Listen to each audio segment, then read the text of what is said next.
All right. So next topic, ladies and gentlemen, there is a documentary about me being made. And the reason why I'm talking about this one and the reason why people are talking about this one in particular is because, number one, it is going to be the longest documentary ever made on me, and likely one of the longest documentaries ever made on anyone on YouTube, except for, I think, Chris Chan, who has like a 700-hour documentary on him or something like that. It's going to be made by someone who I have watched and reacted to their content before and have a friendly relationship with. Okay? By the name of June the King. All right? For those who don't know, that's who I'm talking about. He's done documentaries on a lot of different people over the years. Tons. And like I said, I've watched some of these documentaries, reacted to them, and I like his work quite a lot. Okay?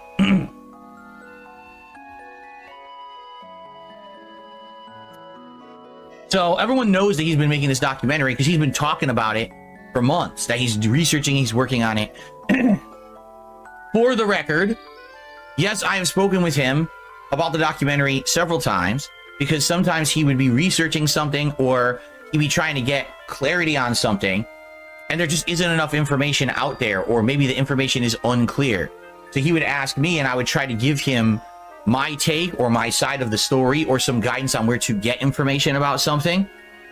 But basically, to be honest here, I just don't think, when it comes to me, that there's just a lot of archived positive information about Darkside Phil outside of the raw content you can find on my channels. And here's what I mean by that, okay? First of all, I have been a YouTuber for 16 years, much longer than most other people, all right, who are still doing it today, that is. And I also was a prominent part of the fighting game community for a very long time, all right? But a lot of the stuff from those time periods isn't really like archived. I'll give you some perspective here. During my early fighting game days, I was a troll, and everyone knew it. Like on big internet forums and stuff, I was a big negative asshole. And I fessed up to that, and I've told everyone how much I regret that from back in that time, because now I look back and I'm like, wow, that was pretty stupid. And, you know, I probably really offended and hurt people back then just to be an asshole. And there was really no reason for it. And I regret it, but I mean, that's what happens when you get older and you get more mature. You look back at your past and you're embarrassed at the dumb shit that you've done, right? So that, you know, you'll find documentation of that. You'll find people complaining that Darkside Phil is an asshole and all this shit, right? But what you won't find are the stories of people who actually met me in real life at tournaments and were like, wow, you're actually not an asshole. You're actually a nice guy. You're an honorable, nice guy to get along with and joke with and play games with in person. Online, you have this healed persona of being a dick. But in person, everyone who met me kind of liked me. They're like, wow, I don't understand. Why are you such an asshole online? I say, because I'm trying to build up hype for these events. You have to understand, like, that's the point, right? Get everyone excited. Get everyone shit talking. Get everyone pumped so they'll show up. It doesn't have to all be so fucking serious. But man, people hated me back then for good reason. That's what I'm trying to say. There's a justifiable reason why people didn't like me back in the days of the FGC. Now, I had this kind of like turnaround around 2005, 2006, and 2007, where I actually got really good at Super Street Fighter 2 Turbo. And as I started to get good and actually place and win at tournaments, I realized I don't want to be an internet troll anymore. I want to turn this into something positive. So not only was I traveling all over the country, playing this game at a high level, placing and or winning at most tournaments that I entered, I also became a tournament organizer. I started running established tournament events in that northeastern United States area, Connecticut, New York, New Jersey. I was always the guy who showed up and ran the event or helped the person who was running the event do part of the event. I didn't take any pay for any of that. I never made $1 doing it. It was all volunteer work to help out the Street Fighter community. So in the Northeast, I was very well regarded at that time period. But then I retired, essentially. Around 2007, I got a back injury, and I retired, and I basically never got back to competitive Street Fighter ever again. So if you were to look on the internet for information about me from the Street Fighter community, all you're going to find is negative shit. Why? Because people only post the negative. You know, the people who liked me and met me in person and enjoyed the tournaments I ran didn't then go up and post a 5-page thing about how much of a good time they had. Instead, they would only rant about and rage about the things they hate. Wow, this guy's a dick. This guy's an asshole. This happened at the tournament. I didn't like it. That's what you find on the Internet Archive. Back then, there was no recordings. There was no YouTube, no Twitch. Nothing was streamed or archived whatsoever. It was all hearsay or what you saw in a forum post or in an IRC chat. That was the Street Fighter community back in the day, honestly. So that's it. So if you're, just think about this. If you're researching me and you want to find out about my true history and you search on the internet, all you're going to find is negative shit. That's it. That's all that's there. And the funny part about it is I don't really care. Like, that part of my life is such ancient history. I'm never going back to being part of the FGC. I've said this many times. I just have no desire to do that with my life. I'm happy where I am right now. And I don't actively try to do negative things anymore like that. Like, I'm so separated, right, from all of that shit that I have no desire to ever be involved with it ever again. Okay? And that's a good thing. I moved on with my life many, many years. But the thing is, we have a documentary like this trying to dig up information. Now what they're going to do is look, oh, look, everything I ever found on the internet about Phil is negative. Well, yeah, because that's what people fucking complain about on the internet, the negative shit. That's what gets emphasized. That's what gets pushed to the forefront. The toxic rises to the top because people like drama, right? And man, was I all about the drama in the Street Fighter community. I really was. Like, I was creating and propagating the drama to try to strum up interest for events. So essentially, that's what you're going to find likely in this documentary. You know, I said, well, what about the positive people? They're not playing Street Fighter anymore. The people who I used to hang out with in Connecticut, I have no contact with. They moved on. They have lives with families. They have no desire to be involved in a documentary about me. They haven't played Street Fighter in over 10 years, 15 years. You know what I'm saying? I don't have contact with them. No one does, because they're done with that. You know, the people who stick around, the long-time people like a Justin Wong or whatever, don't really know me. Dustin doesn't know me. We never hung out. We were never friendly. He was from New York and was a top player who traveled with a group called Empire Arcadia that my group hated because we felt that this was like a corrupt and a real messed up group. So there's no one around to talk about that era. There was no one documenting it, literally. There's a few things you can find. Like I said, you can find some matches that are archived of me winning Evo tournaments. That does exist on the internet. But that's what I mean. So here's another example. All right? Old controversies and things that are so outdated that no one cares anymore. But for a documentary like this, they're going to be drummed up, right? So for example, very long ago, we're talking the very beginning of my presence being a YouTuber, there were two guys, teenagers, who basically offered to build me a website as a fan site for free that they would operate so that my fans had a place to post up stuff. They also offered at one point to build me a PC.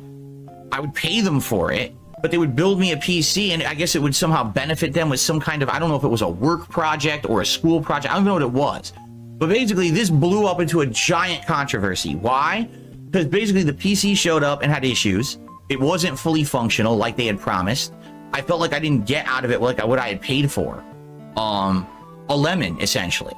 It had damage, physical damage to it when it showed up, okay? And in addition to that, as I basically talked about this stuff publicly, trolls emerged. This is around the time where stuff like "this is how you don't play" was starting to come out. So trolls realized that they could wedge themselves into the situation to try to exacerbate it and create drama, because this is what they wanted to do. They wanted to make toxic drama on the internet. So they basically started like really getting between me and them and trying to create stuff that really shouldn't have happened. And eventually what happened was just real bad blood. And eventually they, they started making, well, I say they, it was really one of them, not both of them. One of them started making like negative videos about me and stuff. And then basically I told them, like, I don't really want to have association with you guys because of what's going on. And they said, oh, well, you can have the website if you pay us for it. I was like, wait, what? Like, this is a fan site you created for me. I have thousands of my viewers who use it. And now you want me to buy the site from you that you offered to create for free? Yeah, you have to buy it from us now. So I did. Like, I paid them for it just to get it. It was pretty messed up. But anyway, That's what I mean. Like, this is all old shit, and I don't even remember like the details of any of it. Like right now, if you were to ask me, how much did you pay for that PC? I have no fucking clue. I think the narrative that we were using back then, it was like $2,000 to $3,000, but I have no evidence of that, nor do I have any real recollection of it. It's not like in 2024, I have receipts of something I bought in 2011 that I can reference. You know what I'm saying? But this is what I mean. So for example, if June the King is making a documentary about me, and he's literally doing the most in-depth documentary about me ever in history, you know what he's going to do is he's going to cover all the controversies that I've ever come up against. And shit like this, like the old FGC stuff. This thing with these old moderators slash computer makers, these things will come up. And it's like, so can you defend yourself? No. How could I?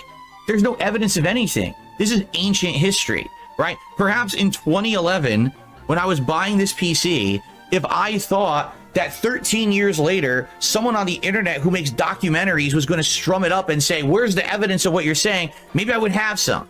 You know what I mean? Like, I don't know. Do you think I care in 2024 about a PC I bought 13 years ago that I don't use? It's been retired for a decade. You know, of course I don't care.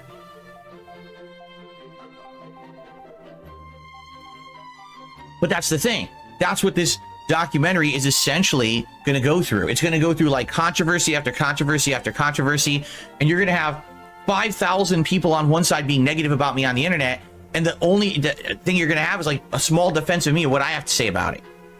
Nothing documented, you know? And that's the problem with stuff like this, is people only remember the negative. They only remember the toxic. What they say, the person who's the most upset screams the loudest and gets remembered, and everyone else who's happy just kind of goes through life having a good time, right? So in reality, from what I'm to understand, this documentary will be mostly negative about me, and I'm totally okay with that. I just want everyone to understand that. I never expected that a documentary that goes in depth about my history is going to be mostly positive at all, because there's a lot of negative stuff and toxic stuff that's been documented about me very fairly on the internet. You know, you want to talk about the FGC days? You want to talk about this stupid controversy from that long ago? You want to talk about, go for it. I don't see how any of that applies to today, but that's fine.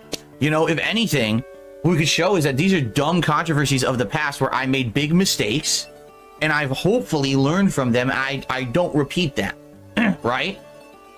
You don't hear any controversy today of me, you know, getting embroiled in a battle with someone else on the internet over something stupid like a PC or a fan site, or, you know, I try to stay as far away from any drama as I can. You know, I'm not going out there poking the hornet's nest and talking shit about people and trying to cause problems like I used to in the FGC. Like, these are things that are long in my past, thankfully.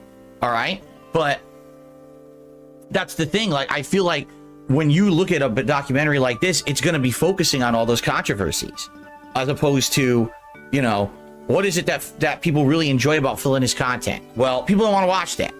People want to hear about all the bullshit, right? So that's what I expect. So for what I'm going to understand, June the King says that this documentary will be at least 4 hours long. 4 hours long. His longest video he's ever made. All right? For clarification purposes, when I react to something, like I reacted to a 2-hour Wings of Redemption documentary, and it took me about 5 hours to react to it, because essentially I add a bunch of my own perspective, my opinions on stuff. It becomes huge, right? Like, it was a whole day to react to the Wings of Redemption documentary when I did it. Well, can you imagine me trying to react to my own documentary where I'm sure I'm going to have even more to say about the topics involved, right? So here's the thing. Number one, he says it's going to come out probably in the fall. And if that's the case, I hope it comes out early fall, because as you know, that's the biggest gaming time of the year. So I hope when he says fall, he means like early September or something. You know, if this is like October, November, that's not good. You know, it's going to be really hard for me to try to interject reacting to this thing in the midst of the busiest gaming season of the year. So I hope it's not something that takes that long, honestly. I guess we'll have to see. That's number one. Number two, taking a look at the scope of this thing. I excluded you from using it. The way I see it is, I want to basically react to the parts that are going to have the most interest. Just in case. For me, and the most to add. So I'll give you some perspective. The FGC stuff, I think, is gold because I was there, right? And I can tell you specifically, if he has examples of people shitting on me and saying awful things about me, I can confirm or deny. I don't believe what that. extent those are real or what the real story is, and no one else really can. There's no documented evidence of anything, so I'm the only one who has insider knowledge about that stuff, right?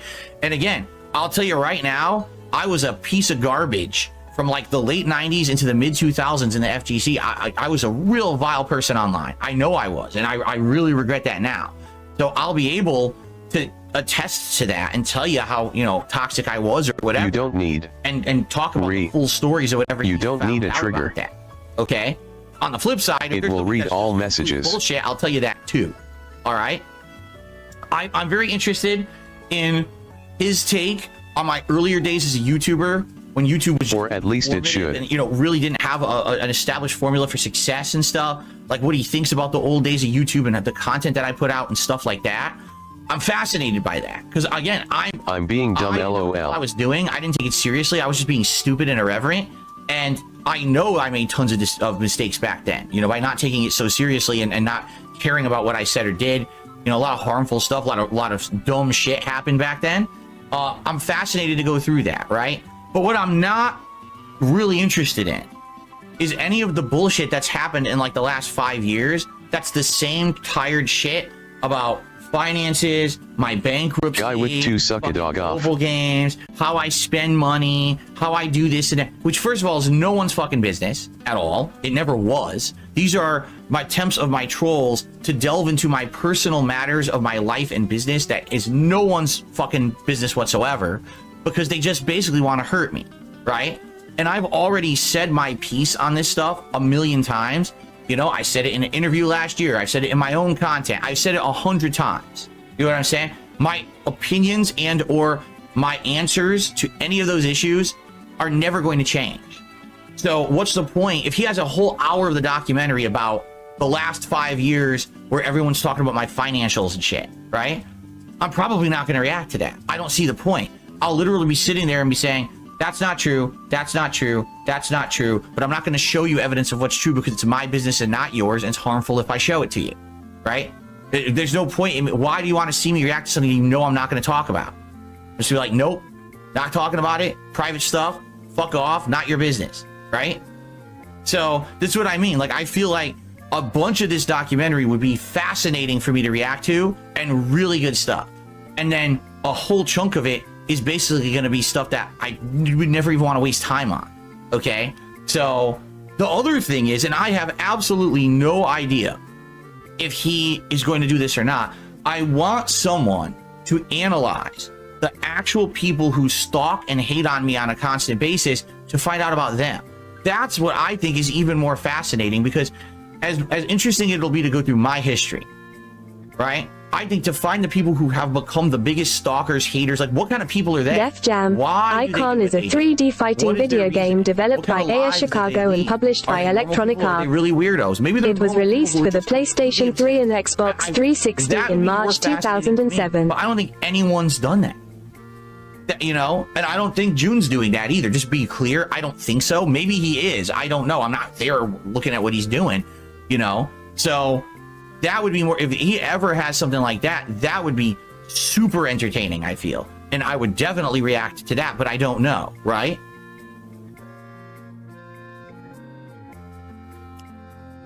So I guess we're going to see, because again, no one's going to know until this thing is out. But here's my prediction. It's going to be 90% negative. Seriously, I mean that too. Face blue smiling. Here's all the things Phil did wrong in history laid out, and here's the evidence of it. Because this is all that's on the internet is negative shit about it, right? The people who actually liked me and enjoyed my content, they sit here, they watch, they interact, they contribute, and they move on. They're not making giant documentaries about how good Phil is. There's no compilation videos of the best stuff. It's just negative, negative, negative, negative. That's the shit that gets attention on the internet, and that's what's going to be all over the internet, right? Nothing positive, just negative shit. This is so dumb wrong. I'm okay going down memory lane and reliving all that shit with you guys and explaining what I was going through, or the, you know, fessing up to the mistakes I made. I think I did a good job of that with the Frederick Knudsen documentary a couple years ago. So I have no problem doing this with the June the King documentary. But again, I don't want to get everyone's hopes up. Ziggy Number is a one, if this scammer. comes out in the middle of the busiest gaming season, I can't just drop everything to just constantly be reacting to this thing. You know, I can't. It has to be maybe a slow burn kind of a deal. I hope Ziggy gets where I go through crispy. it slowly, you know, and we'll see. Or if it does come out at a time when there's no games, then I go into it more heavily. I'm okay with that too. You know what I mean? But we have to. Guy see with what two happens. names is I'm a not diva. clear exactly how it's going to go until we eventually just, you know, it's out, right? If it's 4 hours, like I said, dude, if it's 4 hours long for real, no exaggeration, that could be 10 to 12 hours of content that I'm going to be making out of it. But again, if a big chunk of this is about I'm happy to be mod if you need help with the these recent trolls. couple of years or five, I would say it was like a 5-year period, right? Where basically I was going through financial troubles around 2018, 2019, went through the bankruptcy. People completely got themselves involved in that, which is fucked up because they never should have. It was completely against the law. TJX Thin Ice Pim. And then ever since then, people have been on my Face ass about fuchsia every single poop dollar shape. I make and spend and all that bullshit, right? So that I'm really not interested in. Right, What I'm Drake, interested just in is ban his him. takes on my content, my history, all that stuff. And I would also like to hear of final thoughts. Like, overall, he probably thinks I'm an asshole. It would make my life right? so I wouldn't happy. be surprised if that's not his final take. Wow, Phil's been an amazing asshole. But I'd at least like to see if he has some opinion on if I've improved and if I've Then no. become a better person and a Face better red creator, droopy eyes. despite the fact that look at the sacrifices I've made to do that. You know, I could have become a toxic, drama-centric ass like everyone seems to want to pull me into, right? They constantly be on the Lolcow podcast and be a toxic person to this guy and insult this one and do that. And I don't do that. I just sit here and I just make content for my audience and I just chill. And because of that, I'm a small-time guy. I could have gone the opposite way to try to blow shit up and get attention for myself, and I haven't. And that's a definite designed choice that I want to stay in my lane and not be toxic to people on the internet, you know? So I'm curious overall, if you were to look at my whole history from start to finish, right? Like, what you think? He's probably going to say I'm a piece of garbage. I wouldn't be shocked. I'm seriously, I would not be shocked if, like, his overall... Why am I toxic? Thinks I'm a jerk, or I'm an asshole, or, you know, I don't, you know, it is what it is, I guess. You know, that's life. At least I'm happy to know that people who spend time with me on a daily basis do enjoy my company and like my content, you know, but... Yeah, overall, timing out trolls is allowed here. Looks at your history. Just saying. Thinks, at the end of the day, that you're a very negative asshole. Yeah, it sucks. That's why I'm trying to change. That's why I want to be a better person. I hope people feel I am. Thanks, I boss. feel like if I wasn't, I wouldn't be happily married. You know what I'm saying? Like, I feel like if I was still the same toxic jerk, that I took no one care would of want to it. be with me, and you know, you guys wouldn't want to hang out with me anymore. It would just be everyone making fun of me constantly, and there'd be no positivity in my content. So I hope for the best, but you never know, right? Now. Anyway, in regards to this, like I said, we will have to talk more about it as it approaches. And once we get like set dates and when it's going to come out and stuff, and figure out how exactly it's going to be covered, to what extent I'm going to cover it, etc. All right. But I've already laid the groundwork here. Yes, I'm interested in reacting to it for sure. But mostly the parts that interest me, where I feel like I can add something to, I can't add stuff to stuff I'm not going to talk about because it's harmful. Right? I can't talk about my personal fucking business finances and shit and stuff that legally I'm tied. Hey, Dooblanc, you know, no troll, I swear. It's going to be off Face the table. blue smiling. So, you know, a big chunk of the documentary likely will be off the table. So maybe out of this 4 hour 7777 7777 7777 7777 7777 And by the way, I just want to say, 7777 he's been very respectful the whole time.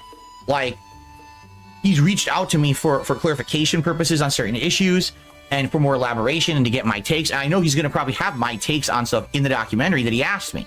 And that's fine. You know what I'm saying? Like, even if he disagrees with me, I would bet some of the things that I remember were wrong. Like, for example, that whole stupid PC thing. I really don't remember the actual situation. I think I remember the generalities of the situation, but I don't remember the specifics. Like, I wouldn't be surprised if, like, he'll go back and he'll look at a video where I say, oh, $2,000, and he'll be like, yeah, but I looked and it actually was $1,000. And he'll show the receipts or whatever. Like, I don't have receipts. You know, I don't care either. Like, it's such an old issue and no one gives a shit about it, right? So I feel like that's going to be some of the stuff that's going to be in there. It's like, well, whatever, you got me, right? That's why I don't get involved with this kind of shit anymore. I just don't. I don't want to cause drama on the internet over nonsensical stuff that doesn't matter, you know? But we'll see. All right, so anyway, that's what's going on. And obviously, more on that as we get closer to its release, which seems like it's quite a ways away. I guess we'll get more information on it soon, right? No trolling, please. From Sarah, who chips $1 and says, if you're given the opportunity to meet face-to-face with your biggest detractors who are obsessed and make negative videos about you and have an off-camera conversation, would you have it? No, why would I ever want to do that? I keep trying to explain to people, I don't care. I'm not that kind of guy. Like, I know, listen, I know I'm never going to please everyone on the internet. I'm never going to please everyone on this planet. There's always people who, some people like you, some people hate you. I've long accepted that I'm not going to be some regarded positive figure on the internet because so many people have said so many awful things about me. That will never happen. No. Okay? People have the right to say bad things and or criticize. They don't have the right to slander, defame, or try to ruin my life. Okay? There's a line between that. Sadly, a lot of people don't understand that line. And they don't care what extents they go to benefit off of my misery. Okay? So that being said, and knowing those people exist, right? Why in the holy hell would I ever want to speak to those people? It's obvious that they either have no moral compass, so you're never going to reason with someone who doesn't understand morality or reason. They are just, I just want to benefit. I don't care. I just want to benefit, right? You know, for someone like, for me, maybe talking to someone who back in the day used to be a big critic of me for morality reasons. You know, the fact that people said, man, you really were too harsh on game devs back in the day when you did your commentary. Even if you were joking, it's kind of harmful, the things that you said. Man, you were over the top with the sexual comments, the racial comments. That stuff needed to be toned down directly. Man, you just did not listen to feedback. You were obstinate. You were like a boulder that you're talking to and wouldn't respond. People wanted you to improve. To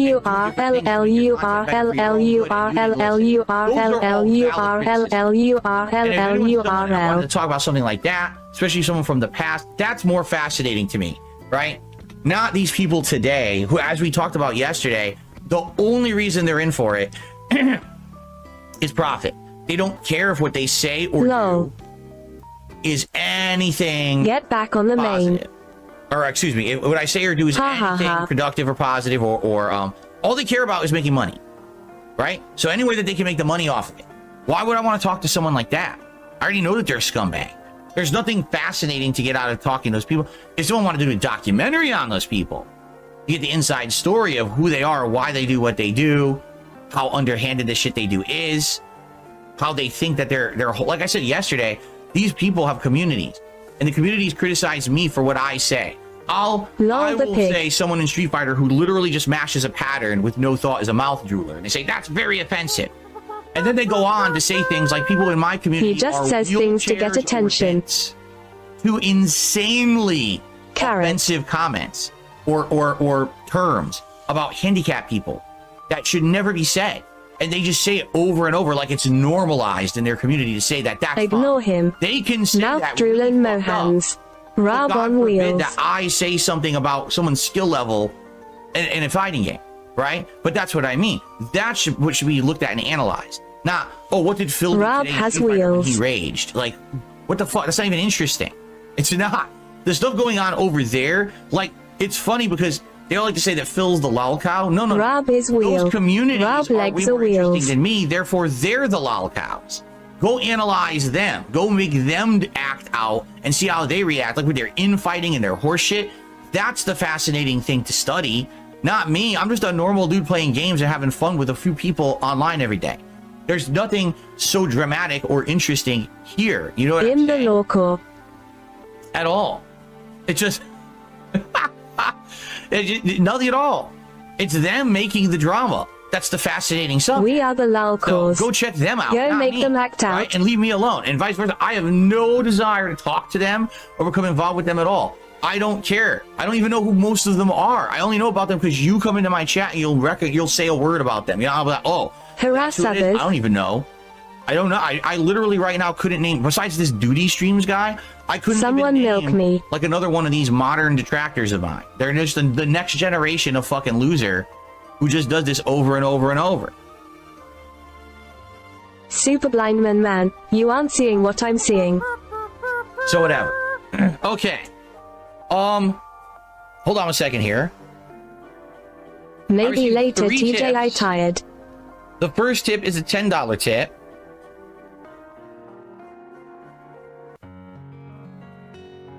A $10 tip from 1 Minute Man. And he says, my analysis of the detractors yesterday was pretty good, but far from complete. To do so might require a master's level thesis. Yes, I agree with you there. We're going to keep going because he has more to say here.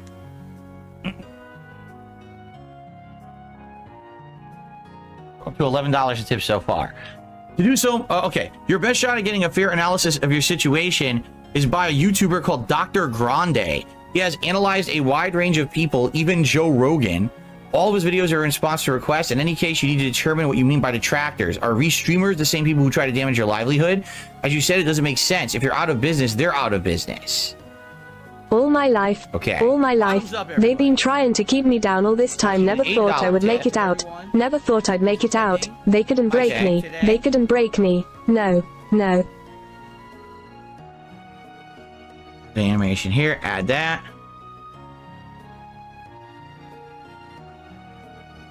He says, if you don't understand your situation, some self-awareness is vital. Without it, nothing will ever change. How many outs does he have? But you're not there yet. Firstly, you need to realize combination of your playing style and in-game reactions while entertaining can create opposite reactions with others. In addition, your bombastic and emotional response, look at bombastic. I don't think I've ever used that word before. Your bombastic and emotional response to certain comments and messages is at times predictable.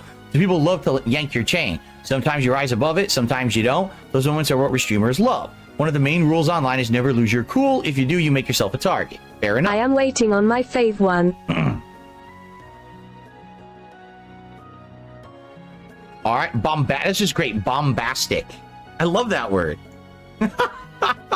It's like the word itself sounds like bombs exploding, right? Bombastic. Never gonna give you up. Never gonna let you down. Never gonna run around and hurt you. Never gonna make you cry. Never gonna say goodbye. Never gonna tell a lie and desert you. Hold on. Nice. It is from BB Phil. Thank you, BB Phil. Let's see what BB Phil has to say today. He says, have you ever done in-person events? Is this your favorite where people can hug you and get your autograph? Or is that kind of stuff not possible because of your special situation with people trying to disrupt the event and even trying to inflict bodily harm on you? Oh my gosh.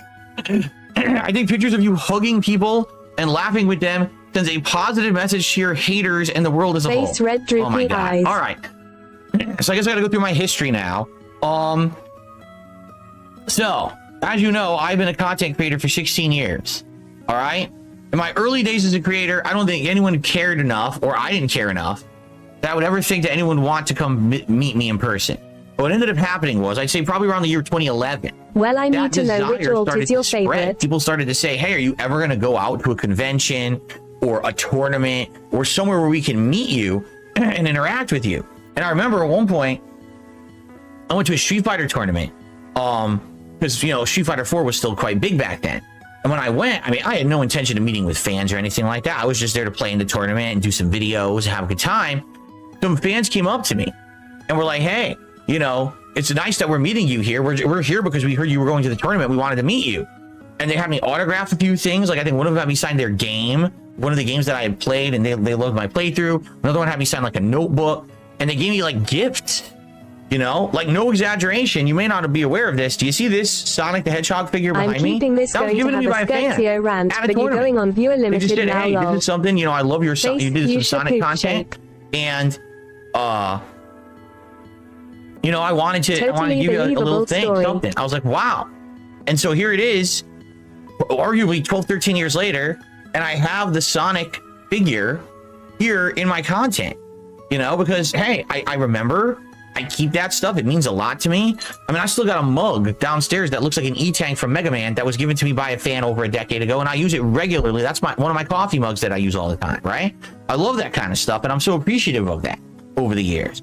So anyway, after that, I remember returning from that tournament and telling the story in my content saying, wow, it was really nice that a couple people came up to me at this event and said hello and gave me a gift. And people were like, well, yeah, well, you know, we really like you. We want to meet you. We want to do that. I was like, That's really? fine. So I remember I went to Connecticut, which was a convention in Connecticut. And I went to that, and people came out to meet me and stuff. And after that, people were like, well, you know, you're popular enough. Why don't you actually like be like a guest at a gaming convention? And I was like, would there really be demand for that? And the first time that I ever attempted to do this, it was a huge disaster. So I was supposed to go to this event called Too Many Games in, man, I can't remember where it was. Was it Philadelphia or something like that? I think it was something like that. Halo. So I was big enough at the time that I was going to be one of the 2 featured guests at the event. It was going to be me and the Angry Video Game Nerd, or the 2 featured guests at this event. Okay, so I'm going to have a panel. I'm going to have a booth where people I can sign stuff. We go to this event. It's one of the biggest traffic jams in the East Coast history at the time. No exaggeration. It was supposed to take like 2 hours to get there. We were on the road for 7 hours. Bumper to bumper traffic. There was multiple accidents on the highway at that time, and it was a nightmare. We ended up getting there so late that the panel was already over with. Like, we missed the panel. We missed everything. It really sucked. But some fans stayed late just to meet with us anyway. And it was really nice of them to do that. But it was really disappointing because, you know, we wanted to be there for the fans and do special stuff. And we showed up super duper late. So then what ended up happening was I went to 2 different gaming conventions. One was MagFest, and one was the next year's Too Many Games. It's an improvement. And in those, it went well. I had a panel where people showed up. They really were interested in hearing about me and my content and asking me questions. And John Rambo and my other friends were there with me to answer questions about our content and stuff like that. I had a booth where people lined up for autographs and or for me to sign, you know, merchandise or documents and stuff like that. And it worked out well. 2 different conventions basically I went to where people really were interested in doing that. Yes, I took photos with people and stuff like that. And by the way, for the record, I never charged for any of it. While other people tend to charge for autographs and I'm shit, impressed I at didn't how do that many at all. accounts I'm not Gwen has. I'm not, you know, I don't know why people think that you should pay for someone's autograph like a celebrity. That's ridiculous. I would never do that. Just come and get everything for free, which everybody did. Okay. So I did that for a couple of conventions. The last convention where I ever did anything at like that was Screwtack Gaming Convention in 2013. Okay. Jasper Kitty off my lap now. She's being silly. And in that one, not only did I have a booth where people could meet me, and you know, I think I had a panel. I can't even remember, but I also entered something called the Iron Man of Gaming competition, and I got to the finals, the top like 8 or 10 who played on stage at the end. So that was really cool. But after that, after 2013, a couple of things happened. What a dumbass. First thing was I was planning to move out of Connecticut. So instead of me being focused on, oh, I'm going to spend my money traveling and doing all this stuff, I decided to save up my money and to essentially try to make it so that I was going to move across the country to a different place. And when I did that, you know, that was my focus. So I wasn't going to spend time, you know, traveling and doing stuff like that when I was saving my money for a big move. Okay. That was number 1. Number 2. All right. Basically my popularity, this is when it started to wane around that 2014, 2015 period. This is when This Is How You Don't Play blew up in popularity. This is when the internet started being very toxic towards me. And because of that, I kind of felt like that was the turning point. Like, there was a time prominent in 2011, 12, 13, where I was popular enough that people would come out and meet me and want to do stuff at events. But after that, it just seemed like when I moved across the country here 10 years ago, that was it. Like, that was the big thing that everyone just started to hate me.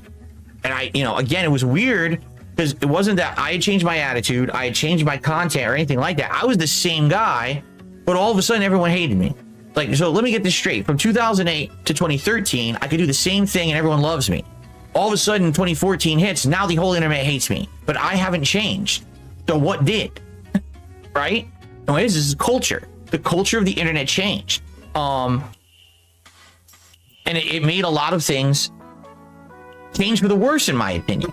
Everyone was into people now who had high production value, who did cross collaboration, who kissed butt in the industry to get free games early, all the stuff that I didn't stand for. I was always the kind of guy that was just me and my very close-knit friend group doing content, having fun.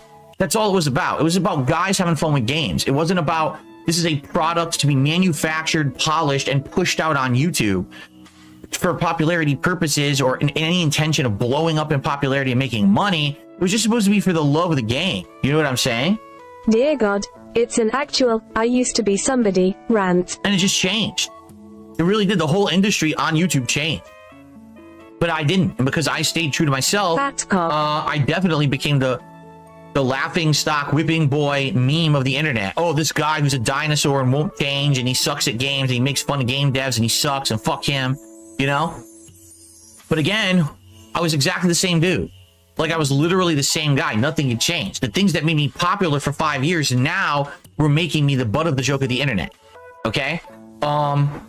Anyway, at that point, when I moved, that was it. So I just stopped traveling. I stopped going to conventions. I stopped anything. In truth, the real reason was I couldn't afford it. When I moved, I basically put myself into a financial hole. I overspent on the move and to furnish this house and things like that. And I had a giant hit to my income within the first year of living here. Detroit's long-term debt is estimated to be between $18 billion and $20 billion. With copyright strikes and all this negative attention, my income went from up here to like here, like halved. And when my income got halved, it was like, now I'm fucked. Now I'm in such a financial hole, just trying to make ends meet. And I was like that for a long time. I was stuck in that rut for about 5+ years, you know? It is what it is. That's life, right?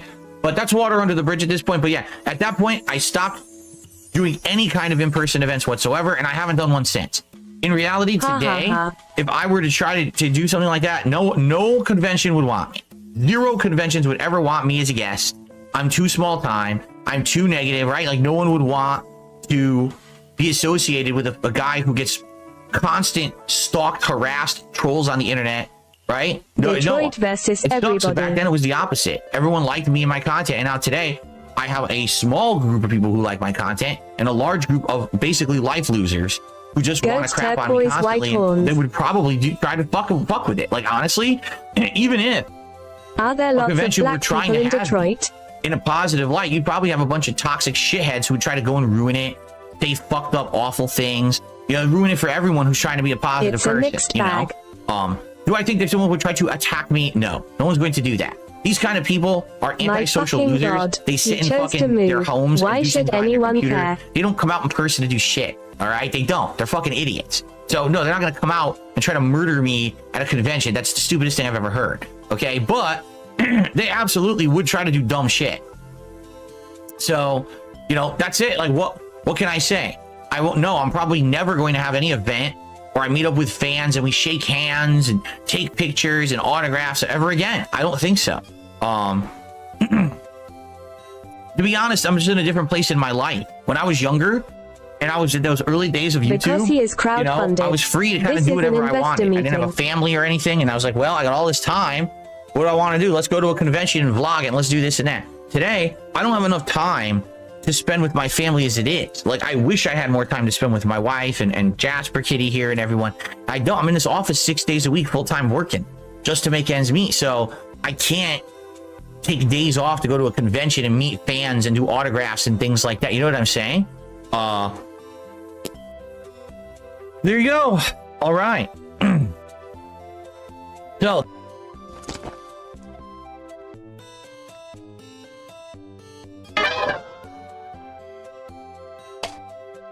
just listen to this news story. Ready?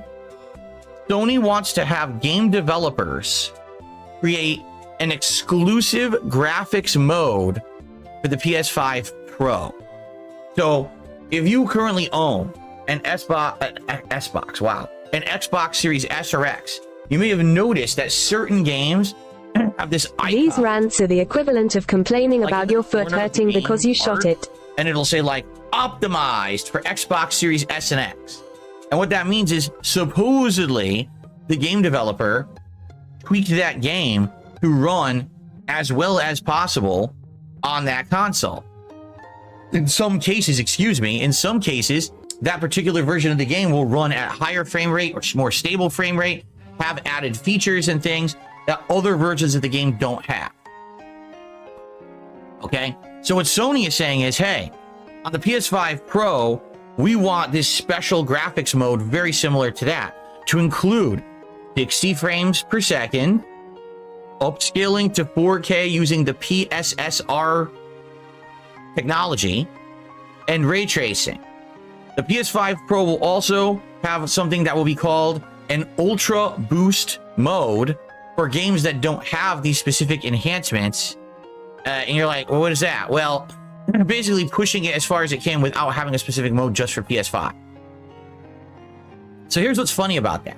Did you just hear what it said? I'm going to repeat that. Sony is requesting that game devs make a special mode for games running on their PS5 Pro console that will be 60 frames per second, 4K. In addition to the artists mentioned in the section Hip Hop and Rap Ties section, Magic City has been visited by Tupac and Biggie, 2, and Michael Jordan, 8. Isn't that what it's supposed to have already on PS5? Doesn't it say that on the box? Hold on a second.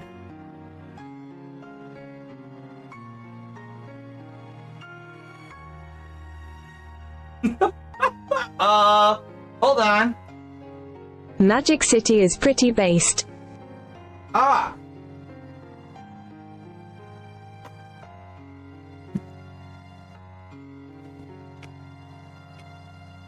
$8K, 4K. Magic City's food menu includes Lou Will Lemon Pepper Barbecue, chicken wings, named after professional basketball player Lou Williams, who played for the Atlanta Hawks, 2012, 2014, 16. Wait MJ 8 times. Wait a minute. So, fucking get this shit. Okay. So you're telling me? Thanks, Derek. You're telling me? No, that's me a citation number. They sold that console, the base PS5, on the premise Jordan is in love with them hoes. Stuff. It doesn't. Games don't render at 8K. Oh. Games don't render at 4K 120p. They don't. They don't run at 120 frames per second.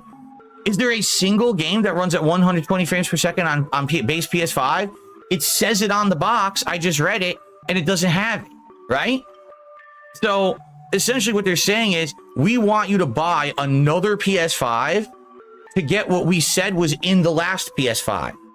And we're requesting that game developers actually do it this time. Huh? Like, am I the only one who like doesn't fall for this stuff? Maybe? Am I really? Am I the only one who sits here and I'm like, that doesn't sound right to me. We already paid for it.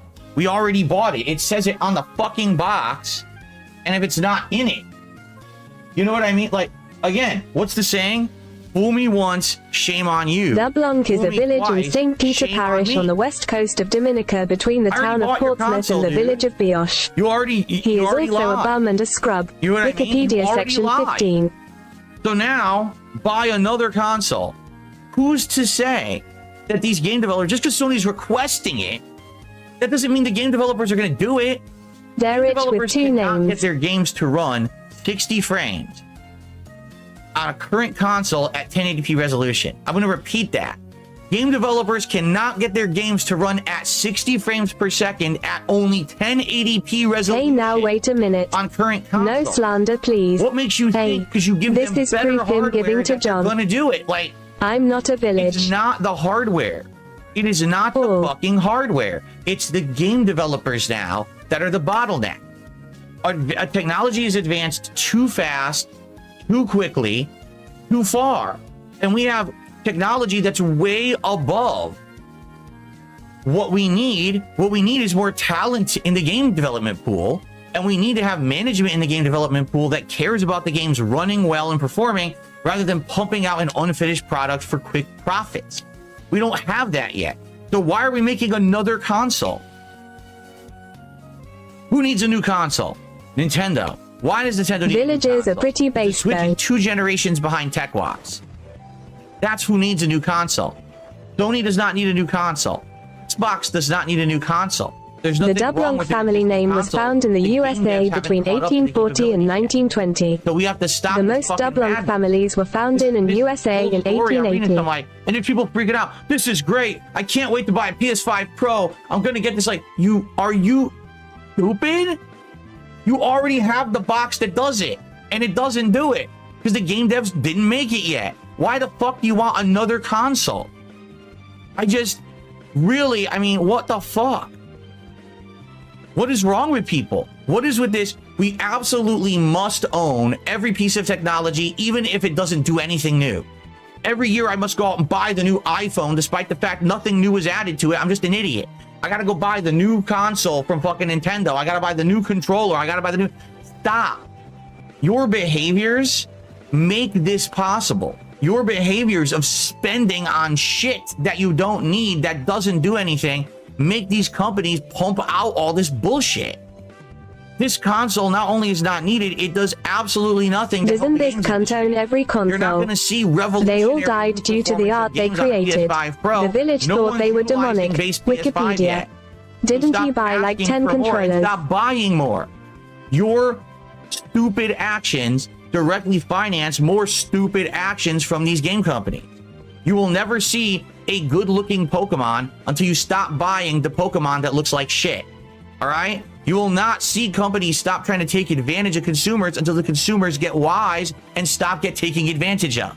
It's just, I can't believe it. I'm reading the story, and you can look in the comments, and everyone's, ha ha ha, this is great news. Like, ha ha ha, you're all fucking dumb. Every one of you.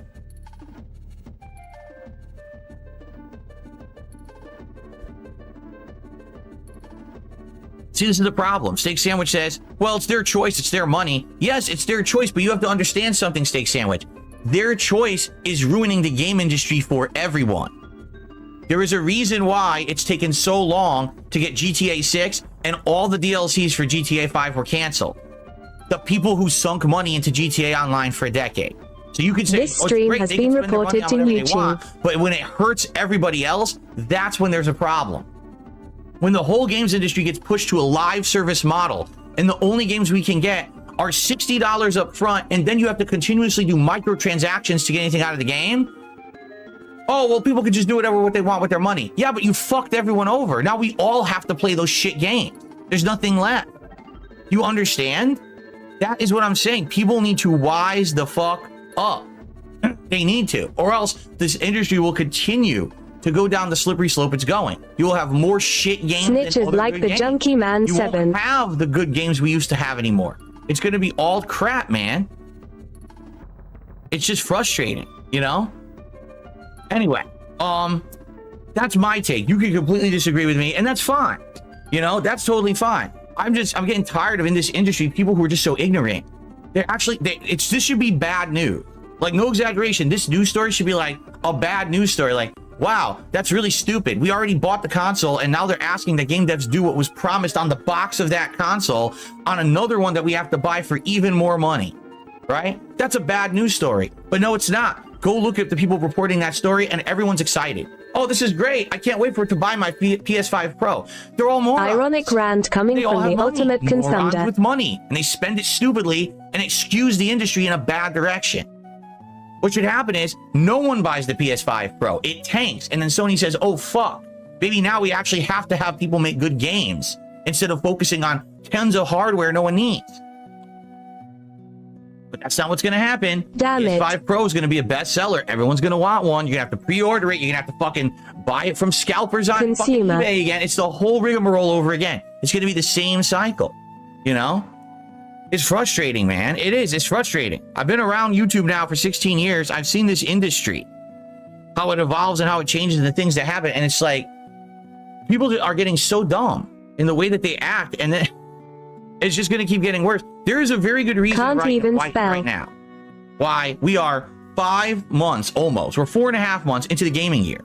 All right. And maybe on one hand, you can count the actual number of good games that have come out.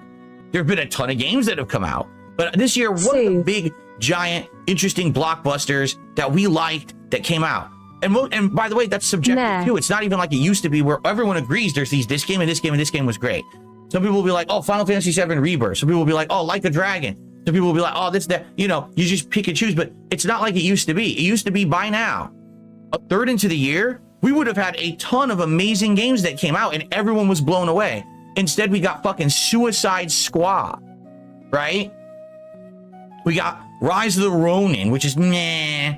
You know, we got these meh, so-so games. Dragon's Dogma 2 that runs like dog shit.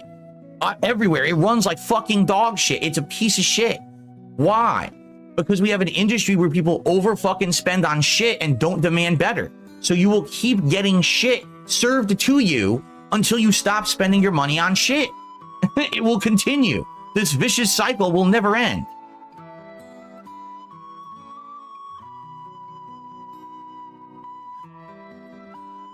So there you go. Dogma is dog shit. It runs like shit. It's a game that would be good if it performed well, and it performs absolutely poorly. It looks awful. And there's no reason for it to run that way on consoles. There's just no excuse for it to run that poorly. Drew Corporation, don't put words in my mouth. I didn't say the game overall is bad. I'm saying the graphical performance of the game is bad, which I said the entire time I played it. I said it's passable, but man, it should be better than this. You should not be paying full price for a game that runs below 30 frames fucking per second. It's like he is trying to wake up his own fans. Okay? So anyway, lol. You see the points I'm making, right? This is the way the industry is going. Worse performance rather than better, yet we're buying better hardware. Why is that? Because people keep spending on the shit. It will not improve till we change. We have to change this mentality of go buy every fucking new game, even though they run crappy, you know? Okay.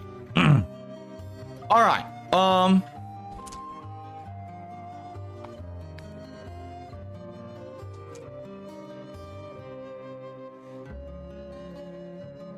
Last night, it was Street Fighter 6, and it was exclusively Blanca gameplay, okay? Now, before we even get to talking about my gameplay and talking about my you know, how did it go, wins and losses. Available commands, I get it set. 15 years, I'm gonna catfact, address chili a topic dog, right now. coins, commands, enough, confetti, honestly, of people being really D20, silly and stupid about this DSP, topic, okay? followage, frog Ranked song, play versus game, casual gameplay off, All right? gameplay on, In Street Fighter game, 6, GIF, when the game inties. first came out, all right? Ranked play was essential to getting good matches in the game because there were so many people playing at so many different levels and ranks that when you went to play casual play, the game would essentially toss you right into a random mess.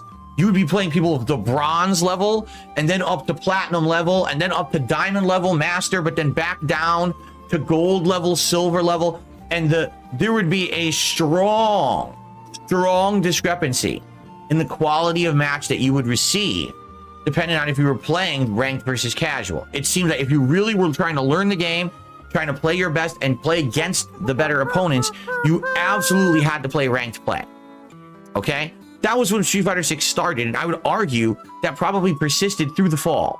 All right? But then something happened. Allow me to explain what happened, okay? There was a fall off.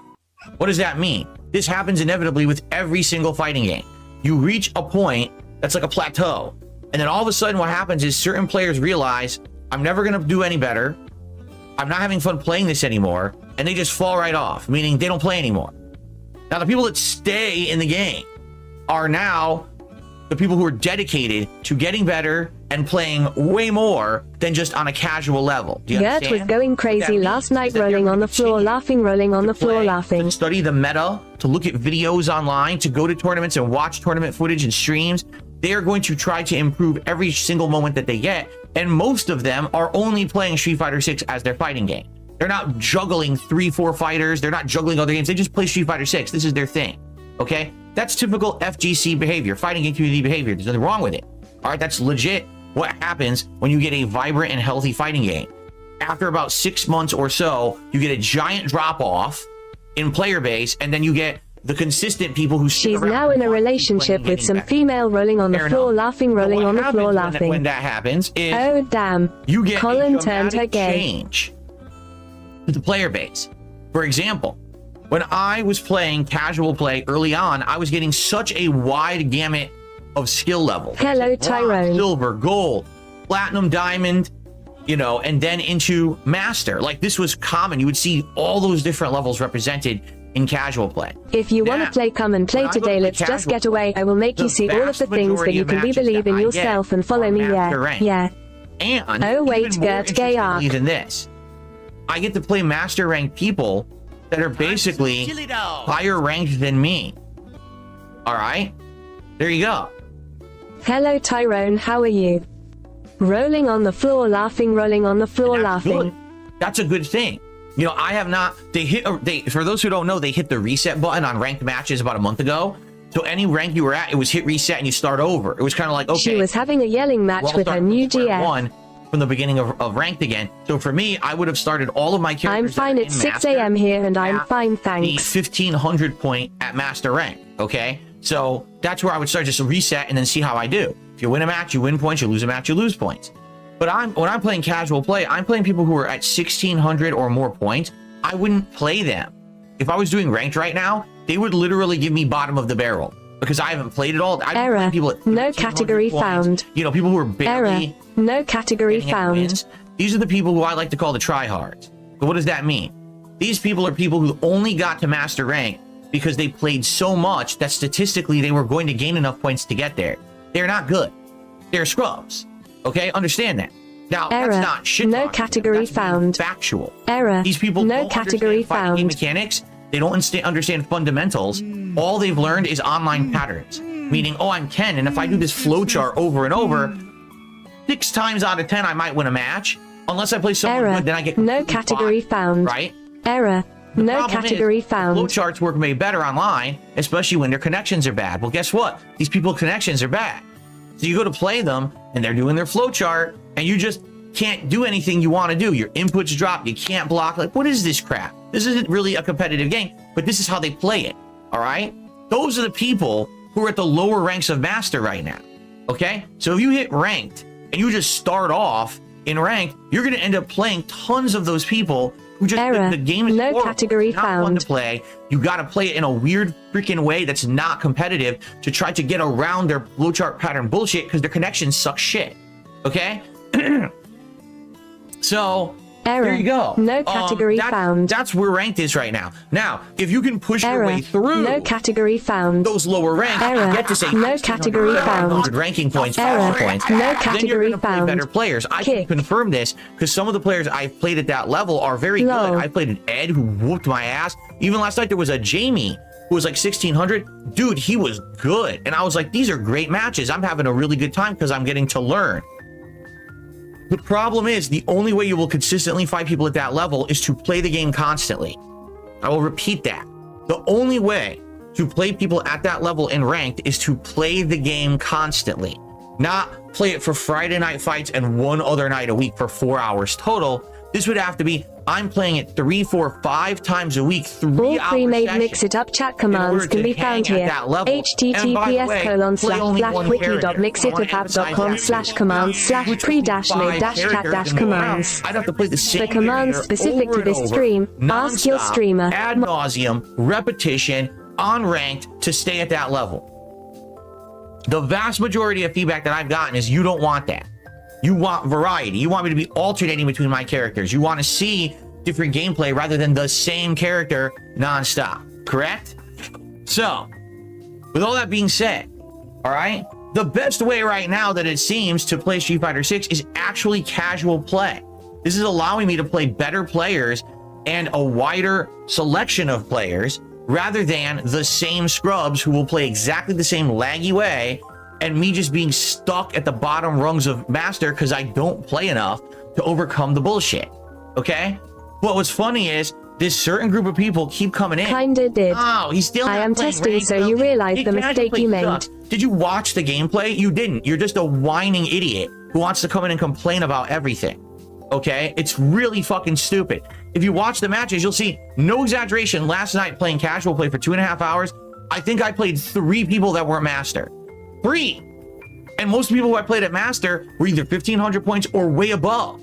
So I ended up getting really, really good matchups. They were Gwen fun, likes they were disrupting close, the system they were with back me. and forth, interesting matchups. This wasn't, oh, Phil is spanking everyone because he's playing casual.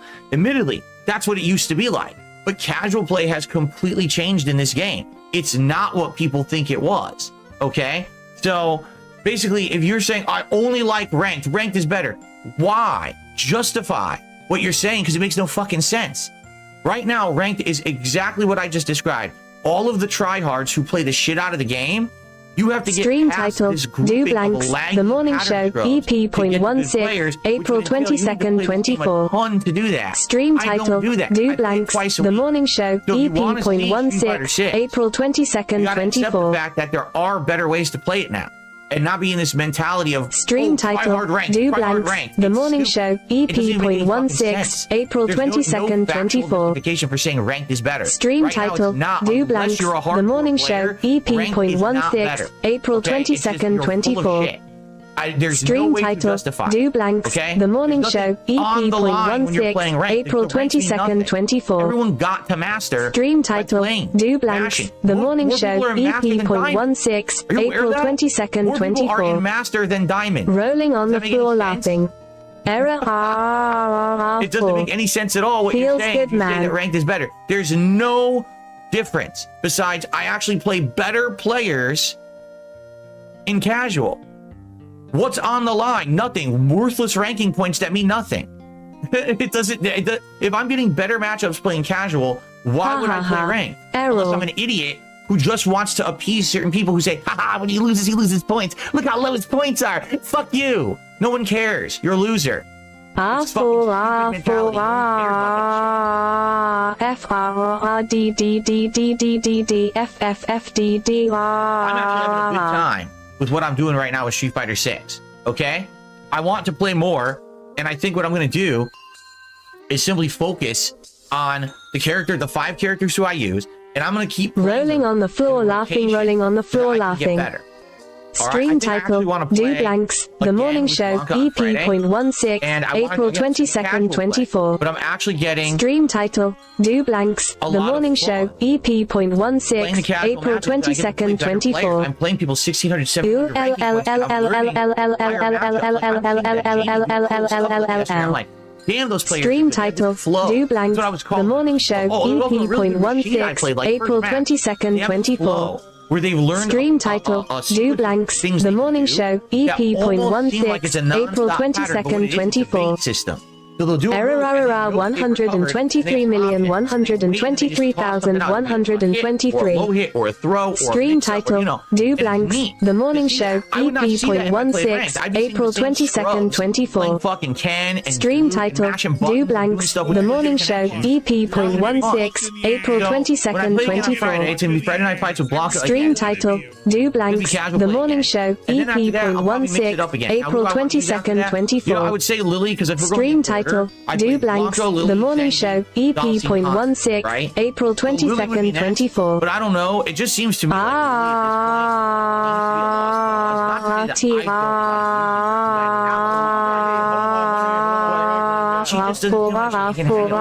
that's why we never see Quotes must be enabled and at least one quote must be added for this feature to work. It sucks. Quotes must be enabled and at least one quote must be added for this feature to work. But it's There's a strong troll presence here, they stinking. Rolling on the floor laughing, rolling on the floor laughing. Old school Street Fighter, what did they do that for?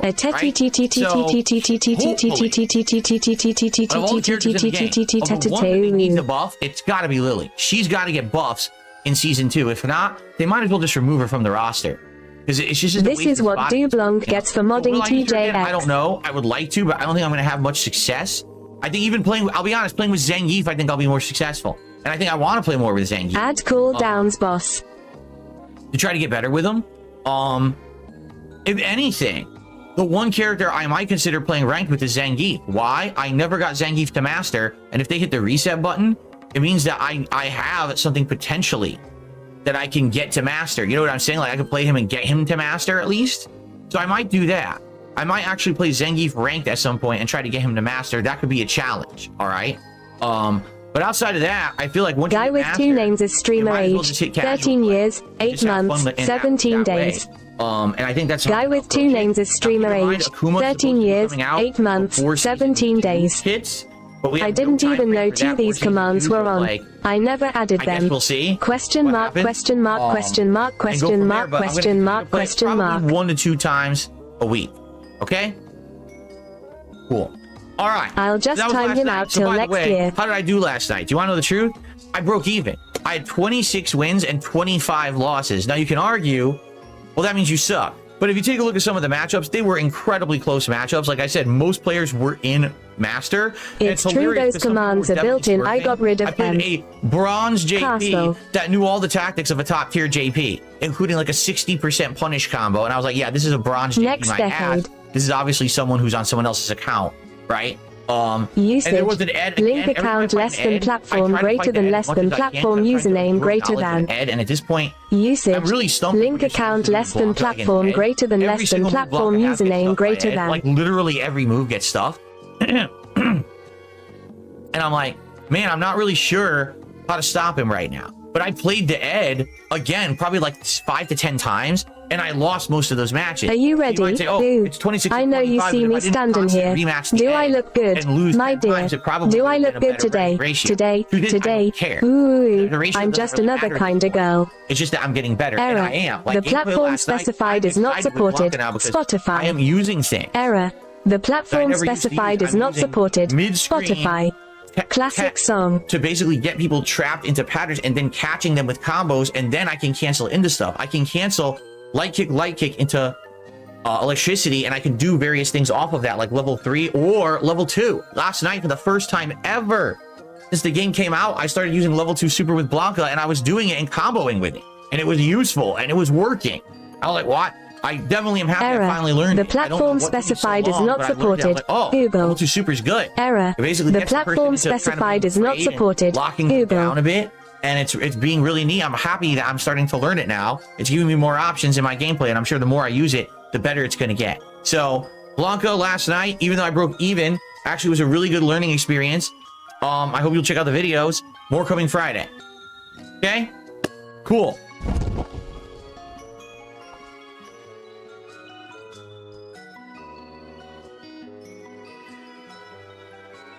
We could use this to transition into our next subject matter. Fallout Mania that's going on right now. The platform in specified general, is not the Fallout supported. TV show has seen critical acclaim and the platform viewer acclaim. specified Everyone is not seems supported. to like the show, with little exception. The little exception is people who just don't understand that not everything is woke just because it might have something that you don't seem mainstream acceptable. For example, I'm not kidding you. There's people who are saying the Fallout TV show sucks because it's woke. There's 2 couples in it that are interracial, and there's a trans character. PT got a French nigga sending me tips, gra.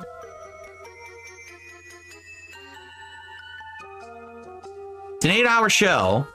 There's 1 trans character in the entire cast, and by the way, they're a supporting character that played incredibly well, fits into the story, has no bearing on the story that they're trans at all. They're just exist in the universe just like anyone else. Medium dark It's skin not a tone plot hand point. It with doesn't fingers matter. splayed. Medium dark skin tone hand with fingers There's 2 splayed. couples Medium that are dark skin tone interracial. hand with Wait a minute. fingers We splayed. have Medium dark skin problems tone with hand with interracial fingers couples in splayed. Medium dark 2024? skin tone hand We with do? fingers splayed. Medium dark skin. In what universe is there something wrong with that? Like, you know what I'm saying? Like, doesn't make sense to me. Maybe it's because I grew up on the East Coast and now I'm on the West Coast, correct? But for me, to see people of different races like getting involved in romantic relationships is like a common thing. This is not like, oh, I've never seen this before. This is not a big deal. I don't even see why this would be a big deal. You know what I'm saying? Like, it doesn't make sense at all. To me, I'm just scratching my head. How does this affect the show or the quality of the show? These people are so obsessed with things that they're like, just because they exist, regardless of the fact that if they have a bearing on the show, affect the plot of the show in a negative way, which they don't, just because they exist on the show is an awful bad thing, and therefore the show is bad. TT's down. That's just incredibly stupid. Let's in my go. opinion, it's just a closed-minded thing to think that way. How could you think You won. that because there's interracial couples and anything that it's bad? Watermelon pregnant person, What does that say about skin tone, you? watermelon pregnant person, Right? dark skin tone, Where do you watermelon come pregnant from? person, dark You skin tone. you live in a place where only people Hand of the with same fingers race can splayed, be medium romantically dark involved? skin tone, hand with fingers splayed, what kind of medium dark society are you skin living tone, in? hand with What kind fingers of splayed, isolated medium culture? dark skin It's tone, kind of hand with fucking weird. fingers I'm sorry, splayed, it just medium is. dark skin tone. I'm not saying that every single thing should be dictated. Bitches ain't bad. To Let's be keep it a bean, though they be mad that I a be on the mix of scene as cultures or catfact. whatever, Can't right? fit in no But jeans, you was just like 'cause it's bitch. in the But it's show not what it seem, I got that doesn't much mean that I'm it's keeping bad. it clean It fucking. drives me nuts, these people, right? Anyway, You thought I was outside feeling of that you? very small group Nah, of people, that a everyone munch seems nigger to like the eater. show. He Even ate it for those lunch, bitch. who are like the I'm a biggest baddie. fans I of get what I Fallout want. lore Like, and are upset that the TV show either made mistakes with the lore or changed the lore. And I think that's really what it is. A lot of people are upset that certain things in the Fallout TV show aren't in line with the games, and now they're like, well, wait, Todd Howard is saying the TV show is canon. Does that mean it changes the lore of the games? Do you want to know the answer? Yes. It does mean that. It means that that's the lore they want to go with. Why? Because there's no fucking games out. The newest game that you can play of Fallout, right? To tie in with seeing the show and falling in love with this universe is like 7 years old. That's the newest one. So obviously they want to go with the lore of the show as the mainstream thing because we don't even know when we'll see another new Fallout game. What, another decade? So let the show be canon and then let the next games be in line with the show. Big Fallout 4 I think that's what they're going for. And a lot of people are very upset about that because they were such adamant, staunch fans and scholars of the lore of the Fallout games and universe that to see that change for a TV show, they're like, I can't believe it. You know, these people are like, these are the same people, all right, who 2 generations ago would go to the Star Trek and Star Wars conventions and line up to see William Shatner or Mark Hamill. And they would wait in line. Dotted line face, dotted line face, dotted line face, dotted line face, dotted line face. They would have a giant folder, and they would slam the folder down in front of the desk in front of them where the person was sitting and say, in episode 272, there was a line of dialogue that's not in line with the Prime Directive. Now, you got to explain to me what this means. And the actor would be sitting there like, it's a show, dude. It's a TV show. It's fun. It's meant to be something for entertainment.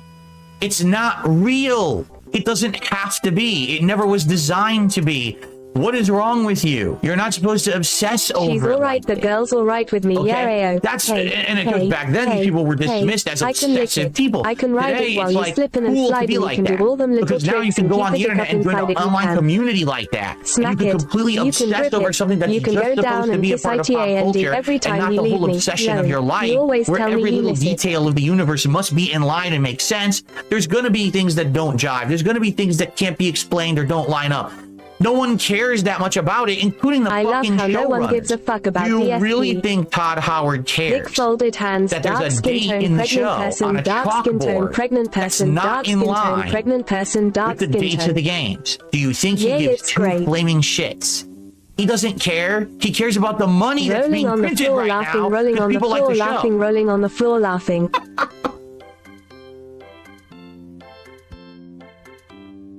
Anyway, so all that being said, okay? All that being said, Fallout Mania is real.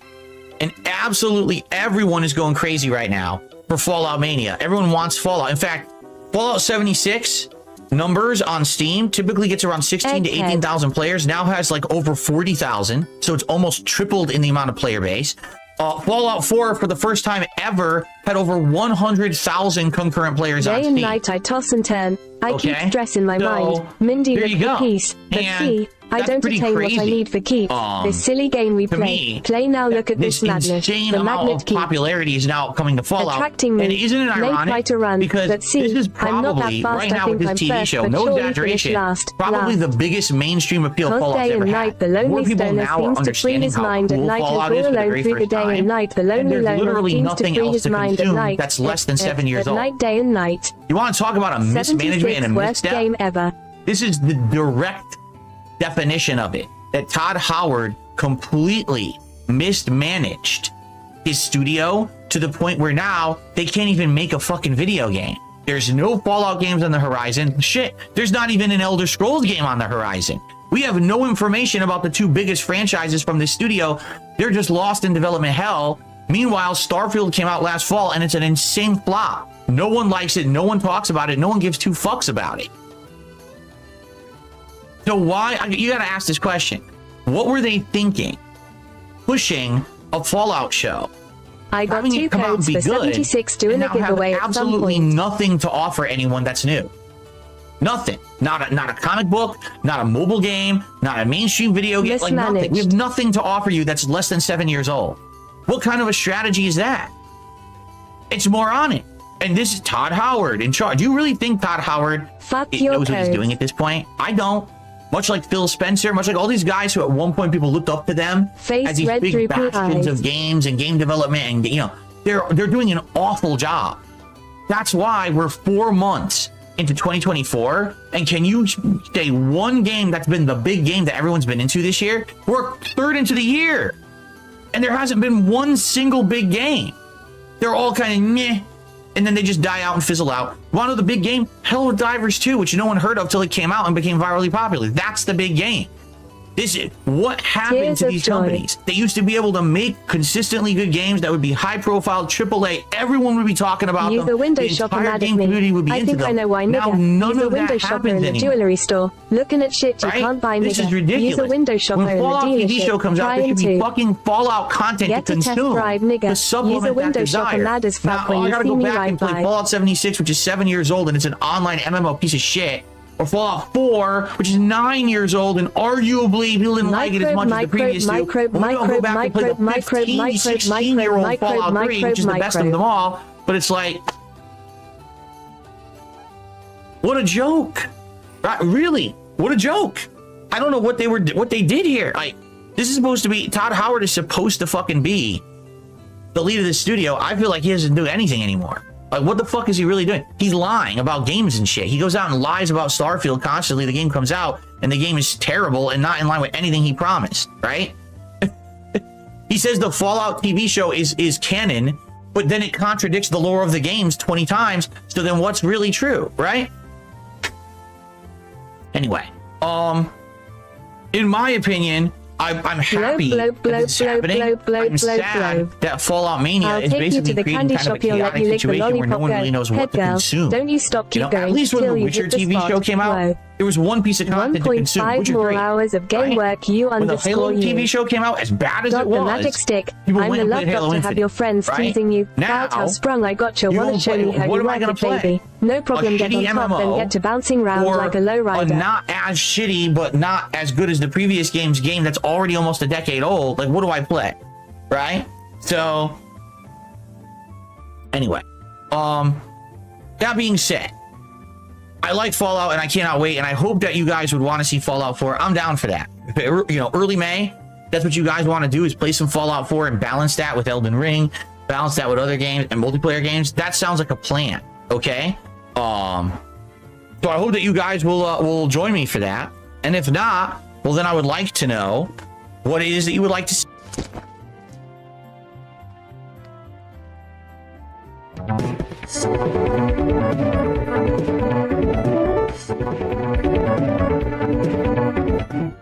What glorious things are we doing right now on YouTube?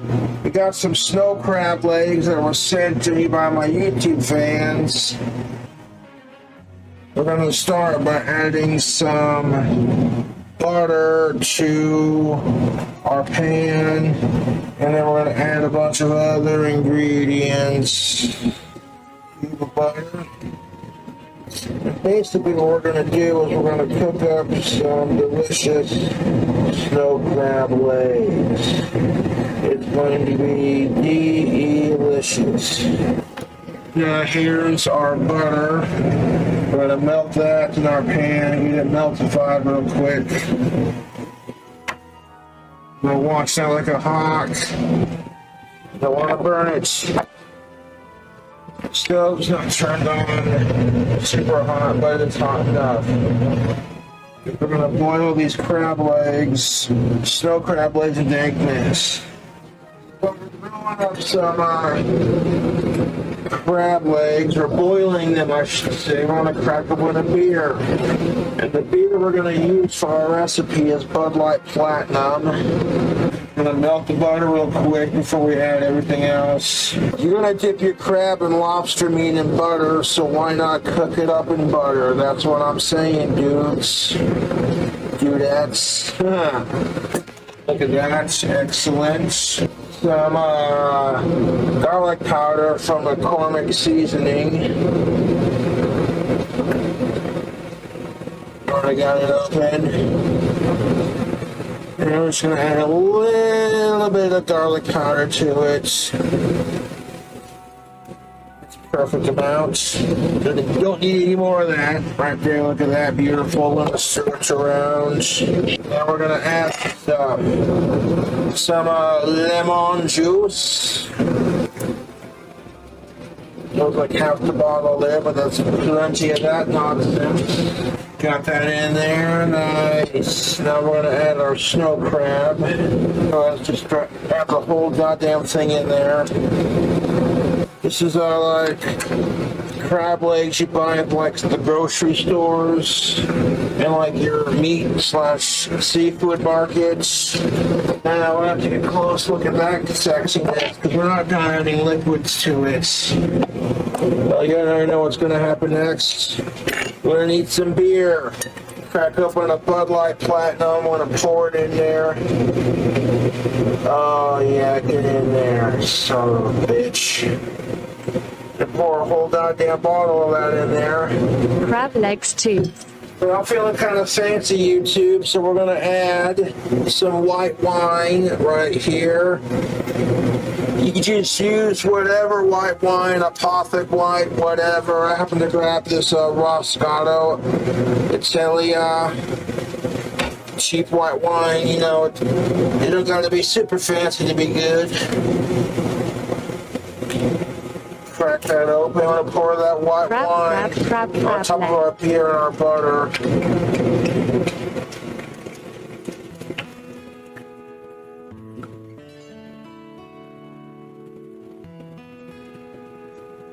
So a little bit to try off camera or on camera, who cares, fuck it. A little bit for off camera. Look at that, it's not quite full yet. So I need to add some water to it. Got a cup, we got some water jugs right there. So it don't matter. I added a sprinkle more, just a tiny bit more of our garlic salt powder on top. Just kind of went like that real quick. You know what I'm saying? The lid's not open. I'll just demonstrate for you purpose-wise. And I took that fork and I stirred it around in that mixture. And then I took a spoon, made the same material as like this fork and right here, and I got it weighing down the crab legs in our mixture as we speak. This pan's just barely big enough to fit all those crab legs. This is snow crab. Right now I got the fan turned on to low. I'm watching like a hawk and it starts to overboil, and I'll just try to heat down. I'll let those crab legs slowly boil in that white wine. Here's the white wine that I used.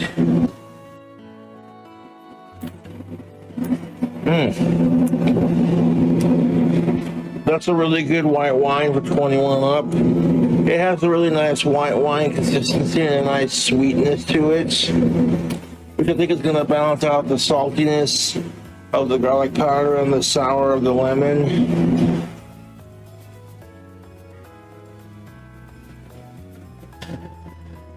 Then let it boil in that delicious mixture, making some dang crab legs. So I was sampling the liquid while boiling it up. The lemon was overpowering, so it needed just a pinch more garlic powder to like kind of like even it out a bit, you know what I'm saying?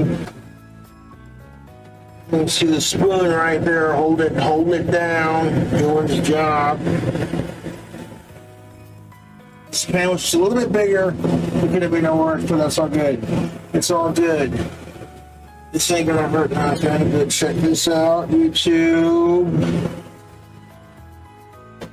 Check out the snow crabs. When it boiled down to a point where the spoon was exposed, I took it out and put it in the sink. Now we're just gonna let those snow crab legs boil in that mixture until that level goes pretty down nice and low. I've been drinking a little bit of Bud Light Platinum, so don't mind me. Smells good, and all that butter and white wine and beer is gonna seep into the cracks of the crab legs and like taint the meat, you know what I'm saying? That's what I'm hoping will happen anyway. People are like, what the fuck does your meat look like? And I'm like, it's looking fantastic. Here's what's left of that fire meat. There's like about that much left in the wine jar. I just mixed with a whole bunch of shit and call it a day, man. Now the crab legs are gonna boil in the buttery wine beer mixture until that liquid gets down pretty low. And they like low. And they'll be fully cooked for sure. Gonna let them cool off, just do their thing. I mean, you know what I'm saying? If it tastes good and smells, and it should be just fine. I like red lobster, I like seafood, crab, lobster. I'm not that picky, to be honest. Like, I want the butter to cook all into that crab leg goodness. Snow crab. Look, if you go to Red Lobster, they give you some butter to dunk your crab or your lobster tail in. So, 4 steps ahead of it, my dudes. I've been checking on it periodically. That's how I know this. When the spoon started to surface, it's barely above the liquid. The liquid is slowly boiling off and cooking into the crab legs.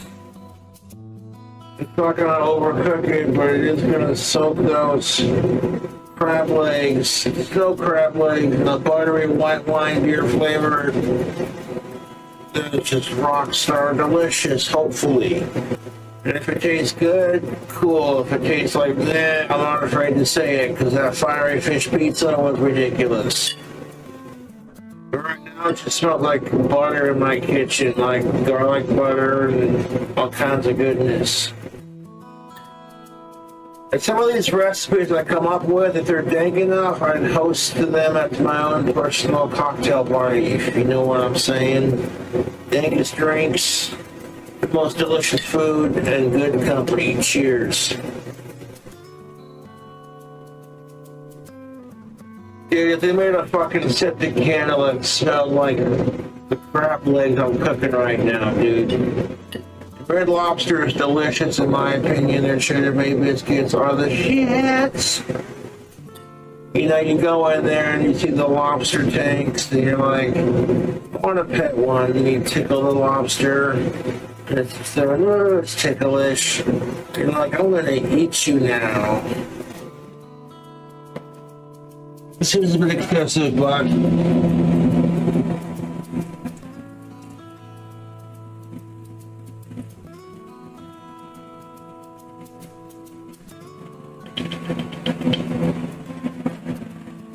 that's all we're gonna need for that.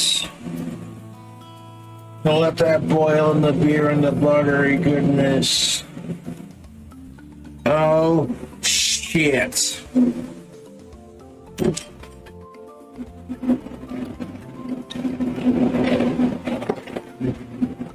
That's just smelling all kinds and looking all kinds of smexy. Crab legs, snow crab legs, snow crab legs.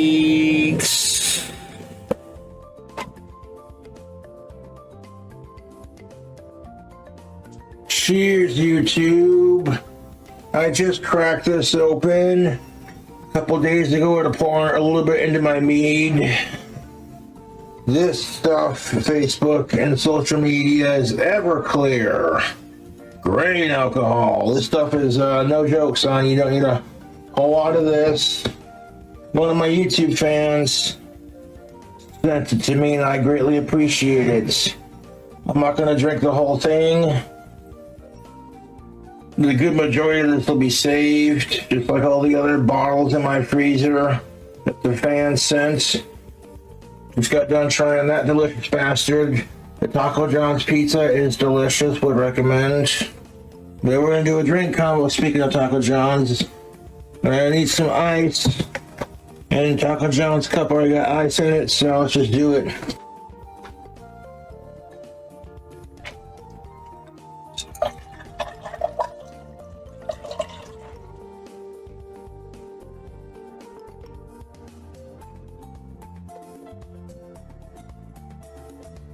That Mountain Dew ice cold. And pour a shot of Everclear on that Mountain Dew. And that Everclear bottle is freezer cold, son.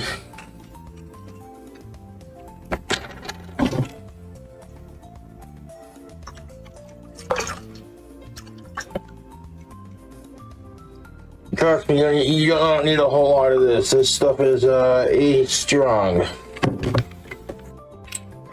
And a splash of Bud Light Platinum. Brewed for the night.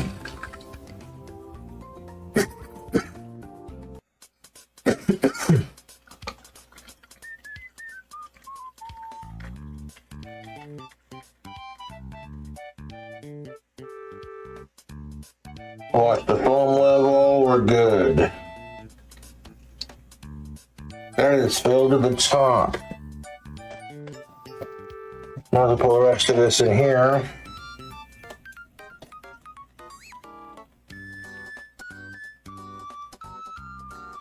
Last to that one.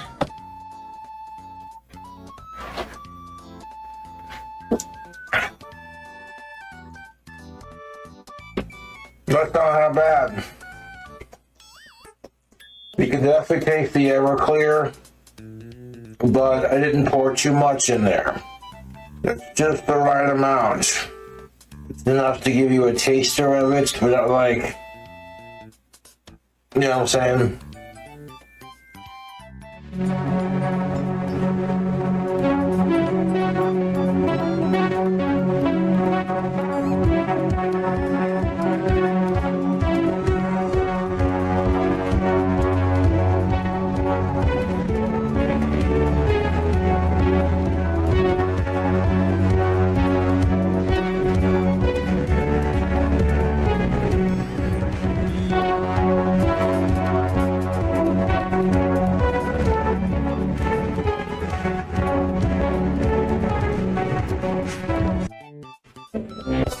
Back at it with another video. Facebook, look at that pizza. So I got a Little Caesars stuffed crust crazy bread custom pizza. Now Little Caesars took their crazy bread, made it into stuffed crust, and then made that a pizza option. I'm here for it. This pizza consists of their crazy stuffed crust bread, as you can see. The free topping was an option. I chose bacon. And then for additional toppings, I chose bacon 2 more times. And then onions 2 more times. And then extra cheese. And jalapenos 1 time. 1 time for the 1 time. I got the oven preheated to 350 degrees. I bought this pizza earlier and I want to food hack it for social media. Right now I'm in the process of getting shit packed up, so it is what it is. But yeah, this pizza's looking hella delicious.com. Extra cheese. 3 times the bacon, 2 times the onions, 1 time, you know, for the jalapenos. Now we're gonna throw some toppings on there, YouTube. Before I throw this pizza in the oven to food hack it for social media, I'm going to add some cheddar jalapeno Cheetos.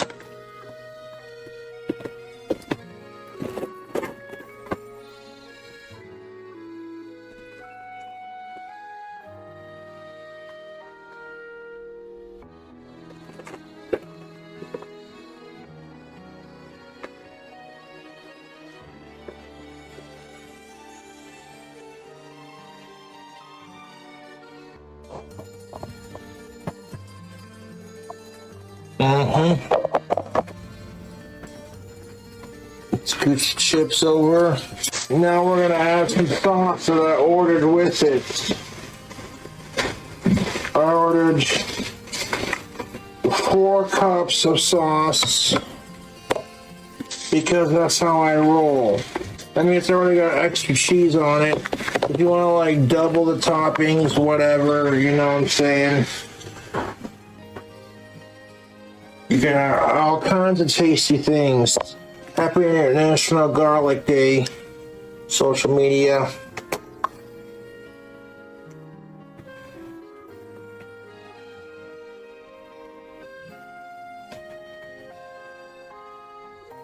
Two cups of garlic butter.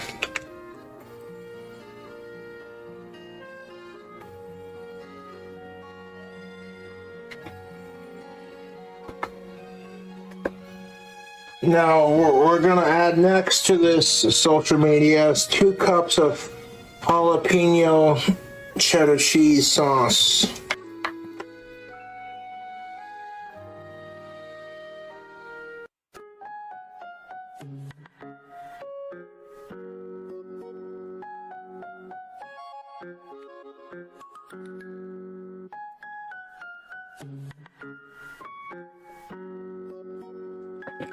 Two cups of that goodness.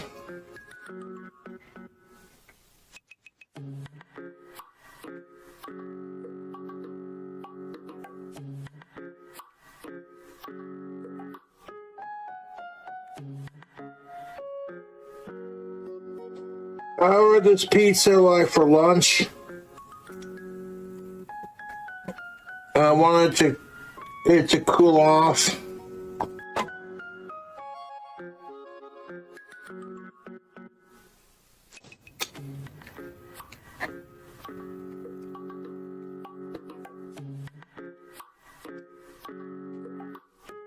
I know it's already got cheese on it, but we're gonna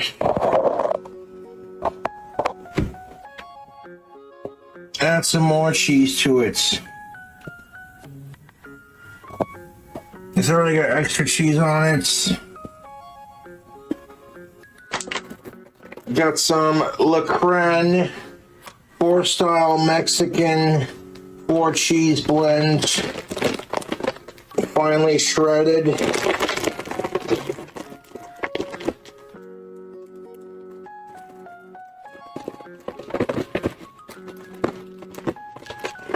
This already has like 3 times the bacon on it, so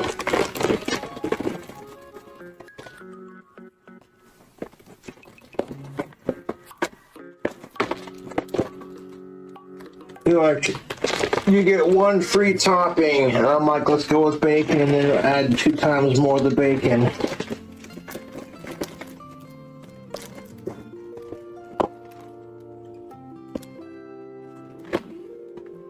Little Caesars took their crazy breadsticks,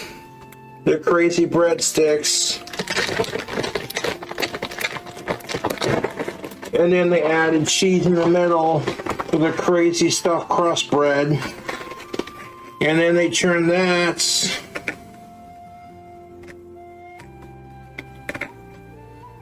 into a crazy crust flavor.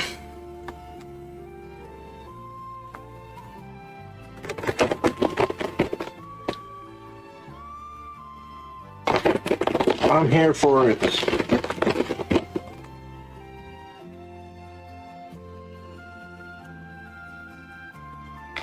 I got another food hack I want to do with my jalapeno Cheetos. This ain't it. This is brand new.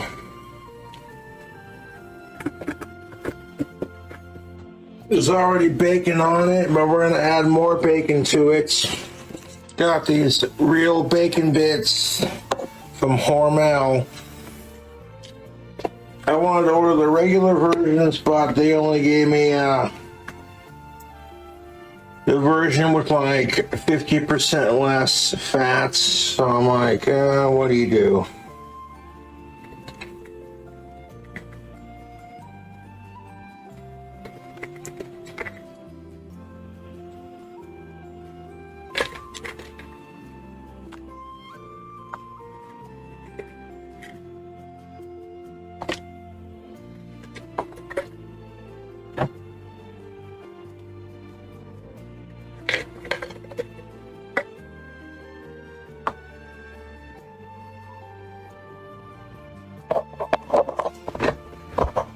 Look at that.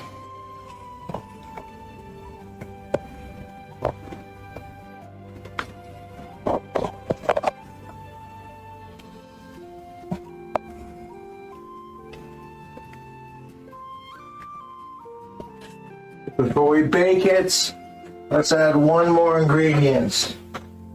Got some Frank's Red Hot Buffalo sauce. Now I got the oven preheated to 350, and I'm only going to keep the pizza in the oven until all the cheese on top melts.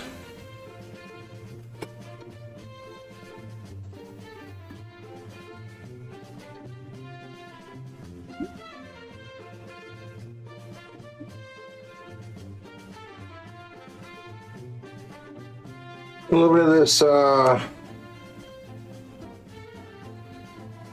Frank's buffalo sauce.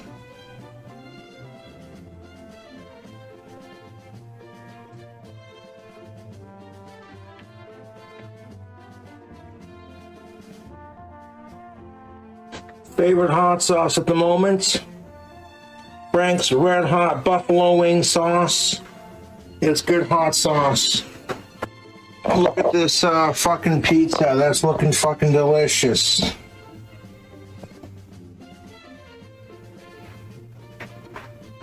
Gonna reheat it.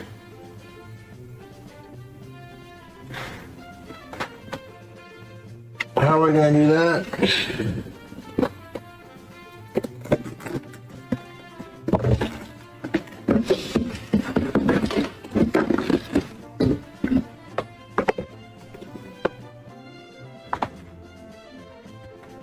Top lid's gonna stay safe with us.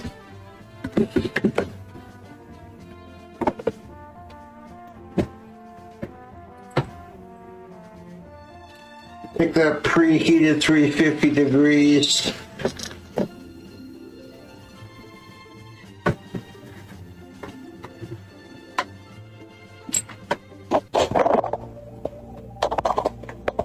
Stick it in there. Gonna leave it at 350 degrees until the cheese is on the top is all nice and melted.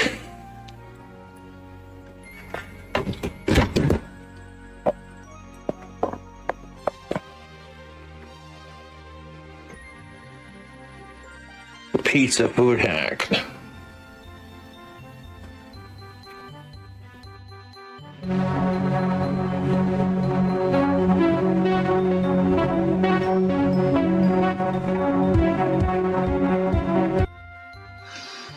What's up, fellow YouTubers? It's your boy King Cobra JFS. No, I'll go on the stream whenever I want to, dude. Go fuck yourself. I got trolls texting me to kill myself, and I'm like, you first, asshole.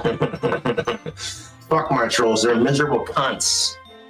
Got the potion time glass. We got some black cherry. Mike's harder, black cherry. Yes. Dude, I like this Savetka mango pineapple vodka. That's some good shit. No sponsor.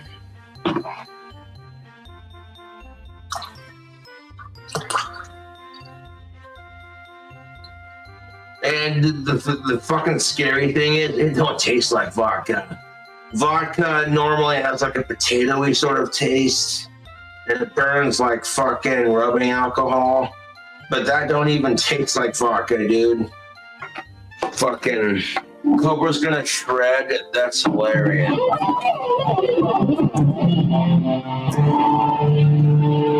And a sip of the alcoholic goodness. Whoop! Ow. Alright. Fuck off with that, you fucking wanker. Fucking. I start drinking and my 80% brain comes out. I get really drunk and then my Scottish side comes out. Yes. I have ADHD just like Ozzy has. It comes with... fuck off! It comes with the fucking package of having Asperger's, and I'm just like... Yeah. This is another reason why I don't fucking... you know what I'm saying? This is another reason why I don't off myself. I love to play guitar. Oh. Fuck the neighbors, right? I don't even have to... Oh, shit. And people on social media are like, okay, good for you, Cobra. You can play guitar. You know how to shred.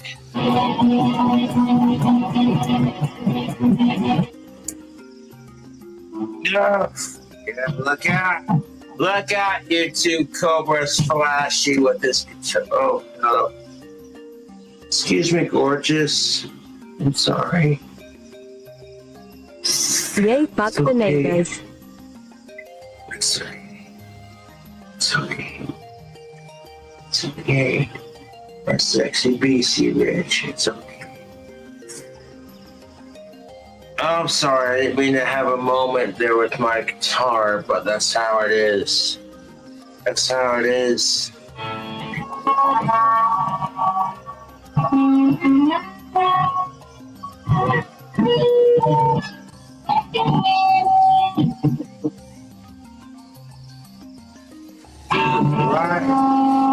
Don't get me started about those crab legs. I don't even want to deal with this. Dude, I can't. I'm a fucking loser. Can't play the fucking Star Spangled Banner right now. It's pissing me off! It pisses me off! Like, okay. I've spent several years being patriotic. Fuck the haters! And that's how it is. Nah.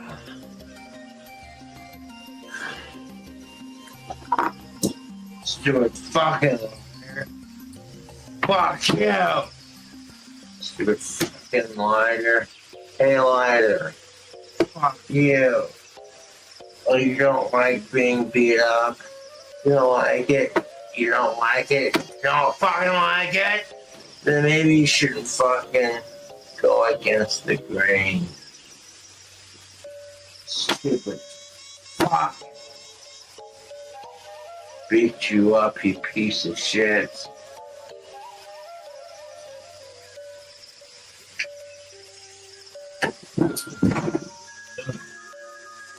God damn it! Fuck my fucking cigarette!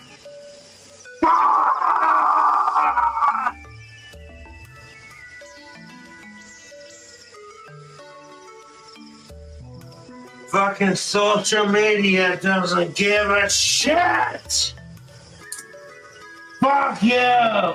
Fuck you! Fucking touching me, you piece of shit! Fuck you!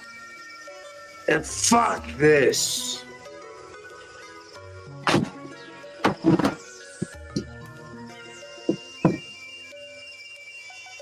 And of course, my drink has to spill. I lose my fucking temper over these stupid fucking assholes. And no one's gonna feel sorry for me because it's just like you did it to yourself, dude. You had a fucking drink combo and you had to lose your fucking autistic temper. Spill it for yourself. Fucking bullshit!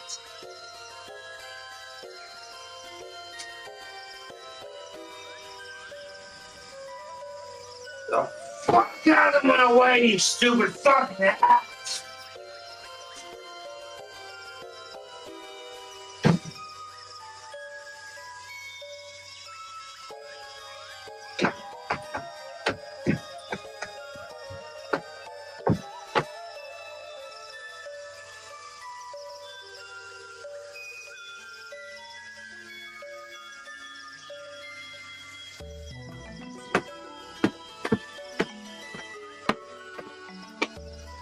Stupid fucking piece of shit. Fuck that hat. Fuck you. Fuck you. Oh, it's... fuck you. Fuck you. Fuck you.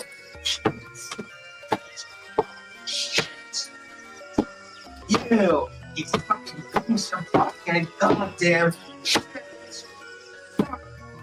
You!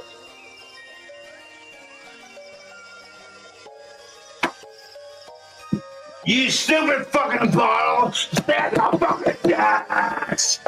Stay on the fucking desk, you piece of shit! Fuck you! I told you! How many fucking times did I fucking tell you to stay on the fucking desk? Fucking stay on the desk! I told you 1,000 times. Fuck you!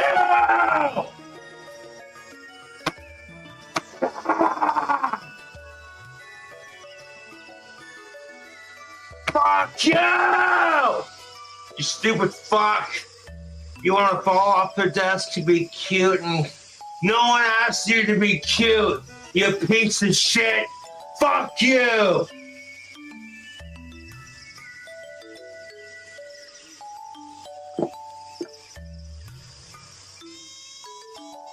I don't care if I got a nasty fucking temper. Fuck you! Stay the fuck in my hand, you piece of shit! I'll smoke you until you're dead. Fuck you! I don't care if anyone sided me. I'm fucking miserable. I'm just making the best of every day. That's all you can do, YouTube. That's all you can do.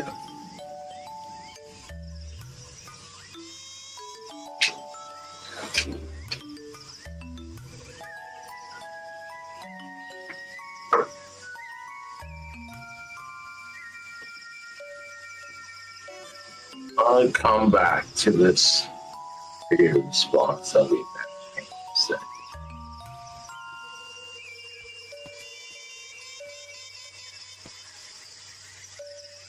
This is the Wendy's saga. This video series will be covering the beloved saga from start to finish, in detail. Working at Wendy's was what Josh was known for, alongside his pipe smoking and gothic bad boy persona. He was proud to work at Wendy's until it was taken away from him after almost 5 years of service. There are many moving parts to the Wendy's saga, such as Josh's finances and after-work habits that played a big role in Josh's inevitable firing. This is the Wendy's saga, part 1.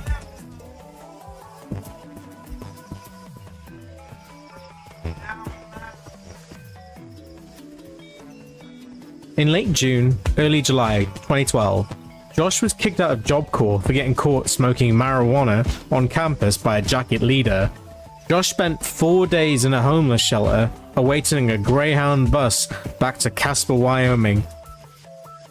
Josh said that his dad was furious and gave Josh the ultimatum: get a job in 2 weeks or have his hair cut, which at this point was down to his shoulders. Before Josh went to Job Corps, Josh's dad Clint told him if he gets kicked out of Job Corps, he's going to a group home with other kids with autism.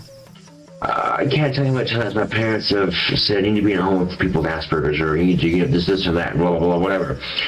And I said, no.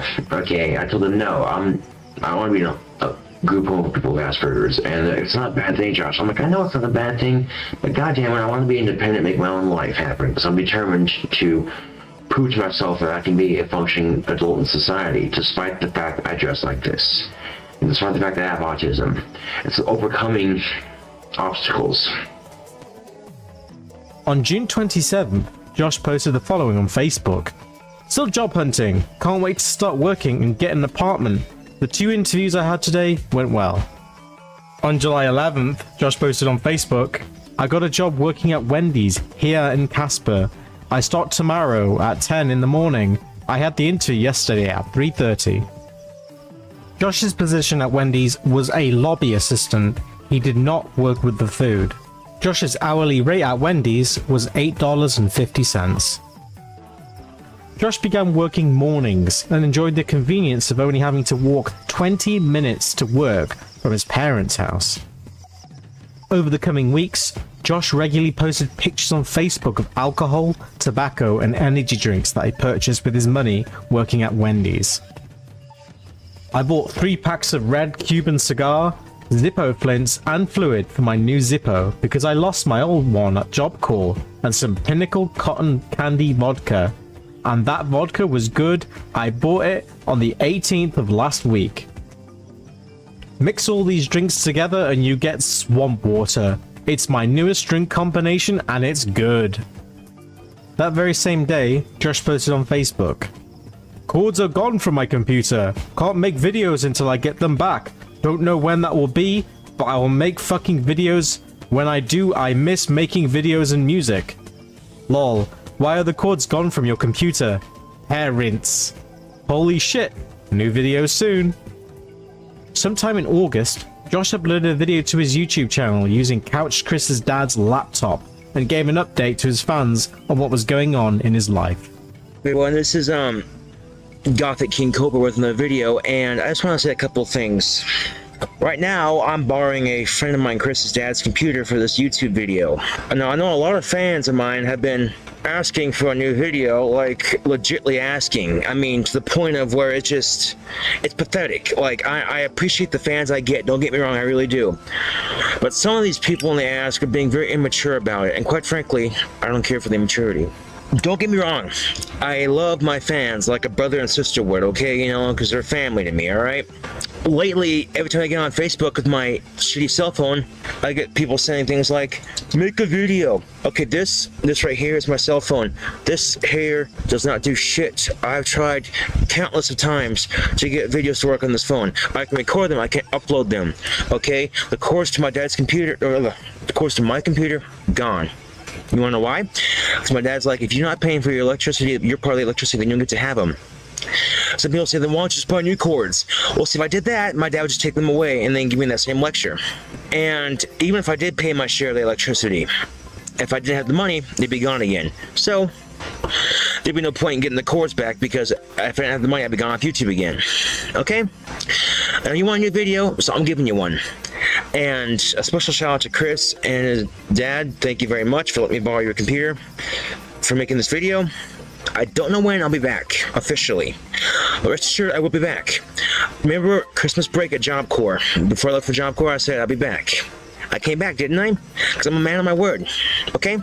Now, once I get my own place, I start paying my bills while looking to getting internet. And then I can start making videos again, like I used to. See, right now, I can't even make and finish my 4th CD, The Darkness. Oh my god, this CD, people, is gonna blow your fucking minds. This CD is my best work so far. It's legit. I got me a new Zippo. Well, I still don't want a Job Corps because it fell in my pocket, no one will return it. Okay? I got kicked out of Job Corps for smoking pot. Okay? Not the most brilliant decision of my career, but oh fucking well. Life goes on. Now, while I was at Job Corps, I got a girlfriend, Stephanie Pearson. Love you, baby. So, yeah, a lot's happened since my last video. I mean, a lot. I also lost my virginity. Hell does freeze over after all. Also, since I'm out of Job Corps, I need a job to afford stuff like an apartment, a car, hopefully soon, booze and cigarettes. So I got a job working at Wendy's. It's a great job. They have me work in lobby, great people to work with, you know. There are times it does get stressful. It's fast food, but you know, I do what I gotta do to get a job. You know, I'm a decent worker too. You know, I'm a really good worker. So, like I mentioned before, my cords to my computer are gone. The minute I got home, I had to get a haircut. It's longer now, but when I got a haircut, it was fucking short. But before I got my haircut, I had my hair down to my shoulders. It's fucking amazing. The cords to my PS2 are also gone, so I'm not even being allowed to play PS2. I'm getting by the best I can, smoking and drinking. Cheers. Right now I'm back in Casper, Wyoming. You know, I'm trying to get my life together. Now I sent Job Corps an appeal letter, and my girlfriend Stephanie talked to the director, and she said it takes months to appeal something like that. So until then I gotta get a job, and if I get my own place before Job Corps says that I can or can't come back, makes a decision. Either way, I gotta get a place and move out of my parents' house because it sucks.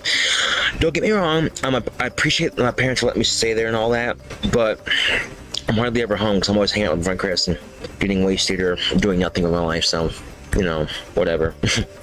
Just thought I'd share that with all my fans, and thanks for watching the video. Gothic King Cobra. Peace. On August 7th, Josh posted the following on Facebook. My dad is helping me get a place of my own, don't know when, but hopefully soon. Throughout the month of August, Josh posted pictures of alcohol hauls on his Facebook.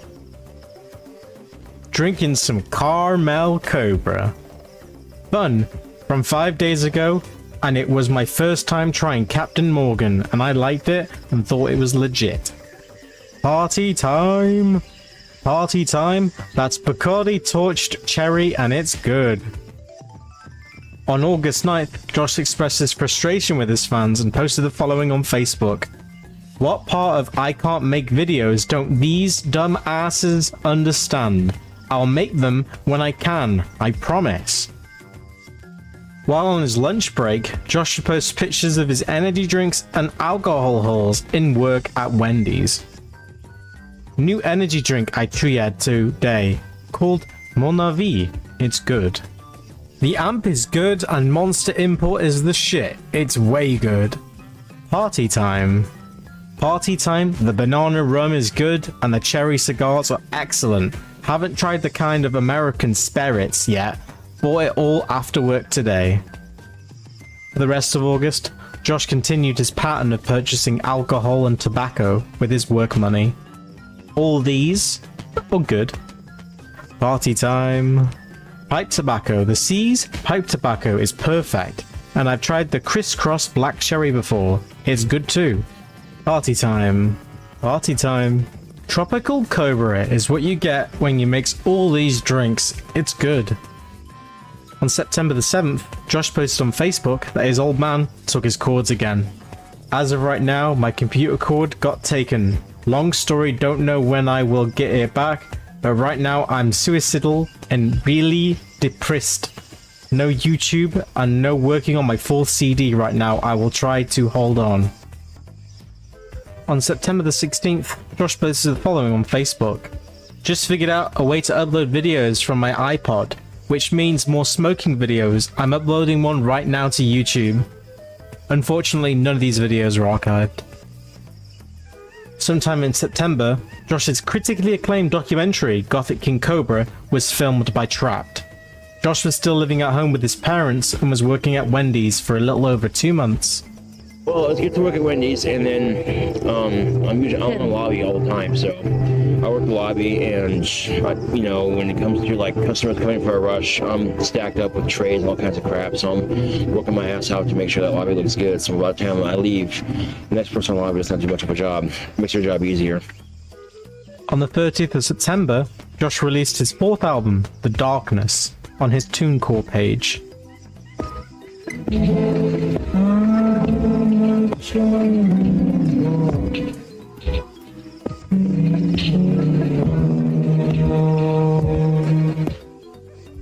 For the month of October, Josh wasn't very active on Facebook, but on October the 17th, Josh's dad Clint posted this update on his Facebook page. Just got done making a deposit for Josh's apartment. He'll be living in his own place in 2 weeks. In the video Random Topics posted on November 29th, Josh elaborated and said that his parents had cashed in his savings bonds to pay for the deposit for his apartment. But yeah, we got my own place, so it took me 4.5 months to get there, but I got there. Cashed in all my savings bonds I had. Face red droopy eyes. Face red droopy eyes. Face red droopy eyes. I need to get into it, so yeah. For the month of November, Josh was inactive on Facebook due to him working night shifts at Wendy's and preparing to move into his new apartment. Amazing how a filter On barely November changes 5th, Bob Lim's Josh's dad, appearance. Clint, posted on Facebook that he was helping Josh move into his new apartment soon. Moving my boy into his new apartment today. Wahoo! Go Josh! That's if I can get him up. He's been working split shifts and his second ends at 3 AM. Yay Josh! Wow, what stays open till 3 AM? They started him closing at Wendy's. Smiley face. The next day on November Yay, 6th, eyes wild. Clint posted Go on away, Facebook Josh. again that Josh was moved into his new apartment. Clint also spoke about Josh's work schedule and said that his new apartment was not close to Wendy's. In fact, Josh's apartment was an hour away from Wendy's in downtown Casper. Clint tried to get Josh to move into an apartment that was closer to his work, but Josh refused. The location of Josh's old apartment has been known since 2016. Josh moved apartments in late 2020, so his old apartment became public knowledge. Josh was living at 615 South Center Street, apartment number 108. The cost of Josh's apartment was $500 a month, with utilities included.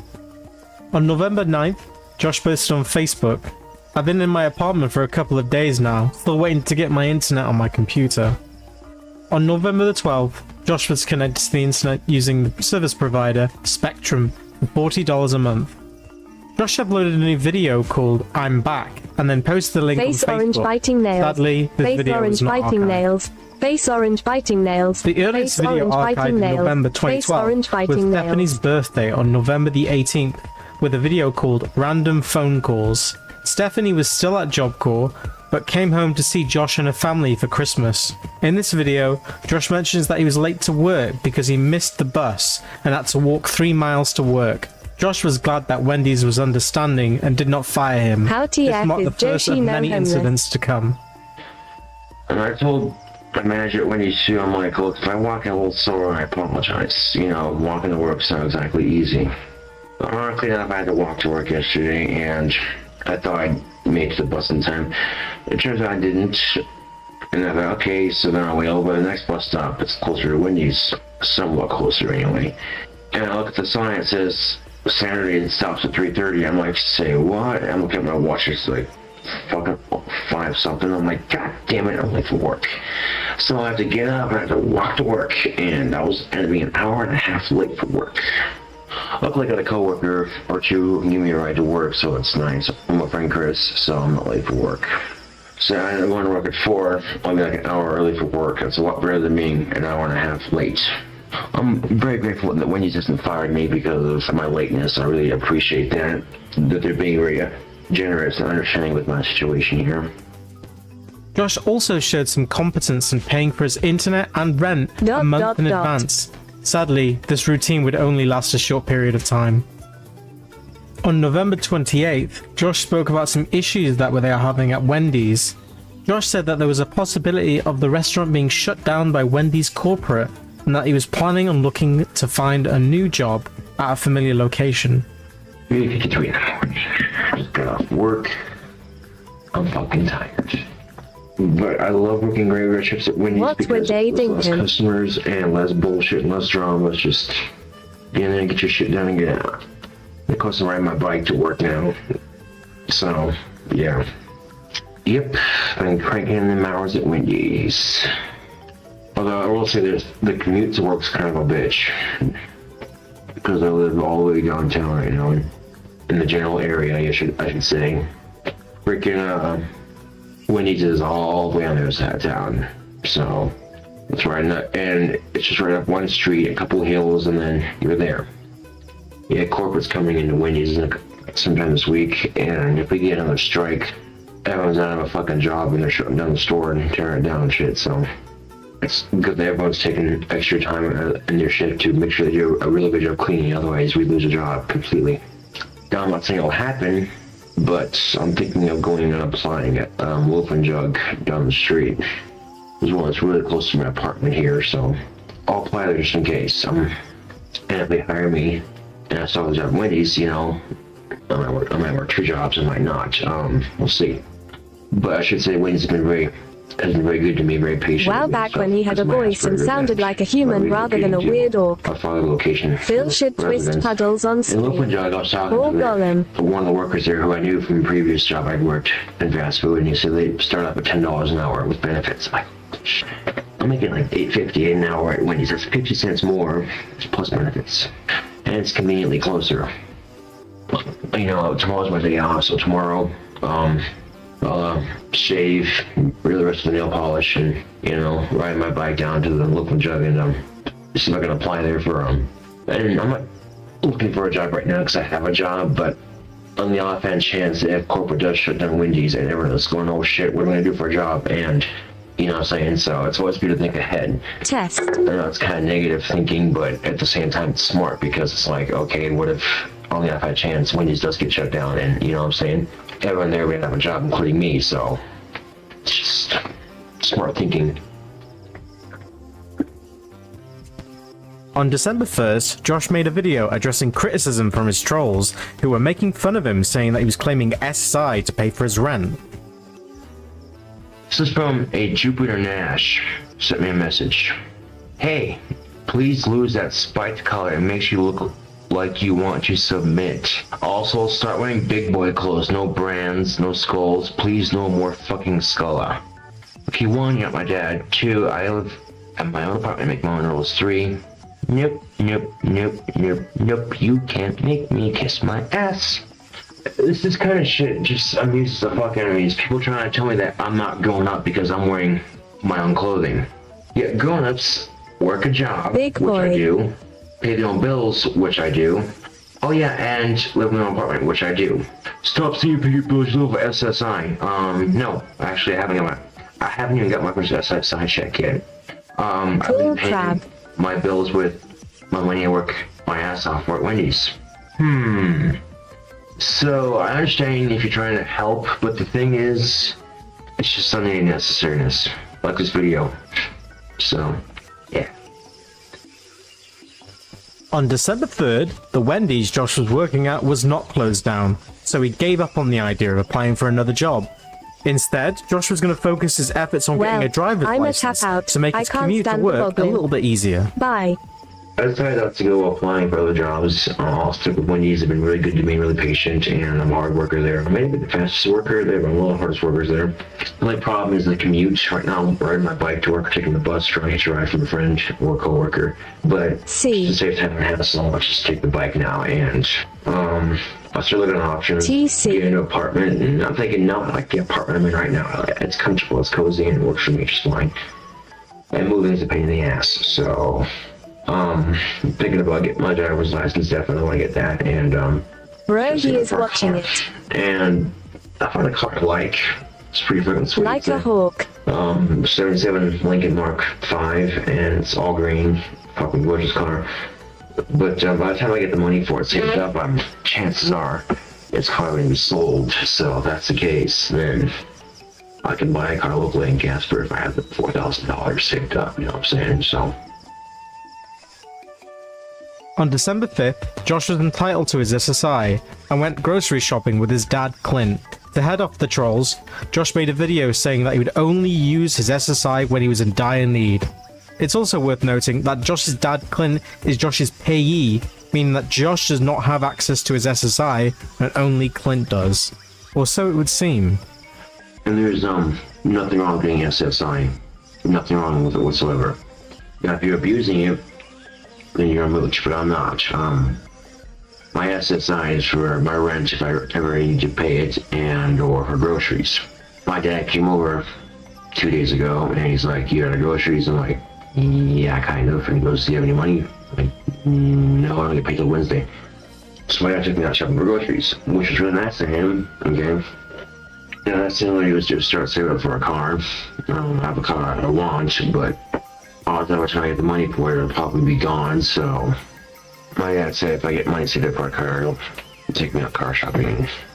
You know, life's going good for me. I got my place, I got my girlfriend, I got an awesome job working with a job. I fucking love working with Wendy's, dude. Wendy's is shit, okay? They've been real good to me, and I really appreciate everything that they've done for me, especially with my Asperger's, being very patient with me and stuff. Working split shifts and getting home at 3 or 4 in the morning started to get to Josh, and then on December 5th, Josh mentioned in another one of his videos that he'd often start to fall asleep at work. This was in part due to Josh not getting enough rest between his shifts and would just pull all-nighters before work. Now, I was at work, I was one time sleeping, you know, whatever, and my coworker says, here, reach in my pocket. I'm like, what? I pull out one of these. He's like, are you sure? He's like, yeah. No, it's not bad. It's a 5 hour extra. These things are fucking awesome. Okay, these things are pretty fucking awesome. I felt it boom like that, but it lasted, dude. But it didn't, the caffeine buzz didn't really kick in until I freaking started drinking and stuff was working, you know? The very next day, on December 6th, the very first instance of a troll calling Josh's work happened. This effort by the troll was fruitless, as the owner of the Wendy's Josh worked at was aware of Josh's videos and his trolls. How desperate are we to troll me? Seriously. It's pathetic. I'm gonna be honest. I'm gonna call Wendy's and tell them what a little punk ass I am. That's going a bit far, don't you think? But the thing is, they love me at Wendy's, dude. I'm one of the best workers there. I mean, maybe one of the fastest, but one of the best workers there because I take on a lot of work. I may not be the fastest, like I said. I admit I'm the fastest worker at Wendy's, obviously. But I'm one of the best because I work really hard. And at some point in your life, do you realize you're willing to call work and get someone fired just because you hate me? Or whatever false accusations you come up with. At some point in your life, do you think that's a bit excessive? That maybe you're caring about my reactions a little too much? I mean, quite frankly, I find it rather amusing that you're willing to go that far just to spite me somehow. And quite frankly, it's pathetic. It really is. The owner of the store, we're good friends, dude. We talk all the time at work, so yeah. And the owner of the store sees my YouTube and she likes what I do on YouTube. She said, he's a good kid, he's got a good head. $60-ish crab legs wasted. I appreciate that. Did bro fart? People acknowledge existence. On that same day, in another video, Josh divulged more information about his finances and revealed that he'd been paid $700 for working 2 weeks worth of split shifts at Wendy's. It's also worth noting that Josh would be paid by check, so he'd have to pay all of his bills with cash.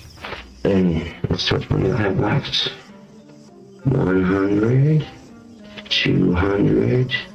I still have $373 left. $200 right here. Put it down for the next month's rent. Start anyway. Those crab legs, bro. I'm dead. Personal spending. So I already got groceries and I already got bills paid off. There's nothing with the wrong thing helping the SSI. I think people are just jealous that they can't get in because TBF, I think he is the fart. No, but seriously, there's nothing helping it from the government if it's needed, you know what I'm saying? So right now, if I need to buy groceries, I would have enough money to buy groceries. But I ran out of groceries just short of 2 days before the payday, so unfortunately, but you're thinking, well, if you have enough money for food, money, and all this other, why you need an SSI? In case of emergencies, like if I ran out of groceries and I was going to pay her a couple of days anyway, so yeah. And I think and she walks in like here talking shit. Now I have to your fast. hard-earned tax money goes to feed me, and you want to see me die, don't you? Too bad, so sad. I'm getting there slowly. So I was trying to mooch off the sign. Yeah, I went about all the tobacco and all that with the booze, but with the SSI, but I didn't. So I used that my hard-earned money at Wendy's. And when we ran out of my taxes I pay, I go on to pay like me as well. So shut the fuck up. Too retired tomorrow, Josh. Working 11. Yeah, well, I'll go till 2 for the first half of the split shift, and then I'll go back in and work at 6 to 1. So I can, you know, take a quick nap in the lobby if I have to. You know, I don't have a problem with it, obviously. On December 7th, Josh recorded some shenanigans with his work colleagues and even talked about the Trap documentary, Gothic King Cobra. I had a YouTube user by the name of Trapped with 3 P's, okay? And his friend Aaron, they came to Casper here to do a documentary about me just before I moved to my apartment here, and I'll just start working on it. You know, this documentary, I have a good feeling about how it's going to turn out. It is legit, believe it or not. There's a teaser on his channel, so part of my personality, I do crazy voices and shit, and so some of my coworkers are talking about flamingos, and like, they're not real. I'm like, yeah, they are. So I'm like, it's Fairy Fedora, the pink flamingo, fabulous. But then it came down to Felipe, Fairy Fedora, the flamboyant flamingo, one of the characters I do for voices just for shits and giggles at work. It's Felipe, Fairy Fedora, the flamboyant flamingo, fabulous. Ruffle some feathers on Broadway, baby, with his best friend Alvin, the albino peacock. Hi, my name is Felipe, Fairy Fedora. I'm a flamboyant flamingo, fabulous. No, I'm not gay, and I realize it's very, you know, yeah. And people can talk all the shit they want, you know what I'm saying? Like, oh, that's very insulting towards homosexuals, Josh. I do that shit at work, and one of my managers is actually a lesbian. She finds that shit funnier than hell, so, yeah. That's all good fun. You know what I'm saying? Yeah. On December 9th, Josh gave a bad review for one of the local cab companies in town. Josh claimed that the driver didn't wait for Josh and left, resulting in Josh being late for work. Josh had the wherewithal to call Wendy's beforehand and let them know that he'd be late. So, Yellow Cab in Casper is Finally. really bad customer service. So today, I realized I had to be at work at 12. I called well in advance for the cab, so I know to be there on time for work, right? Here's what happened. They said 10 minutes will be here. Alright, cool. So I finished getting ready for work, and I'm heading out the door, ready to go. Just in time for the sniff. So I called them and asked, where are you guys at? And I quote, this is what they said. You were 20 minutes and I'm gonna sit here and fucking wait for you and shit and blah blah blah. So we left until I get someone down there in the can. I'm like, okay. I still got to go drop the money, but I dropped out for a smoke break. Casper Cabs, a different cab company, and I called them and very professional, and we'll see. Now it might be Yellow Cab is the cheapest in town, unfortunately, but because my bike's broken at the moment and I don't have time to fix it, but at the same time, when I do get it fixed, I'll be good to go again. So I got some money, so I can take a cab and a bus if I need to get to work on time and stuff, so yeah. And I called Wendy's ahead of time, let them know the story and what's going on, so if I'm a little late, you know, they know, okay? It's all about taking personal responsibility, and quite frankly, Yellow Cab in the past recently has been really shitty, and I thought, you know what, maybe I'll give them the benefit of the doubt and just, you know, give them a call. And it turns out that this is the final straw. I'm done using Yellow Cabs, man. Hello? Thank you, ma'am. I'll be right in a second. Right back. Right back. Cabs here, so. Around the 18th of December, Josh let his friend Chris, aka Couch Chris, stay in his apartment for a little while. Chris was kicked out and was living in his van, so Josh felt bad for him and let him sleep on his futon. For Josh's hospitality, Chris would occasionally drive Josh to work in his van. Allowing Chris to stay with him had a negative effect on Josh, financially, as Josh's dad, Clint, told Josh that he'd not be able to claim SSI while Chris was living with him. Josh's videos also declined in quality, as Chris would play video games with his brother, also named Josh, in an effort to drown Josh out, maybe to try and put him off making videos? But that's for you to decide. Good morning, YouTube. A little hungover. So I'm drinking some, the Lobster I had in my fridge. Got some caffeine going, knock all the alcohol out of my system before I go to work. I didn't mention this in my last video, but I no longer have SSI at the moment, which, everything, my apartment, my food, everything on my own, okay? Which means I'm gonna have to start budgeting my money a little better. That's my dad's gonna be pissed. I'm how's Chris doing? I said, he's doing good. We met lunch yesterday, and I told him about Chris being kicked out of his grandmother's, so I told him to just move like someplace, and, that's my dad's because SSI, I know, and it's possible that I could lose my SSI permanently. It's gonna suck if I do, but thing is, you know, I think it's worth it because, you know, it's helping a friend out, you know. It's Christmas time, it's cold outside, you know what I'm saying? I'm not gonna be like, hey, Chris, you can't stay here, sorry, fuck that, you know, fuck that, dude. It's not like I'm not gonna help. Exactly, you know, and it's like, you know what, you're gonna be staying in your van, you know, shit like that, and you tried to do that before, and before I couldn't help you out like this because I was living with my parents, and they wouldn't have been okay with it, but if they got their own place to it, and you need a place to crash it. Fuck it up. You know, so. SSI is weird because, I didn't spend all the money they gave me. Well, my dad didn't even, because my dad's controlled the SSI. I think it means that fucking... In time, so they're like, you need to, so I now owe them money, like $200 so, yeah. So I owe like 46 something for internet and like 500 for rent, so. And I'll pay rent till the first of next month, but, the way Wendy's paychecks are, I might not get it in time, so it's best I take care of all the bills now and be a responsible adult here, okay? I'm taking this responsibility. But you drink like a fucking idiot, you know, that's for your mom and you want to talk all your shit you want, okay? I noticed some of the vodka was gone. Did you guys have a couple shots? That's cool, I guess I'm not sharing my booze. Dude, see that handle? Dude, I have shit for handle. I know on that old channel I kind of was talking about having a shitty day at work and dealing with stupid people, and the weird thing is, the person I talked about in that video actually saw it. So, that was bad, but ever since then she's been really cool with me at work and stuff, you know, we were actually getting along, so. No, dude, I only got one. I didn't actually mention your name per se, just some of the actions that she's been doing, that she's has done in the past, and how it concerned me, and yeah. Ever since I noticed she's been a lot nicer at work to deal with, and that's really appreciated on my part, and I think some of my other coworkers are noticing that too, I think they're appreciating it as well, so.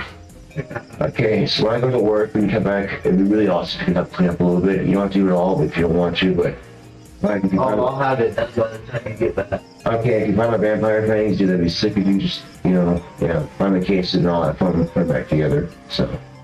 Thank you. I mean, what are friends for other than holding you down when you need it? With my inner demons, yeah. And, on my old account, I talked about the grapefruit story, and of course my coworkers saw it, and they all gave me shit about it. On December 20th, Josh called in sick to work after a night of drinking with Chris and his brother the night before. Today I wasn't feeling too good. Yeah, last night at work, I was towards the end of my shift, I was hopping between the bathroom and the lobby, so that's my work lobby at Wendy's, so using the restroom a lot at work last night, and this morning, pretty much the same, so I started to feel a little better, did a little bit of Christmas shopping, got my internet bill paid off, rent's next on the list of bills to pay off. But towards the afternoon, I started feeling like shit again, like you wouldn't really, you know, so I didn't want to risk getting my co-workers and the customers sick, so I called in sick. On Christmas Eve, Josh put in a shift at Wendy's and then went home to see his family for a Christmas party, all while Chris stayed at Josh's apartment and played video games. I have to be at work until 11:30ish, so I figured, you know what? Have a little bit of fiction, the Rockstar. Is that really? Wait, Yeah, it's not a beer. I was like, is that really smart to do right before? If you get bacon as a second topping, you get wrecked. Always light. Today's dressed down at work, so I get to wear jeans and a nice green t-shirt. Being it's Christmas, you know, you get a chance to, yeah, black jeans and a green t-shirt, hold sharp going to work. On Boxing Day, Josh received a letter in the mail letting him know that he does not qualify for SSI anymore as he was earning too much money working overtime at Wendy's. I gotta say, it's quite nice to come home after a hard day at work to my own apartment that I'm paying for by myself, because I don't have my SSI anymore. I got a letter from people at SSI saying I make too much money at Wendy's to have SSI, so it's really good, which means I can live independently now. The thing is, I only used SSI once since I've had it, and I was to get groceries because I was out. But now I don't have SSI anymore. I'm 100% on my own, budgeting my money like I'm responsible like an adult. So they're saying things like, well, you got all this booze and tobacco, Josh. What about your rent, huh? Already taken care of.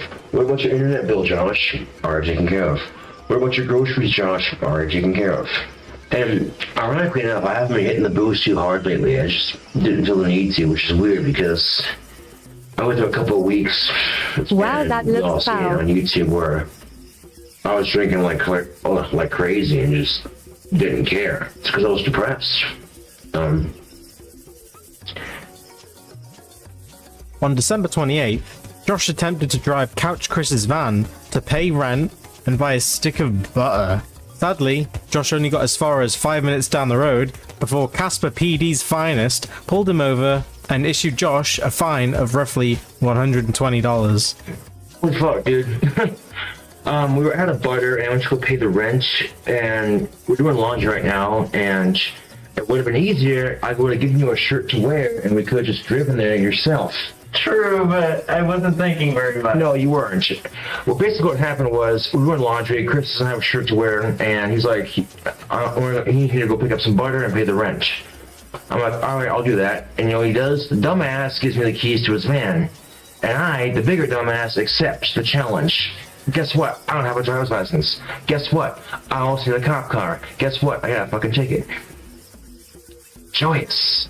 Now, of course, I was very polite to the cop. I didn't smart off or anything, because at this point, the guy's pulling me over without a license. It could have been worse. So, and the cop was very polite. He wasn't rude or anything. He's just like, you know, I pulled you over, and I'm like, no. And he's like, you made a left-hand turn and damn near hit me. That's driving me twice this weekend. I'm like, oh. He goes, do you have a license? I'm like, no. Permit, anything? No. Is this your van? My friend Chris I was just telling him I was going on the grocery store to get butter and pay rent and stuff, and he's like, oh, okay, running through the addresses. I have my ID and stuff, and I check out, so he's all right, cool. He goes, can you at least park the van? I'm like, yeah, I'll try parking the van. He's like, stop. You have to tell me how to park the van. I'm like, okay. He's like, what's your driver's license? I'm like, well, to be honest with you, I never had the motivation to get one, because, quite frankly, I never driven the car that much, and yeah. I'll shoot you with this one. Yes. Anyway, I got a ticket. Here, You can get off the community service. I could. And I'm due in court for February to take care of it. So between now and February, if I pay for it. So I got 2 months to pay it off. No problem. Anyway, yeah, that's pretty much the gist of what's happened so far. It's been a good year. Cheers. Also, Cat's Messiah has been a good year. H is here for it. He done. My girlfriend Stephanie. So there are some positives to 2012. What will 2013 hold? Hard to say.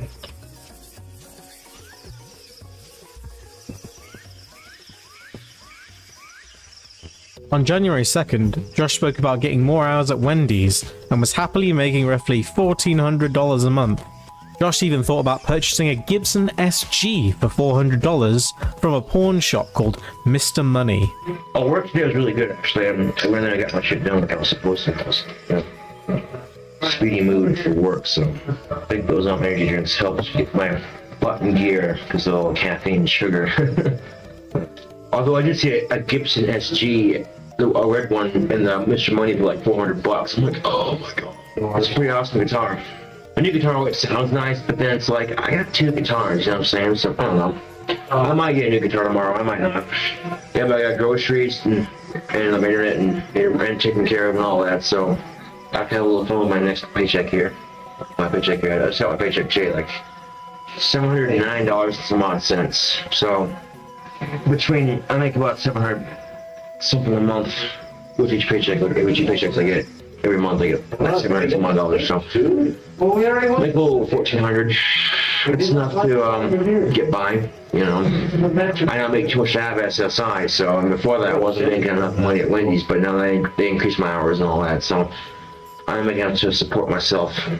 What about Chris? You know, he's staying here temporarily. He's getting a job, you know. What about his brother Josh? He comes over to hang out sometimes. It happens, you know. A couple of dudes have a couple of beers and bullshit on Xbox. It happens, you know.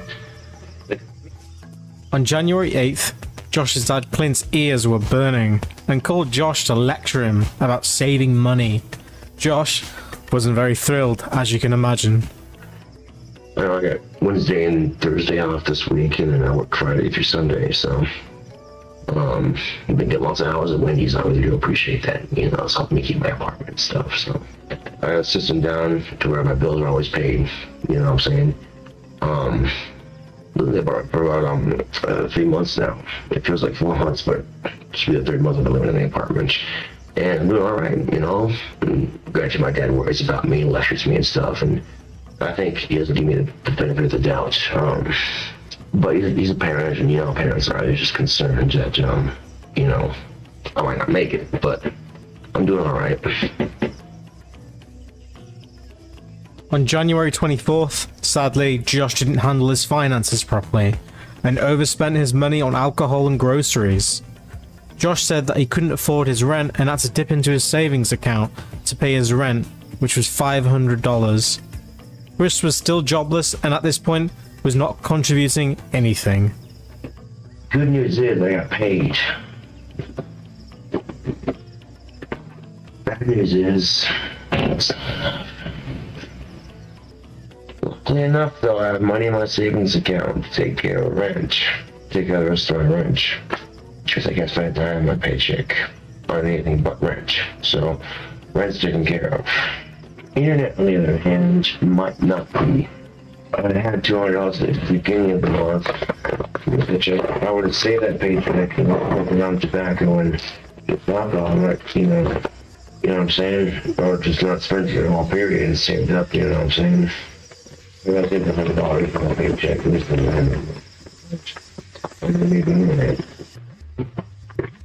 But I didn't think, much to my chagrin, I did not put my money very well. You're saying, well, where did that $100 go? You're saying, where did that $200 go, if you're asking? I overspent at the titty bar yesterday. Groceries and gas for Chris's van, which is now impounded, basically, so Chris lost his van. It broke down on the highway. Well, here's how it sits. I got money for rent, but I don't got money for internet. And unless Chris can come up with $75, I'm not having internet for 2 weeks. Which means I'm never taking a little vacation from YouTube. Now, I don't know what Chris is going to do to get $75 fucking in my internet bill. But he has till the first. He's moving up anyway. That's but he has till why the first. He says, I'll find out to get $75. So I'm like, yeah, good luck with that. Unless he wants to pawn his Xbox, then he might get $75 for that. But right now, Chris is in the middle of a contest with his brother in Minecraft on Xbox, and he has to another month to finish it. So I talked to my dad, and he's like, well, Josh, we got $60 in your savings account, so we can get you covered for rent, you know? And I'm like, oh, yeah, that's cool. So I'll still go to stay in this apartment and think so much is getting on. I'm flat fucking broke. I'll have no money for cigarettes or booze, and since Chris is moving out, one less mouth to feed, just myself if I ever get hungry, and I'm sure I'll be concerned on what little groceries I do have. So, yeah, this is gonna suck, but I will get through this. The last couple of weeks have been very stressful because I wanted to get paid, keep my bills paid, just to find out I didn't make enough money to pay bills. So, first things first, I'm going to go into Wendy's. When I go to Wendy's to work today, if I see my scheduling managers, I'm going to be very polite and be like, look, I didn't make enough money to pay all my bills this paycheck, so I'm going to need a shit ton of hours. If you give me a shit ton of hours, I'd be eternally grateful. And they say, well, Josh, we can't give you any hours, I'm sorry. And we're like, well, that's just fabulous. What am I supposed to do then? No, I made 61 hours this paycheck, and that was like way off overtime, so Because of that, making $8.50 an hour, I made $436 and some odd cents. At least now, I got to smoke a blunt yeah, and hit a that kind thing. of sucked, but at least I got a paycheck, so that's one way to look at it.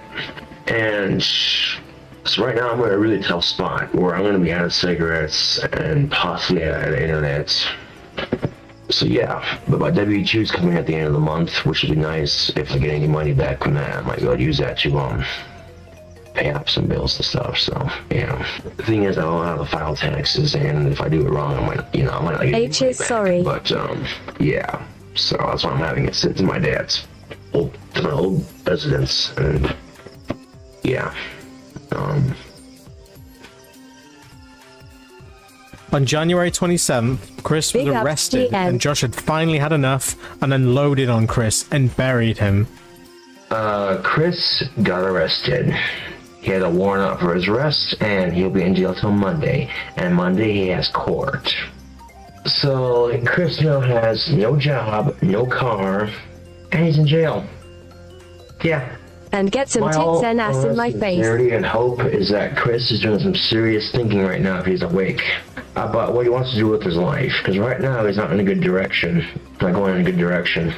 And believe me, it's not just the trolls and the people on YouTube saying he's mooching off me. My dad says it, even though my friends from the ZRT are saying it. There's people not outside of ZRT, obviously, but even they came over for a bit to, and Chris had left the apartment temporarily to let someone in and talk for a bit, and I mentioned my concerns to them about Chris living here, and they agreed that Chris being a mooch.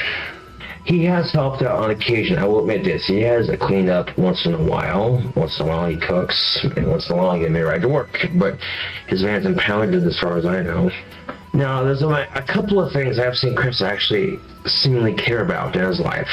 Cigarettes, alcohol, weed, parties, Xbox, ZRT, helping out with his sister, and jobs and everything else, I knew Chris from a distance, what I'm saying? Like, we hang out, we wouldn't talk much. Living with a guy for a couple months now, and I understand why his grandfather and his dad both kicked him out, and his sister kind of kicked him Dude, out. just sorry. He's gotten so much worse. He's got to put some effort here. If he's not working, at least he could just clean up the apartment. And he goes, well, I should have to clean all of it, Josh. Here's your apartment. Yeah, but the thing is, I don't want to... I work at Wendy's all day, basically, cleaning lobby. That's what I do for a living right now. And last thing I was coming to my apartment. Just as I come home and he's on The his difference is almost unbelievable. Like, hey man, what's up? I'm like, oh hi. Man, the apartment's still a mess. Personally, I think this is karma biting Chris in the ass for all the shit he's been doing. So, you know what I'm saying? That's what hair juicer does to your brain. As far as, but I will know this, is that, Chris has to the end of the month. There is no 2-week waiting bullshit period, you know what I'm saying? If my friend Matt has his job at the dealership, at the car dealership, and he's getting his apprenticeship thing, I told him flat out, well, Chris, letting someone in, like, I can't do this anymore, dude, I'm sorry. He's like, I understand. I'm like, okay, thank you, But if he gave a shit, he might actually be somewhere with his life right now. Not mooching off his good friend. I owe my dad money because he had to help pay off my SSI. And speaking of SSI, I got a letter from them saying I owe them another $180-some for December when they overpaid me. Thing is, in December they weren't paying me SSI. They taken it off to begin with because I got paid too much to begin with. So they're charging me money they haven't given me. That's kind of fucking My bullshit, keyboard dude. is bugging. That's It like, doesn't well, use register your money T properly 'cause anymore. You're kind of down on your luck and you kind of, oh, nope, man. He does duster. So, How is that That flat possible? out pissed me the fuck out. INEO, buy a new one. Screw them, dude. If it means I'm gonna be broke as fuck for a long time, then so be it, dude. I'm not gonna. I think it's better that budget my money better. So, yeah. For the next few weeks, Josh was busting his ass at Wendy's and was trying to budget his money better because he had to pay the $120 ticket he got for driving Chris's van. We're closing lobby all next week except for Sunday, so yeah. So I'm really ecstatic. I like closing. Dude, closing is the shit, dude. I come home late at night, sleep all day, work all night, It's my kind of schedule, dude. Works beautifully. But tomorrow I'll be sleeping in. He aches, I like laughing gas. I'm gonna pay my check edge and then I come back and work in my apartment some more and get this shit cleaned up more. So yeah, I got blisters on the top and bottom of my toes here. Ooh, damn. And the extra Juice straight up inhales Hashi. On my ankles all fucking night long, dude. If I'm working graveyard shifts, so you know what I'm saying, it's I can't. The buses aren't that late, so I usually get right home from somewhere, and I really didn't appreciate it. I really helps me a lot. So, but yeah, I'm just gonna get my license and sale for a car. I wouldn't worry about him getting a car the way he spends money on tobacco and booze. I reckon he'll come back to the apartment where I have booze and tobacco, go buy more. These people must think I'm stupid. They think that I can't read the comments, but I can't. I choose to ignore them because, let's face it, I bought Duster to try and freeze gummy bears one time, and good lord, they tasted like shit. See my foot? It's all red and blistered. The other one's the exact same thing. And look at that. It's just, dude. Gnarly shit, dude. And the other foot is the exact same thing. It's like, man. It's like a cold monster getting on my foot. Oh, it's cold. On March 1st, a similar situation to Couch Chris happened again. A fellow co-worker called Kent was in a spot of bother, so Josh extended his helping hand. This is also the same video where Josh put a porn tape of him and Stephanie on his iPod. Josh also spoke about how hard it is not to flirt with fellow co-workers. This is my friend Kent. He works with me at Wendy's. He's a place to crash. You're sleeping in his truck. I said, you know what, you can come stay with me until you get your own place. It's cool, dude. So, yeah. And he's pretty cool dude, he's quiet, doesn't make too much noise. It's probably a good thing so the neighbors won't hate him. I imagine the neighbors don't like Chris that much.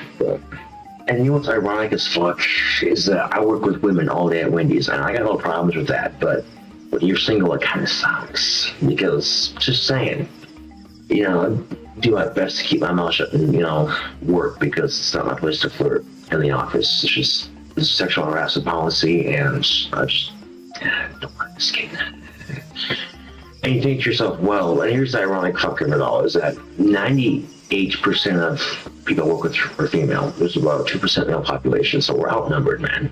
In fact, this point in time, I'm carrying this huge thing of sweet tea for the lobby. I'm like, sweet behind, trying to carry it behind me and stuff, because it's big, you gotta stay behind, so people because that kitchen's tiny, so you want to run into someone, and it's spilling the beef or getting burnt or something like that, so, one of the older women's like, nice to know it's right behind Josh. You think it's sweet, don't you? I'm like, no, I think just being a smart ass, but still, it was like, really?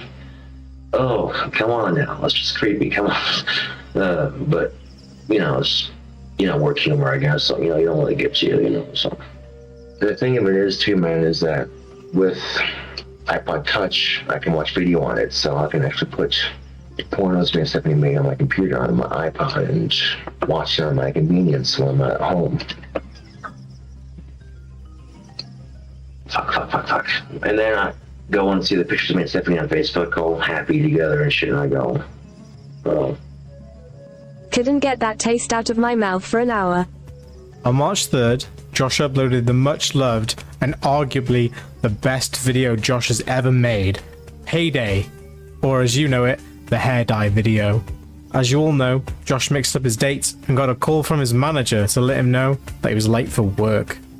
I got paid Wednesday, and I thought I had to work at 11:30 today, so I called for a ride and got my check cashed early, which is really nice, and all that. Well, it turns out I also work till 5 tonight, so I went and did a little bit of shopping, and why even try bought me a Monster and finished that off, and here's a case. So I got some hair dye. I'm gonna do that in a bit, but hold that thought. Hello. What were you saying? No, I was shopping.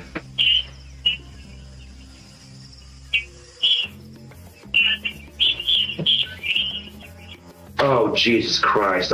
Oh my God. I'm out at the apartment. Son of a bitch. Wow. Well, I feel like an idiot.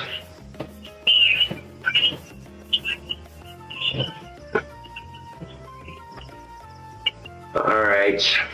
Damn it. Alright, that works. I'm so sorry I misunderstood the dates. Alright, bye-bye.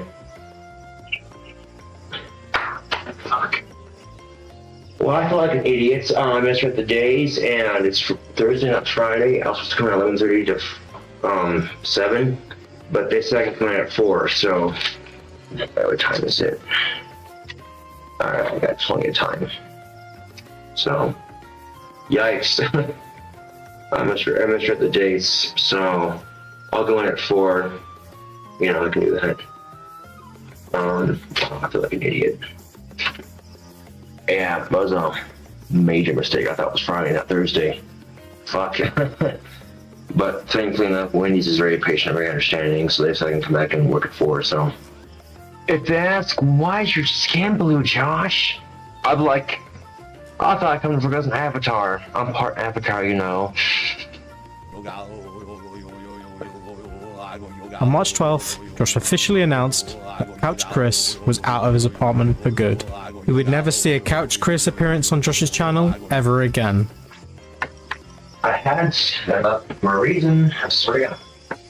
This is the one passion with good times, my gold times, you know, whatever. So, but it's officially out of the apartment, so you're all stuff, got the fuck out of here. So yeah, Chris is officially out of the apartment, people. So I had to myself again. Sweet.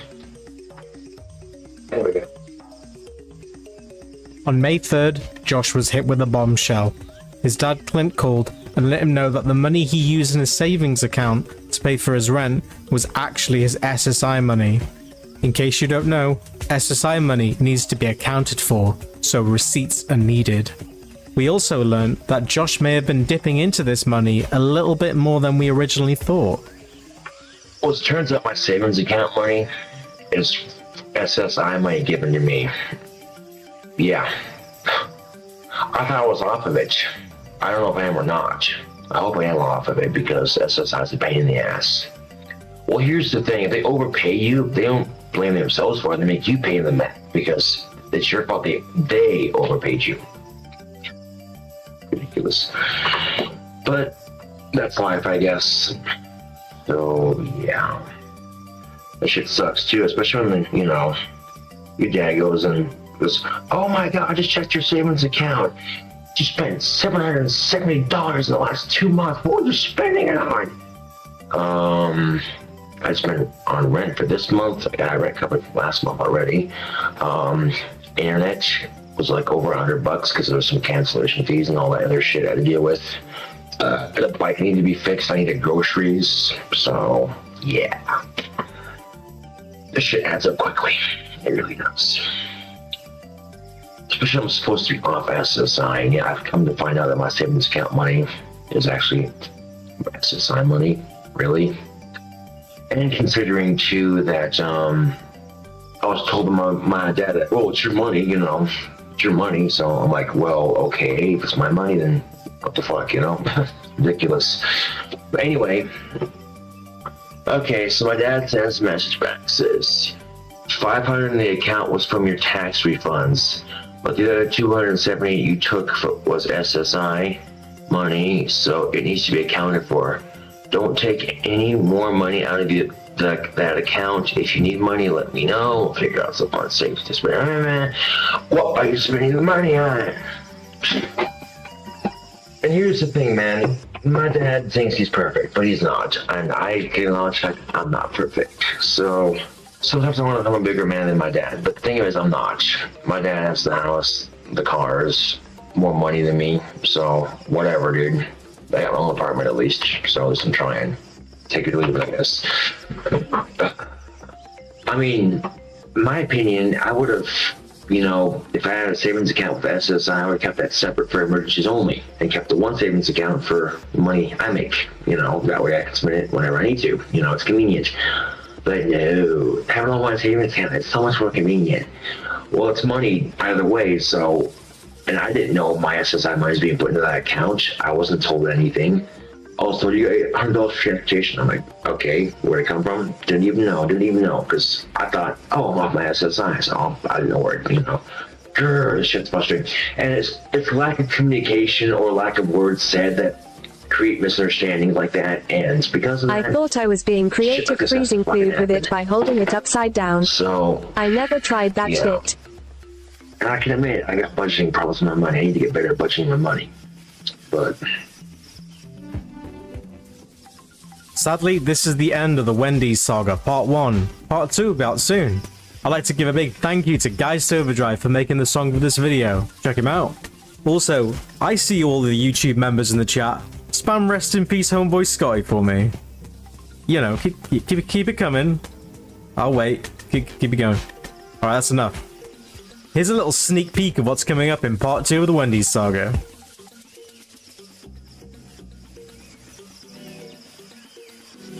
I was this close to taking his head and sticking it in the fryer, watching his face melt off all over the fryer grease. I'm tired of being broke all the goddamn time. Both my managers sat there chewing my ass about it, and I didn't do it intentionally, okay? Had I known which cheat was which. So yeah, I got fired from Wendy's today. Why is that? And it was not my intention to have him lose his job. King Cobra JFS is a liar. Just because he's autistic does not mean that he's mentally retarded.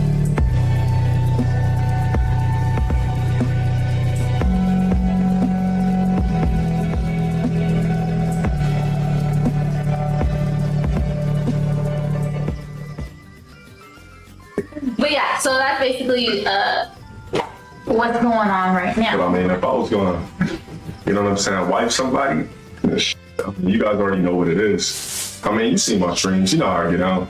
I can say, you know how you like look back on people and you thought, you know, you love it like that. But me, like when I look back on a million chicks, I'm not like, oh man, like, damn, well, it was like my third. Like, nah, look at this is like the first authentic true bliss. Like a chick I wasn't embarrassed to be with, somebody I thought was gorgeous head to toe, like a full nine, like no imperfections. But I didn't know how to handle that shit back then.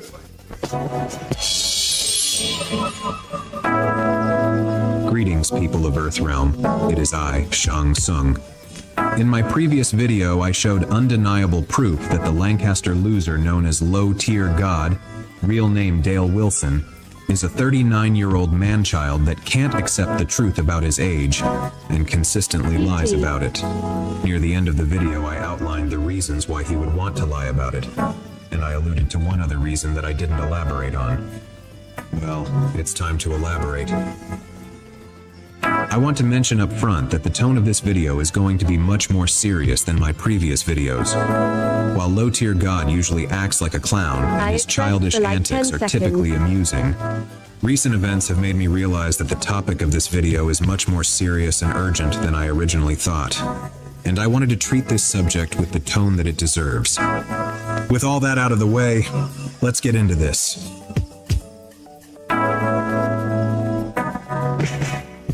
I need a new keyboard. The clip you just saw is from an old LTG YouTube video titled What Really Happened.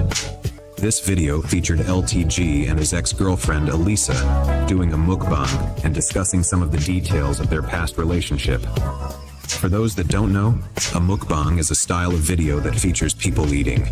The word mukbang means food show. Dude, in my Korean. keyboard acting up too since yesterday. Although they were no I longer wonder a if couple, it's YouTube his chat. ex was well known to his fans and trolls, as she had been featured in many of his videos and live streams during the time they were together.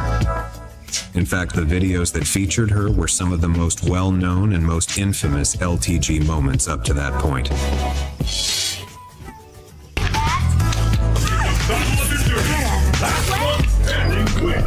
You didn't even lose. I don't give a shit. I said you didn't lose yet. Hold on, you have the eyelash on your eye. It's gonna go in your eye and it's gonna hurt. Don't move. Oh my goodness, I'm just trying to help you.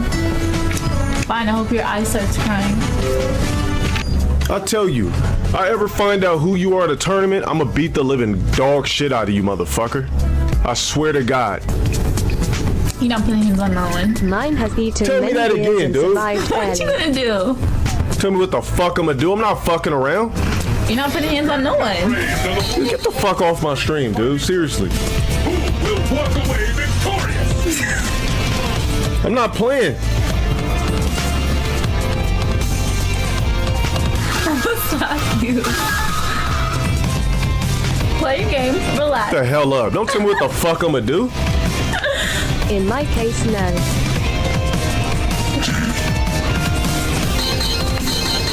I have this issue everywhere. Exactly. I was laughing at. There's nothing you guys could say. There's nothing you guys could say. I would never tell the story. Her ass was in dead wrong for laughing at the shit. Ain't nothing funny. Be quiet. You fucking up my motherfucking match. The fuck wrong with you, dude? Perhaps the best known of these moments was from August 1st, 2018, when Alyssa called LTG on the phone during a live stream. But in a typical boneheaded moment, LTG neglected to mute his microphone. As if that wasn't bad enough, he also put the call on speakerphone, so his live stream audience ended up hearing their entire convo, which was captured and saved for posterity, much to LTG's chagrin. Here is an excerpt. The fuck is your problem? What? The hell is your problem? You just want to show me what you prioritize. You gotta be fucking kidding me. Ain't nobody prioritizing shit. It's a goddamn couple of days of Eva. I've heard of him, but wow. He's a piece of work. What, on Instagram? I did read it about the whole Valentine's Day thing and all that. Why would you block me on Instagram? You're just acting way too extra for no fucking reason. Friday is our 4th year anniversary. He's a creepy. I don't know why you would do this a day before. What?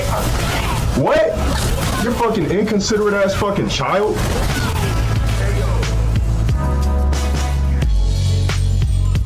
To summarize the entire call, Alyssa was distraught because LTG was going to EVO, the annual video game tournament, without her, and by going on the trip, he would also be missing their anniversary.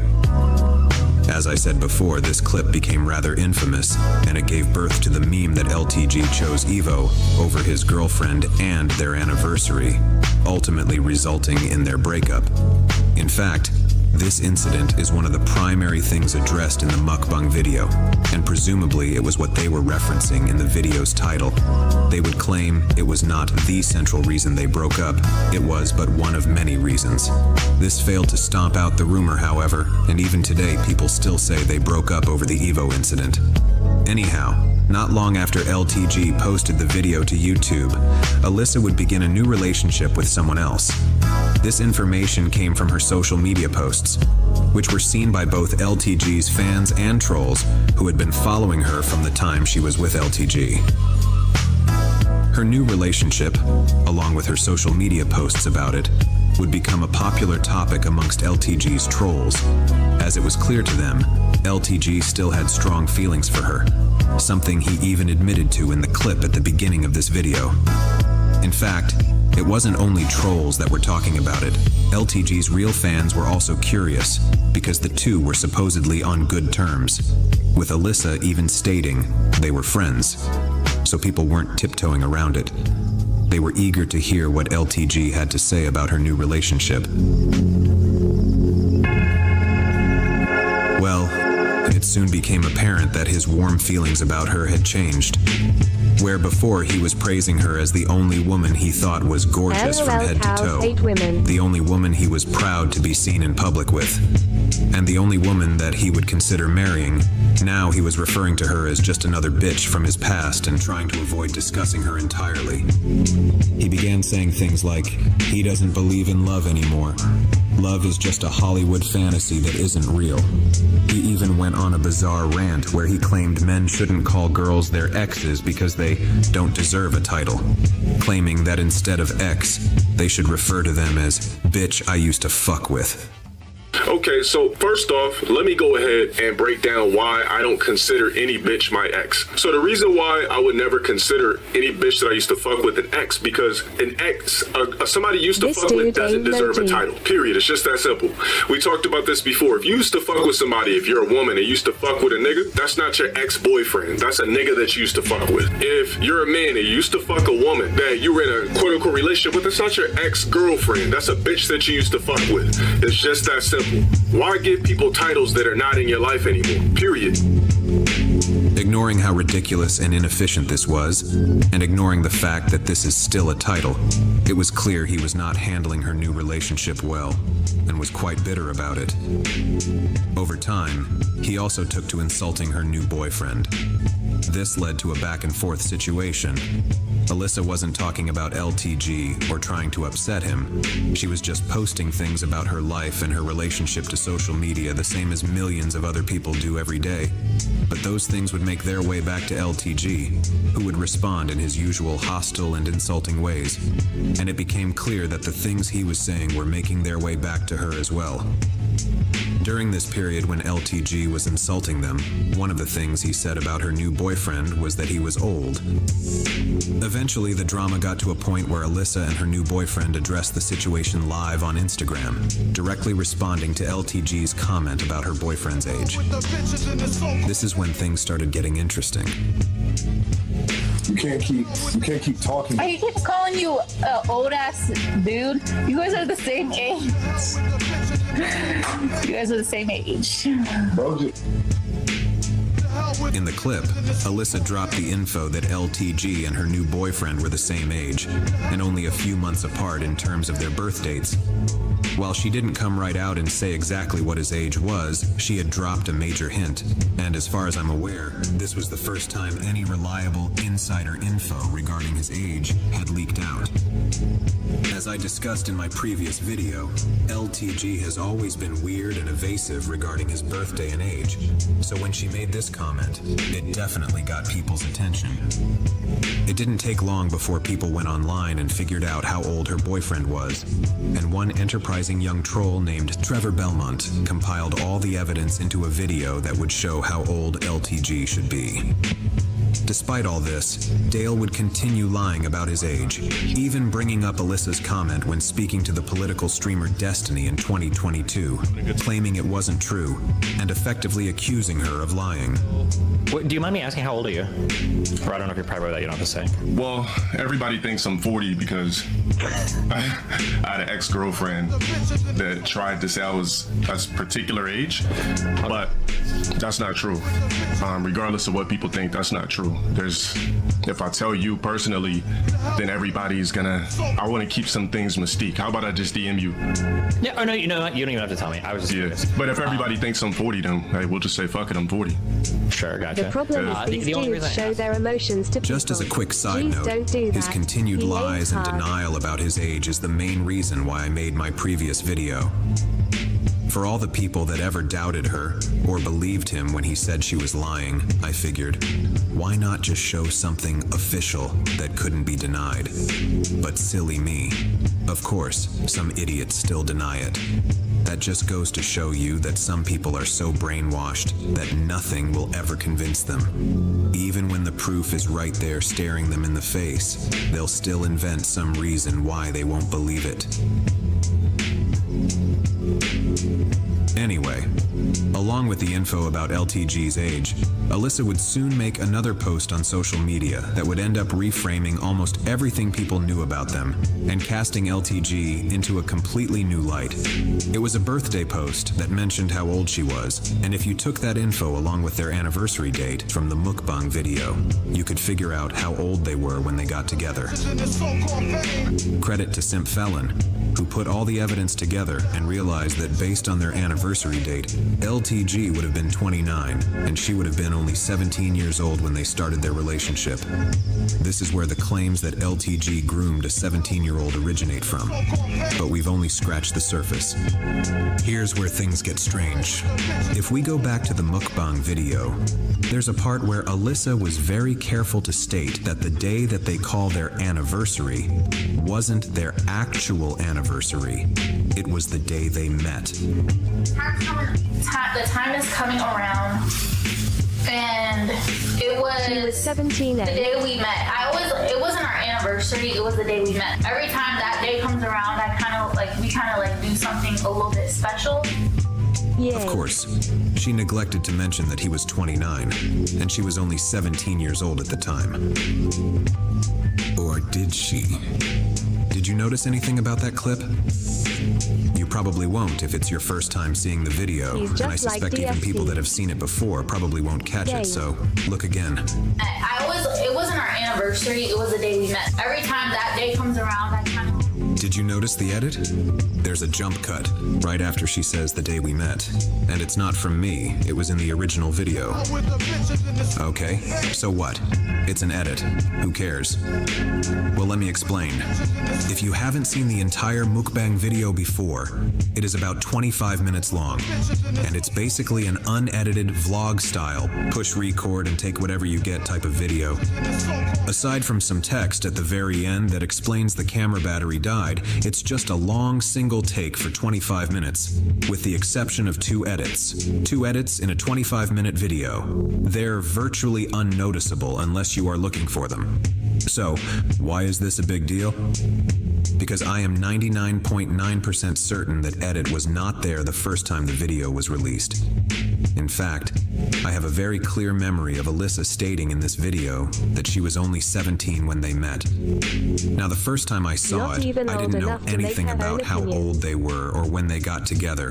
But even without knowing any of that, the comment about her age stood out to me because she was so young, even younger than I thought she was.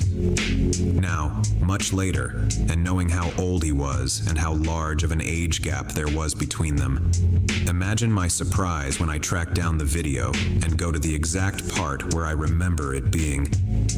But instead of seeing that, I see an edit. My first reaction upon seeing this was to doubt myself. I had been trying to find the clip for a while, and I thought, well, I must have remembered it wrong. But then how is there an edit in the exact spot where I remember the comment being? That can't just be a coincidence, right? Again, there are only 2 edits in the entire 25-minute video, and the other is towards the very end. If that edit hadn't been there, then I would have just forgot about it and moved on.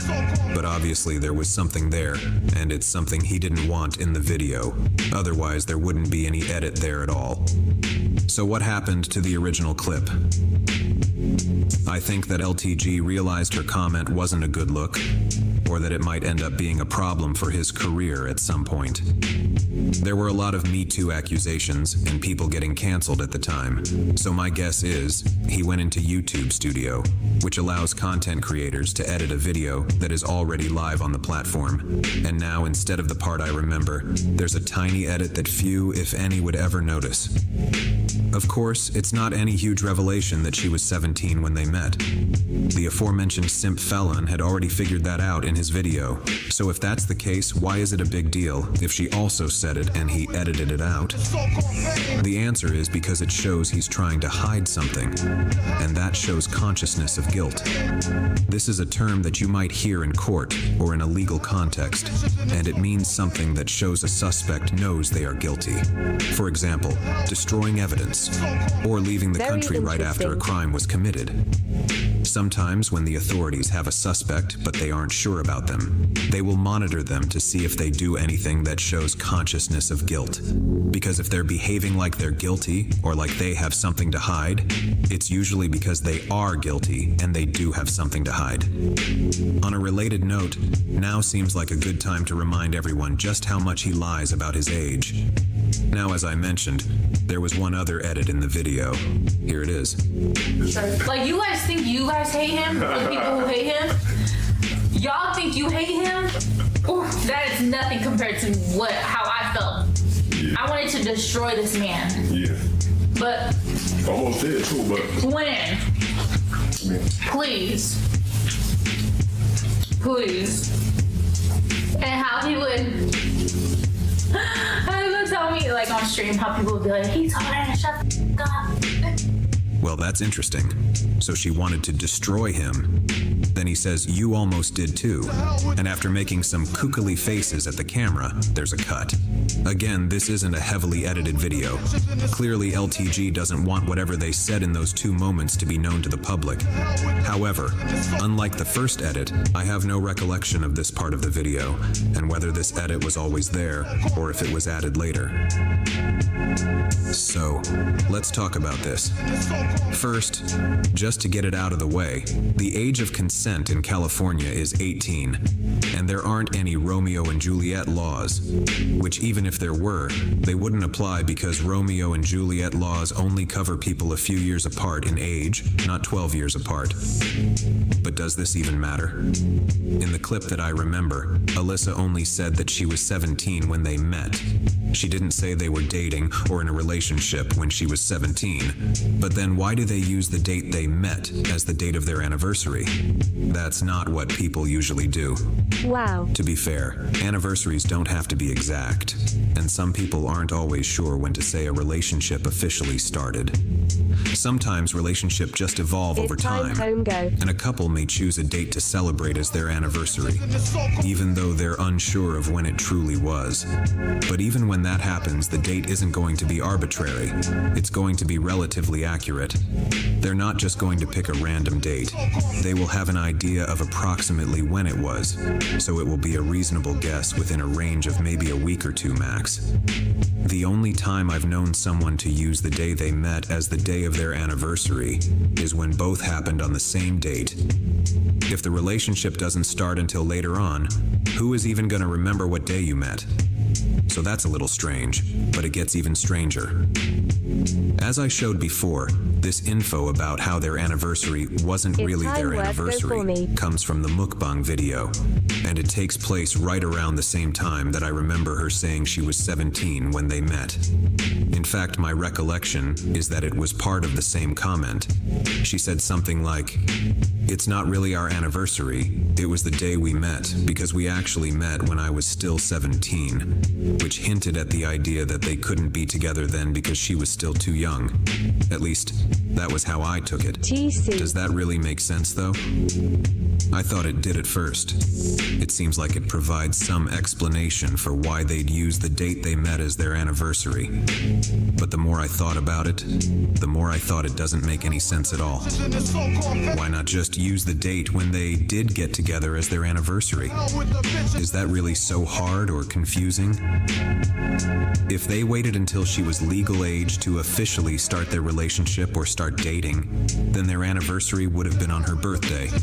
Kinda easy to remember that date, isn't it? You're not gonna forget that your anniversary was the same day she turned 18 if you couldn't be together before that. Although technically an adult can date a minor as long as they're not having sex, because statutory laws only pertain to sexual consent, they don't cover dating or relationships. I realize how gross that sounds, and I take no pleasure in saying it. The thing is, I don't think most people know that. I didn't know it myself until I started research for this video. I think most people are probably like I was and think it's illegal just to date a minor. The thing that is really strange about all this is how many times she mentions that their anniversary wasn't really their anniversary in that video. And bear in mind, this all happens within the span of 1 minute. It was the day we met. It wasn't our anniversary, it was the day we met. Every time that day comes around, we kind of do something a little bit special. And so it's not our anniversary because we weren't even together, but it was just the day we met. And so I kept asking him, I was like, when are you leaving? He was like, oh, I don't know yet, blah, blah, blah. And so... Remember what you said? And mind you, me and somebody that always look at anniversaries unless they're married. It's something that was slightly corny, but that's just me, you know? So while she probably took it seriously, I can honestly admit and say, I didn't take it as a serious thing, because I was just like, well, why do a million anniversaries and then you just end up not with the person? So that was my outlook on it. I was just like, more like we start anniversaries once for a year. Anyways, it wasn't our anniversary, it was the day we met. Now tell me, Does that not seem weird to you? Why is this detail so important that it needs to be stated again and again and again in the span of a minute? To me, it comes across as a concocted story, and it seems like she is trying to cover for him. Repetition is a well-known sign that someone is lying, and in a context like this, it looks like the person is trying to convince both their audience and themselves of the lie. It's like the old saying about how it's not a lie if you believe it. They know it's not true, but they're trying to break through their own psychological barrier and believe the lie through repetition. There's even a name for this phenomenon: the illusory truth effect. And why wouldn't she lie for him? They were on good terms at the time the video was made, and she is probably smart enough to know that it wouldn't look good for someone his age to have dated a 17-year-old, especially not someone who's a pseudo-public figure. He may have even told her that when they talk about their relationship on stream, they need to say they didn't start dating until she was 18, because it's the type of thing that could hurt him and his career. For all we know, this is a shared lie that served as their official story. The story they told everyone else in their personal lives for the sake of keeping up appearances. I doubt her friends or family would have been keen on her dating an almost 30-year-old when she was still 17, so she might have her own motivation to lie about it herself. I don't know. But this just sticks out to me like a sore thumb, and I can't help but feel it's a sign of deception. In fairness, she would have been close to turning 18 when they met. Again, assuming what they say is true, then it would have been about 3.5 months until she was legal from when they met. But that logic could just as easily go the other way, as in, well, it's only a few months until her birthday, she's practically 18 now. Do we really need to wait for some arbitrary date? Is she really going to mature that much in 3.5 months where it's not okay now, but it will be okay then? Seems kind of pointless to wait, doesn't it? They said she's 16? It don't matter. I hope she's doing well now. We'll edit it accordingly. I'll edit it accordingly. Yeah, she don't look 16, bro. And plus, No Jumper posted her. So, we have something here. I want to show the glute game. I want to see what the glute game looks like.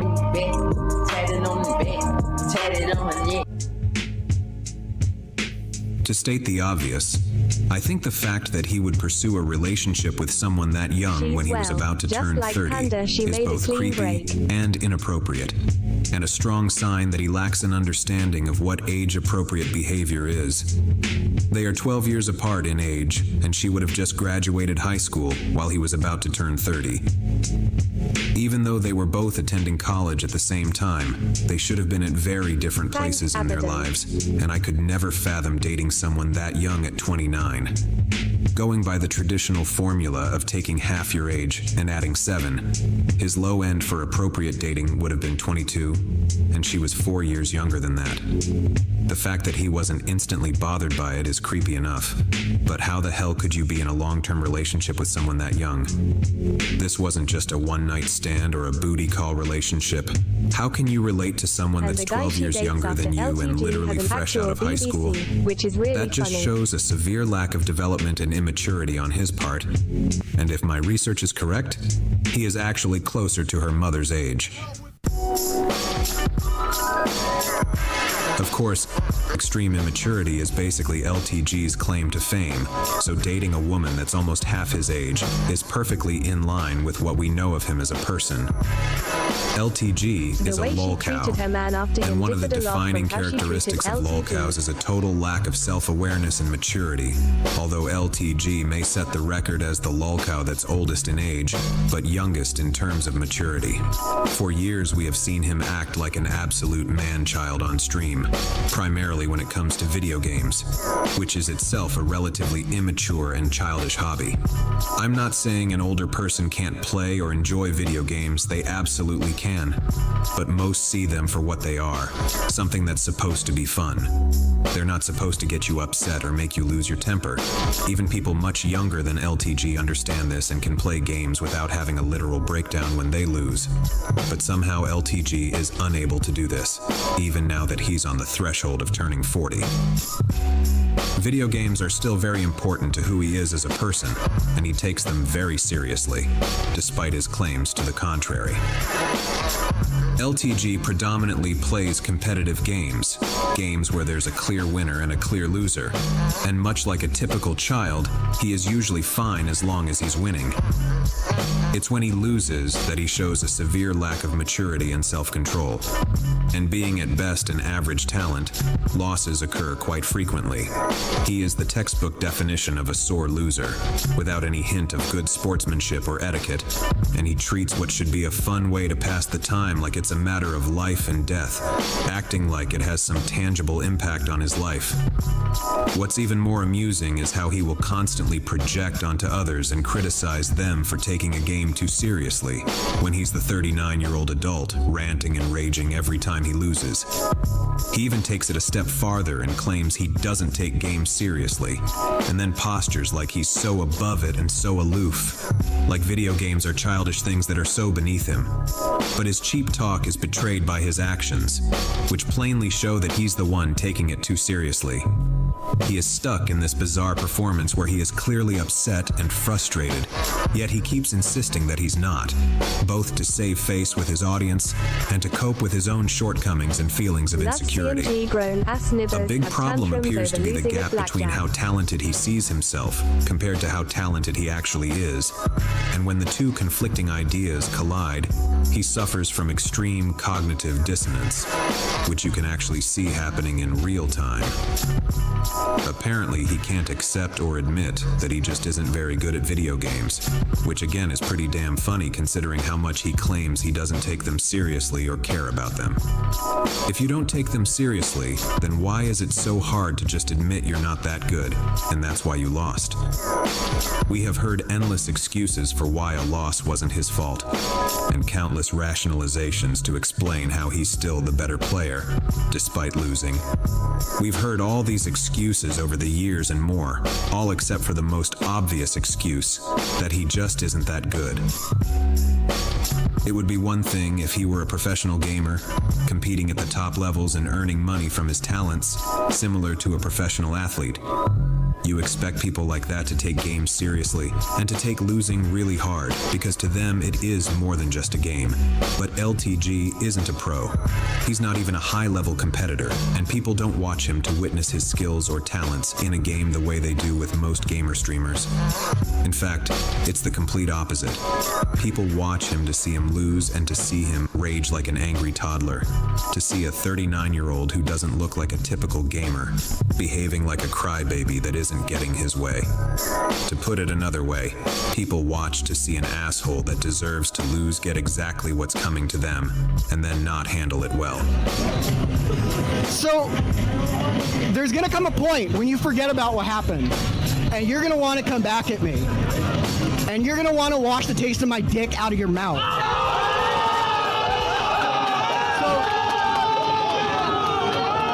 So what I'm...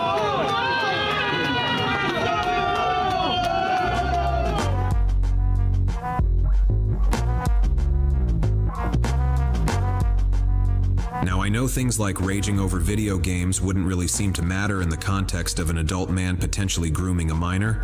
One thing is an amusing topic and one thing is rather serious, but I mention it to show just how stunted and immature LTG is, and I feel it's likely that the two things are correlated.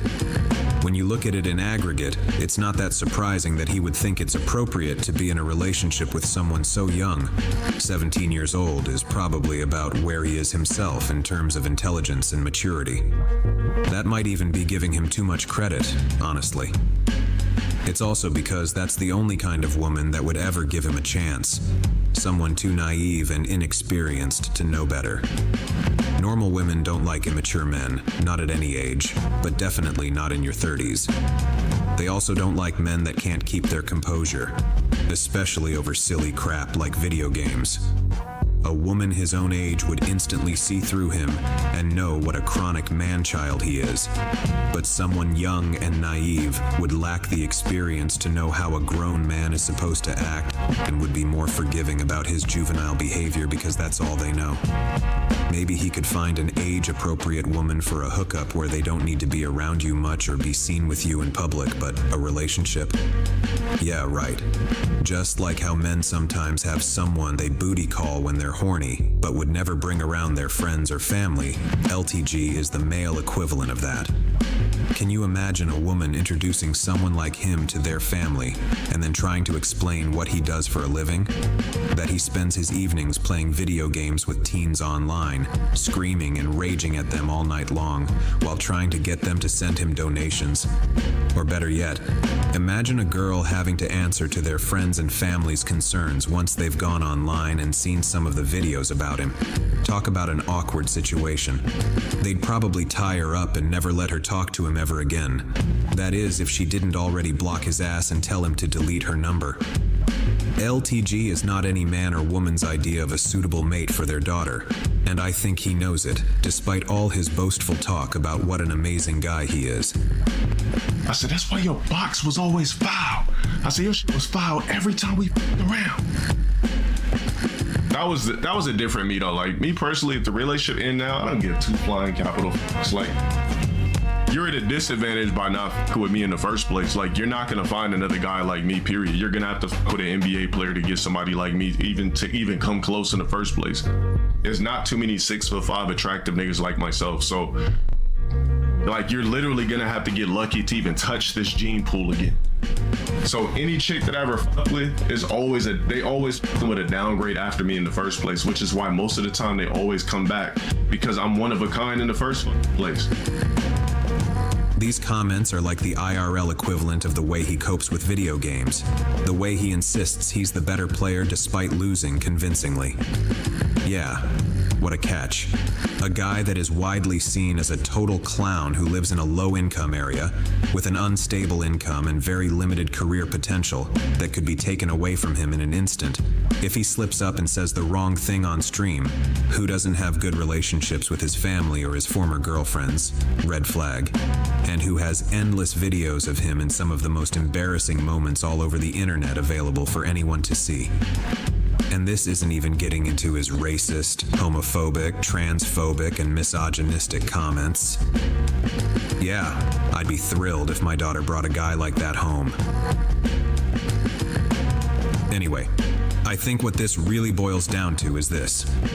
Is LTG a groomer, and did he groom his ex-girlfriend? First, I hope everyone understands that grooming isn't a crime or a legal term. There's no law, religious or otherwise, that says thou shalt not groom people, and the police aren't going to come arrest a guy because they had a report of them grooming someone. They might arrest someone because they did something to someone that they groomed, but in terms of the actual law that was broken, it was the thing they did to them, not that they groomed them. Grooming is just a form of manipulation. It's how people gain the trust of someone when there's a large power imbalance and a typical relationship wouldn't be seen as acceptable. But manipulation isn't illegal. It may be unethical and immoral, but not illegal. Usually when people discuss grooming, they're talking about an adult grooming a child to engage in an inappropriate relationship. While this may be the most sinister form of grooming, it's not limited to this type of situation. Even adults are at risk of being groomed, and it's important to consider this when looking at the situation between LTG and his former girlfriend. Assuming he did begin grooming her when she was 17, I don't think it just ended the day she turned 18. I think it continued after that. Even though she was legally an adult, she was still very young, and she was likely very impressionable as well. From the article, Understanding Grooming in Adult Relationships. Similar to child grooming, grooming in adult relationships are all about control and dominance. Grooming is a form of manipulation that is often extremely difficult to spot when a person doesn't know what to look for. First, the groomer will attempt to build a friendship or emotional connection with a potential partner that will appear safe and genuine. As time goes on and connection and intimacy builds, the groomer will be slowly and covertly manipulating the victim of grooming to be dependent on them. One of the most successful ways to dodge adult grooming in intimate relationships is by knowing the red flags. When a person first meets a potential romantic partner, it can be helpful to make note of how fast the relationship is progressing. If it's moving faster than you are comfortable with, it's often a sign that your partner is attempting to gain trust or create a sense that their partner is so special and their love is so unique that it makes sense to move faster than usual. Like, I didn't really know what I was doing. This was like my first real relationship, and we kind of moved very fast, in a sense. Yeah, we definitely did. I think we moved in together after what, like a year of talking, or was it less? It might have been. I was like less. Another red flag is a groomer's desire for unconditional control. This can look like controlling what a partner wears, who they see, where they go, and what they do with their free time. Like I would wear something cute. Well, I would wear something like an outfit that was cute or something. I would be going somewhere, and he'd be like, "I'm not going with you if you're wearing that." Yeah, try to make her change. I'd be like, "Why?" And he'd just be like, "Cause you know, it's provocative, or is this, or is that." I'm just like, dude, like, let me live. You're not my father. An aspect of grooming that could be its own separate topic is the matter of deception, whether it's lying about your true intentions or disarming their concerns or hesitations. With that in mind, one thing that I often wonder about is if LTG might have lied about his age when they were first getting to know each other.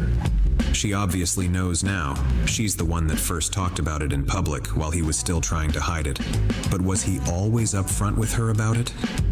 Most of us know how frequently he lies about his age these days, and how he lies about a slew of other things too. So it's clearly within his capacity to lie, especially about his age, and especially if he thought it might freak her out that he was so much older than she was. There is at least one thing we do know he lied about when he met her: his name. In an older video where they talk about how they met, Alyssa mentions how she had trouble finding him online because she didn't know how to spell his name. Find him, and I tried to like look up his name, and I didn't know how to spell Delon. In case you missed my last video, his real name isn't Delon, it's Dale. So he must have lied about his name to her, and again, we know he lies about his age constantly, among other things. So is it really a stretch to imagine he lied about it when they first met? There must have come a time when he told her his real name. He didn't just hide that info from her the entire time. So when he decided to tell her, did he also come clean about his age? Here, Alyssa talks about how they were both in college when they met. This is when I first started college. So I had like a early 8 a.m. class. And after my 8 a.m. class, I had a break from like 9:15. It was like 9 something all the way to 12:30. So I had like a 3-hour break in between my classes. And he would come to my school. I used to ditch my college. But yeah, he would ditch his class because he was going to school too at the time, but a different school. And he would ditch his class just to come hang out with me. Maybe he didn't truly lie about it, but I could easily see him doing the lie by omission thing, making her think he was younger than he was by saying how he was also in college, and implying that he was in the usual age range of an undergrad, despite being much older than that. I am completely speculating about this, but again, it takes me back to this comment and what it might be about. I wanted to destroy this man. Yeah. Honestly, this is so non-specific that it could really be about any number of things. But lying to an underage girl about your own age so she wouldn't be weirded out, especially if they ended up dating or getting physical while she was still underage, would be a pretty serious thing. Of course, it's also possible that she lied about her age to him. If she was close to turning 18 and about to start college when they met, then would she really telling a guy she was interested in that she was only 17? Who knows? Honestly, I could see either one, and maybe even both, being possible. There is actually more circumstantial evidence in support of this theory, but it will need to wait until another time. Now, the astute ones out there may recall that when Alyssa first exposed LTG's age, She mentioned it was the same as her current boyfriend, which would mean they are the same difference in age that her and LTG were. So then, is her current boyfriend a groomer? I don't think so. While I think their age difference isn't ideal, it's much less of an issue the older someone gets. And her current boyfriend wasn't meeting her as a 17-year-old like LTG did, he was meeting her as a 24 or 25-year-old. That's the key difference. Despite being the same number of years apart, she was older, wiser, and more mature when she met him. And I doubt she felt like she was being taken advantage of compared to an almost 18-year-old fresh out of high school girl. I think this is also why the dating age formula that I referenced scales as you get older, allowing a larger age gap the older you get. Not long ago, a famous streamer named Dream, who is actually famous, not Viewbot famous like LTG, was nearly cancelled after he faced grooming accusations of his own. The claims ended up being almost completely bogus. His accuser alleged that when she was 17 and he was 22, they would flirt over DM, and then a month before she turned 18, they began sexting. Despite never actually meeting up in person, and even though Dream stated he thought she was 18, she was adamant she had been groomed by him, and initially, people seemed to believe her. Later, when asked for proof, none of the flirting or sexting was ever shown to have occurred, and the DMs she provided showed they barely communicated at all, let alone about anything sexual. Now it seems like her accusations were entirely fabricated, but I'm left wondering, what if they hadn't been? What if her accusations had been legit? Would Dream have been cancelled and labeled a groomer? It would seem so. There were many calling him that and demanding his cancellation in the immediate aftermath of the accusations. The issue wasn't whether what she alleged qualified as grooming or not. The issue was whether it even happened in the first place. So now let's look at what we know about LTG. He supposedly met this girl 3.5 months before she was 18. And although they use this date as their anniversary, they claim that was just the day they met, and they didn't officially get together until she was 18. My question is, if the Dream accusations had been true, why would that be considered grooming but this not be? Because Dream is a famous streamer? That can't be the only thing that matters. Even in her fabricated story, they never actually met in person, and they were only 5 years apart in age. Alyssa and LTG did meet in person, even before she turned 18, and they were 12 years apart in age. In this clip, she mentions how the second time they met, he came and visited her after her college classes let out. This is when I first started college. So I had like a early 8 a.m. class. And after my 8 a.m. class, I had a break from like 9:15. It was like 9 something all the way to 12:30. So I had like a 3-hour break in between my classes. And he would come to my school. I used to ditch my college. He used to ditch his class to come see me at 9 in the morning. 9 o'clock in the morning just to come see me, and then we would hang out at the park next to my school. And he would do that every single day. If you're wondering about the timeline here, they met August 3rd, 2014. Her first semester in college began 2 weeks later, on August 18th. She wouldn't turn 18 until 3 months later. And she just said that he would ditch his own classes and come see her every single day. That means 29-year-old LTG is ditching his classes to go hang out with 17-year-old Alyssa every day for months before she turned 18. But they want us to believe that their anniversary was just the day they met, not the day that their relationship more or less began. I'm not saying this was necessarily illegal. Like I mentioned before, they could have been dating during this period, and it wouldn't be illegal unless they were having sex. But it's still creepy and gross in my humble opinion, and it's not difficult to look at that as him grooming her. For the record, I want to make clear that Alyssa hasn't accused him of grooming her like Dream's accuser did, but I don't think she has to. Victims don't always know they're victims, and it's also not up to them to decide if they're a victim or not. That's not how it works. Besides, does it only count as grooming if the younger person makes a public accusation, or if they end up being upset about it once the relationship ends? If someone was groomed and they end up caring for the person that groomed them, whether they're still in a relationship or not, does that somehow change the fact that they were groomed? Imagine a minor that is groomed into a relationship that they continue into their adult years. Would we look at that and say she wasn't groomed because she doesn't agree and doesn't seem to care? Of course not. We would say they were groomed whether they agree or not, and whether they care or not. The question of if they were groomed isn't up to them. They can decide who to be with, and if they want to be with someone that arguably took advantage of them, then fine. But it doesn't change the fact that they were groomed at one point. In fact, something like this actually happened back in 2021, and wouldn't you know it, LTG himself reacted to it on stream. Thank you for joining me. I got something crazy that I want to talk about that I seen that was just astronomically abnormal. 55-year-old Mike, what's that say? Hagelbook marries his goddaughter days after her 18th birthday.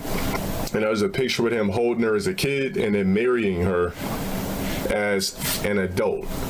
So if we really put this into perspective, basically, clearly what has been going on is some sort of statutory situation.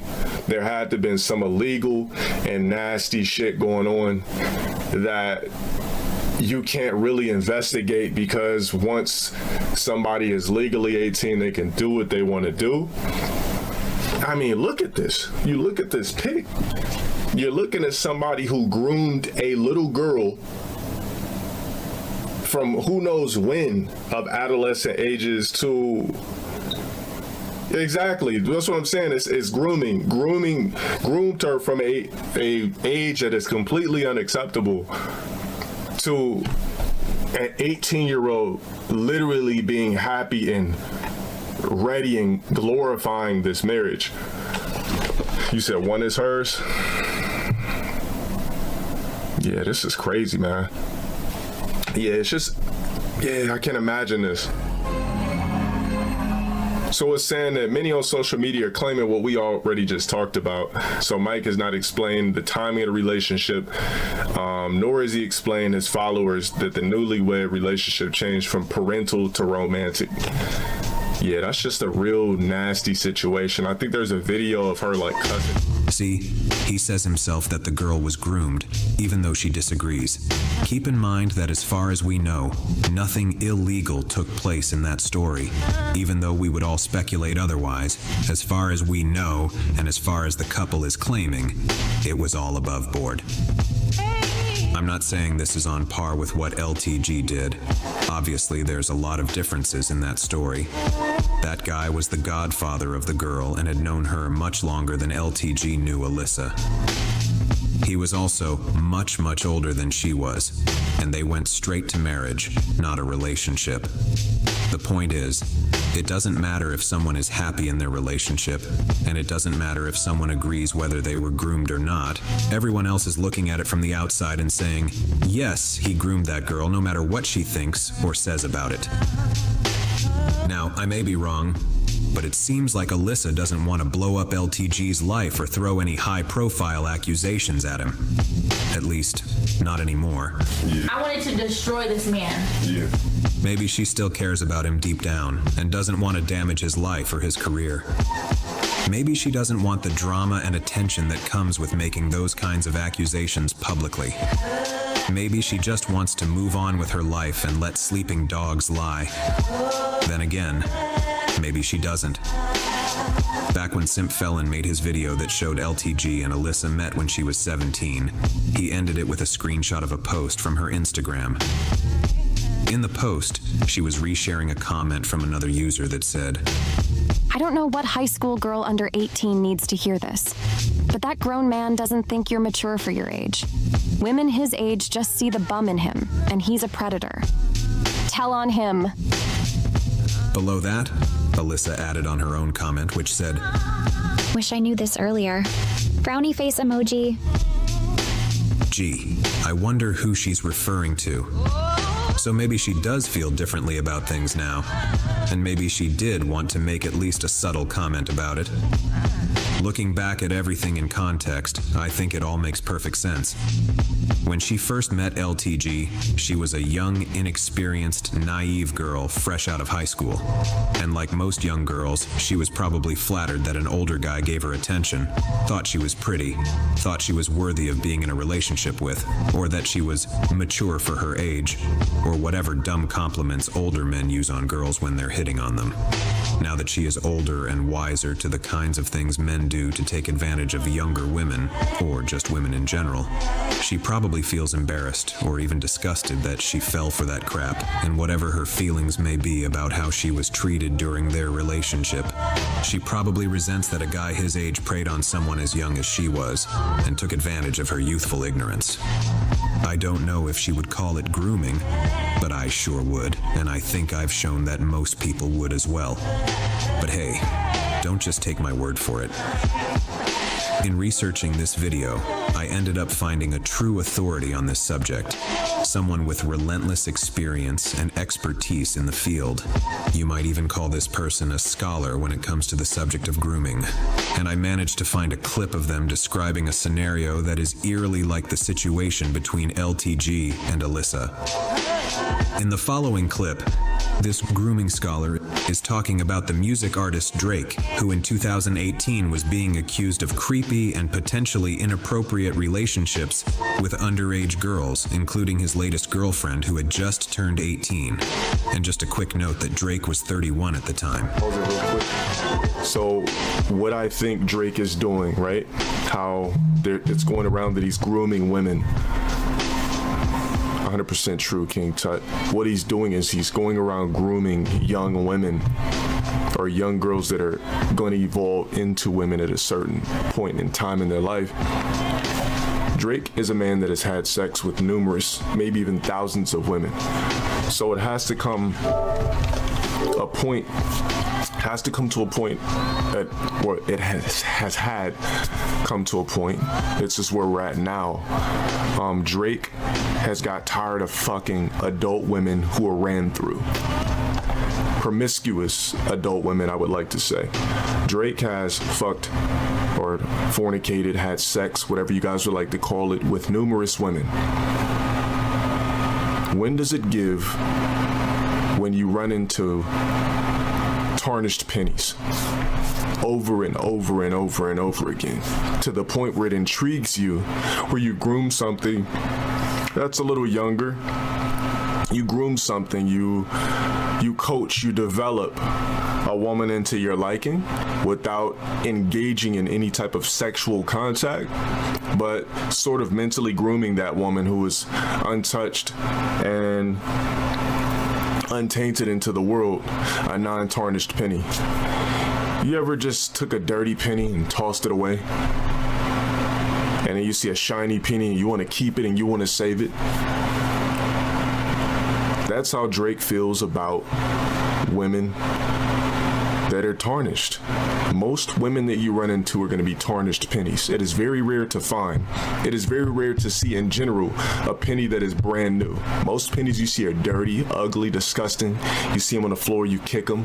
It means absolutely nothing. Even if it comes making your cents into a perfect dollar, you don't want it because it's not a shiny, fresh copper penny.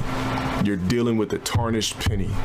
Drake got tired of dealing with tarnished pennies, probably not even having sex right now, and denouncing it because he's bored. He's bored of dealing with a handful of tarnished pennies, toss them away, say, you know what, I want that one shiny, brand new penny, and I'm gonna keep that in my pocket for years, for 4+ years, if I have to. And then when that penny is at its prime age or prime date, I'm going to take that penny and cherish it. Now, if you did not understand that, I feel sorry for your brain. I feel sorry for your IQ. I feel sorry for your non-thinking outside the box mentality. But then again, I can't blame you because 95% of humans on the planet Earth do not think outside the box, which is why you were labeled weird for something as simple as believing in extraterrestrial life. Well, there it is. Now, if LTG wants to dispute any of this, he can go right ahead and try. Start by explaining what's in those 2 edits in the mukbang video and why they were edited in the first place. If I'm right about what I remember, why edit her saying that she was only 17 when they met if they didn't start dating until she was 18? Why go to the trouble of making that edit if you didn't do anything wrong? Or maybe he could explain why they used the date they met as their anniversary instead of the day they became a couple, the way most people do.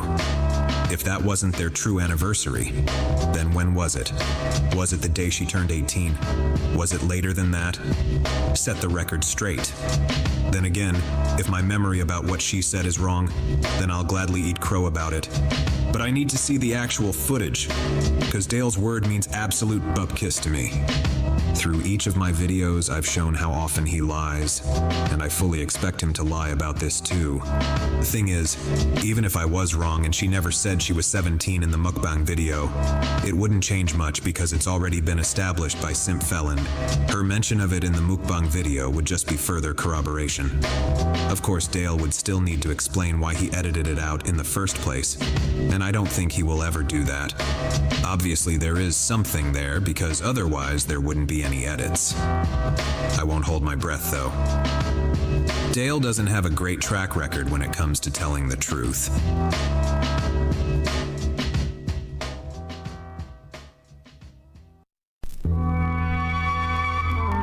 So, this was supposed to be the end. But obviously it's not. When I wrote the script for this video, I felt like this was the note I wanted to end on. It seemed like a satisfying conclusion that tied everything together, and I said everything I wanted to say. However, when I watched the final edit, I wasn't satisfied with the ending. It felt like something was still missing. I couldn't figure out what it needed, but I had this strong gut feeling that it needed something more, and I would rather sit on the video than put it out prematurely. I thought if I was just patient, whatever I was looking for would eventually come to me. Remember at the beginning of the video, when I mentioned that recent events had made me realize that this was a more serious topic than I originally thought, and that I changed the style of the video so that it would have the serious tone that it deserved.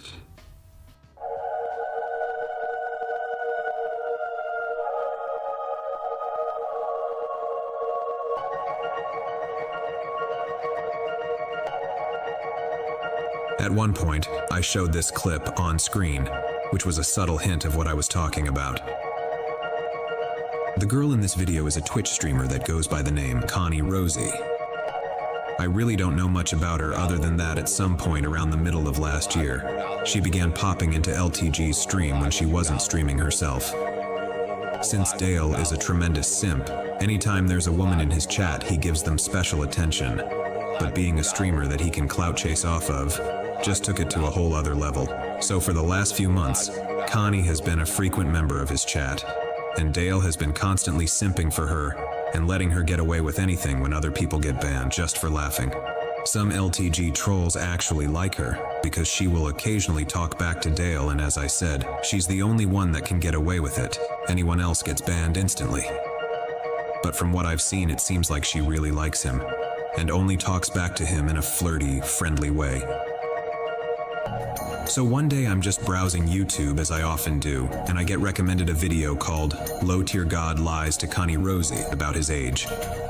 And since exposing Dale's lies, especially about his age, is something of a hobby of mine, of course I was curious enough to click the video. Lo and behold, imagine my shock and surprise when I see this. He's 39? No. I know his actual age. He's not 39. Okay. Like I said, all the rumors I've heard, like I said, me being groomed, him abusing me, all these things, him we're secretly dating. He's 40 years old. I've seen everything. Like the real deal. Okay, I've seen proof. Dude is not. He's far from 40. Okay. Far from 40. The age, no, it's a rumor. Okay, I asked him myself. I'm like, oh, is it true? And he was like, no. And then he explained it to me, and I'm like, oh, okay. And I was like, well, I mean, even if you were 40, that would be pretty crazy. Yeah, that would be pretty crazy, wouldn't it? How about it is pretty crazy? It's even more crazy that you would just take the word of a compulsive liar like that, and then help spread his lies to other people. So, where do I even begin with this? Apparently, Dale is not 39, and according to her, she's seen proof. Proof? Like a birth certificate, perhaps? Yeah, right. People are literally spamming her chat and mentioning my name and my video, telling her it's not a rumor. His actual birth certificate is right there for her to see. All she has to do is look for it, and she just sits there, as stupid and defiant as children often are, insisting it's just a rumor and that she's seen proof. No, Connie, you haven't seen proof. Proof is what I provided in my video. Unless he showed you a fake ID or something, which I doubt, then you haven't seen fuck all. And I think she cops to this herself when she says he explained everything to her. Oh well then, if he explained it, then it must be true. It's not like this guy has ever lied about his age before. And I love how she denies that he's trying to groom her. Of course, no one ever thinks they're being groomed when it's actually happening. It's like the old saying, it's easier to fool someone than it is to convince them they've been fooled. So as I'm sitting there trying to wrap my head around how stupid and naive she is, that's when I realized that I'm totally burying the lead here. And this was the thing I had been waiting for. This was the real finale that the video needed. As ignorant as her comments are, they're not the important part of the video at all. The important part is that right now in 2024, at 39 years old, LTG is lying to young girls about his age and claiming he is much younger than he actually is. This is not just something he does because he's insecure or embarrassed about his age. He's doing it because he's actively trying to deceive women, in all likelihood so he can lure them into some kind of relationship that they wouldn't otherwise consent to if they knew his real age. Here I was making a video about how he probably did this to a girl 10 years ago. And here he is doing it to another young girl right before our very eyes, and she just admitted it on stream. This poor girl is already a victim and doesn't even know it, and just like many victims, she's trying to defend her abuser by repeating his lies. So, what the hell is with this guy? He clearly has a problem, both with lying in general, but especially when it comes to lying about his age. Once I saw that he is still doing this creepy behavior, that's when I realized just how serious this was, that it wasn't just a one-time thing that would make a funny video. It's a recurring, ongoing issue that needs serious attention. How many other girls has he lied to over the years? How many is he lying to right now at this very moment? What else is he lying to them about? I mean, say what you want about older men dating younger women. I think it's gross, but as long as they are consenting adults, then fine, whatever. But when you actually lie to them about your age, actively misleading them like that, that's beyond gross in my opinion. And to me, that means they're not consenting, because they aren't making an informed decision. They're being deceived.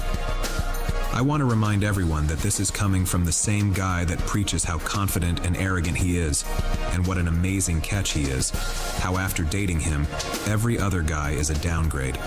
Well, last I checked, catches don't lie about their age or mislead people about who they really are. That also doesn't strike me as something a confident person would do. And it's pretty funny how Connie even denies he's grooming her while in the very next breath regurgitating his own lies about his age, just like a victim that's been brainwashed by her abuser. Yeah, Connie, he's totally not trying to groom you. He's lying to you for some other reason. And now, by spreading his lies across the internet via your own platform, you're actually helping him deceive other women. Great job. I'm sure he appreciates it. So at this point, I really don't know what else to say, other than I think it's clear that this guy has a serious problem, and he is 100% a lying creep that manipulates and grooms young women. At least he tries to. I don't know how successful he is, but I think it's clear that's what his goal is. And you just heard him defend the entire concept of grooming when he was talking about Drake. So from his perspective, he's not even doing anything wrong. Sick fuck. When I said earlier that the reason he always lies about his age was because he likely groomed a 17-year-old when he was 29, that was only half the story. The other half is that he's still out there trying to groom other young, naive girls, and he doesn't want any of them knowing how old he really is. And now we have undeniable proof of it. Good thing too, because certain people are really big sticklers for things like proof and evidence. I've seen everything, like the real deal. Okay, I've seen proof. Like I said, I don't take that shit lightly. You're gonna be making a video of me. You better be adding some of your content, your voice, okay, and actually back up your shit with the actual concrete evidence. You know, not an out of context clip. I feel like I'm taking fucking crazy pills watching this shit. You want proof? Well, it's right here. And on top of that, here's another video full of evidence for you, sweetie. Hope I put enough of my own voice and my own content in here for you. Now, how about you show us the evidence that he's not 39? Put up or shut up, and practice what you preach. Anyway, this man needs to be stopped. It's honestly disturbing that he is still out there lying like this when he is about to turn 40, and the truth is out there for anyone to see, yet he just can't stop himself from lying. It's like it's a compulsion or something. As I said, I think it's pretty gross if he wants to hit on these younger girls, but he absolutely needs to stop lying to them. Don't misrepresent yourself as something you're not. That is fucking gross. And on that note, stop claiming you're so confident and arrogant when you constantly lie about yourself. You're no confident, motivated, mentally untouchable man with a god complex. You're a lazy, fragile, bitter, emotional, mentally delusional man-child with an inferiority complex. No one that is truly comfortable in their own skin needs to lie like that, and no decent guy that is really a catch needs to deceive women, so cut the bullshit, Dale.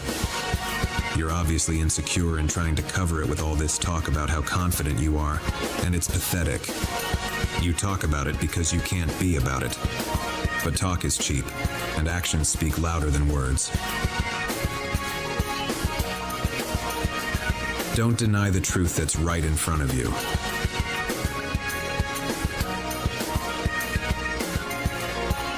And if you know of someone engaging in creepy, deceitful behavior, don't just let it slide. Tell on him.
Shang Tsung wins. Babality. Interesting. The story of Raynar Winkler is the most extreme example of internet trolling I have ever seen.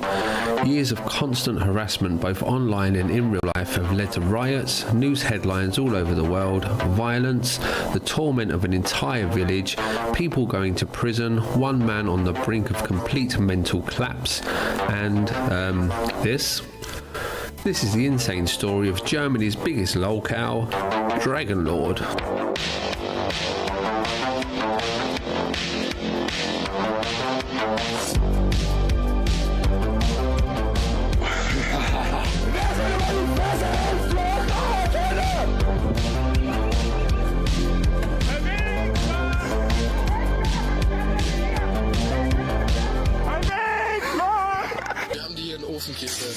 Wir bieten dir den Bieten an. Hello guys, how's it going? You alright? Boy, we've got a wild story today with so much to go over.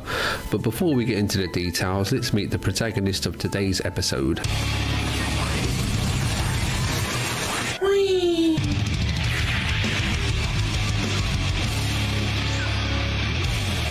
So, that's Reinhard Winkler. He had a pretty normal upbringing in rural Germany. The only real things of note were that he went to special needs school where he was bullied. He has an IQ of around 85 and he was left this house after his father died. According to Rainer, his mother and sister left the house immediately after his father's death to live with his mother's new boyfriend, though this is disputed by family friends who insisted that Rainer's lack of emotional control and his tendency to go into debt drove his family away. Rainer was left with his grandmother, his mother's horse Blue, and his dog. All of these things were a hindrance to him, so he shipped his grandmother off to a retirement home. His dog was largely uncared for and was taken away by animal services, and the horse was left uncared for in the field next door to the house. The early parts of his life should be taken with a pinch of salt, as the information comes from Rainer, who has been shown to be a liar, which we'll learn more about later, or the information comes from his haters, which again we'll learn more about later. The only things that really matter from his early years are both provable. He was left this house and he lives in this village that has a population of just 28. Shortly after the death of his father in 2013, Rainer set up the YouTube channel that would change his life forever. As Rainer's father didn't allow him to use the internet, he had very little experience and was somewhat naive to the ways of the online world, a fact that would later come back to haunt him. His channel centered around his one true love, metal.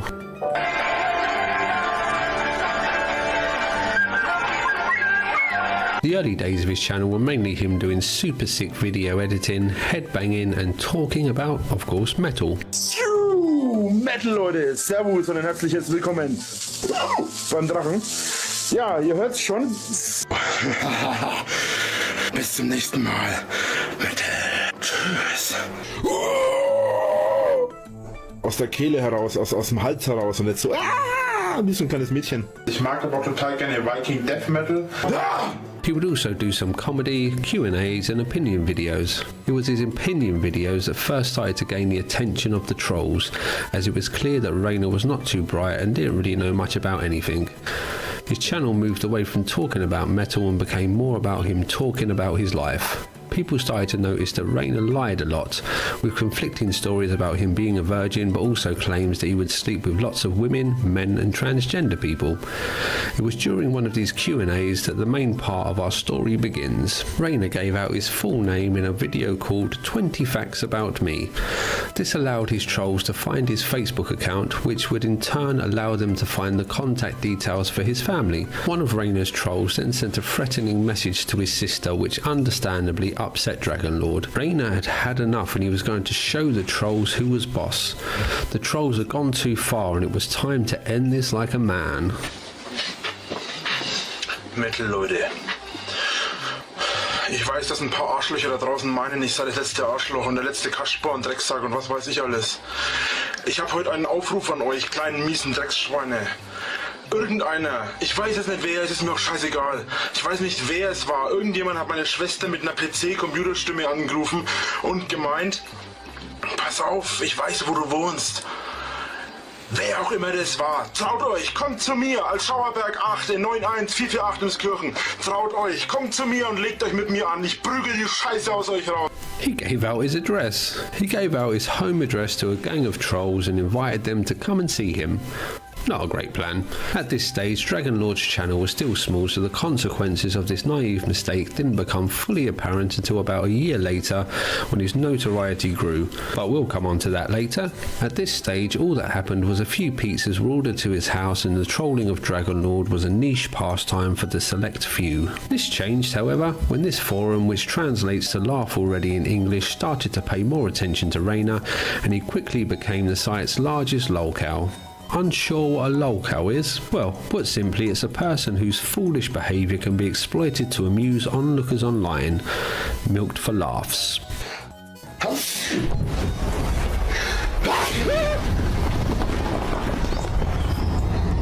Gesundheit. Dankeschön. I should be back in school on the other side of the ocean. Oh, da bin ich wieder.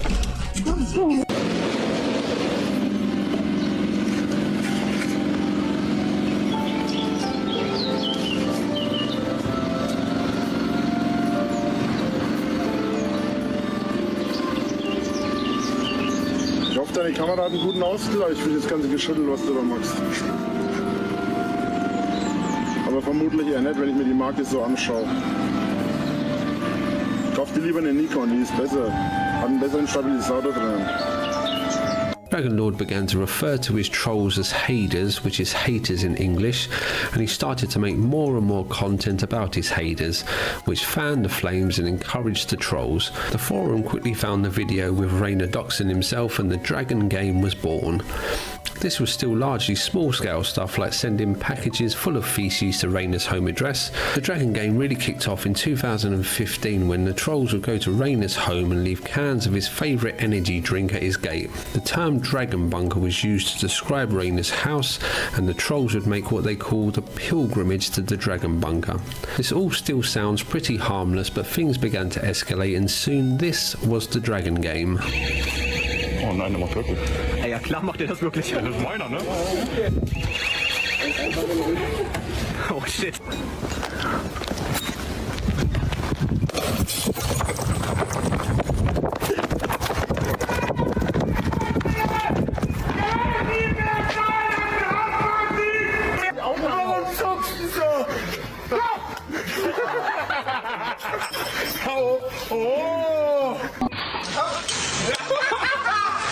Na komm! Ich schmeiß da weg. Oh, die schöne Dose.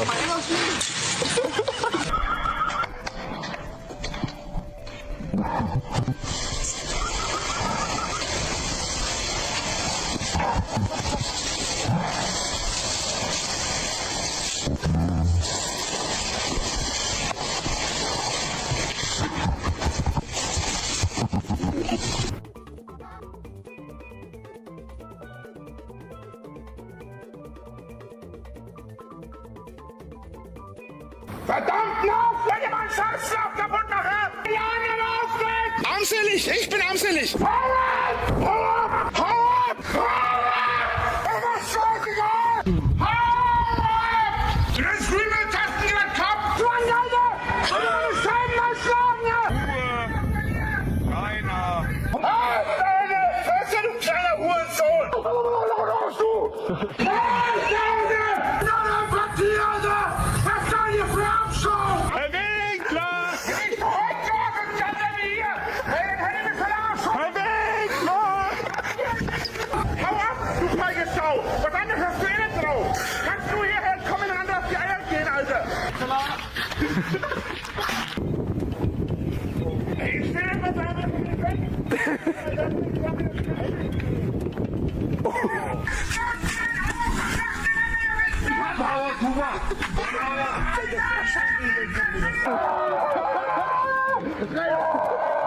Alter, das ist...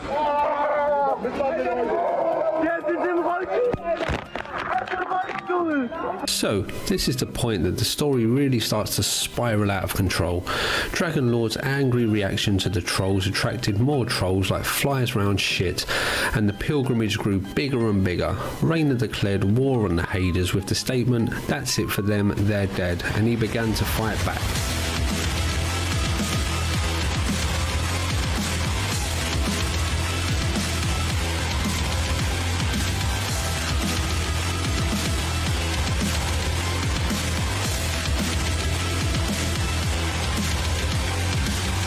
Mit mir auf Bomben, Alter! Du sprühst mir Pfefferspray, jetzt hab ich's auf Video, dankeschön!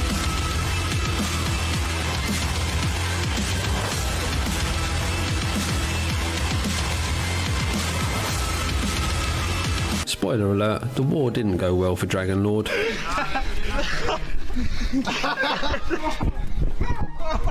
Whoa! The pilgrimage became a rite of passage for young German trolls who came to be known as cave children. This would happen every day, with new cave children turning up at Rainer's house to harass him, then leaving only to be replaced by fresh new trolls. They would throw eggs at him, smash his windows with bricks, throw rubbish over his gate, vandalise his property and throw fireworks at his house, just to name a few things. Things got so bad in the sleepy little German village that the police refused to attend calls from Rainer and just pretty much left him to fight the haders. So that's what he did. He began to patrol his village with a big stick looking for trolls. A giant barbarian roaming the German countryside with a big stick hunting for trolls sounds like something out of a fairy tale, but this is real life and all of this really happened, and this is just the start of the madness. Du willst nicht, Alter! Du willst nicht stecken! Der hält für weniger, Alter! Hier! Der hält für weniger! 5 Beine! Mach! Damit zeigst du nur, wie feige ihr seid! Wir wollen wirklich keinen Stress oder sowas. Tim, es ist zu spät. Mit dir. Natürlich taucht das auf. Ja. Wir waren heute ganz normal unterwegs. Was du hier bist, ist mir egal! Du stehst vor meiner Haustür, du schreist vor meiner Tür rum!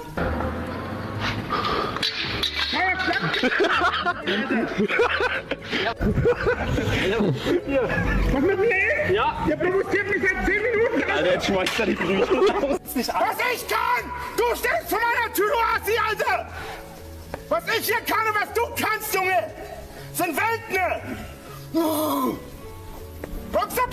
In one incident, Rainer attacked innocent people just driving past his house. He mistook them for haters and hit their car with a stick, with the police being called to sort out the mess. Can you imagine just going for a nice pleasant drive in the German countryside when all of a sudden a large German man starts attacking your car with a stick and screaming at you? Was geht, hä? Du gehst auf unser Auto los. Ey, ohne Scheiß, wenn ich euch zusammenhauen würde, könnte ich sogar damit durchkommen. Hier muss niemand weil ihr hier ständig Stress macht, Alter! 5 verschissene Jahre! 5 verschissene Jahre, ihr Hurensöhne! Wir sind hier durchgefahren! Ihr habt nichts an euch davon! Auto zu schlagen! Ja, du mich das ist doch das erste Wort, was du zu uns gesagt hast. Halt's Maul, du Stück Scheiße! Du bist ein Stück Scheiße! Ich komm nicht hierher!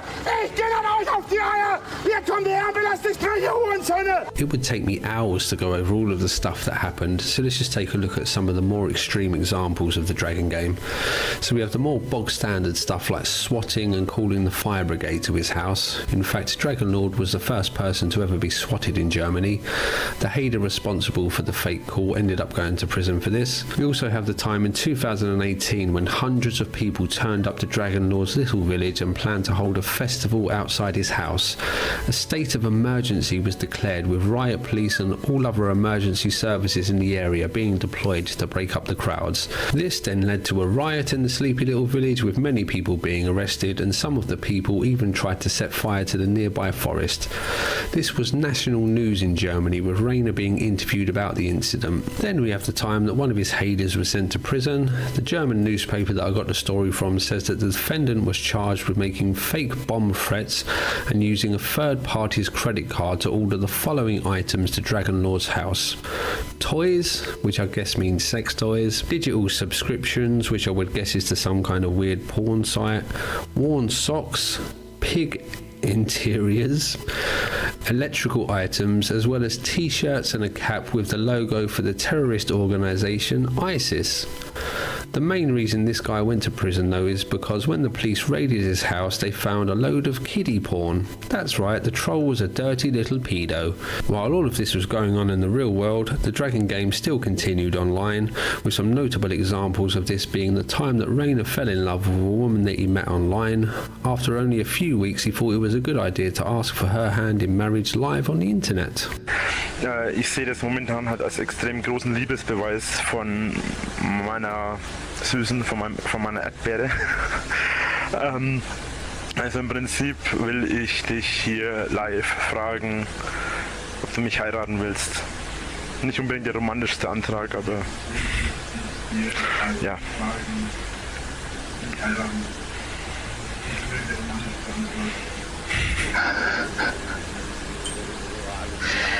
Oh Mann. Ist das dein Ernst? Ja, schon.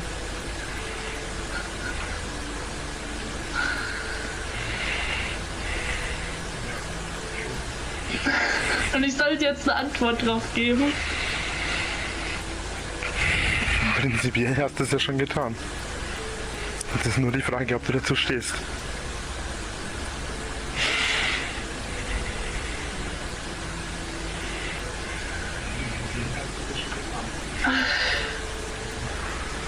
Okay.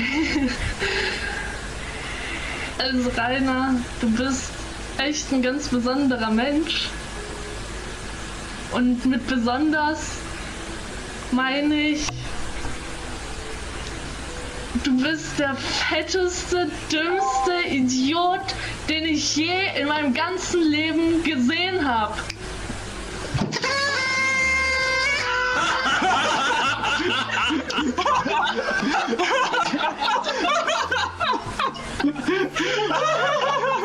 Pretty savage.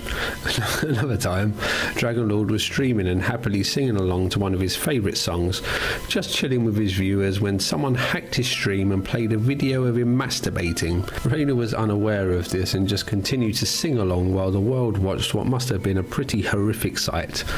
So you may be asking yourself, why was there a video of Dragon Lord wanking, and how did his trolls get a hold of this?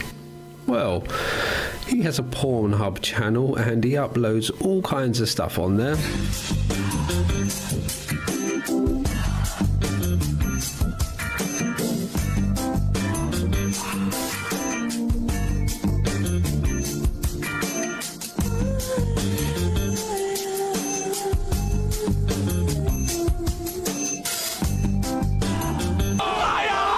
This account was later hacked by haters and all of the videos were deleted. At least the haters did one good thing for the world, I guess. Dragon Lord also had sex blogs where he would write stories with him as the main protagonist having sex with all the women. He also advertised on forums that he created asking for partners to join him in making videos, and posted this photo with hopes to attract people to join him. As you can guess, it wasn't too successful. Rainer has set up many forums over the years, with all of them being shut down because of the endless trolling and haters hacking them. It looks like he may have a book for sale along the same lines as well. Sex and sexuality are a common theme on Dragon Lord's Q&As, which have become known as Lust Lords. These are a favourite of the haters, as Rainer says some pretty wacky stuff about having sex with horses and large marine animals. Tudi hat gefragt, Hashtag Lustlord1510. Was für Sexspielzeuge oder Masturbationshilfen besitzt du? Das wurde ich wurde allerdings von der Person auch andere Sachen gefragt, deswegen habe ich die Frage rausgenommen. Ich wurde auch gefragt, wie groß mein Penis ist. Zwischen 16 und 17 cm. Und ja, das war wirklich kein Witz und ich bin damit voll auch zufrieden. Aber hier zum Sexspielzeug jetzt dazu gesagt, und deswegen habe ich jetzt meine Penisgröße gesagt, ich habe eine sogenannte Penispumpe. Das ist unter anderem auch dafür, das kann dafür sorgen, dass der Penis auch größer wird. Ob das wirklich funktioniert oder nicht, ich habe keine Ahnung, ich habe das nie groß probiert. Ich habe eine da, einfach weil ich wissen wollte, wie sich das anfühlt und wie das ist. Aber ich selbst habe jetzt da nicht irgendwie probiert, ob ich das wirklich schaffe, größer zu werden. Und das möchte ich eigentlich auch gar nicht, weil ich bin mit meiner Größe vollkommen zufrieden. Gut, ich habe diese sogenannten Masturbationshilfen, das ist im Prinzip die Nachahmung einer Frau. Ist aber natürlich völlig für den Arsch, also das taugt überhaupt nichts und das bringt eigentlich überhaupt nichts. Ich persönlich habe davon, also mir persönlich zumindest bringt das überhaupt nichts. Vielleicht bin ich auch einfach nicht groß. So, und ein letztes Spielzeug, das ich momentan noch besitze, ist ein sogenanntes Prostata-Massagegerät. There was also the time that his haters all chipped in to buy him a transsexual prostitute so that he could lose his virginity. I cannot confirm or deny if he is still a virgin. And of course, let's not forget the times that he has been broadcast on television as the main suspect in mass shootings. The haters would contact news channels just after a killing spree and provide photos of Rainer with weapons. Rainer has been broadcast as the main suspect for mass shootings in Turkey and Russia, plus a mass murder in Norway with a bow and arrow. As the years have gone by, the pilgrimage has become more refined and the haters target times when Dragon Lord is streaming. In the most famous of these attacks, Dragon Lord soiled himself. See if you can spot the moment that the chocolate leaves the factory. Oh, and brace yourself for a loud noise.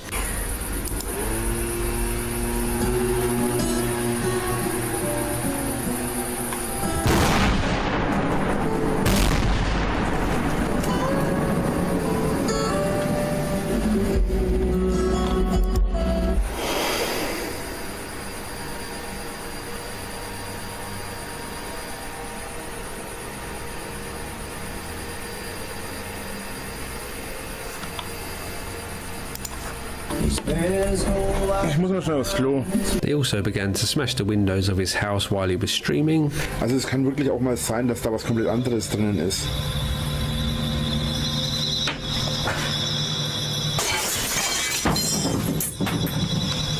Wenn es aus Versehen gegen den Kopf kommt, kann Echt Bomben!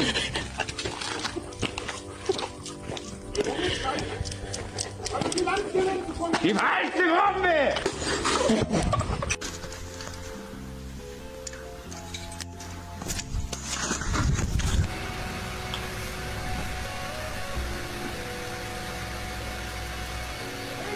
Nicht erschrecken. Wer soll mal die Fresse hältst, du Arschloch, kleiner Hurensohn, hau ab! Schaut zu, dass ihr Land gewinnt, weil ich speise euch den Schaden! Ihr seid gezaubert! Irgendwann reißt ihr euch die Gezähne aus! Warrior.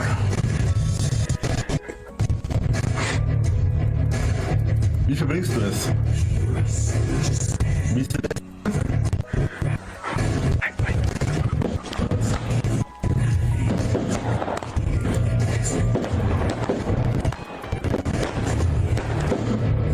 Zeig mir den Mittelfinger durch, du Hurensohn! Eier hast du deswegen trotzdem keine! Dragonlord was also catfished again. He chatted up a woman online and arranged to meet her for some fun times, but when he turned up to meet the fine young lady, he was instead greeted by two men who threw Coca-Cola and flour at him. It's hard for me to truly convey the amount of harassment this man has got during the Dragon Games. Up to 100 times a day, every day, for years this kind of stuff would happen. Trolls would attack him or his house in a continuous tsunami of mockery and belittlement. As you would expect, all of this began to take a toll on poor Rainer. Bevor ich rauskomme! Wenn ich nochmal rauskommen muss, bist du tot, Junge! Halt dein Maul! Warum ich gerade so extrem angepisst bin, ist, dass ich überhaupt nicht mehr schokolieren will.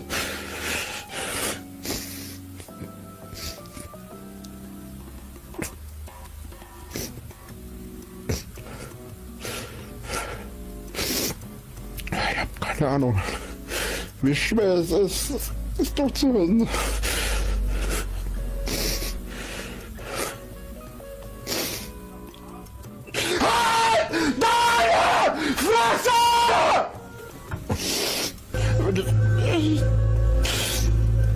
Ach, was tue ich jemandem weh?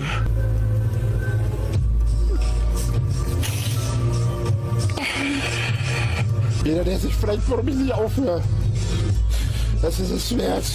Weil jeder andere, der so angegriffen wird, dadurch sieht, dass man es kann. Nicht! Niemals! Besiegen! Hört da drauf! Ihr seid nichts! Außer Scheiße! So why has this ill fate befallen Rainer? Why do his haters hate him so much? Well, let's take a look at some of the things that he has done. Firstly, he lies a lot, so much so that his haters created a song about how much he lies. He also treats the lovely house that he inherited like shit, with all of the rooms being so full of rubbish that only one room was habitable. The place was so filthy that flies would continuously land on his webcam, and the barn roof collapsed without ever being fixed.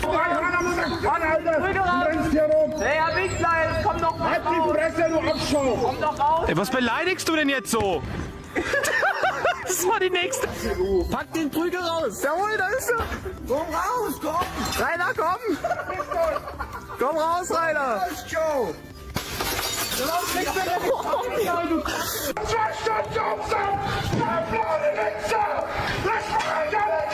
He allegedly exposed his genitals to haters while a child was watching, and by all accounts he is a self-obsessed, aggressive abortion of a human being, blaming everyone else but himself for his problems. It's widely accepted that Rainer has a short temper, which is why the cave children keep poking at the bear, and yes, I agree, he is a very shouty man. But after all of this harassment, I think most people would have snapped by now and started to skin these little dweebs alive, so good on him for not being in prison for life right now. On that note, let's delve into some of the consequences for Rainer and his haters of the Dragon game. Rainer has tried to fake his own death in order to shake the shackles of his trolls. Obviously this didn't work. He has thrown an axe at one of his trolls. In fact, Rainer has been arrested many times for assaulting haters at his home.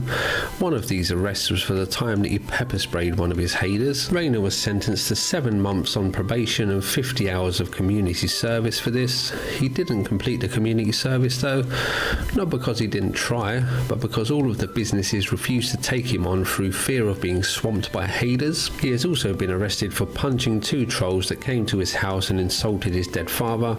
He was convicted but offered a deal. The court would provide him with training in IT in hopes that he could get a job.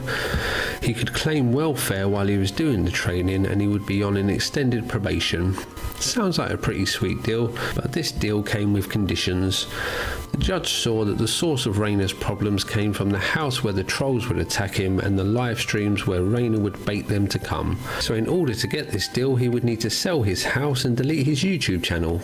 Dragonlord refused the deal. After an incident where men threw tyres over his fence, Dragonlord called the police. The police were not as helpful as Rayner would have liked, so Rayner uploaded a video of the police and insulted them on the video.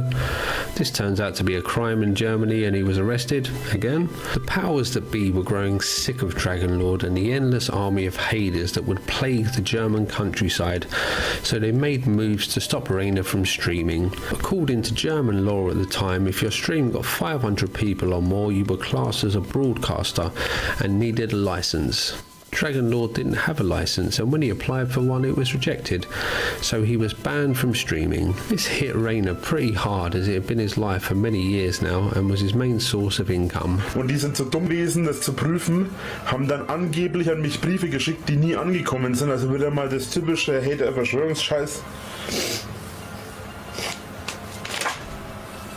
Der Antrag auf Verbreitung des Fernsehprogramms Drachenlord im Internet abgelehnt. Verfluchten Wichser, Alter. Fernsehprogramm Drachenlord. Was habe ich hier auf meinem scheiß Streaming-Kanal je gemacht, was mit Drachenlord zu tun hat, ihr Idioten, Alter? Rayner did, however, find a workaround for this. He moved his stream from YouTube to YouNow and made sure that his viewership was below the 500 mark. But the German authorities were not having any of this and started to fine him for streaming. Dragonlord was having none of this and he refused to pay the fine and ended up owing thousands of euros. Dragonlord did have a stroke of luck with this though, as the law about streaming was updated to now needing 20,000 viewers to need a license. Rayner was again arrested, this time for multiple charges, which included getting a man in a headlock and punching him, hitting another man with a brick, and hitting someone with a flashlight. This time, Dragonlord told the court that he would be selling his house and would be taking a road trip to escape his haters. The judge was not happy with this and told Rayner that he would need to delete his YouTube channel. Rayner again refused, so the judge gave him 2 years in prison. Rayner appealed this, and in Germany you don't go to prison until your sentence is final, so Dragonlord was free for the time being until he next had to go to court. So he went back to the house that he had sold and continued to live there and stream. He used the money from the sale of the house to buy a Ford Ranger pickup truck for around 40,000 euros with the plan to go on this road trip, but instead just decided to live in the house and demanded that the local government find him a new place to live. Why did he demand that the local government find him a new place to live, you may be asking? Well, the local government brought the house as everyone was so sick of the dragon game that they hoped that if Rayner moved out, the sleepy little village could go back to being sleepy. This didn't work. Rayner was eventually escorted from the house by the police. He uploaded a victorious video to YouTube about how he was going on a road trip and how none of his haters would ever be able to find him. Within a few hours they found him. Not only did they find him, they set up an interactive Google Maps that could be updated to track his whereabouts. Rayner continued to stream from the road until his next court date, which, as you would expect by now, was not just as simple as him turning up to court.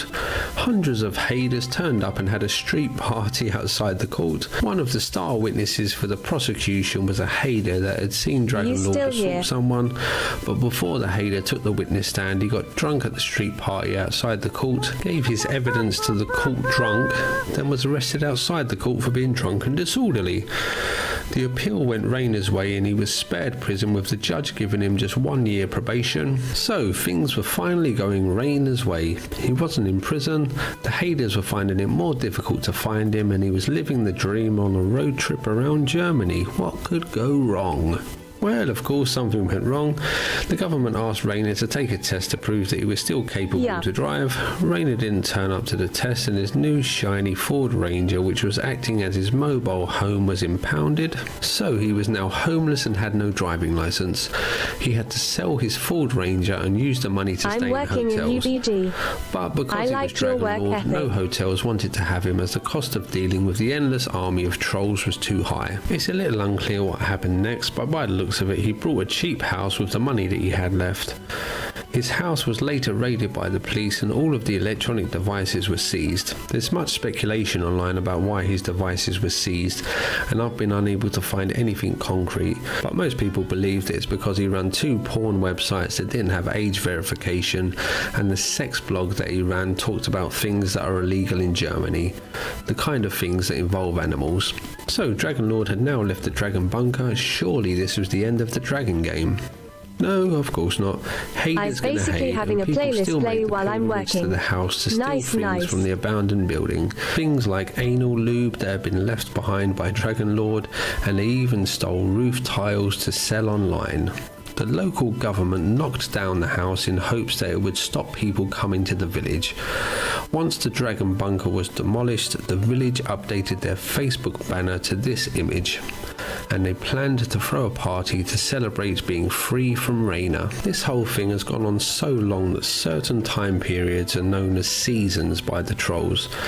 There are many seasons, such as the powerless season, where the power got shut off because Rainer didn't pay his bills. This goes to show how the trolls view Rainer. They see him as some kind of TV show, something that exists to amuse them, and Rainer seems happy to play along with this idea, actively participating as it gains him more attention. And this is kind of the point, really. Both sides of this story are just as bad as each other. Dragon Lord had a gimmick where he would purposely misspell the titles of his videos, which sums up Rainer's part in this beautifully for me. People thought that he was stupid, so he played into the Dragon Lord character as it was his job. It's an odd way to make a living, but he would call Hades to his house regularly, as the more videos the Hades posted, the more eyes he had on his stream, even if the eyes were only there out of some kind of morbid curiosity. And as for the Hades, I think the fact that one of them went to prison because he was a kiddie fiddler again sums up their part in this beautifully for me. If you're the kind of person that is willing to put so much time and effort into tormenting another human being, you're probably not very nice, no matter how horrible you think the victim of your harassment is.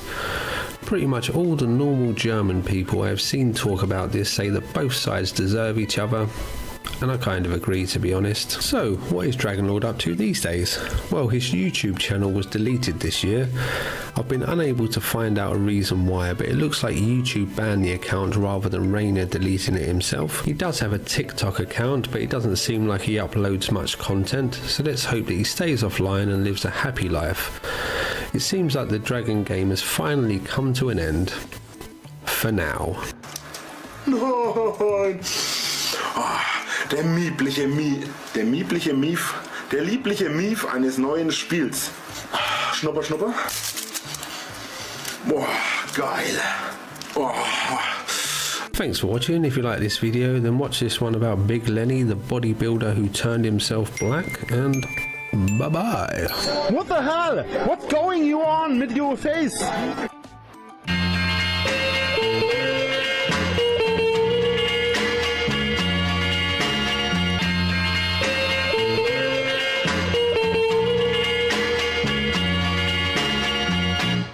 Ladies and gentlemen, it has been so long since we talked about the attic goblin, the race car driving extraordinaire, Akron's favorite son himself, Chance Wilkins, and by God, let me tell you something.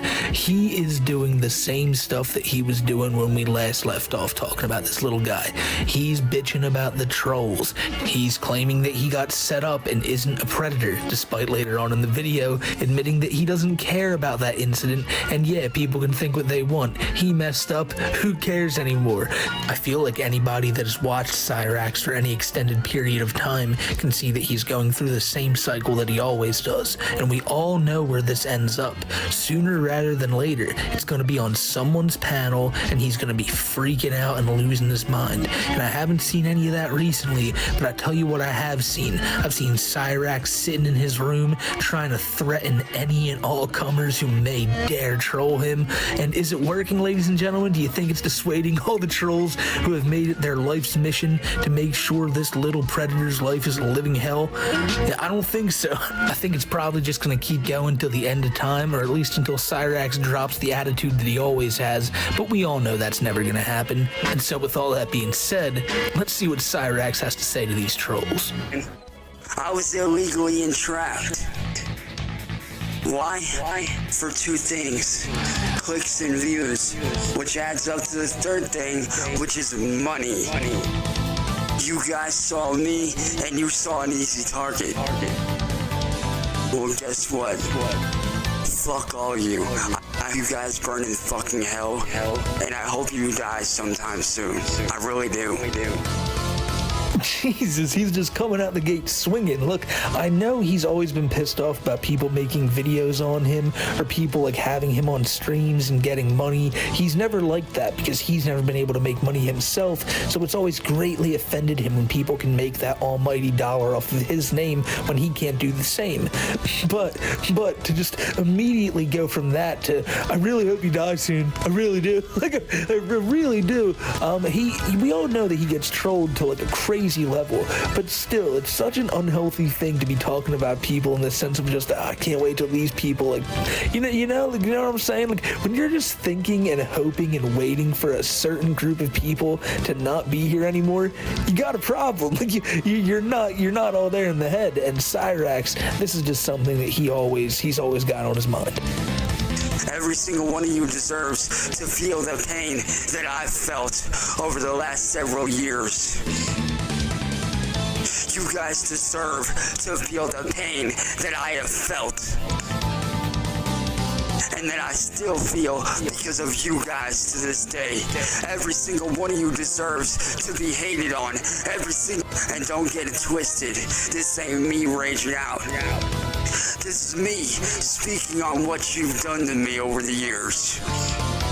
Every single one of you that has ever attacked me deserves to be hated on, deserves to be shut down, and deserves to not have a normal life ever again.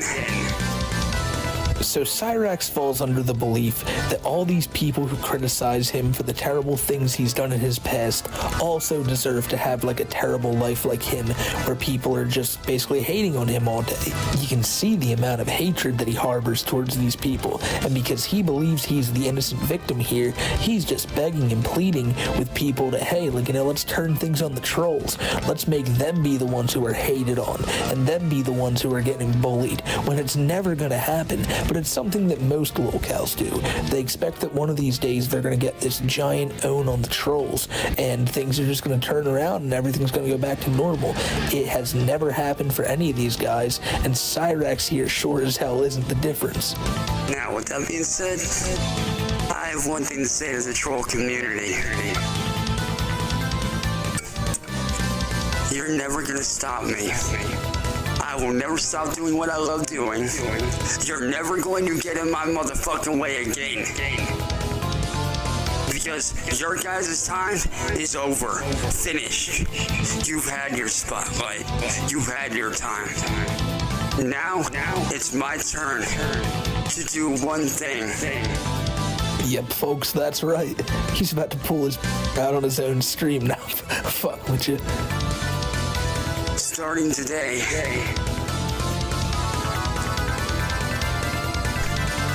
as of the end of this stream,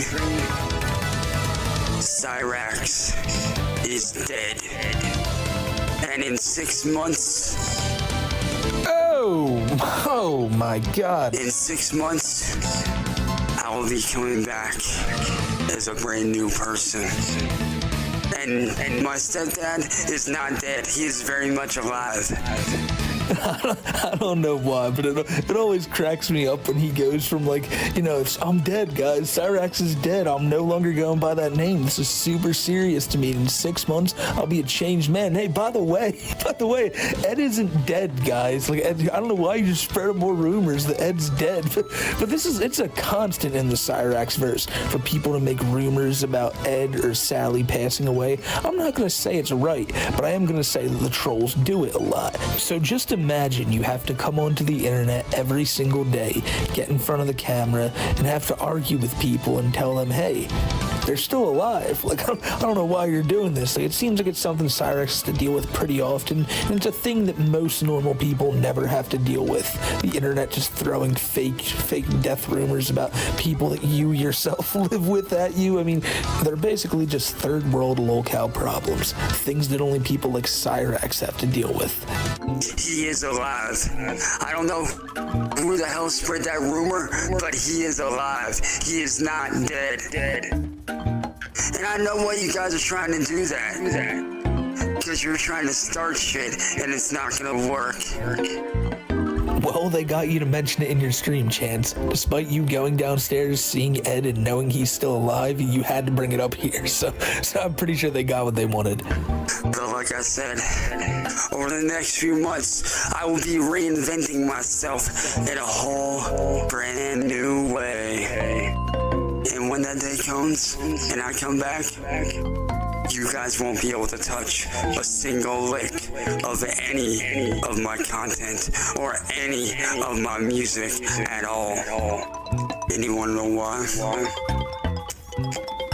Because I'll be set to roll. So I think what Cyrax is hinting at here is him finally getting his license. I don't even know if that's legally possible, but either way, he's about to start rolling, ladies and gentlemen. I don't know if that's going to be on a bicycle or... No. I don't do the furry shit. Never have, never will. Not that I have a problem with that community, because I have a few friends that are in that community, but I myself don't run that way. Don't get it twisted, ladies and gentlemen. Known internet predator Chance Wilkins is not a furry. Like, don't affiliate him with that degeneracy, by God. And I know he didn't talk about it like that. He actually said that, he respects that community because he has some friends in that community. But he himself, quote unquote, does not run that way. Now, of course you can take Chance's word for this. However, you can also look at the times when he said that he does not run another way, that being the gay way. And if you know about Chance's history, you know about the Blind Billy story. And if you know about the Blind Billy story, you would know that Chance is most likely lying about that as well. So I can imagine that Chance would probably get down with the furry lifestyle. He just needs to find the money to buy himself a suit. That's probably why he's so pissed off at the trolls and not letting him get any money, because he's trying to buy like a furry suit, and tailors, like, it costs a lot of money to get one specifically fitted for such a small frame. Poor guy's going through a lot right now. I'll be coming back a brand new person. But like I said, as the end of this video comes to a close here in a couple short seconds, or minutes, I should say, Cyrax is dead and will be dead forever.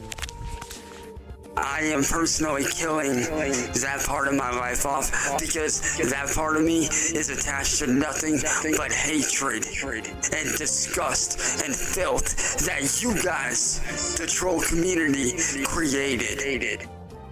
And that ain't really me. I want these people to actually see who I actually am, which is not an evil person. You guys want to hear one of the most evil things Cyrax has ever done? Alright, so if this video already isn't demonetized to all hell, this is probably gonna do it. And it involves a song that Cyrax made called Lost Innocence. Now, I shouldn't say that Cyrax made it, more so that he stole it. And if you know this story, you're probably already cringing because you know what's about to be coming here. Cyrax released a song years ago, and this song that Cyrax apparently wrote himself describes the story of a young girl being sold into like doing stuff. I'm not gonna say it explicitly, but you know what I'm talking about. Like a very young girl, and she was sold into stuff by her own mother. It's a terrible story, and this girl wrote a poem online about this. Now, I'm gonna try to repeat what I believe the poem went like because I can't find a copy of it, but it went something like, listen to the story I have to tell you. I want to take you back to that specific day where I was laying on the bed and I heard my mom talking on the phone with some man. Keep that in mind now, listening to Cyrax's hit song, Lost Innocence. Now then, listen to what I have to say. I'm going to take you back to that one specific day. I was lying in the bed alone while listening to you and him talk on the phone. You said, well, if they have the money, I don't see why not. So again, I want to reiterate, that is a song here that Mr. I'm Not an Evil Guy over here claims he wrote. Why even turn that into a song? Like, what about that poem made him think like, wow, this needs a beat behind it? Like, what the fuck? And also, this is the same guy who wants you to believe that he's leaving the internet and gonna come back with like a cleaner image so that trolls can't keep stealing his music. Because again, it only matters when it's happening to him. When he's on the receiving end of the thievery, now it's a problem, ladies and gentlemen. The final thing I wanted to bring up regarding that song is, what was Cyrax looking up to find that poem? Like, why was that something that came across his feed? Like, what was he either searching for? How did he come across that? Because why would it... You know what I'm saying here? Like, think of the context in which that poem was. Why would he even find that? I don't know. Let's just move on. And trust me, when the day comes, I will be doing all of that. Everything I've said, reporting, attacking the trolls, fighting back, I am gonna do that for sure. But this time, I've come prepared with evidence to show what these people do to me. And I will not rest until every single troll channel that has ever covered me is shut the fuck down. I will make sure that every little single fucking channel, there's the documentary channels, whether it's these people being archivers when they're not, and I will make sure that the world sees that you're all pieces of shit. So with that being said, farewell for a good long while. Cyrax, as of this very second, is dead forever. He is no longer a part of my life. He is no longer a part of who I am as a person. He is no longer who I am going to be known as. Cyrax is dead. Finished. Gone. Because that part of me was weak. That version of me was weak. And when I do come back, I can promise you that I'll be ready for a fight.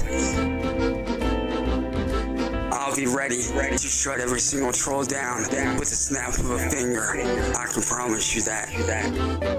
So with that being said, fuck the troll community. Fuck every single troll in it. And I am gonna say this. You trolls, as far as I'm concerned, because you guys are pure fucking evil. So do yourselves a favor and get the fuck off the internet and get a real job. Because I'm not going anywhere and you will never be able to beat me. I know what you're thinking, oh, he's gonna be gone only for a couple days. No, I'm not. I am stepping away for good for a very, very, very long time. And with that, ladies and gentlemen, an internet legend has come and gone. Cyrax Chance Wilkins, just a great musician, an all-time entertainer here on YouTube, someone who is known up there in the ranks with Markiplier, PewDiePie, one of the greats. He's finally walked away, and maybe one of these days he will come back. He said he will, and by God, us fans are gonna wait on that day with bated breath. But it's a long time away. It's a long time away. It's kind of like Grand Theft Auto 6, you know? It's like, oh, you know, I want it so bad, but you know they're working hard on it, and when it finally gets here, it's gonna be worth the wait. So all of us true and honest Cyrax fans, we're gonna wait for that day, and when it comes, my God, is it gonna be sweet. So until the next time, ladies and gentlemen, I'm out of here, and what's going on, guys? Today we are checking out the official music video for Friendly Fire, which is a brand new song by Linkin Park that I actually missed out on.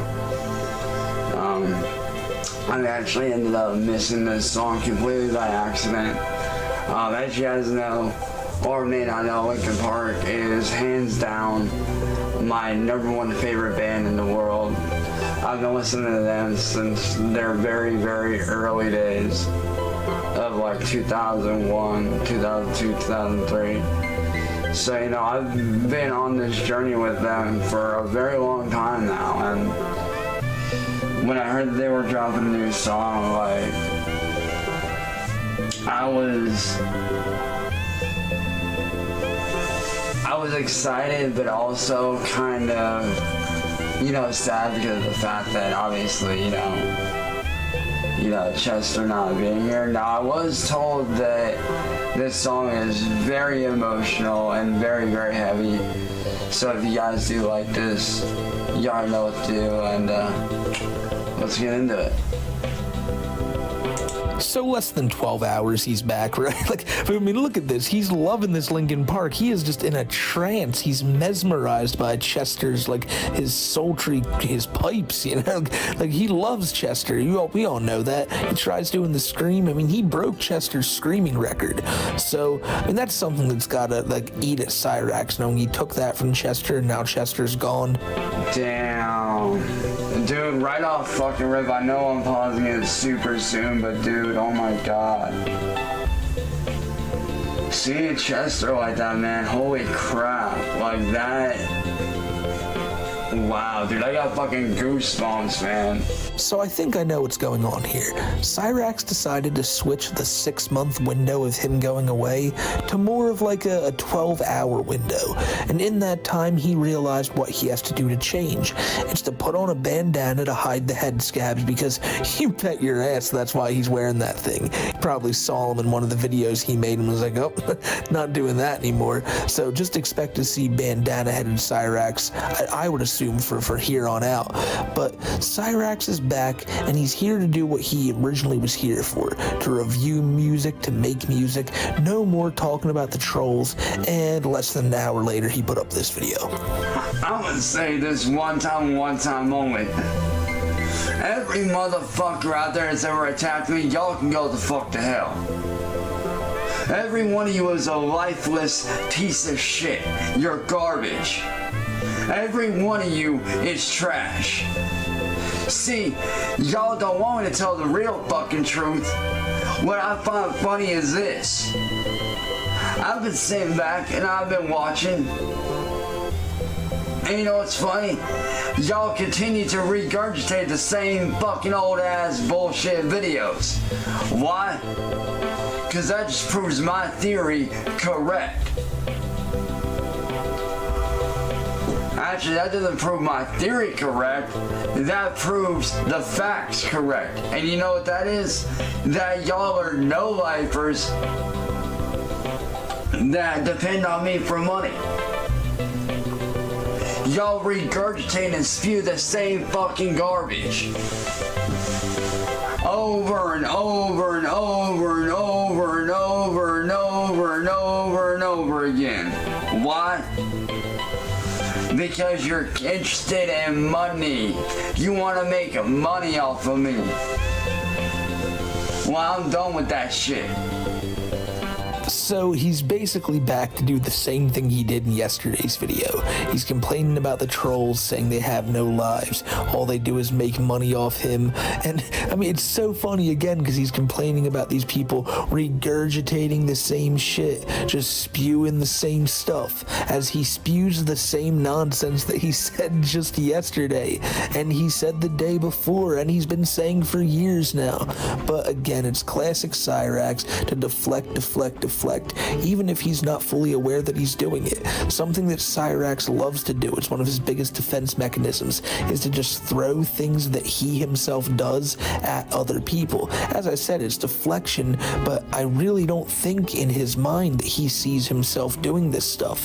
He just sees the trolls as the big problem and him as the guy who's like bravely fighting against them. But if I'm being honest, I'm just doing what I used to do in the old Cyrax videos. I'm trying to make sense of something that there's no sense to make of, and that's Cyrax's mind. He just says stuff that comes to his mind as soon as it hits it. He doesn't think if it's a good idea to say it or not. He's just gonna say it because, well, it's there, and it's the only thing that's there. That's why there's so many N-words most of the time. Speaking of that, I gotta give a shout out to N-Word Boy 3.0 for archiving all these Cyrax videos. Cyrax goes after people like him a lot who archive Cyrax and tries to copyright strike him down. So go give that man a sub if you want to follow along with Cyrax's antics, because he's one of the few people left around still archiving the Goblin. And let's be honest, dude.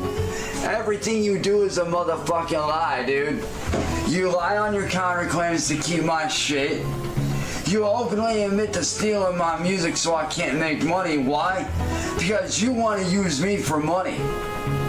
You don't want to make money because you know once I start doing, I can start fighting back. That's why y'all don't want me to make money. Because the minute I start fighting back, every one of you little scam artist motherfuckers is screwed. Every single one of you is fucked. That's why you don't want me making money. That's why you hide behind fictitious names. That's why y'all put fake ass info into this shit so y'all can hide like a bunch of bitches. If you ask me, anybody that hides behind a fake ass name like Wentz, Chokins, and all these other names shows you're fake as fuck. Shows you're a phony, bro. Shows you're a punk ass bitch and a coward. Just so much blatant hypocrisy coming here from Cyrax, saying that people who go behind fake names are cowards and this, that, and the third. Let's go down Cyrax's list of fake names he's gone by in the past. Shadowblade, DJ Otaku, Retro Gamer Official, DK Customs. I mean, the list goes on, and it's so rich to see him just be like, hey, Lance Chilkins, you're an absolute coward for not actually going by your real name, says the artist formerly known as Cyrax. And you know what's funny to me is this. The reason why y'all want me to apologize is for one specific reason. See, y'all just want me to apologize for every specific thing so y'all can use it against me even more. Which is why I'm not apologizing for the shit I did.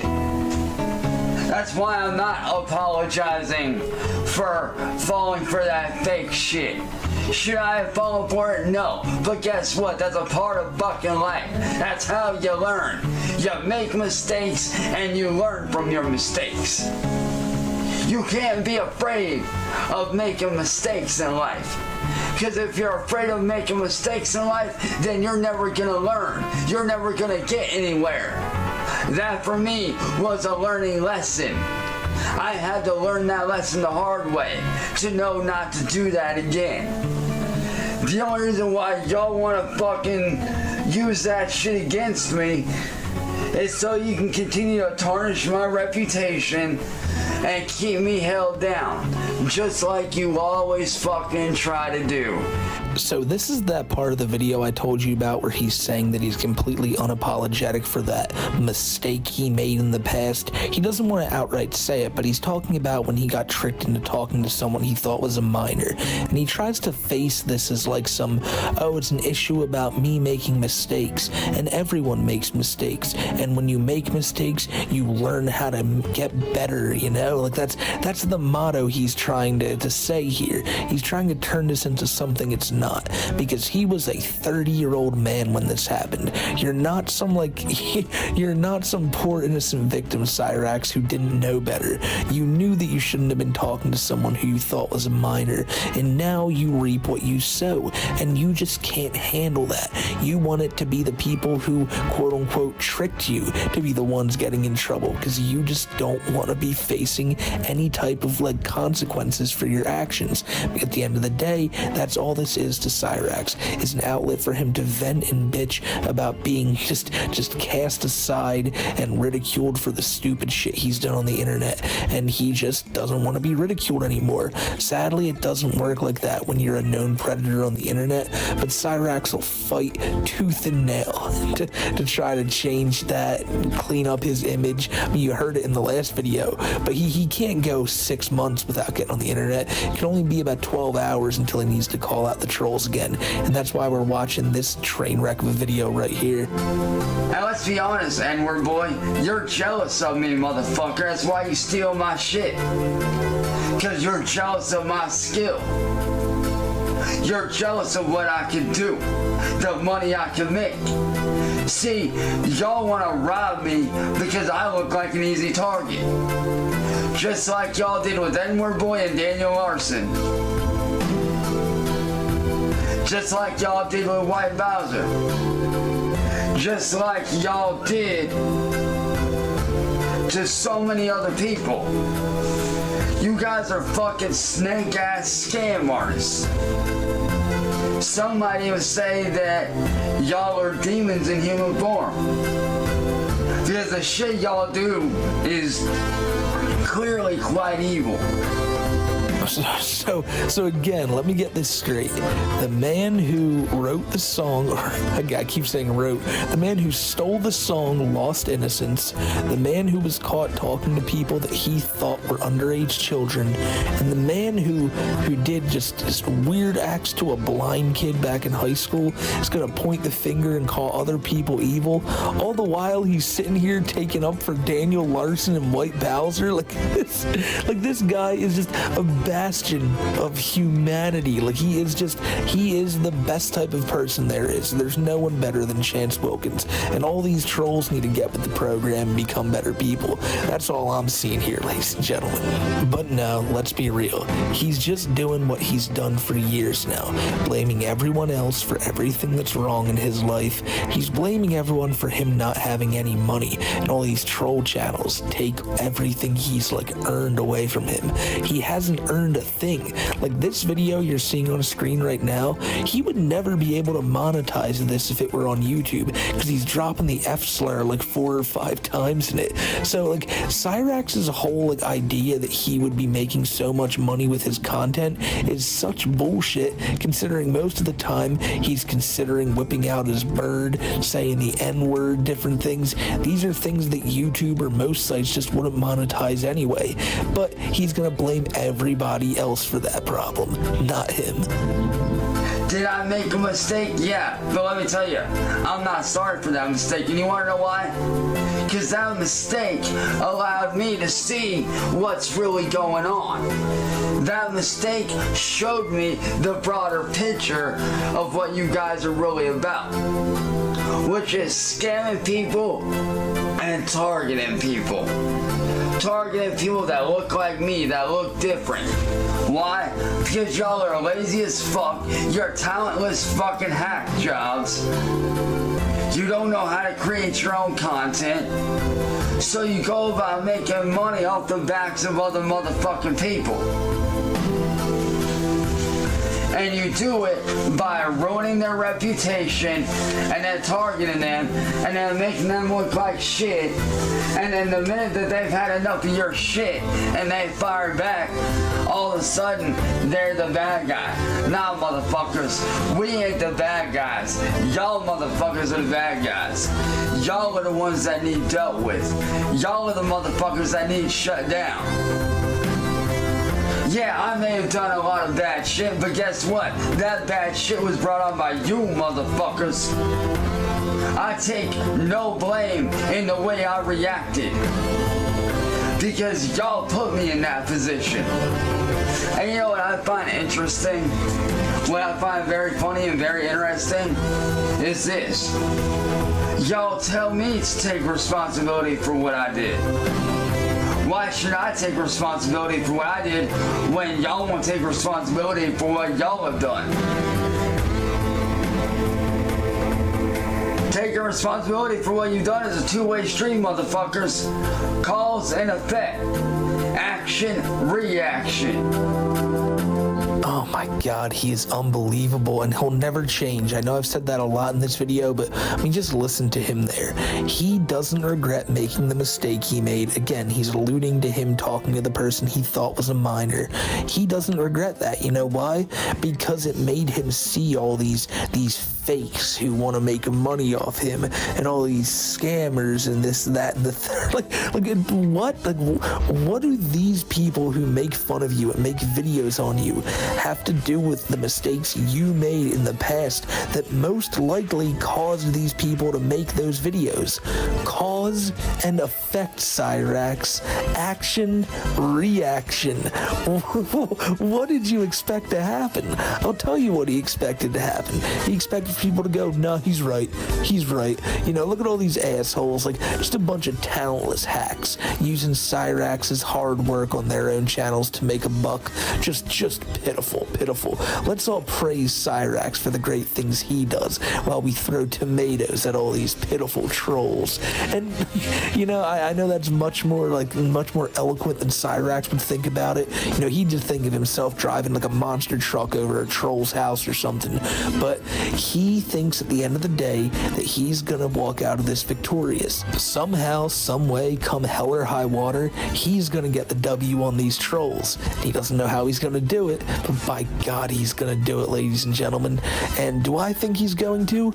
No, and I imagine most of you know that he's not going to. But the fact that he's gonna sit here and sulk about it for years to come, most likely on YouTube for the entire world to see, is gonna be a pretty humorous thing to see every time another Cyrax video pops up. But let's hope it's more stuff like this and him bitching about the trolls and less of him just being the horrible little person that we know him to be. And with all that being said, do my best Cyrax impression there. But with all that being said, ladies and gentlemen, I hope you guys have a great rest of your day. I know a lot of you have been waiting for these Cyrax videos to return for a long time, and this is more of a one-off. We're gonna see what the Goblin's up to. It was pretty interesting, and if anything more happens with him, you know I'll have you guys updated. But for right now, this is it, and we got a lot more videos coming out soon, and I hope you guys enjoy what I've been putting out and what I'm putting out soon. So until I get all those out, and until I see you next time, I'm getting out of here, my friends. So until then, take care, stay safe, and have a great rest of your day, you goats. What is going on, guys? Welcome back. Commentary for you. Chantal has done a vlog that is going to frustrate a lot of people because she's caught in a rather large lie. So we start with a cameo. We then see her driving out into the countryside where she makes a lot of eye contact with the camera. She spends a lot of time taking her hands off the wheel. Whether this is for the camera or not, there's a lot of fidgeting with her hijab, which tells me one of two things. Either one, she's concerned about how it looks on her, which I don't believe to be the case because they're usually filthy and unkept. But two, she has a very hard time getting them comfortable based on how tight they are around her face. And she is constantly adjusting it, pulling it, prodding it, poking it. She said she fears today is going to be busy. It's raining. She slept in a little bit. She didn't have breakfast. She wanted to go get lunch because she has a telemed appointment later today. So just for clarity, we have a diabetic woman who has gotten in the car without having ate, driving aimlessly out further than need be before a medical appointment, constantly staring at her camera to film something for her YouTube channel while she messes with her hijab. She says her job today is just to enjoy the day. Imagine a life where you have a number of daunting health conditions, where you have no physical place to call your own, and where you have been living is a half a world away, completely engulfed in international conflict. And rather than try to put anything into perspective about getting your life back in order, you wake up and say, well, today my job is to just enjoy the day. I guess I'm gonna go drive and get some cheese curds for lunch. She wants to talk about her bed now. We have heard so many times she doesn't want to talk about medical. It's not our business. But now she wants to tell us that we don't understand how obsessed she is with food.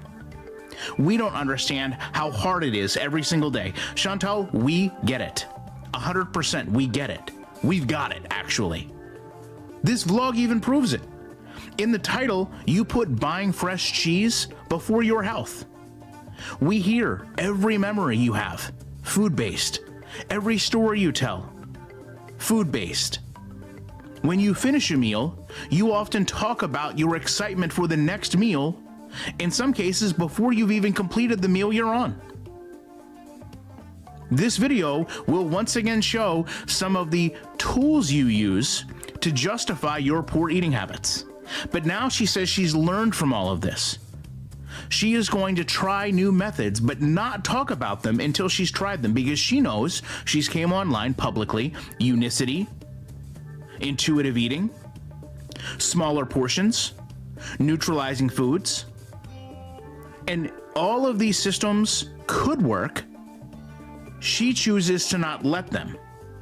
So now she's going to keep all her attempts private because she doesn't want to have the judgment she feels for failing.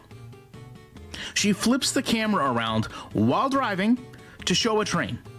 Could have easily been filmed while the car was stopped. And then of course she goes right back into lunch, the dairy farm, the cheese. She says this is a comfort food and that she's not going to buy a big bag. She wants to buy this bag to share with her family.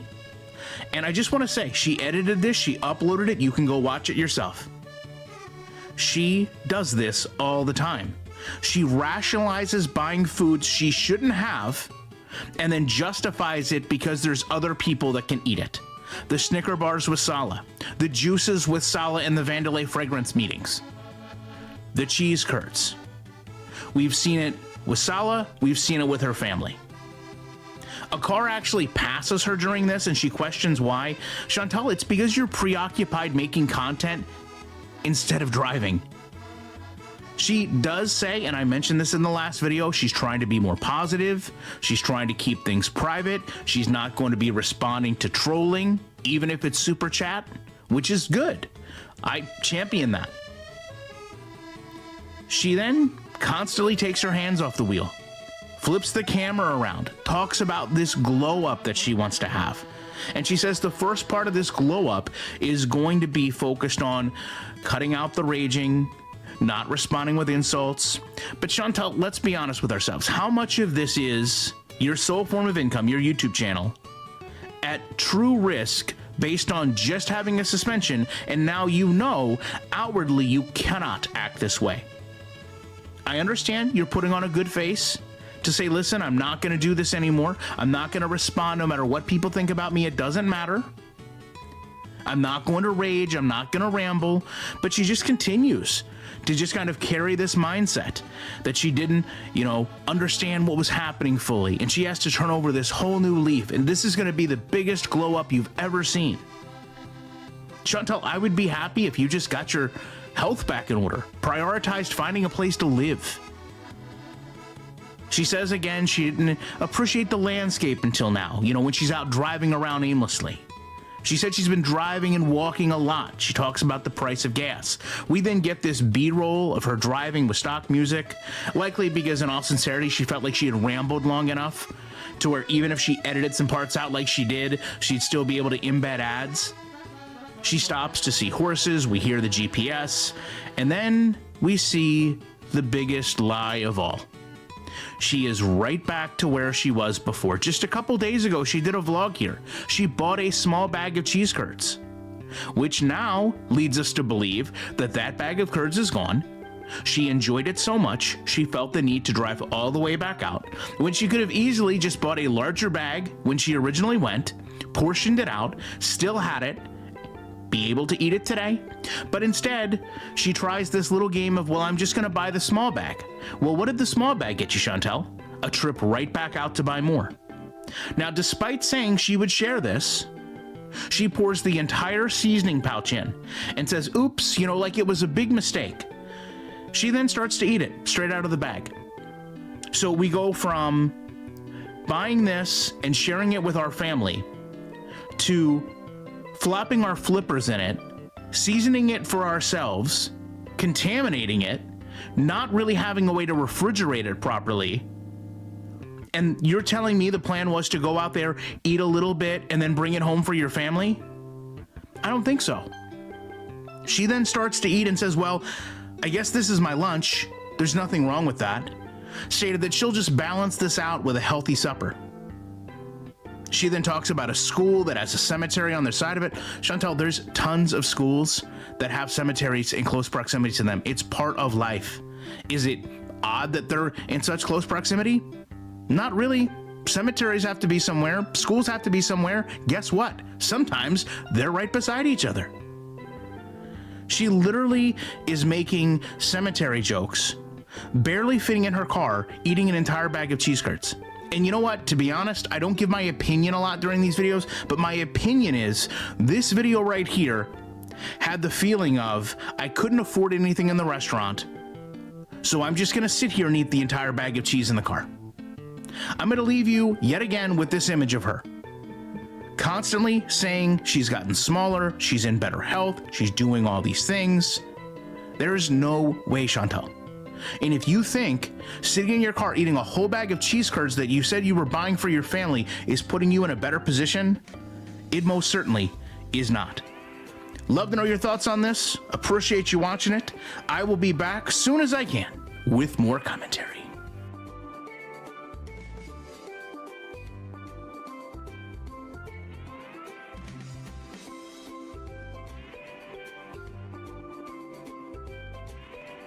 So today we go back to a time of an internet much more lawless than what we have now. We are going back to tell a tale of what some dude on the internet claimed to be the largest flame war in known internet history. Before the 4chan versus Tumblr invasions of Independence Day 2014, and before the Habbo Hotel blockade by B in the summer of 2006, we had a war between Harvard students and some people who said meow. Before we get into the story, I was not around during this time. Well, I was, but I was learning like addition or some shit. So this is the best I can piece together. That also being said, the history of this is compiled by trolls, so perhaps take this as a story of internet lore, and it might not be absolute fact because I was not there.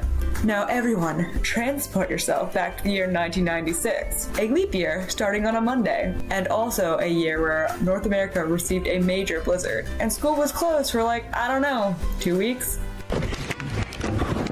Whoa, look, there is so much more snow. But that's not the focus. The focus is on a particular flame war. So, what are flame wars? The term flame wars comes from the term flaming, which essentially is, and no, it's not being really gay,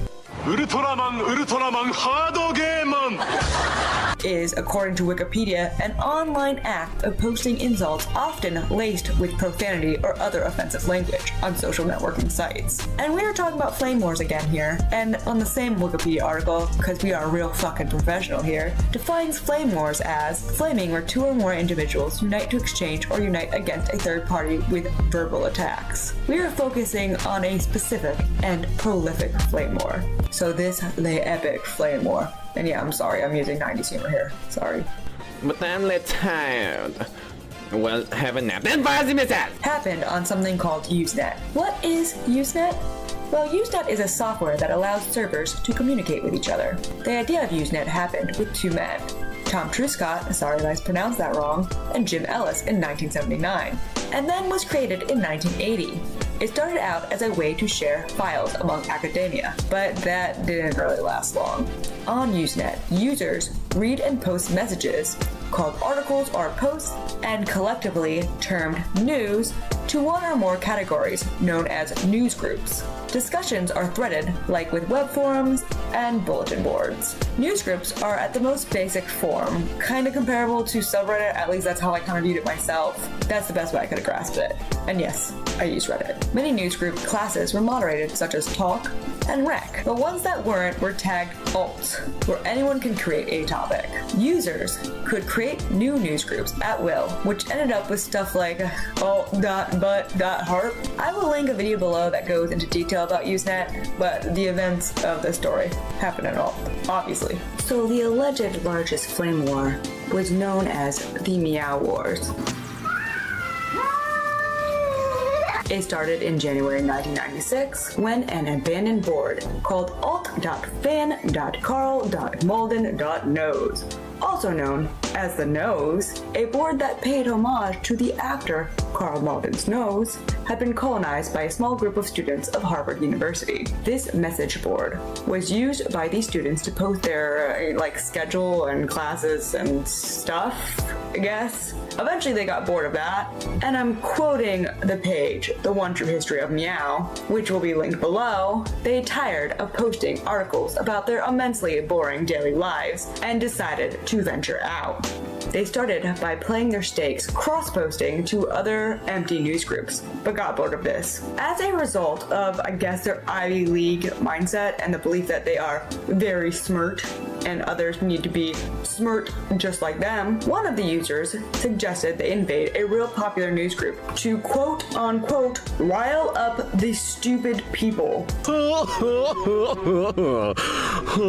The Harvard student, Matt Bruce, posted to alt.tv.beavis in Butthead and joked that they should invade them. He says, quote, I suggest that we start either posting or cross-posting to alt.tv.beavis and Butthead. I also suggest that we use big words and perfect grammar and refuse to write as the young ruffians in question speak. This could lead to some interesting dialogue. This article was, of course, posted directly to the Beavis and Butthead group. The regulars of this group were like, what the fuck? And even though the student probably meant it as a joke, not a funny joke, the fans of Beavis and Butthead struck back.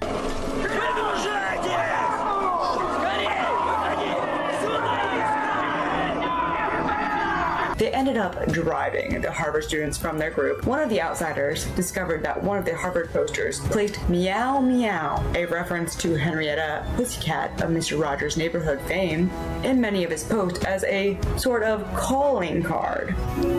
Meow meow here first. And also his initials spelled out, cat. The posters in this targeted group now claimed meow meow for themselves to retaliate against these Harvard students. Let the Meow Wars commence.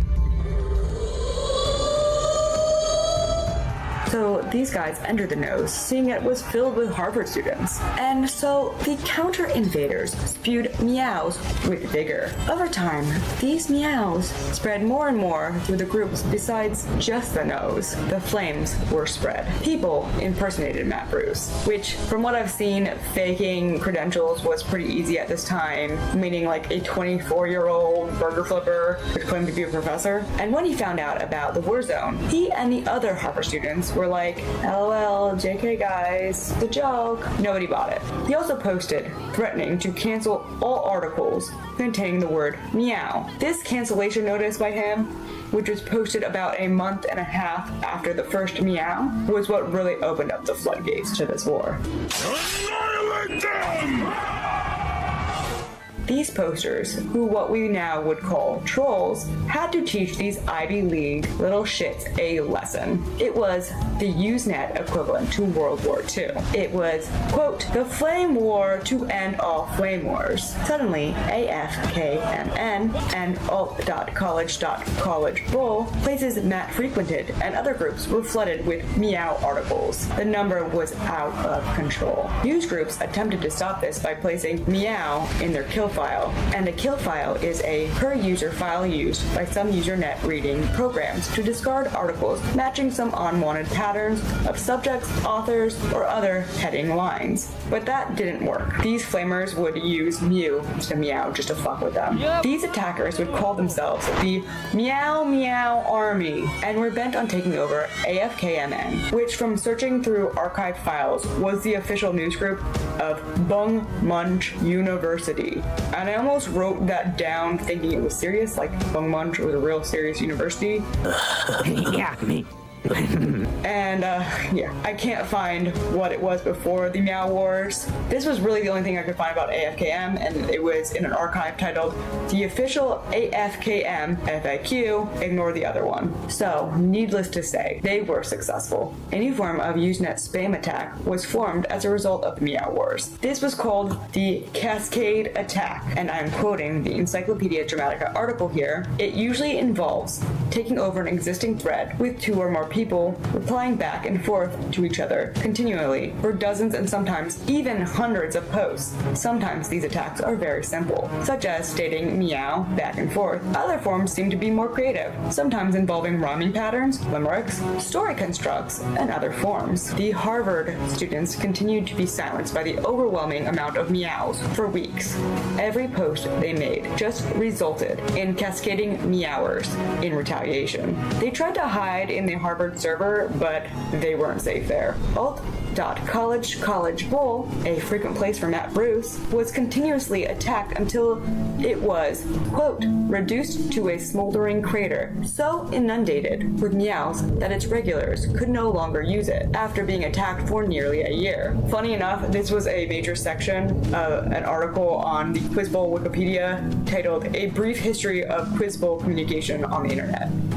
So after this invasion, AFKMN ended up merging with what the writer of the history page I referenced earlier named Mighty Alt.FlameTM and remained as a sort of posting relay hub until at least 1998, where it seems, by my estimations, the article ends its narrative. According to this article, which will be again linked below, during the cesspool of meows, the first and second gen meowers regulated Alt.Flame and also had other bases, including Alt.Alien.Vampire.Flonk, Alt.Non.Sequitur, and Alt.Stupidity. All of these fused together as what they called the Meow Empire. The activities of this empire continued over the years, but the majority of the war lasted 45 weeks, involving hundreds of people from over 80 news groups. It is considered to be the largest flame war in Usenet history, though who the fuck knows how to judge that? To be honest, the ability to chronologically document this whole thing is not really possible now, because of the lack of certain archives, but it is an interesting part of internet history. And going through the Google archives of Usenet, I saw a meow post on alt.flame past the year 2000, which is over 3 years after the initial main battle. There is an article on Flame Wars from Vice. I turned him off. Interviewed the catalyst in this, aka Matt Bruce, who recollected the Flame War, saying, "Some people to this day, I do not know who, took offense at something I did post and decided to get revenge by using my name when they spammed other Usenet groups. Online life became suddenly volatile. Bruce seems to still be irritated and no TTS about his part in the Meow War. The important thing in all this, and this is my opinion, is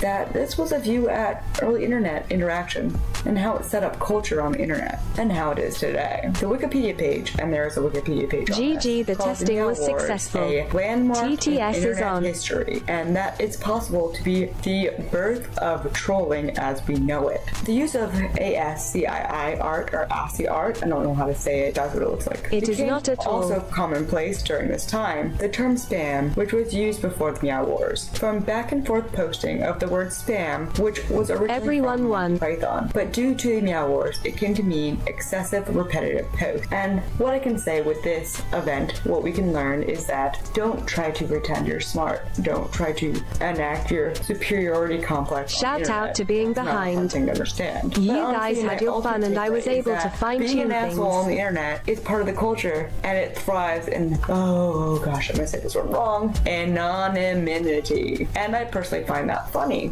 But ultimately, we can get that people have always been assholes on the internet, and nobody likes snobby pricks. Just remember, You can find a list of all commands here, https://streamelements.com/streamelements.com/dooblanc/commands.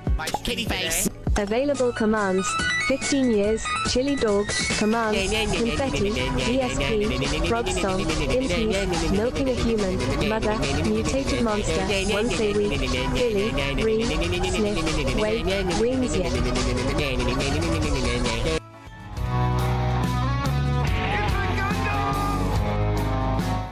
Say what you want about Mundane Matt, but he's done great things.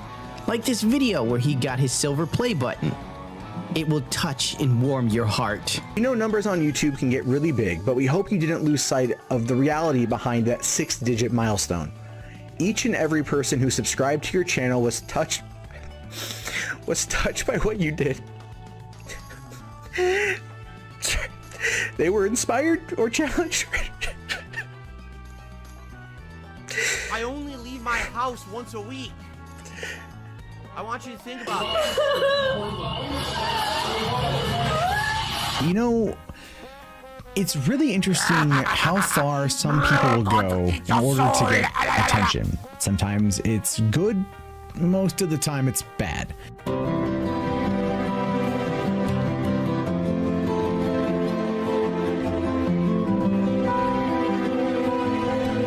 Bottoms up, everybody.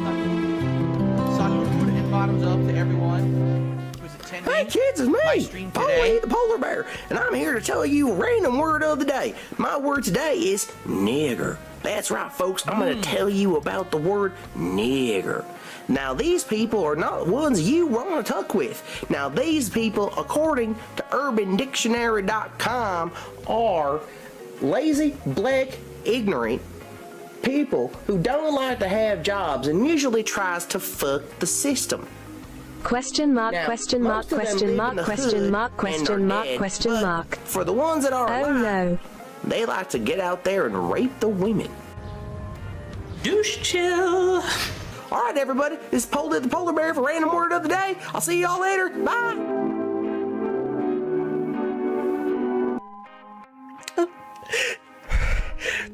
And we'd like to recognize you and all your hard work with the silver play button. A small token of our esteem and respect. Oh my god! Stop! You know what's funny? If you look deep enough, you'll find that Mundane Matt had more emotion getting the silver play button than he did when his child was born. Kind of funny stuff. Kind of gives you an idea of the guy you're dealing with. Many believe it's fake tears. So around 5 days ago, Twitter started blowing up, dude. Like, I was getting messages about Mundane Was that Matt, bitch seriously and I'm like, crying? what did this dude do? Because it had to be fucking huge for so much of the YouTube community to turn on him like piranha in like an instant on Twitter. Unfortunately, I was doing far more important things, like getting drunk on the floor, checking my Twitter. You know, just in case I got famous enough for chicks to like, you know, follow me like, oh my god, it's Gundam. Oh my god, it's so hot. Oh. Is that word? Oh. I hear he's got a cocaine problem. I don't. I just like the way it smells. So, I check out what Mundane Matt's up to. And at the time, a podcast had just ended with Mr. Medicare, the Quarterling, and Keemstar, everybody's favorite gnome. Somehow, while I'm watching the stream, there's like a quick snip of Matt's desktop. And you see all the people he flagged. I'm like, oh shit, he's fucking done, dude. He's dead. It's like the fucking Sopranos.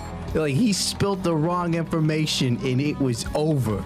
It's like he's dead and didn't even know it. Look at all those tabs! I have a lot of tabs open, but I have. Is that With YouTube demonetizing independent media, please consider installing fucking adblock. Mundane Matt got my YouTube and Twitter flagged, so I'm stealing his stick, and I'll do it better. No soy, no fat, no filler. Mundane Matt has announced she's transitioning to become who she really is inside. Mundane Matt is no more. Now is Mundane Matilda. Matt is a false father. It's the show that's quickly becoming the most popular show on YouTube that features Mundane Matt. It's the Soyless Matt Show. But nothing on. Wait a minute. Nothing on that. That's just, what the fuck? So, I have been in a not the best place mentally. And now wait a minute, Matt! No! Matt, no! So yeah, that's wait, it. No,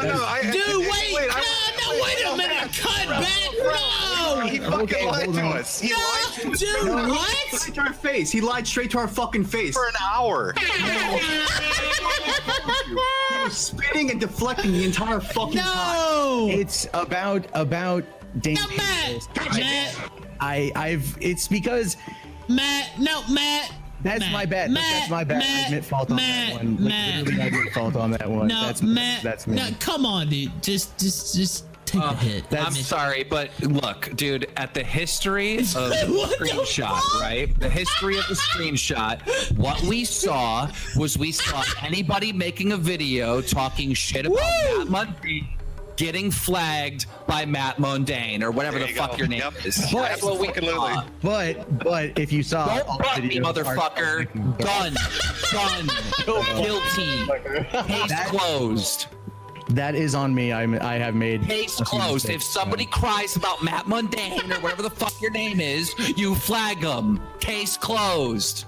There was more there. You didn't scroll. There was more. There was more. Anyway, how does he look? Yeah, what do you mean by that? He looks like a 40-year-old Chipotle manager, and he's not even like the general manager. He's like the kitchen manager.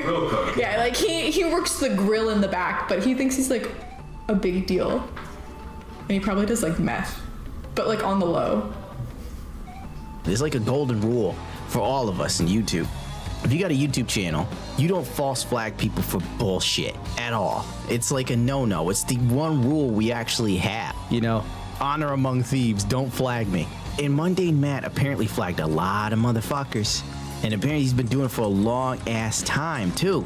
And frankly, I don't have any sympathy for him, really. I don't. I guess it's because I was never a fan of his. I know he was in good with Rich at Review Tech USA for a few years back before I started doing my YouTube channel. He never clicked with me, and I was already on the outs of watching Rich's stuff. And I thought there was something off about him, and now I guess it's all been proven. I mean, fucking A, dude, what a kill move. Jesus Christ. You know, man, he's fucked. He's truly fucked. If it was me, I wouldn't have been in there in the first place if I was doing this sort of stupid shit, pretending that I wasn't doing it, lying to everybody in the chat. He's basically completely destroyed himself. If he wasn't depressed before, he's gonna be after this shit's said and done. Because from what I understand, he begs for people to pay for his Patreon, which is sad, really. And his channel's already fucked. I mean, it's been fucked for a while. He's actually got more views now than he did before the drama happened, so it's kind of doing him a favor in some respects. But the best part of it all is Mundane Matt has been acting like nothing has happened for the past 5 fucking days. And that's the beautiful part. And if you check his comment sections, it's wonderful. He sits there and tries to act like it's cool, it's okay. It's not, Matt. You have 2,700 dislikes, 400 It Time likes. Gundam. People are pissed. Still not gonna comment on the whole situation, huh? Even after Metacore and the Quarterling made videos? You do you, Matt, but you should seriously get off the internet and stop making videos. If you think your mental health is affecting you to the point of where you felt the need to do the things you did, you need to log off, spend time with your family, and get help. If Matt walked away from the internet, he wouldn't be making money, and YouTube is his job now. Or it always has been for God knows how long. I don't know why people make that jump. I mean, 150K subs? Oh, it's dropping, my bad. He was at 167 or more before the shit hit the fan. But point being, even at 100K subs, I would not be acting like YouTube was my main source of income. You gotta be fucking stupid. I mean, this would be the main source of income for me if I had like 60 million subscribers and my name was PewDiePie. Matt is fucking done. And the sad thing is also, this is actually something that bothers me, sitting there and blaming it on depression. I don't know what the fuck is it with most people today when they fuck up and get caught for fucking up, and their first move is to go, I'm in a really bad place right now. It's like that sort of thing you get from chicks when they're breaking up with you. You get that beginning sentence. It's not you, it's me. I'm in a really bad place right now. I've been suffering from depression. Like, nah, dude, this isn't how depression works. I've been in a mental ward. And that generally is, well, Nazi imagery, right? And I don't blame them. You know, when you look back on your past mistakes and you look back at some stuff that you've maybe done that you're not proud of, Germany's in a very precarious position. Like, for a split second, you know, he was talking about himself and he switched right to Germany. God, there's no point in watching his videos. They've been as boring as ever. The funniest thing he's done was the 100K video and the video called Mundane Matt's a soy-filled bitch, which he had nothing to do with other than supplying the material, where this like 19-year-old chick just tears him a new asshole. Good God, she was vicious. Oh, this is a cold one. When comments get more likes than your videos. Oh shit, this person had a great one. Questioning Chris. Another day, another bunch of videos without an apology. I'd be lying if I said I did not see that coming. Oh my God, the people got jokes. Oh my God, these comments are better than his videos. Like, Mundane Matt is pulling a hot chick. A hot chick is a move where a woman who's attractive does something fucked up.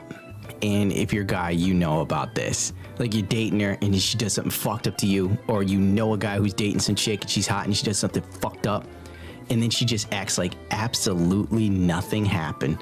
Amaranth pulled the same tactic, if you remember, back when she got exposed for having a husband, and for some reason her fan base didn't want to believe it. You know, I just don't understand. Maybe the people who follow her want to believe in the Cookie Monster and the Tooth Fairy and that Amaranth would sleep with them. We all have our dreams, you know. I've always wanted to die in a bed full of hookers overdosed on Viagra, but that's just me. And frankly, that has nothing to do with the story at hand. Basically, this is the end. Mundane Matt was already on life support, and he mistakenly pulled the plug on himself. I'm trying not to laugh because it's funny yet sad. It's just like, he has killed his own career, his own livelihood, because he uses YouTube as his job, and now it's pretty much over because he doesn't have the clout to overcome this. Sitting and ignoring it is not going to make it better. In fact, people are just going to resent him even more. He probably doesn't know what the hell to do. He's probably freaking out inside. I suspect, give it another week or so, he'll probably put out a video crying and saying he's sorry and he's scared and please don't take away money from him.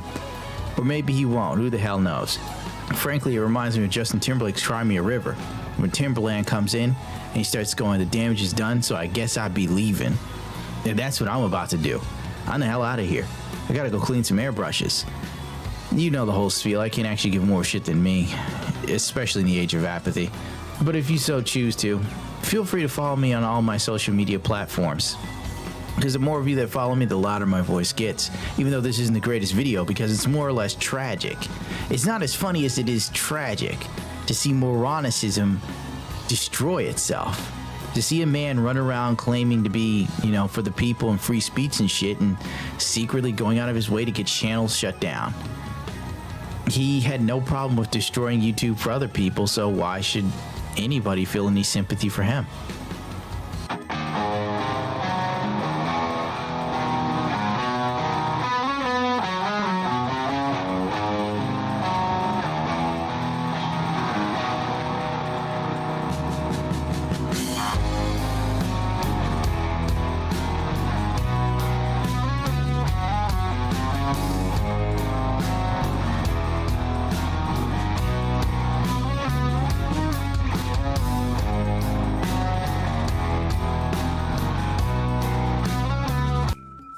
There's something about seeing someone that you've respected for years, not only to fall, but to keep falling. In the past, I've said that I found it hard to believe that Ethan Ralph had gone from hosting what was undeniably the greatest internet blood sports show of its time to the irredeemable, Zanny-popping monster that he is now. But, as you're well aware, this isn't a Ralph video. As much as I love to talk about the Rage Pig, it's a lot more upsetting to see what's happened to Only Use Me Blade if you ask me. The Blade that I think of when I hear his name and the Blade that you think of are very different people. Or as Keemstar would say, Drunk Blade and Sober Blade are two completely different people. This is what people don't understand about Blade, okay? Only Use Me Blade, yes, the same one with the fucking legs rotting away, yes, the same very alcoholic, fun to get yes, drunk the with same guy that because he's like an absolute fucking imbecile. Hear me out, okay? Very smart, very good friend, very intelligent. However, compared to a chimp, when he drinks alcohol, we're dealing with Blade Type B, okay? I'm talking about Type A. I was friends with Type A. Type B is the drunk guy that you guys all see online, all right? These are two different fucking people. I do appreciate that because we did a podcast that was never released with Only Use Me Blade while all this shit was going on. And he was fine. He was fine. He was very People respectful. are like, how are you even friends with him? That's Drunk Blade. That's a different person than Sober Blade. They're two different people, I swear to God. For the vast majority of you, the story of Only Use Me Blade starts with a drunk dog throwing back of the RV human hurricane that we all know, and I'm sure that even more of you are here only after hearing about the Willie Two Gun situation, where Willie died at Blade's streaming house. When I personally think of Blade, this is what comes to my mind: a chill Call of Duty commentator that only uses the knife and gets great gameplay. Search and Store on the Quarry. What's up, guys? Only Use Me Blade, bringing you kind of a F my team video. And some of you people say I don't give enough tactics. Well, here's an awesome search tactic for this level.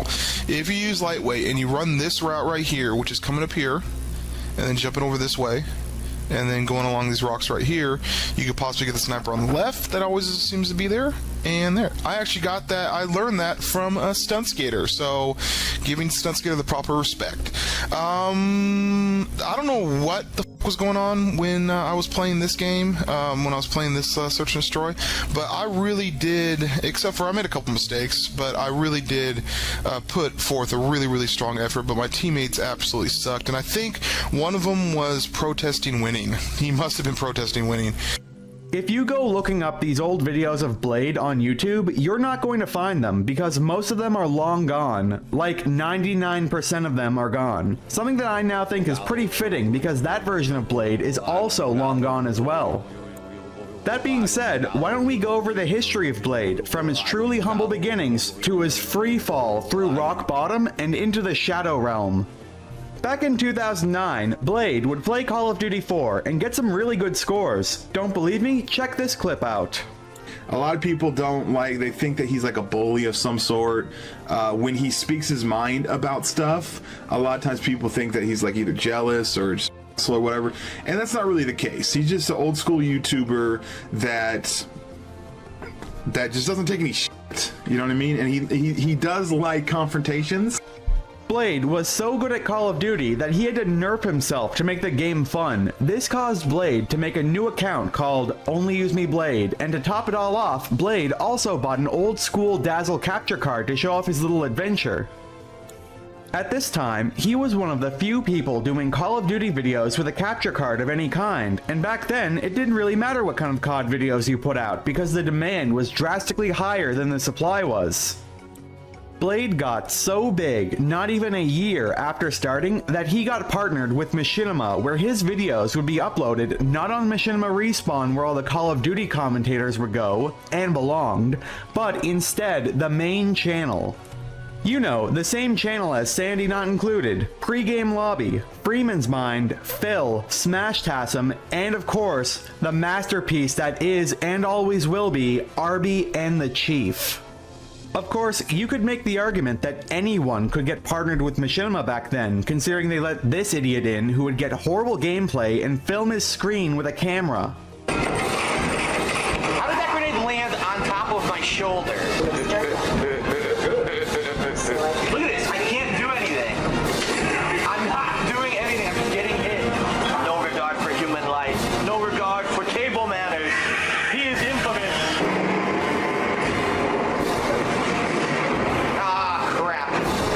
Regardless of DSP technically being one of Blade's co-workers, it's interesting to note that there was once a point where both Blade and PewDiePie were in competition, and Blade was winning. Is this War Thunder? After getting partnered with Machinima, Blade would become friends with someone that should have changed his life around for the better, for good.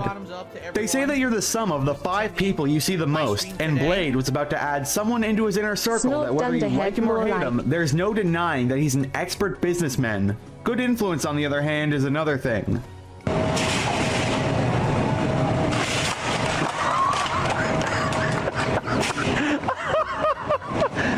Dude, car skills.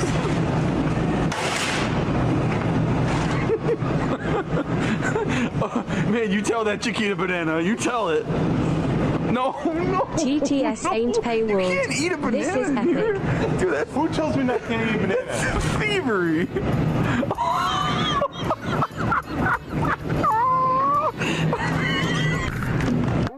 Both Blade and Keemstar somehow found themselves becoming fast friends. Good enough friends, in fact, that Blade would actually move across the continental United States from Seattle, Washington to Buffalo, New York, so it would be easier for them to do their podcast called The Bad Kids Show, as opposed to having them fly out to see each other. And we are back, finally. We are in Washington.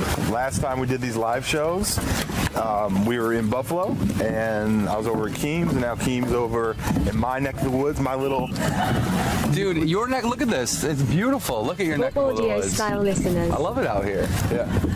I don't know, it's anytime people come to Seattle or the Washington area, they end up loving it, because it's greatest state in the country. Well, I mean, technically New York is way better, but I hear what you're saying. It's not. I hear that That's adorable that you actually think that, because I hear it in your voice that you actually believe that.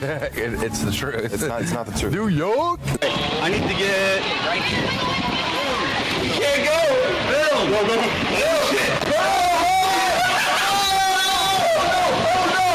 Hey Blade, it's your mom. I heard something about figuring it out. Also, who is Mitt Romney? Is he part of that famous family? Lol, the sunglasses getting filtered. Oh my God! My neck!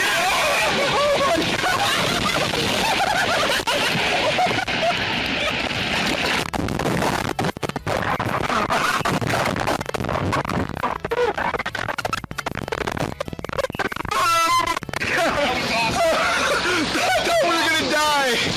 Both Blade and Keem were undoubtedly a fun combo, but fun isn't always nice. Both Blade and Keemstar would start to do many a prank on the Bad Kids cast as well. Some of these are pranks, but other of them are genuinely just causing chaos in public. Let's watch some of them. No! Come on! No!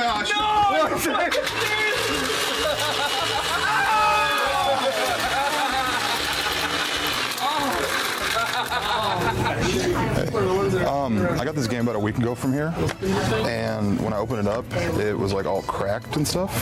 I'm sure you did get that from here. That's not out yet. Well, I don't know, like I paid like $40 extra for like some early release fee. Shut the fuck up, dude. You better get on this on your face.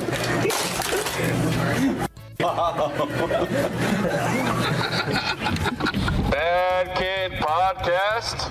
Only used to be Blade with an early copy of Black Ops 2. Right in his hand right here. There's no recording. There's no recording. Well, we're recording anyways. We got a copy of Black Ops 2.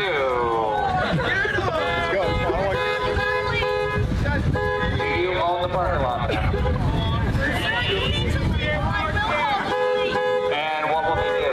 They will property. Because you own the parking lot. YouTube.com/BadKidPodcast. Subscribe.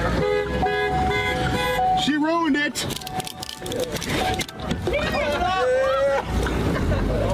Show the DVD. Call the cops and let them know that you're a dirty So I got you some ice cream. Cool?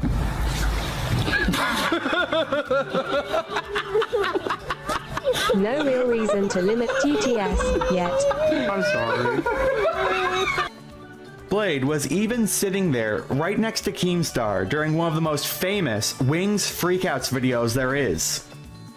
Till someone drops a 7,777,777,777, etc. This is what you are. You brought this on yourself because you need more views, Wings. It's not all about the fucking views. Those are my absolute favorite. Take that out your mind. If you just don't look at the view count, I have the option to mute numbers. Maybe you will, but you're just so concerned about numbers on a website that it just it engulfs you and it makes you depressed. I liked you, Wings. I liked your videos. I was watching you back in World at War, even though you talk shit about a lot of things. Dooblanc, it's funny every time without exception. All respect for you when you took it to the next level, where human life, you fake side for attention. That's what a 13-year-old girl does, Wings. You're a grown-ass man. Start fucking acting like it and stop being a fucking China all the time. And you're so emotional about it. Step back and grow some fucking balls. While all this was going on, a little game called Minecraft got pretty popular. Many COD commentators would make the switch to do Minecraft Let's Plays, with the most popular being PewDiePie, of course. Blade, however, never made the switch himself, and because of that, his numbers started to fall. Blade, however, would then make the switch to doing more live streams, as they were starting to get more popular by the day come the mid-2010s. Another thing that Blade would start to add were drinking streams into the mix. Something that back in 2014, when this was made, was a bit more of a rarity when it came to Blade, and especially Keemstar. Why did the Chevy Avalanche get in there? Did you just put fucking deodorant on your neck? I got it's after hour. I gotta do it.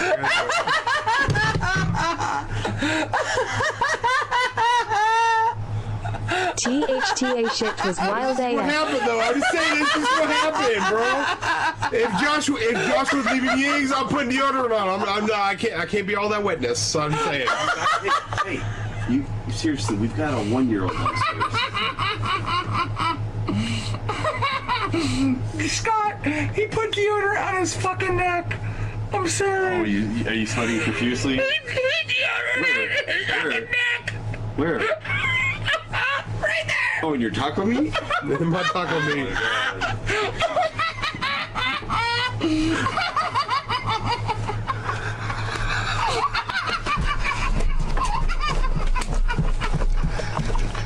It's so fucking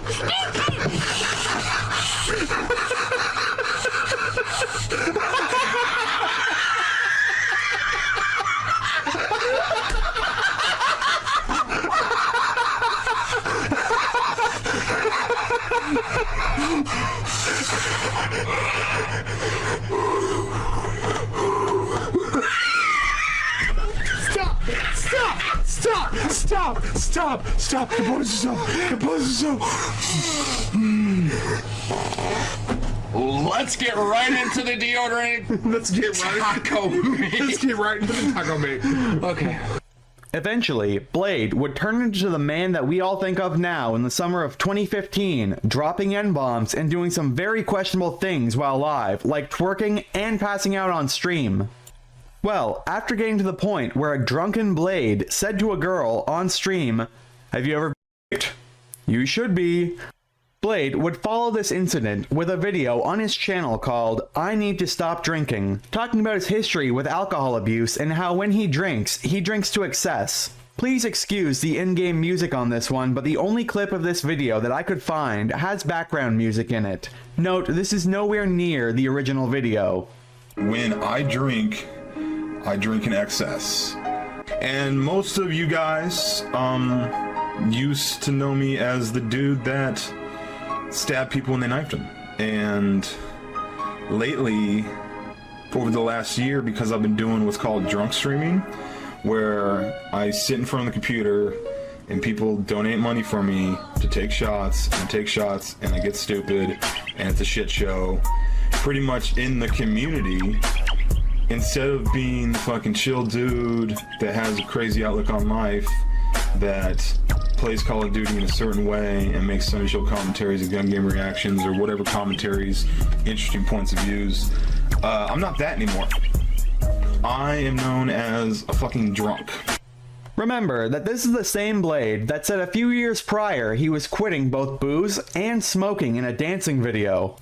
Well, one thing that you guys don't know is that he just quit $100 per shot, and no, it's not aggregate. Drinking, it has to be $100 each. So it's like so much more than him just being here to dance. Like he used this as a catapult to change his life. Thank you for being so fearless and amazing.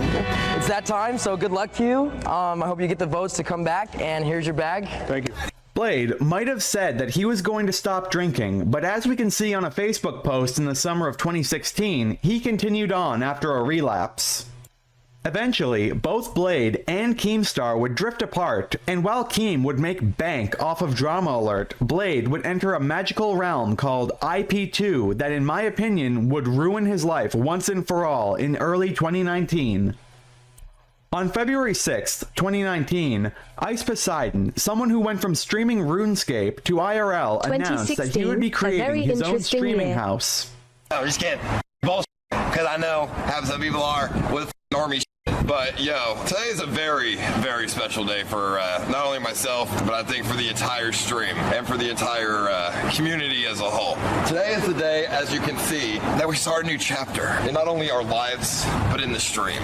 As you can see, we finally, we almost completed the move, but as you can see, we're in a big house, as you can. What? Hold on, before we show it. I've been working with Steve Jobs. We've been working our ass off to try to get somewhere that would just back us up, that would accept us, and let us do whatever the we want.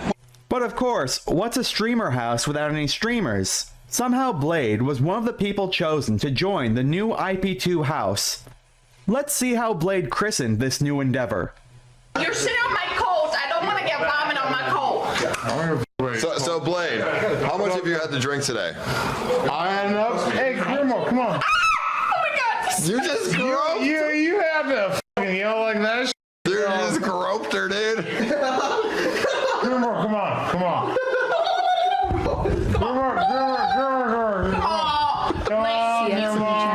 Drinking, you're gonna die, Blade. You're gonna die here. I'm never gonna die. Come on, Grandma, come on. I'm gonna sit with Blade, you're gonna die on the couch one day. She looks robust. Hey, Grandma, come on. Get away from me. I can't protect you here, Grandma. Why not? You choked me. But didn't you like it? No. Before Kimberly came in, you were enjoying it. You were mauled. You were like, yes, Grandma, keep going. Hey, Grandma, come on. Sit down, Grandma. I'm not doing none of that. First off, you ignored my shit, Grandma. She's better with the filter than without it. All right, so. Oh my God! What are you doing? What are you doing? Put that in your eye. Poke your eye out with that. Trump, You're a small.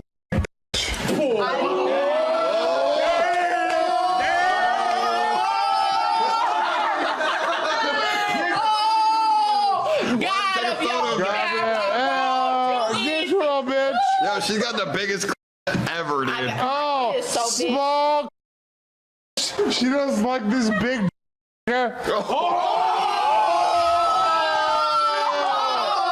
No. You say. Yeah, you got it right. You got it right. No. Yeah, you got it right. You got to pass. Bad Blade. Bad.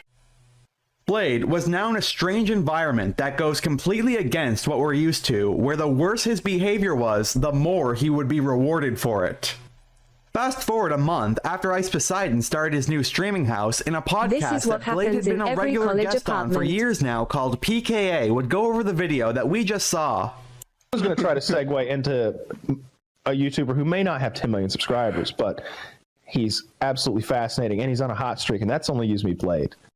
Oh, he's on the hot streak. What's he up to? From what I understand, well, he's been teaming up with Ice Poseidon for a little bit now, and I haven't seen the newest clip.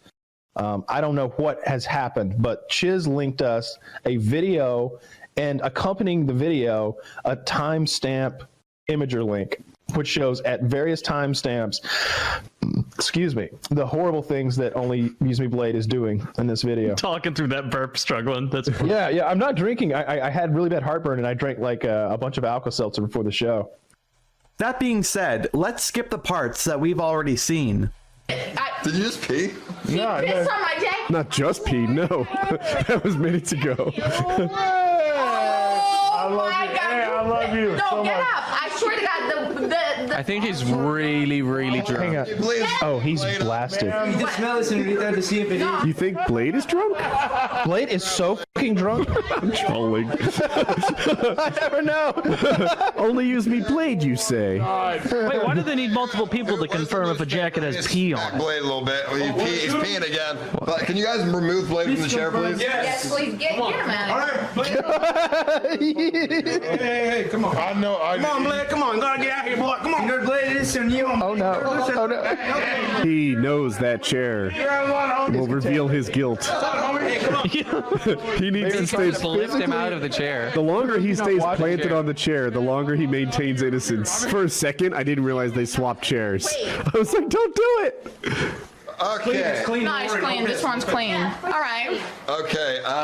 Well, you guys three, please stand a little bit. Actually, this is stupider than our college apartments. At least we had Sol Calbio and WoW. Yeah, Blade, just. I'm here. I'm here. What about me? Are his shorts all wet? Can you see it? Yeah, that's what I thought too. I thought I saw it. Tell me you don't see it down the middle. Oh my God, he's pissed himself so much. In the back, and look at the back. Yeah, that's not just lighting. It's not just a little piss, ladies and gentlemen. Oh my God. Okay, ladies and gentlemen, he has emptied a full bladder into these camouflage shorts. How has nobody brought him new pants? Not long later, Ice Poseidon would schedule an intervention for Blade and brought Keemstar to the IP2 house. Alrighty, Blade, we have issues, we have concerns. Blade, we care about you. We actually do. I mean, I think you're cool. That's why I invited you to come here. I think you're awesome. But dude, the drinking is, I don't think the drinking's like bad, but it's how you are when you're drunk. That's really bad. I mean, you've seen streams of yourself when you're wasted, right? Yeah. What do you think about it? When I drink too much. I get too up. I'm aware of it. I've cut back. Like, I didn't drink all last week. I just kept it the weekends. I mean, I care about you. I want you to get fucking, whatever you want for your stream. If you want to get drunk, like, I don't really care. Mm-hmm. But I don't know. If you can't control yourself, then you should find something else. Okay. And I've never done an intervention before, so I don't really know what else to say other than stop getting so wasted, but... Ultimately, there are only two people in that house whose opinions matter on Blade's drinking. Blades and Keemstar's. Blade, I've known you forever. You're my homie. I fucking love you. Keem's been telling me to knock it off for years. For way too long, and I've done more than just tell you. I flew you out to my house for, 30, 45 days. You didn't drink one drop, paid for all types of health shit to get you fixed, room and board, everything. And then the minute you left my house, you went back home and did a drunk stream. No, I was sober for 5 months from that. I was literally sober for 5 months. I don't think that's true because I saw a drunk stream relatively right after. No, that's not true. I was sober for about 5 months, and then I started drinking again.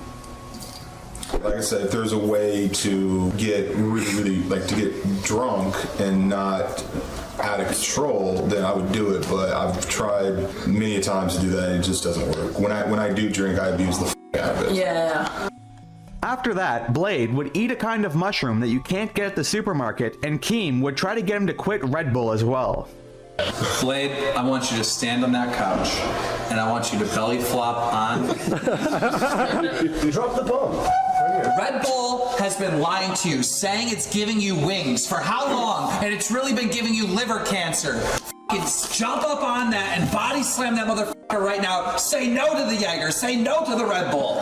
Cast this out of your life. You've been healed, my brother. You must be higher than me right now to think that I'm going to do this. Keemstar would then tell an old Only Use Me Blade story, and if this was a movie, this story would have ended right here. If you remember when we were running around in the woods, I'm like, hey, Blade, let's go exercise, right? So we get into the woods, and I'm like, listen, every time we come up to a wood bridge, we're going to run across the wood bridge, and then we're just going to walk fast when there's no wood, right? Well, little did you know that the whole fields were wood bridges, and there were wood bridges everywhere. And you were pissed off at me. You wanted to kill me, but you ran on every single wood bridge. When you got to the end, you almost died, but you still did it. And the thing is when I brought you out, I had the cleanest pair of fucking Jaeger check mark Red Bull hollow red circle. ever, and I fucking stepped in mud, and I was furious. But you still ran every bridge. And when I brought you out with overt, you had to quit drinking, you had to go to the fucking gym, you had to do all these fucking workouts, you had to stop eating junk food, and you did it all. So it's not a matter of you're a weak person, you're a strong person, you have just chosen dumb shit. So I know you can fucking do this, and I know this is a turning point, and I believe in it, and I hope you believe in it too, and I'm fucking happy for you. Oh man, I appreciate you, brother. You know what, man? I'm gonna start loving myself a little bit more, because everyone that I come across seems to have nothing but love for me, dude. I'm gonna start fucking loving myself a little bit more. And taking care of yourself? Goddamn right. They say that every story can have a happy ending depending on where you end it, and if we wanted a happy ending, we would have ended it there, but unfortunately, this isn't a story, but instead it's real life. Just a few months later, on August 19th, 2019, Keemstar would tweet out that he was disowning Only Use Me Blade.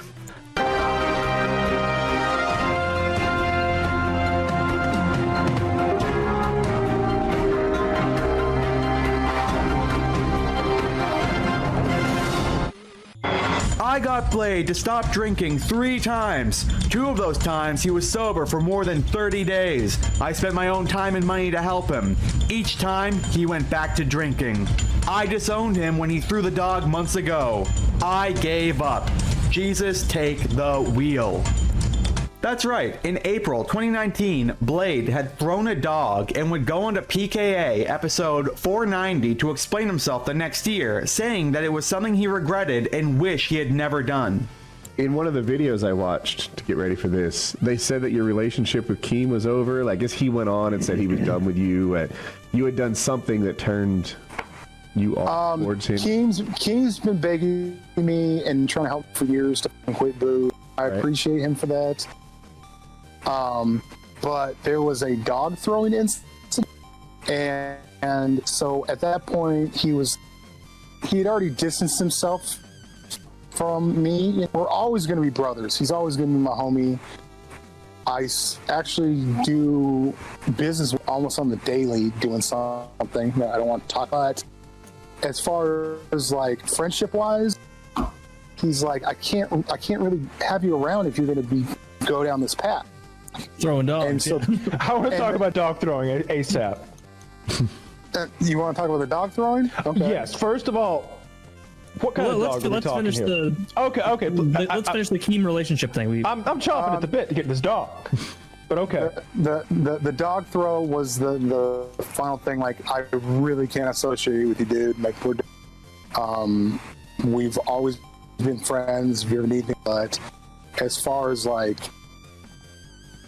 it basically, I asked him, I was like, so if I was in Buffalo, like doing some IRL streams, you wouldn't come out? He's like, I'm like, it is what it is, you know? So I didn't like the dog throwing too, Keem. I'm sorry, Blade. Keem's on my mind. Kyle, go ahead. It sounds like you want to lead this off. What kind of dog are we talking here? It's part of the problem. Small enough one to throw. A small enough one to toss off you. Kyle, it was like a pug or something. It was like... Oh, those shouldn't live smaller than a pug. Smaller than a pug. What? Smaller than a pug. It's probably about the size of one of my dogs. All right, now did you do one of those things where you hold it and you push it away, or did you wind up and give her like a good Brett Favre, put a little spin on I didn't shot with this dog. Okay. I went like it was licking me too much, and I was like, ah. And like I tossed him. And you have to think I'm in a couch slumped over, so we're only like 2 feet above the ground. Yeah. And he landed on fucking carpet and scampered off. Nothing happened. Luckily, we got a second angle of it because at the time I was living at a house where we had a 24/7 cam. So my cam from the angle looks like I curled this dog.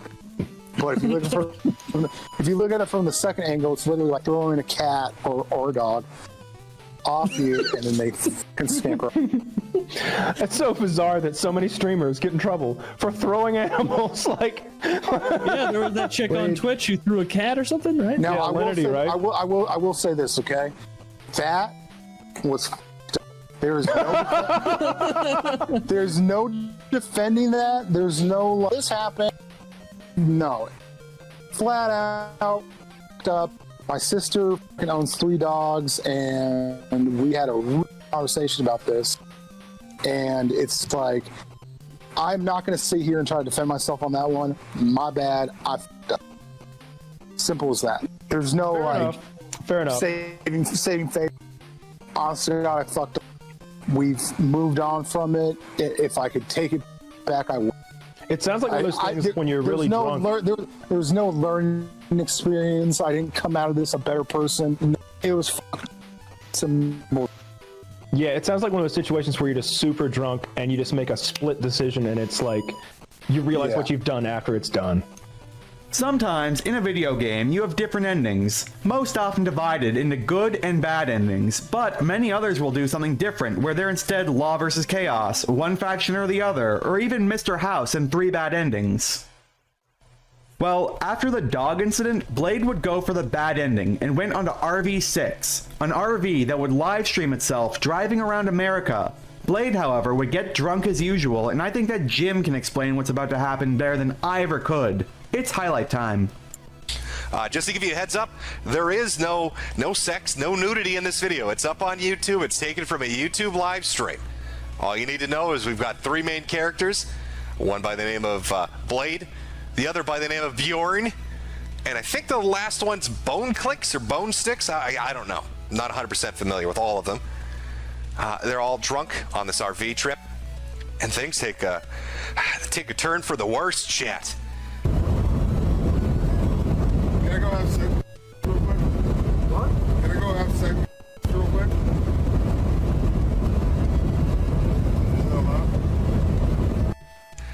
I don't know if you got that, chat. Let me just sum that up for you. It's a little low on the audio. It's kind of hard to hear with the audio quality of the RV. Blade there asked Bjorn, "Is it okay if I go f*** her?" Hey, bro. I'm looking for some sloppy seconds over here, Bjorn. I want to felch out those Miss Bjorn. Blade then makes a move for the bedroom on the RV. Bjorn does not seem to care at what is happening, and even bone clinks could be heard off camera, awake and aware of what Blade just asked. However, he would soon fall asleep as the events continued. As neither men take any action, Blade is allowed to enter the bedroom where the girl is sleeping, alone, closing the screen behind him.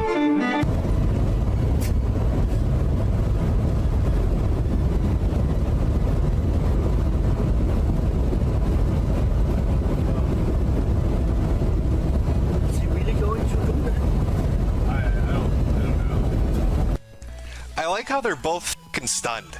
Like, is he really gonna go back there and f*** her?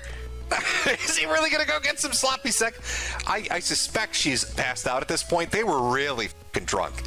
Like, if you watch the stream, that chick was just shit-faced. And I think after Bjorn gave her the hammer of Thor up, she pretty much passed out. That was the end of the night for her. And now here he goes trotting back there. Bjorn and Bone Clicks are a little f***ed up about it. They can't actually believe the boy is going to go back there and try to hit that. I will stop him. I will stop him. He cannot do that. He sounds like that guy from The Room. Is it Mark? I will stop him. He cannot do that. Or no, that's not Mark. What's the fucking guy's name from The Room? I know you know who I'm talking about. That's who Bjorn sounds like. But I like how they had to pull a DSP and read the chat to find out what they should do. Is it okay if I let my friend sex assault a drunk girl who's passed out in the back room? Chat, can you help me out with this? At least DSP's only asking for tips on how to beat a Zelda boss. These guys need to find out if it's a good idea to let their friend be filmed committing sexual assault on a live stream with fucking 4 cameras on him. Maybe not the best idea in the world, Bjorn. Okay, this is the shadiest shit in the video. All right, when I first watched this, and I was like, okay, where are they going to go with this? You really have to understand what he's doing here. He gets yanked out of the room after the chat says stop him. And these guys have doubts about what he's doing. But he says, oh, I got to go use the bathroom.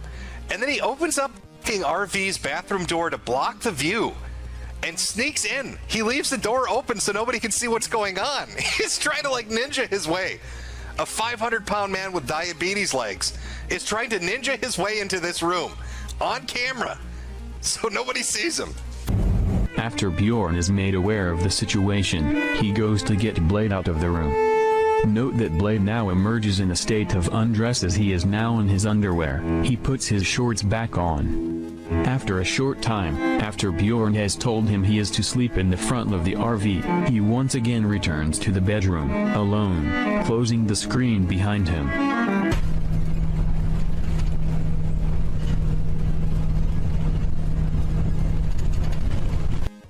I think we've all been in this situation, chat. You know, you're pranking your friends, just doing a pretend, and you're really committed. You're method acting that.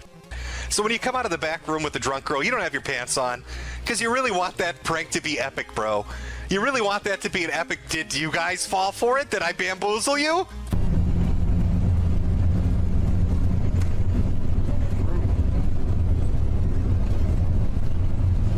Hey, I'm going back over there, dude. Bjorn, I'm going back to sleep under the covers. Bjorn, bro, I don't think we epic pranked this enough, okay? Like my date YouTube surprise channel with the best epic pranks on YouTube. I only got her twice, man. I went in there without my pants and she's crying. I think if I go back in there and hold a knife in her face, it's really going to be a great ending to this video. I got good feelings about it. I think we're going to make some real money off those Kia ads.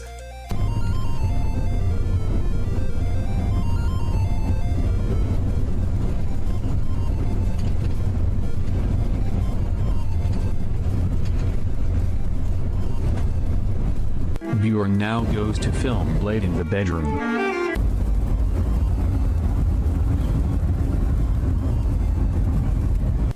Pay close attention to the covers, chat. Just see if you can catch what I caught when I was watching this. Just watch the covers and the location of the covers and anything you see that moves that you might go, huh?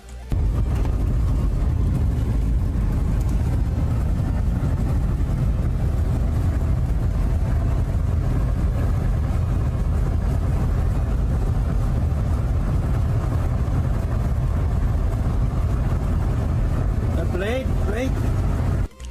I'm suspecting there's a little bit of movement in a certain area here. Maybe that's where he keeps his joy buzzer for his epic pranks. Maybe he's gonna give her a handshake and jolt her awake out of her drunken stupor. I gotcha. You ever see Batman? It's like the Joker gag, except my cock is in the place of the buzzer. Grab a hold.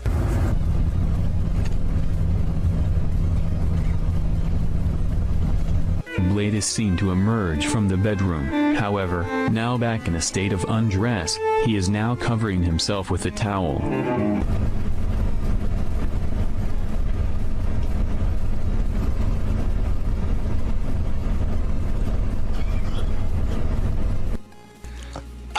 This is just amazing to me. Freezing back there.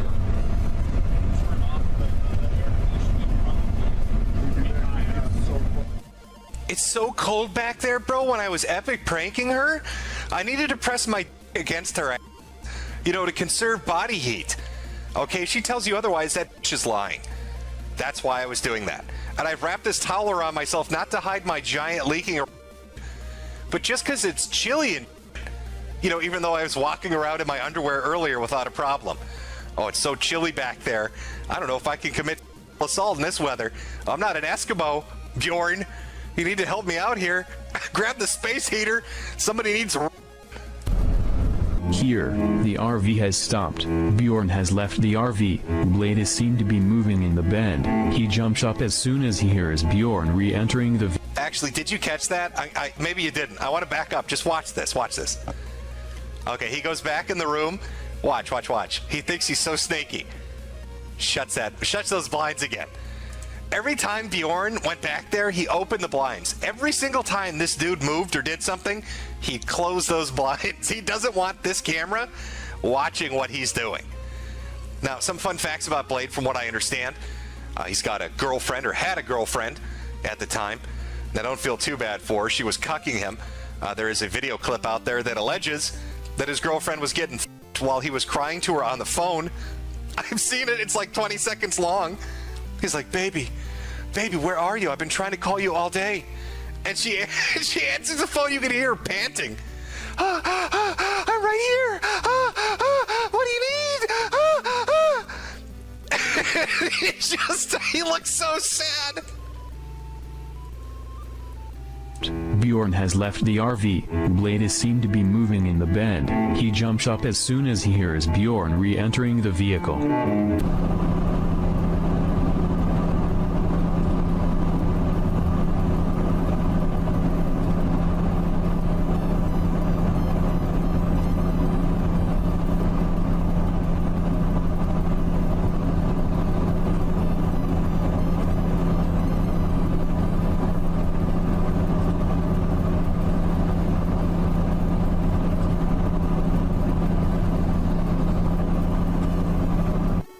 This chat, this is where it got cut off.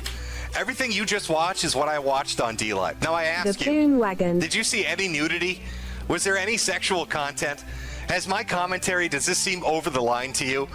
I'm watching a video called Did Only Use Me Blade Assault a Girl, where a man is seen repeatedly going into the back room with a girl who's drunk or, passed out, completely fucking out of it, telling people he wants to fuck her, taking his pants off, constantly getting under the covers. Every time somebody goes in there to pull him out, he goes back in and shuts the blinds. Does it over and over again. So we're watching this. We watched this on D-Live, and right at this second is when the stream went down. This event was then covered by the much more popular YouTuber Moist Critical the day after Jim did on August 20th, 2019. This guy who looks like the result of a botched fusion dance performed by a colonostomy bag and a sloth is Only Use Me Blade. Now I'm sure some of you are thinking Brian was just telling a really edgy joke, but it's not. Brian Only Use Me Blade has a history of sexually harassing women during streams, and earlier this week found himself under more controversy during an RV stream where it appears he gets into a bed with a passed out drunk woman and thrusts.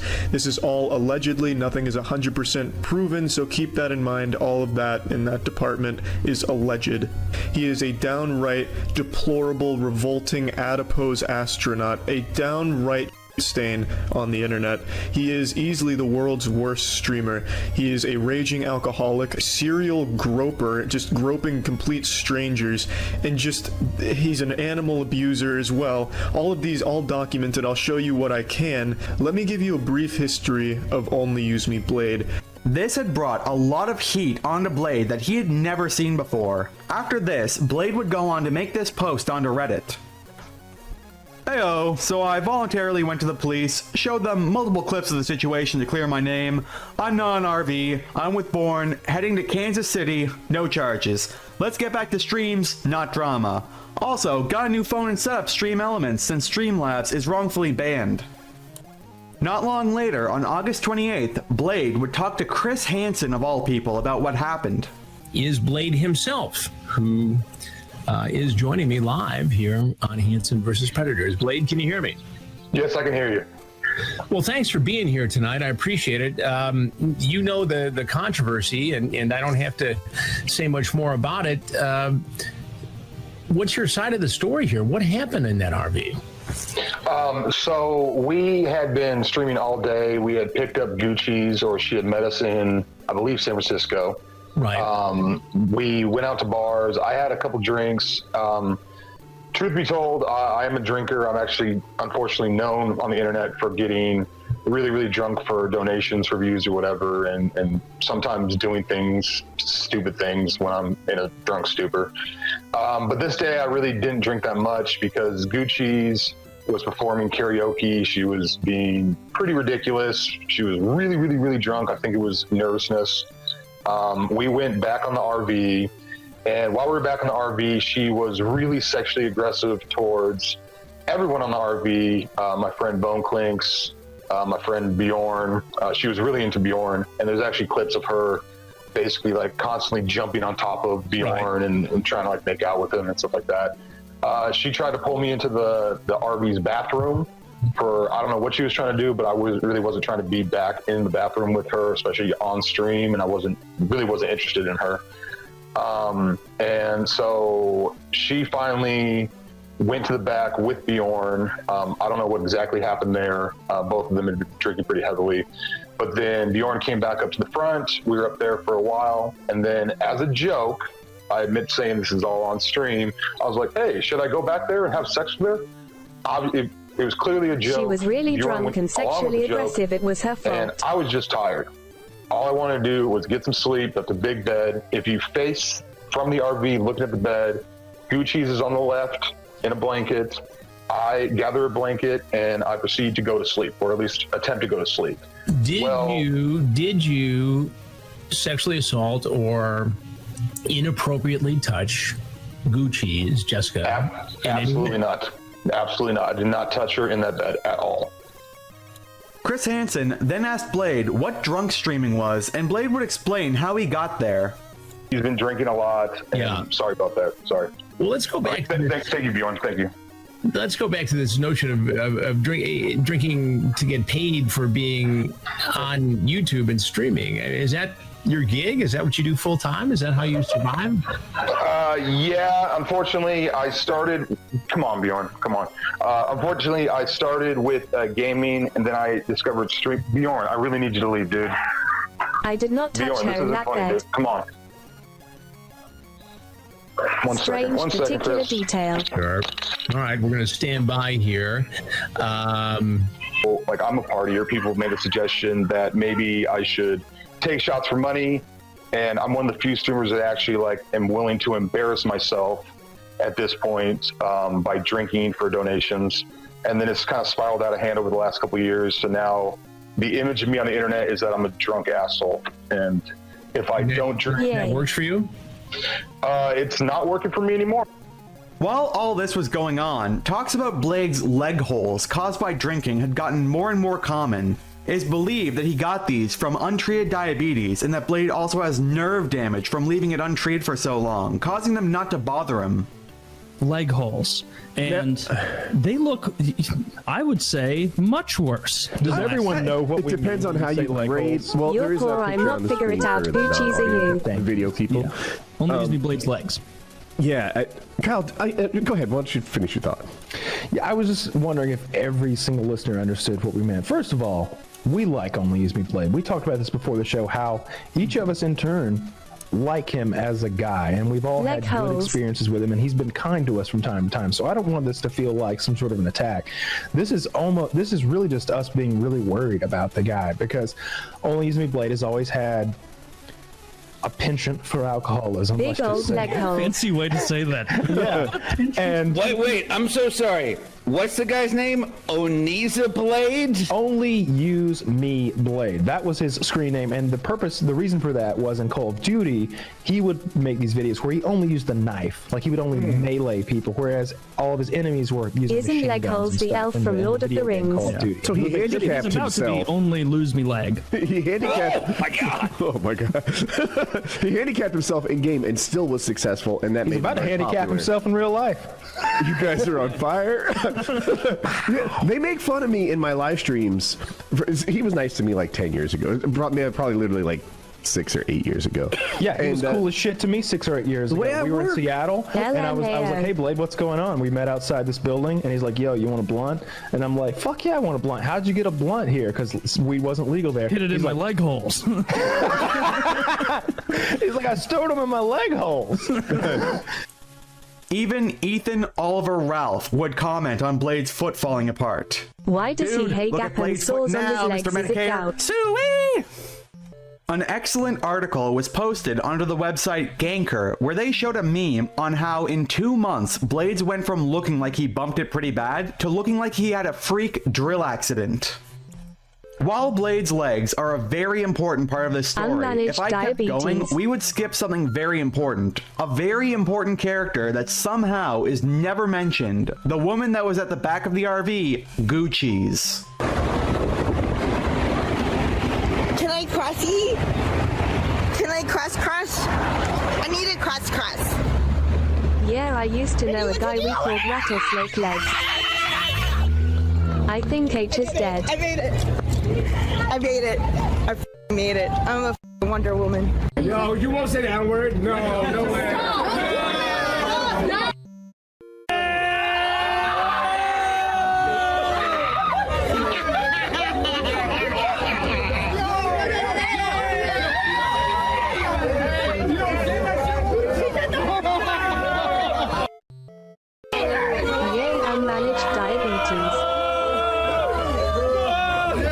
Rattlesnake Legs candle.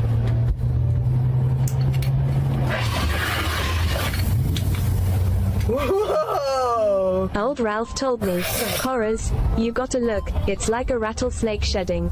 I don't know, I'm gonna have It's to try like her a up black banana peel. What's your furry? And I was like, no Ralph, him not LOOKING. Can I interview you guys? Dude, that guy's fast as holy Ideal to the worst Gucci's is a vegans. very funny lady and has since gone on record saying that Blade never raped her, but instead did SA her to the federal informant Baked Alaska. I used the wrong word though. I will admit that he didn't me, but he definitely like sexually assaulted me. And like I was thinking about that. And no, yeah, I used the wrong word. And this fucking retard thinks he can treat it by pouring alcoholic drinks on it. My pants. Yeah. It's actually I was wearing these pants. Yeah. And What about the pants? no, it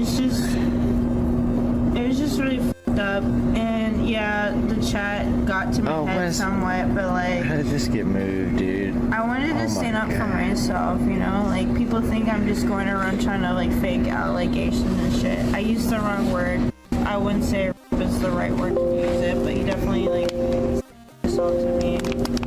And he changes his story a lot, too, but... Blade wouldn't do that.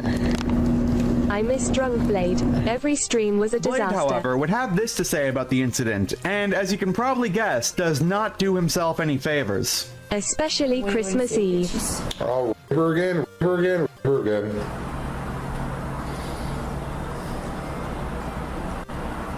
Oh my god, you do not just say that shit.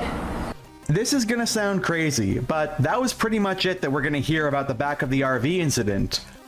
Come 2021, and both Blade and Gucci's would start streaming in an RV together again, and would have a very interesting phone call in October 2022 when Blade's girlfriend and Gucci's boyfriend cheated on them with the other. But we're getting pretty ahead of ourselves. BEST. On PKA 453, while talking about the back of the RV incident, Woody's gamertag would ask what could What's he up possibly to these be days? Blade's rock Last bottom. I heard he's banned What does from rock Kick. bottom have to look like? Right? Rock bottom is often this event someone goes through where they decide, hey, I've gone too far. This isn't who I aspire to be anymore. And I mean, if it's not fingering your butt on stream or an adult diaper or pooping yourself on the couch, like the levels of embarrassment that he's I was going to say inflicted on himself. None of those have been rock bottom. All right. Now you've got what I'm going to assume is like 2.5 million people talking about you being rapey. Yeah. Is this rock? If this isn't rock bottom, rock bottom if he hasn't hit it yet. The only rock bottom that's going to be worse is prison time, because that'll actually force him to sober up for a while, and then he'll get some perspective on what he's been doing. But think about it. Like, do you think internet shame? He was streaming no on matter Rumble how last I intense, checked. Caring holds for a his candle elderly to mom and streaming sober knowing once that in a your while. behavior is going to lead to you losing your ability to walk, losing your legs, and if that doesn't wake you up and get you to change, nothing's going to. Like, he's got to be forcibly removed from the substance that he's from drinking. Yeah, that's what would be my take. Yeah, it's disturbing. I mean, have you guys actually seen pictures of his legs? Yeah, that won't last long. They're like craters. It looks like the moon. like it's blisters, kind of? Is that what you see? I see. I mean, when I saw it like a year ago or whatever. Somebody put it on Reddit. It was like indentations, like where the muscle, like almost like the muscle in the leg had withered away. Like it was almost like rotting or something. The leg was like a year color. ago, His though. legs don't match in color. Yeah. That's not, mine match. Yeah, I mean, Greg. Mine match. I'm trying to find a picture for Andy. Post it again because I'm curious too. Yeah, we could probably show it, but I want Blade to be better, right? I want to be better physically, I want him to be better emotionally, and I want him to be better towards other people. The man that he's become lately isn't anyone that he should aspire to be. So, yeah. And then Keemstar's been called out because he's like, yeah, there's really been nothing to cover on Drama Alert recently. He covered Blade today, actually. Oh, did he? Okay. He mentioned it on Twitter, yeah. Which I was surprised to see. Normally, I would go over the big events for Blade at this point, and I'm not gonna lie, they're hard to watch, but one that did catch my eye was that there was a short Blade versus Ghost Arc from True Capitalist Radio. Dude, I can't watch you. Hey, For he's too much of a degenerate. His mom actually fell while he was streaming one time. He called it an oopsie. This motherfucker. Make any promises. We'll see what happens, all right? He sounds like Romney did. He sounds like Alex Jones. No, I don't! Jones ass. Alright. Blade, you motherfucker. He was sorry. I am back. Tell all Blade's in this. And all I've got to say is, mega! Mega! Mega! Sounds like a raging dude. Yeah. Says the guy whose foot is rotting off. Who's lucky I don't send the capitalist army over there, boy. You ask around about the capitalist army, and you'll see what the f***'s happened. Anyway, thank you, Art Hammond, for bringing up old. But I'm telling you right now, Blade, you better watch your goddamn mouth. All right, boy? You and that fucking throwing up blood son of a bitch from socialist Denmark, and I'm talking about Bjorn, you two sons of bitches better watch your fucking ass if you fucking sit here and talk garbage to me. All right? Your motherfucking ass is going out on a goddamn RV trip, and I'll cut you off at the pass, boy. You understand that? I'll send the capitalist army to stream snipe your ass and kick you in the balls. This guy is pretty Alex Jones. You don't think I'll do it? Just watch what happens. Go on the goddamn road trip and see if people don't start coming up to you saying capitalist army, bitch. All right? Even Corinne, the obscenely old woman, would make an appearance when it comes to Blade. I better enjoy the stream because I never drink. I'm only doing Blade. You're the only person I'm getting drunk with in the H is world. swearing too much and saying booey like DPS. Never get drunk. DSP. Hey, can you get him out of here? He's giving me a headache. She's like ruining my high. I know, but I told this kid. Okay, shooter. I told him. You smell like 7-Eleven pizza right now. Are you complaining? Yeah, I'm complaining. Because I'm not lavender with you. You're not lavender? I'm not lavender. What are you? Better than 7-Eleven pizza, I know that. I got the pizza in your room, baby. Well, I ain't walking around smelling like fucking lavender fucking pizza. Throw up, Blade. Why are you worried about throwing up? Shooter promised to hold my hair back. Stop breathing on me. 8/10 Alex You Jones. smell like pizza and whore. Are you joking right now? You just called me that W word? You smell like a whore. Really? You smell like 7-Eleven whore right now. Really? Yeah, you do. And you know what that means? I don't, but now I do. After Blade had simped for Corinne, he went back to the RV, and they actually had a pretty fun moment. You got a lighter, Dad? Do you have a lighter? What you gonna do about it? I thought it was him for a second, lol. For a lighter. Welcome back, baby. Thank you, Blade. Get over here. Give me all my lighters. How's your stream, dude? It's not doing that well. Exactly. Dude, take shit back right now. What the fuck? I don't give a fuck about your stream, dude. Give me my cigarette. I don't give a fuck about your stream. Give me a cigarette. Off. Give me a cigarette. I need a cigarette. I need a cigarette. You got the 55-year-old dead. You're poor. Job, dude. Well, if you thought that losing his legs was bad, which it very much is, Blade also started to lose his teeth. Oh. I didn't realize his name was Blade. I saw this earlier, but I couldn't make sense of it. I'm like, Blade? Like, you hit with a knife in the teeth? Like, Only Use Me Blade is a playstyle he did in Call of Duty. Everyone else is shooting, and he somehow found success with just knives. And that's just been his name ever since, even though he's not playing COD. Only Lose Me channel name, all of his social media and sort of send it. And life's been kind to him since then. It looks like. Oh, super! He's been so successful. It's like he keeps finding new things to excel at. Yeah. Like drinking, and necrosis. What loss? I think he's probably got the not wasting money on toothpaste. Really? Yeah. This is bad. Oh my gosh. Man, I chipped a tooth on beef jerky a year ago. I got it fixed at the dentist. I was pissed. He's not going to kale his way out of I this. have super nice teeth. No, He's going to the fucking hospital. Even my dumb ass realizes these teeth aren't coming back with a little George Foreman chicken and some kale. You don't have to show that yourself, Woody, because for a while this guy does enough push-ups. He'll just slightly stronger man with rotted teeth. For a while, I don't have any background in necrosis. Like, I don't know what's going on there. It looks to me like a pretty, not a mild sore, but like a kind of sore that, like, I went hiking with a dude. I know the feel. I also take good care of my teeth. $2,500 to destroy his RV. I didn't even notice that until I clicked on this link again. Yeah, that's what he should be focused on right now. Yeah. Presumably after destroy RV is save teeth. I blew an RV up one time for like $87. It's not that expensive. FPS Kyle, or FPS Russia, as many of you may know him better as, would talk about how he wished Blade wouldn't do this to himself, considering that he likes Blade and wants him to do well in life. I feel like an ass talking about Blade like this, to be honest. Like I do like Blade as a guy. Like all my interactions with him, like I've really enjoyed his company. Independent though, right? You can like a guy and still think his decisions are stupid. I think that's where I am. Where like I wish he would. I'm almost saying these things because I wish that he would stop hurting himself. I am saying them for that. Wait, also FPS Russia is here. It's my job to make people laugh, but I really don't like what he's doing here to himself.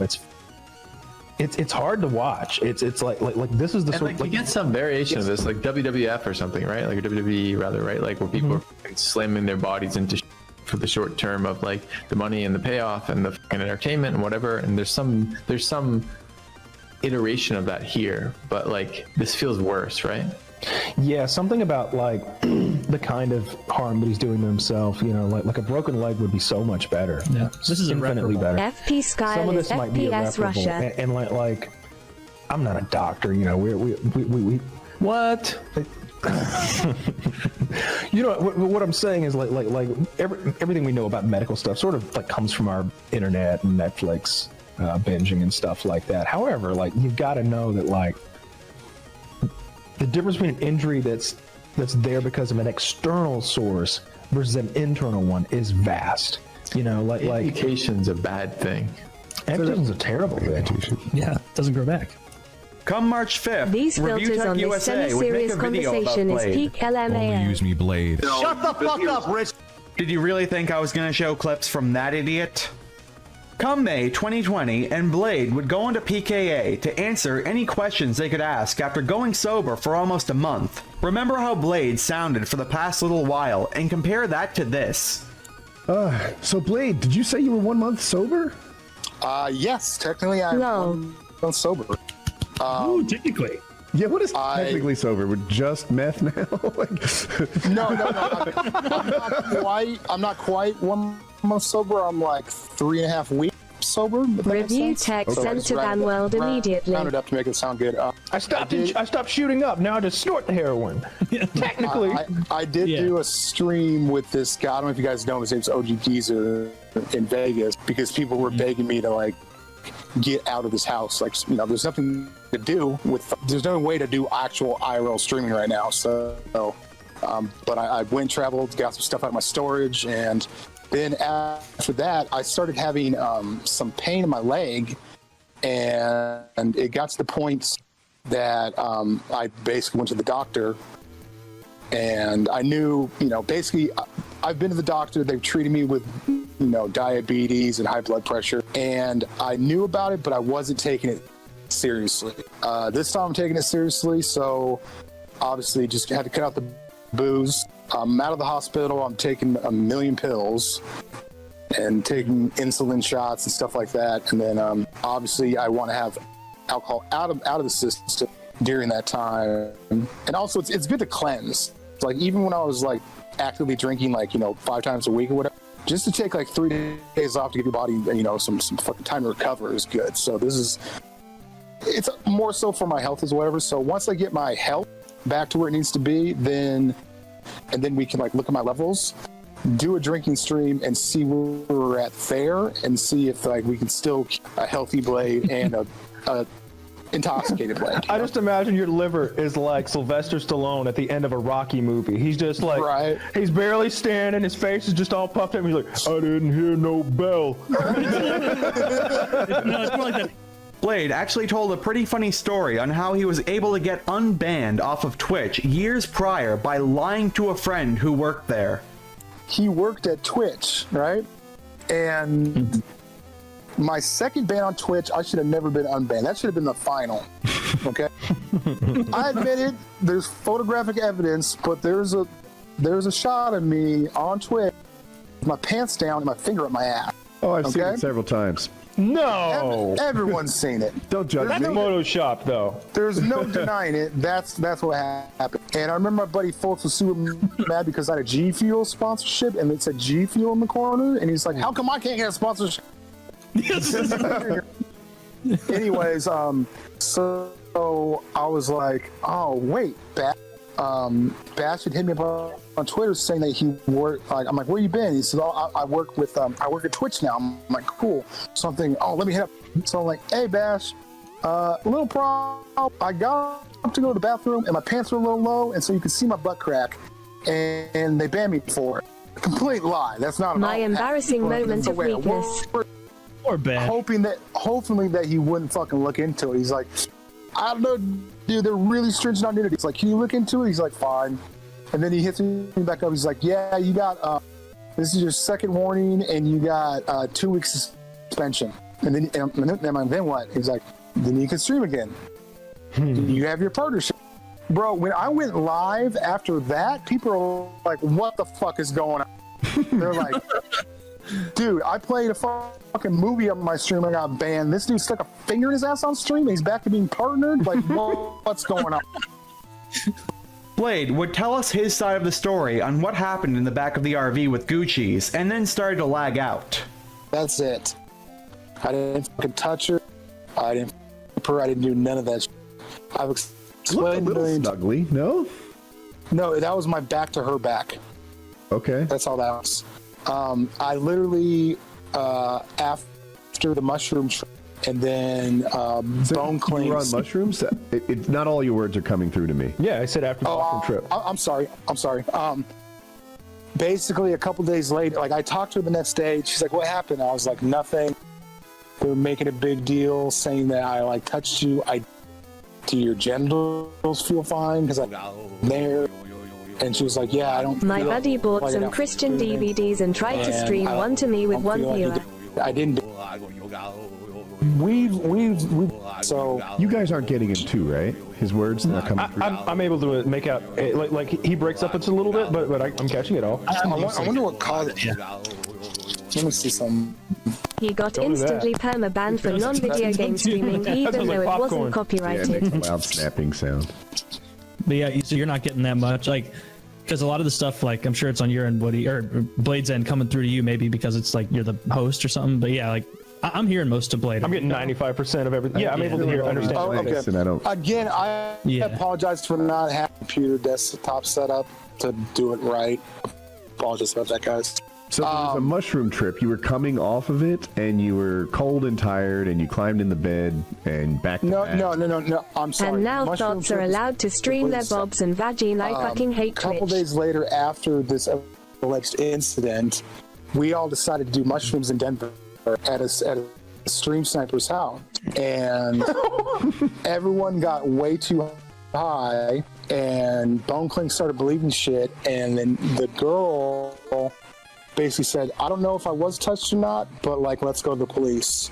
So That's weird. they left me there, and then they went to the, and apparently they, took statements and stuff like this. It was back when Twitch was video games only. Said she didn't know what happened, refused to rape, and was kind of standoffish. She's like, I don't know what happened. So they're kind of like, well, we don't really have anything to work with here, but okay, we'll take your statement. And so while all this shit's going down, I'm like, this. I know if I were to get arrested, I'm just going to be like a lawyer. I have nothing to say. I'm not going to offer up anything, whatever. But I was completely innocent in this thing. They have no evidence off, no DNA, no nothing. And so I called them up and I was like, can I come and talk to you guys? So I went in there and talked to an officer and a detective. Told them every single thing I had, and even showed them clips of her saying that she felt like nothing happened. And so I was able to go to police and explain my story, and no charges ever got. Nothing ever came of it. Twitch has been reduced to a softcore porn and site. Supposedly I did this online, I'd be in jail right now. Simple as that. Like, I never thought that you had actually done anything. It looked like you got in bed with that girl and passed out. That's what I always thought. I think people always want to assume the worst, and people really enjoy sensationalism, so they're always going to go to the most ridiculous thing, and they don't have your best interests at heart. So like the idea of also there's been situations where I've been consensually friendly with girls on stream.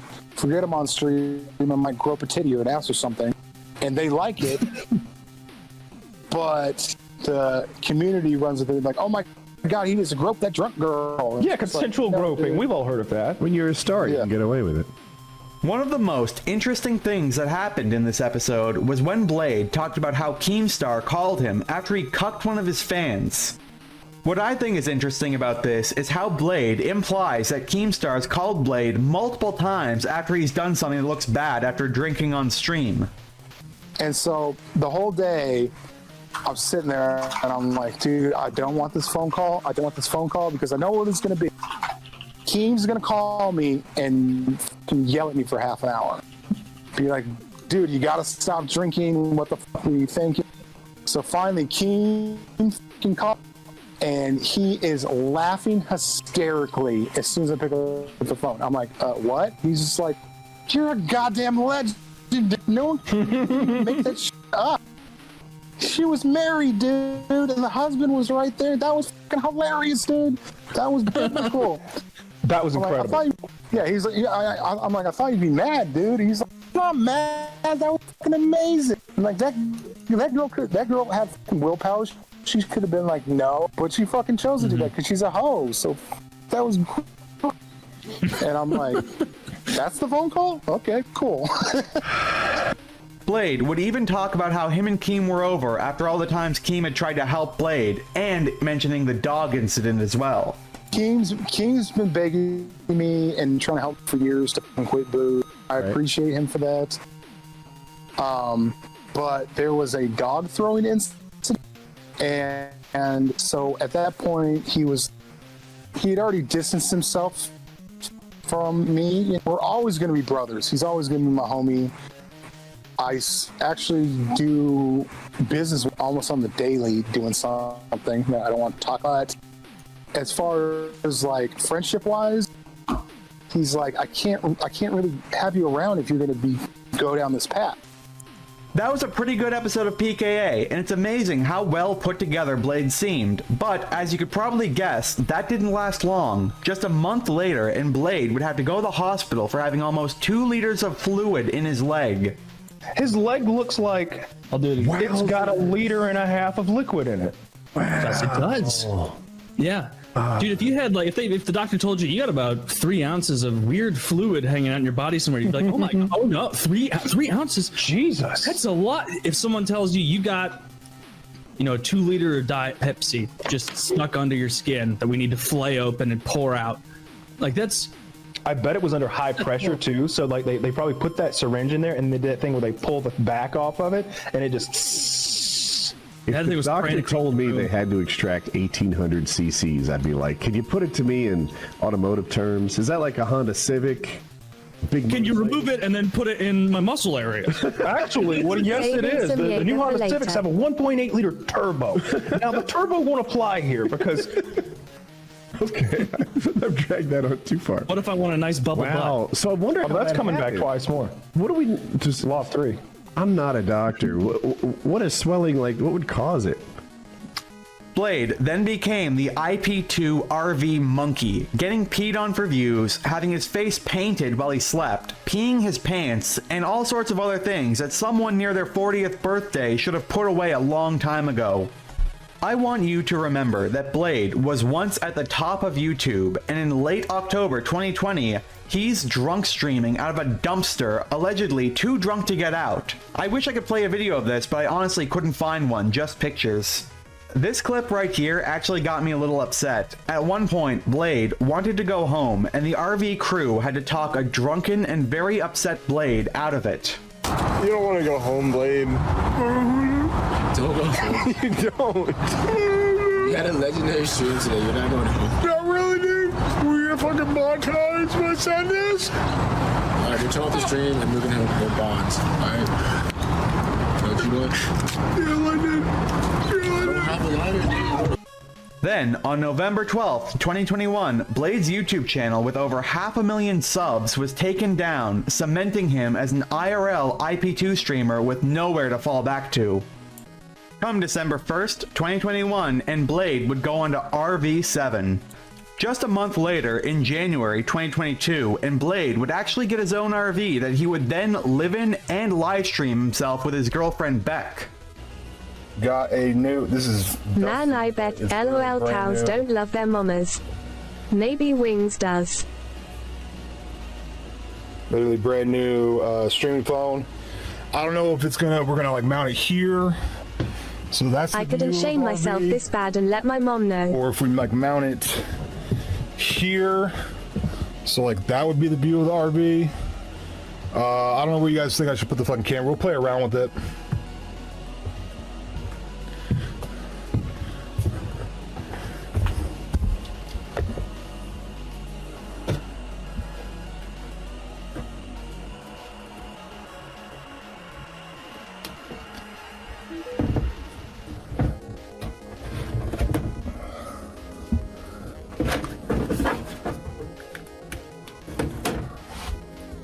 Yeah, but I made this little charging station. This is obviously not going to go here, but for the time being, I'm just putting it there.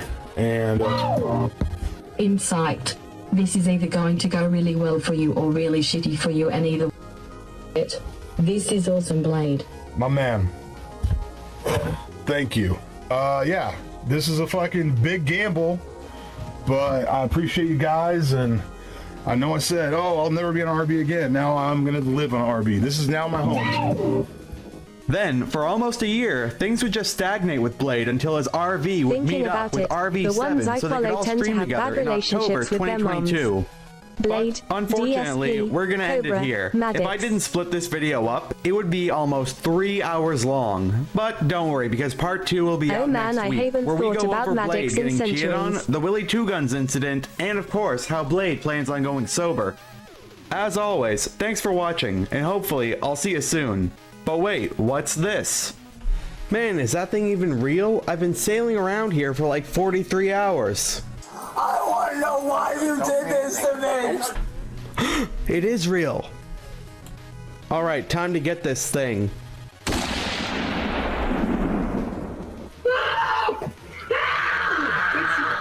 That was a close one, but not as close as I was to snagging that one medallion card in the lolcow trading card game. Legends say that tickets to Utter Island is running out, and soon you're not going to have a chance to purchase one. With cards like Smokey, Sonichu, the Danderson, Barbie Cobes, and of course the legendary C-Rax, adventure has never been so close. He's been on a warpath lately, so if you're interested in getting your hands on some lolcow trading cards, hit up my affiliate link down below. I'm willing. What's up? I can't even look at myself. Oh my god. Okay, I've calmed down. I understand that you want to make peace and that you're sorry. Olive Branch out there if you show your flag history. Oh, here we go. This is hot as fuck. Morrissey going, I'm gonna get super chats. Yeah. I'm gonna get super chats. I'm in the money. So now we're going for a walk down memory lane. This is a junk media re-upload. It's a history of Review Tech USA's censorship, the history of censorship, Review Tech USA exposed, his history as Unleash a the Cyraxon. flag-it piece of trash. Am I we in start this? off here. You are in this one, buddy. And I'm all up. You're just fucking flying in this video. It's great. All right. By the way, 131 days sober today. Let's fucking go. Will never, ever tolerate censorship. Gee, I wonder why I flagged that down. Even though I did flag him once. In those channels, yeah, I flagged them. I'm gonna report you too. I've reported those. Wait, what's happening? Oh yeah. You know what? Bring it back. Let's just let it hit again. Yeah. Let's let it sink in. Yeah. Let's savor the flavor of this falconing of Rich. This is Kino. Gee, I wonder why I flagged that down. Even though I did flag him once. In those channels, yeah, I flagged them. I'm gonna report you too. Reporting Review China USA, which, by the way, this thumbnail for rules. exposing the truth reporting that Rich did have a gastric bypass operation, which is another piece of lore for another day. But Rich claimed he didn't get the gastric surgery, but he absolutely did. It's been proven 100% that he did, and he lied and swore on the lives of his children that he didn't get it done. But again, with Rich, that's a common pattern. Report you too. I've reported those kind of channels before, of course. I'm not. You're goddamn right, I did. Skip it up, f***ing loser.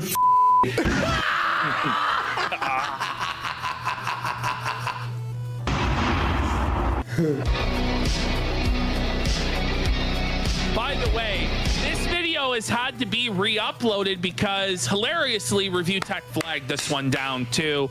Took down this whole guy's channel because Rich is a piece of shit. He says it's misinformation when it's only his own words being used against him.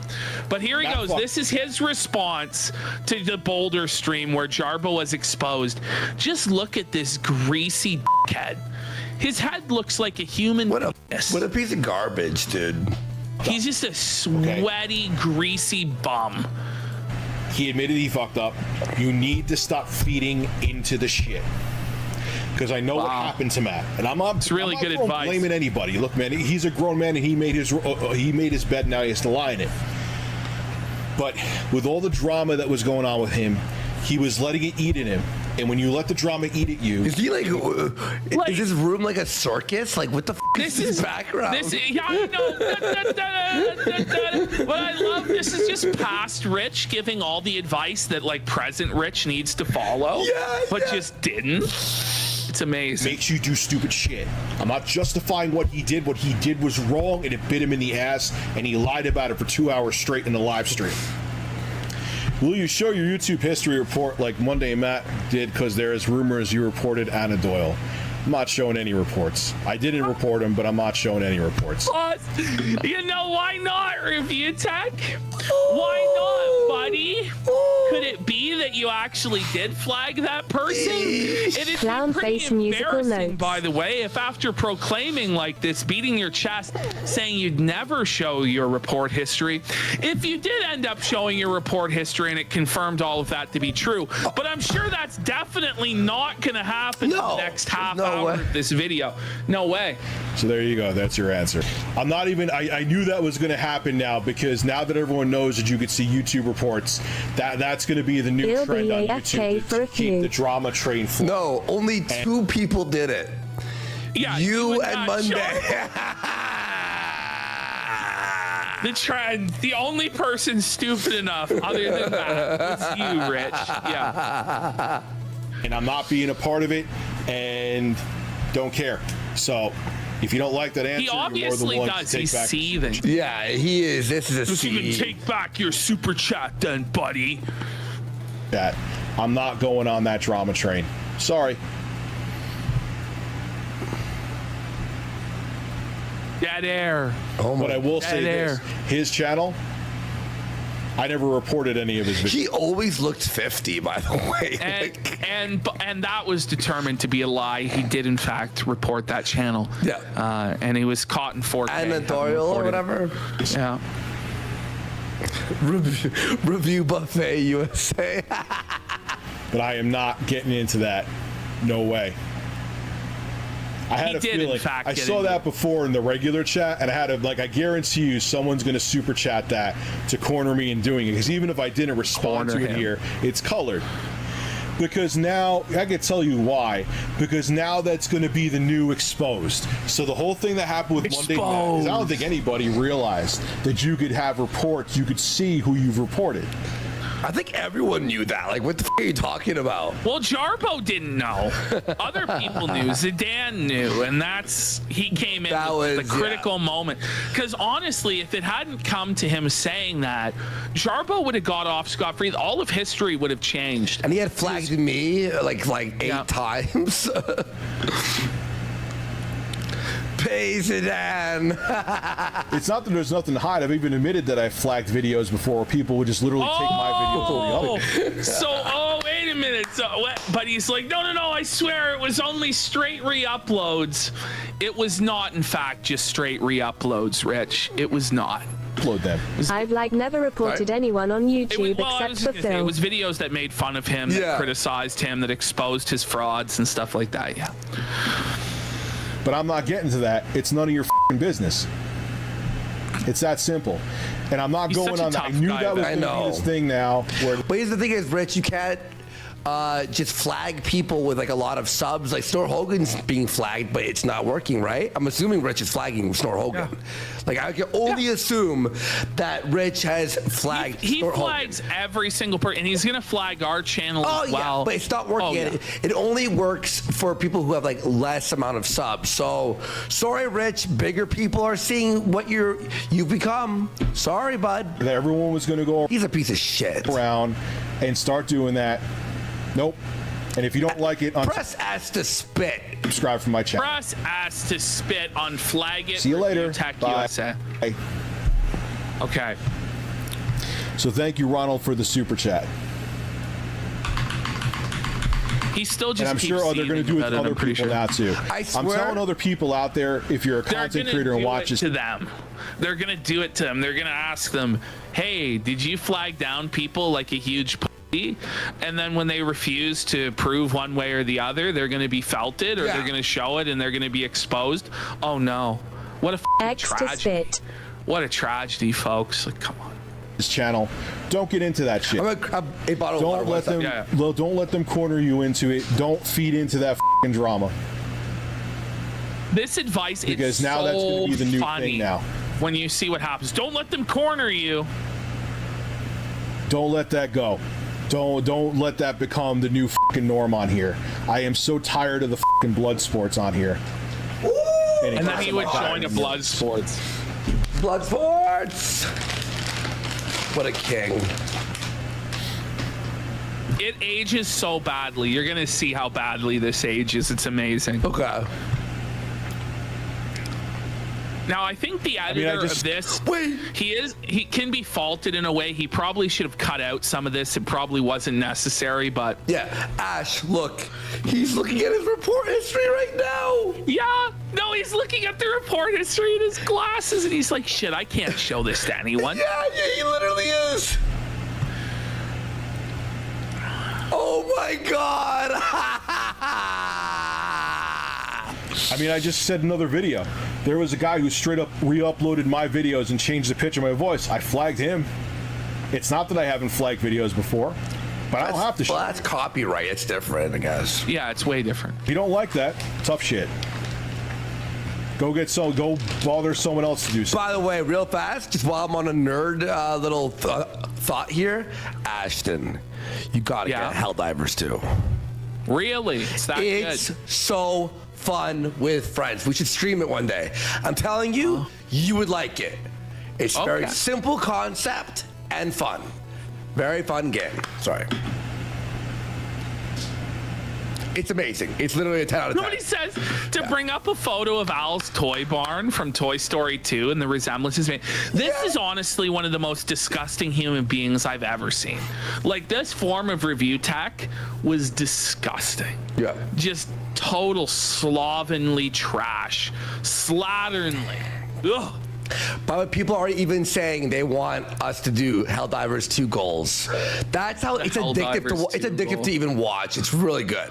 You run in mission, just do it. That's it. It really is that good. I know I'm late on it, but I was like, it's a trend.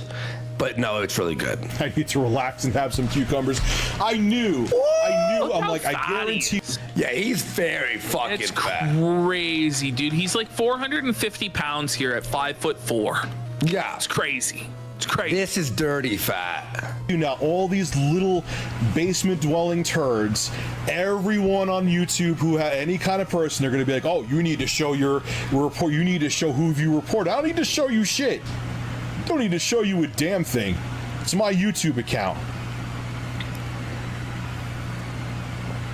Let them be addicted to it. I know, If you don't like Peristoka. that I'm not going to show it, then unsubscribe from my channel, because it ain't going to happen. That's always a good thing. If I have to report If you don't someone, like they're it, going to be reported. unsubscribe. When you have to threaten your If he audience. if he has to report someone, they're gonna be reported, folks. I will tell you this: that people, there are channels that people swear that I reported, that these people fell on the sword because they're due to me. I didn't. But you did. It's gonna be exposed. Exposed. Looking forward to Last of Us prequel, the first of them. What a winner! What a winner that one is. Well, we was Chud's ass here. Why didn't he just ignore all of this? Yeah, I know. An idiot. Because he's literally the dumbest person on YouTube. Really, so stupid. And he just like digs his heels in here and then ends up reversing his position entirely and just totally humiliating himself. Don't like it, don't watch it. Well, you know that's on my show. It's crazy. It's not just going to be me. Any YouTuber, they're going to go to Boogie, they're going to go to Angry Joe. Oh, you said you didn't report this. Well, show. No, I'm not showing you my YouTube. Well, you know what Angry Joe does? Well, what he doesn't do is show his report history. or get into drama, Rich. Right? Like Except for this. on Twitter sometimes. He doesn't go on the Warski live show to Bloodsport's Keemstar and get embarrassed and utterly bitch made and humbled by Killer Keemstar. History. Rich. You don't like it, tough shit. You don't need to see it. That's it. That's the bottom line. There's no reason to go into my... He's so stressed here, dude. Yeah. He's like so sad. Well, Trolls Out, I knew that was going to be a thing. I'm like, now that happened with Mundane Matt, every And he won't YouTuber move on who has from a it. following. Yeah. It's like repeating over. I'm not gonna do it. Well, then shut the f up then.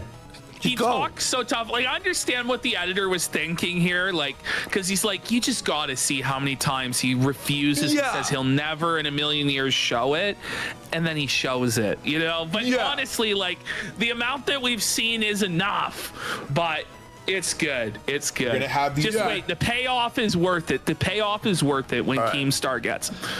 Dorks that come out and be like, oh, if you don't show your... I'm like, no, I don't have to show you shit. It ain't your goddamn business. I just had to report someone recently for straight up mirroring like my videos. Didn't. That's He had no choice. That's copyright though. It's different. Not the same thing as what Mundane Matt was doing. And when you do a copyright claim, it's everybody sees that it was you who did it. Yeah, it's so it's copyright, beyond. But all these people that were critics of you, like the Review Tech USA critic, he was flagged down by community guideline. What was it? Afro Gamer, he was flagged down. Which we have a video of him tomorrow or something. Junk Media, yeah, he was flagged down. There were so many of these people flagged down by you, Rich. You're such a fucking piece of shit. And we're coming to avenge them all. Do anything to him. That guy, that Afro guy, I'm telling you, it's some just like this white guy drinking wine with his smug laugh like he does.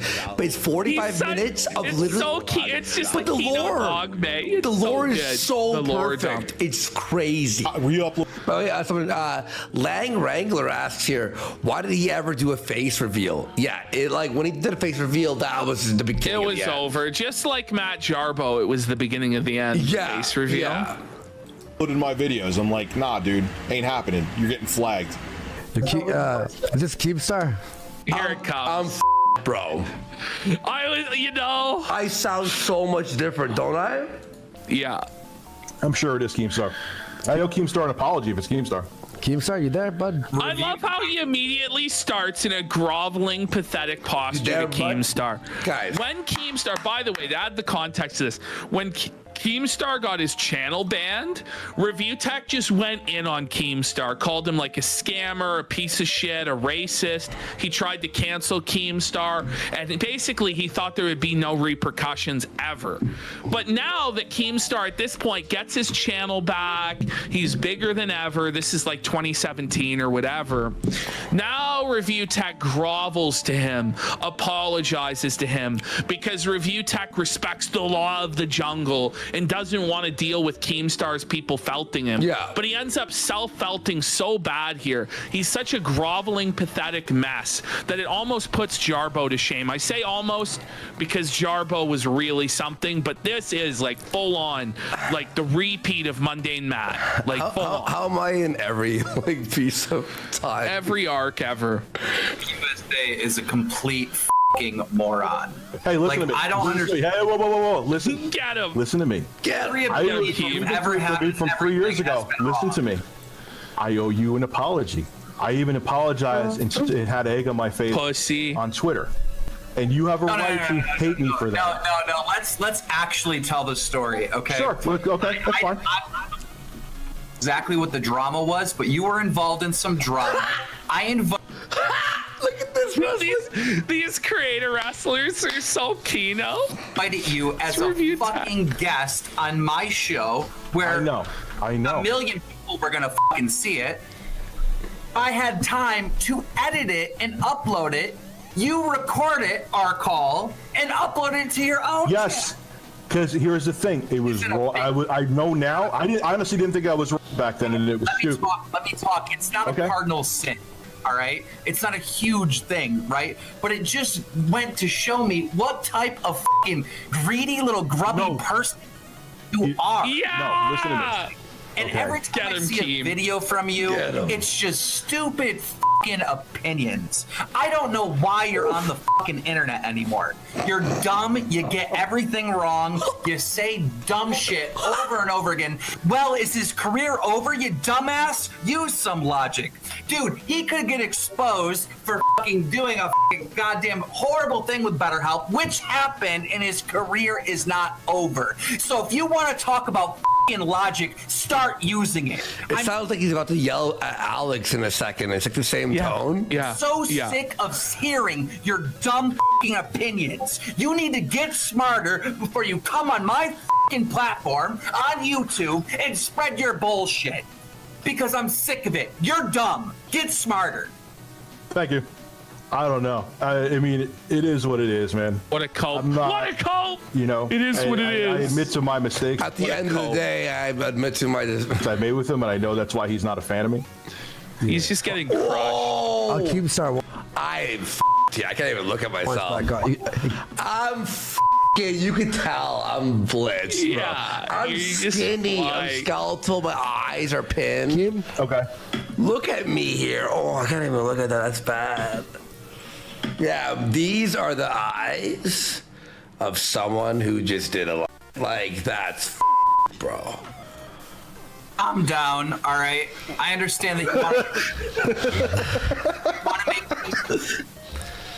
I'm willing. What's up? I can't even look at myself. Oh my God. Okay, I've calmed down. I understand that you want to make peace and that you're sorry. Olive branch out there if you show your flag history. Oh, here we go. This this is hot as fuck Morrissey going, I'm gonna get super chats. Yeah. I'm gonna get super chats. I'm in the money. All right. Yeah. All right. Cool. Here's what here. Cool. Can I stream it? I'm like trying to like hold my excitement to you so you don't think I'm. Yeah, sure. Okay. What we'll do is we'll do a hangout. Guys, when I'm on drugs, that's what I look like. Okay. Reggie, that's probably the best way. I have 12. No, 13. I know. I look like a different person. I know. I'm a completely different person. Here's Rich. He's showing the whole report history. Oh, Here it is. I'm not going to bring the old Warski back. No. So you flagged 13. I look cooler on coke. Stop. Videos. Flag down Since I had the channel 13 since videos. 2008. Started active on it in 2000. Them about you. What the hell would they be about? If they're about me, of course they're about you. They are. Here. Okay. My voice too, eh? Yeah. I'm getting the hangout setups. All right. No!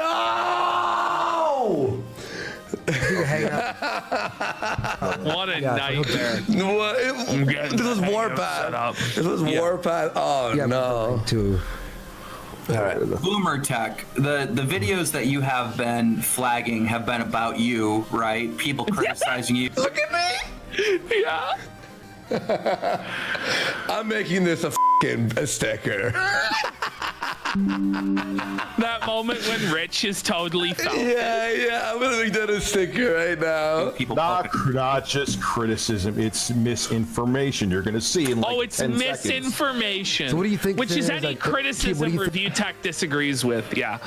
What a piece of shit. My stutter's so much worse. I can't believe Rich actually got away with this and that they didn't completely destroy him. I honestly am shocked because it gets bad here. In his, history, report history. Well, there was a guy that was literally criticizing him and calling him on all his bullshit. He had a whole channel. It was like a parody channel making fun of Rich. And I'm assuming most of the videos are going to be from that guy. Oh, okay. Will it show, though, if those videos were deleted? Won't it say video deleted? I don't know. I don't know how it works. I think that's... All I know is this is Rich is literally Matt Mundane too. Just here, look at it real quick. It's short. Yeah. The funny thing is, Keem always called him Matt Mundane, like every time, and never the right name. Here, okay. Boom. Okay. Here it is. I'm going slow. There we go. Woo! Oh, there it is. There it is. Channels such as Richard the Cuckold. There's Anna Doyle, which he claimed. He swore on live. I never flagged Anna Doyle. There it is right there. There's Review China USA right there. Everyone check your emojis. There you go. You can cut the Andy smile. Notice how Rich is trying to downplay the videos he flagged. This video was about showing clips of Rich lying and manipulating. This video is an E-Beggar parody video featuring Rich, DSP and Wings of Redemption. This one compares Rich and DSP. This video exposed Rich's undelivered Patreon promises. Remember, Rich said he never flagged down Anna Doyle. That was a clear lie. The other videos are likely from the 1316 killer or the RTU critic whose channels got removed. Rich does some smart manipulation here. He says he only flags down slander, but Rich classes all negative videos as slander, so he's fit to flag them. Who is he to define what slander is? So, yeah, He's some such were a piece of deleted. shit. See when they're deleted? Some were deleted. Right, so, those are probably from like 5 fucking years ago. All right, so Review Liar. sexually assaulted someone, DSP gay. Wait!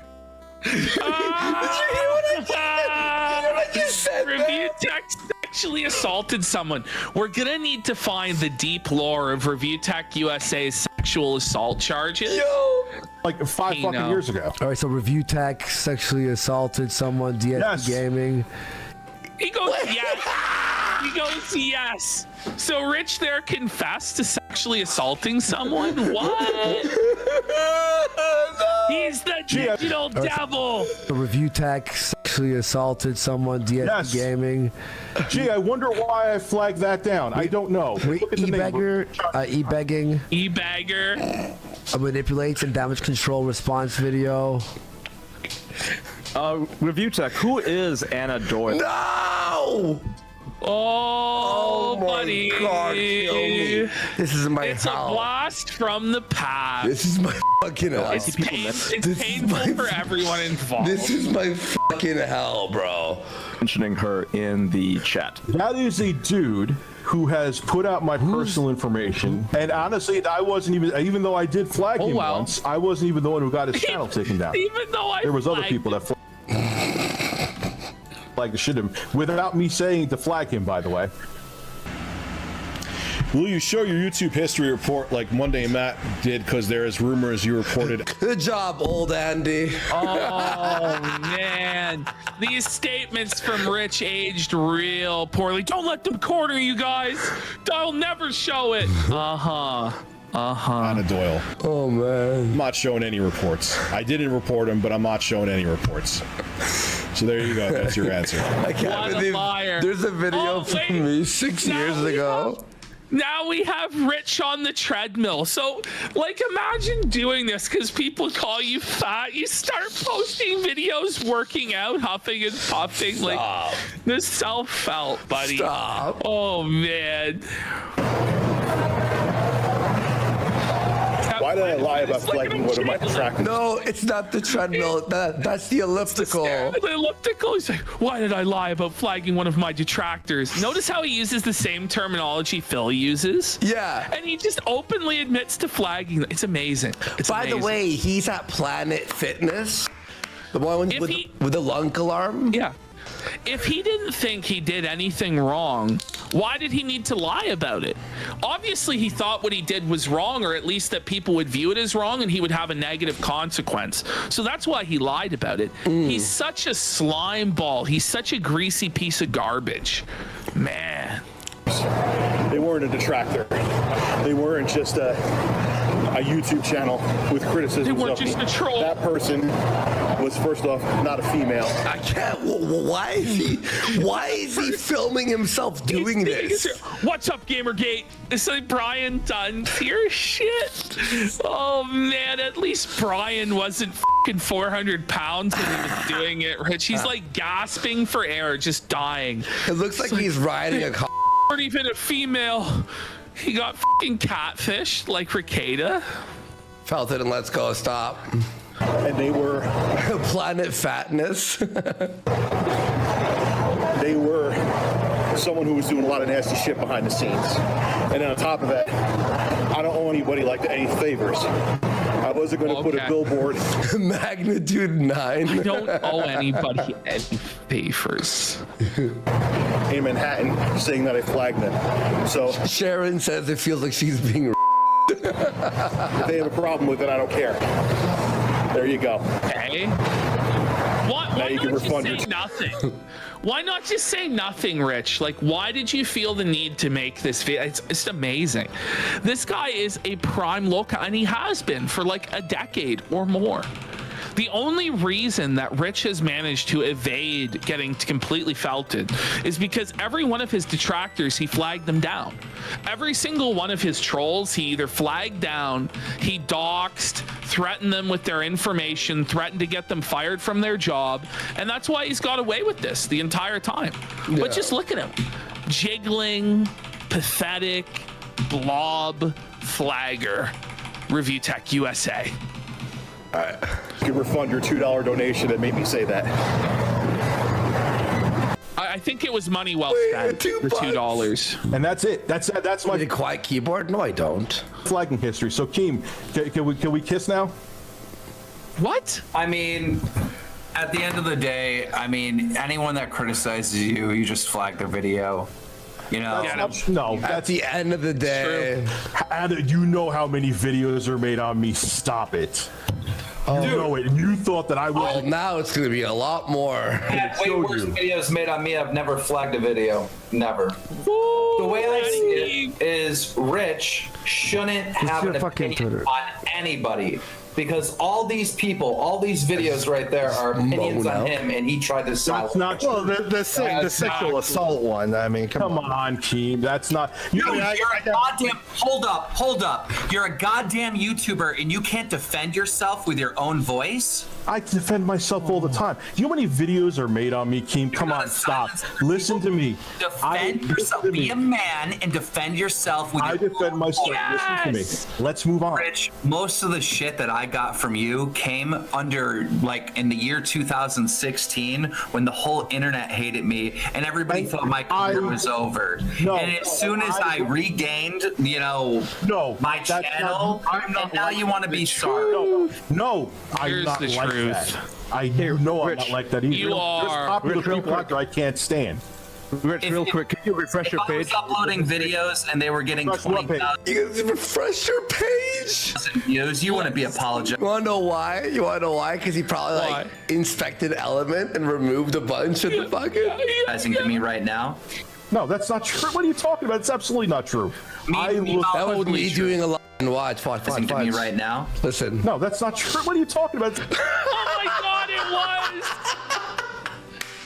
And he just straight ripped a line there. That's so keen. I'm not even kidding. I'm pretty sure it's a lie. That's absolutely not true. Oh, let's get some subs for Warski ripping a line.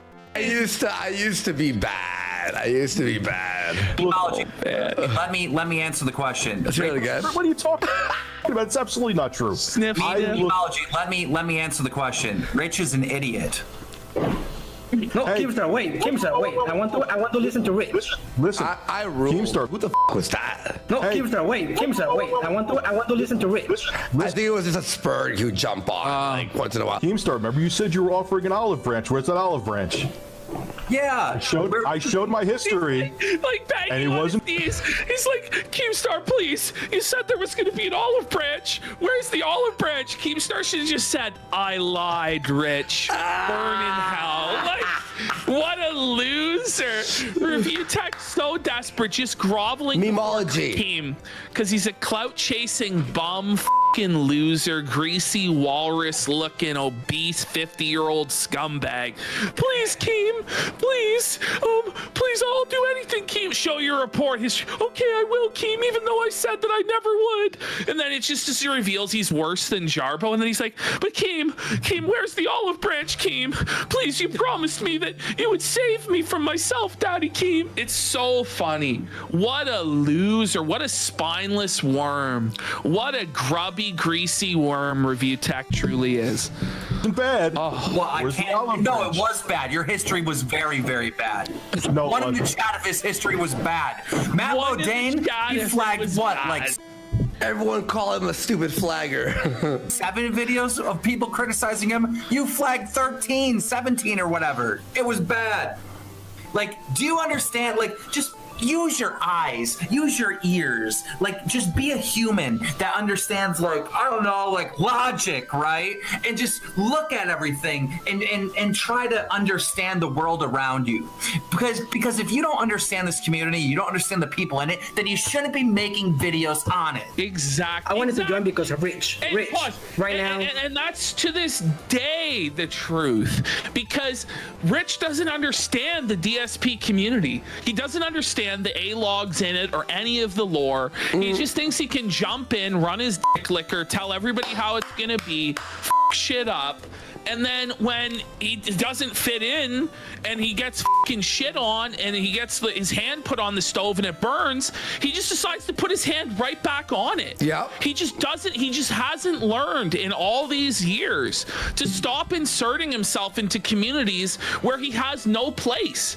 And here he was trying to insert himself into blood sports, trying to clout chase Warski and Keemstar back in the day. He got felted because he couldn't abide by the rules of blood sports, and he's getting felted today in the DSPA log community because he thinks that he's king shit and he doesn't have to follow the established rules, and then he and it backfires on him. It's sad.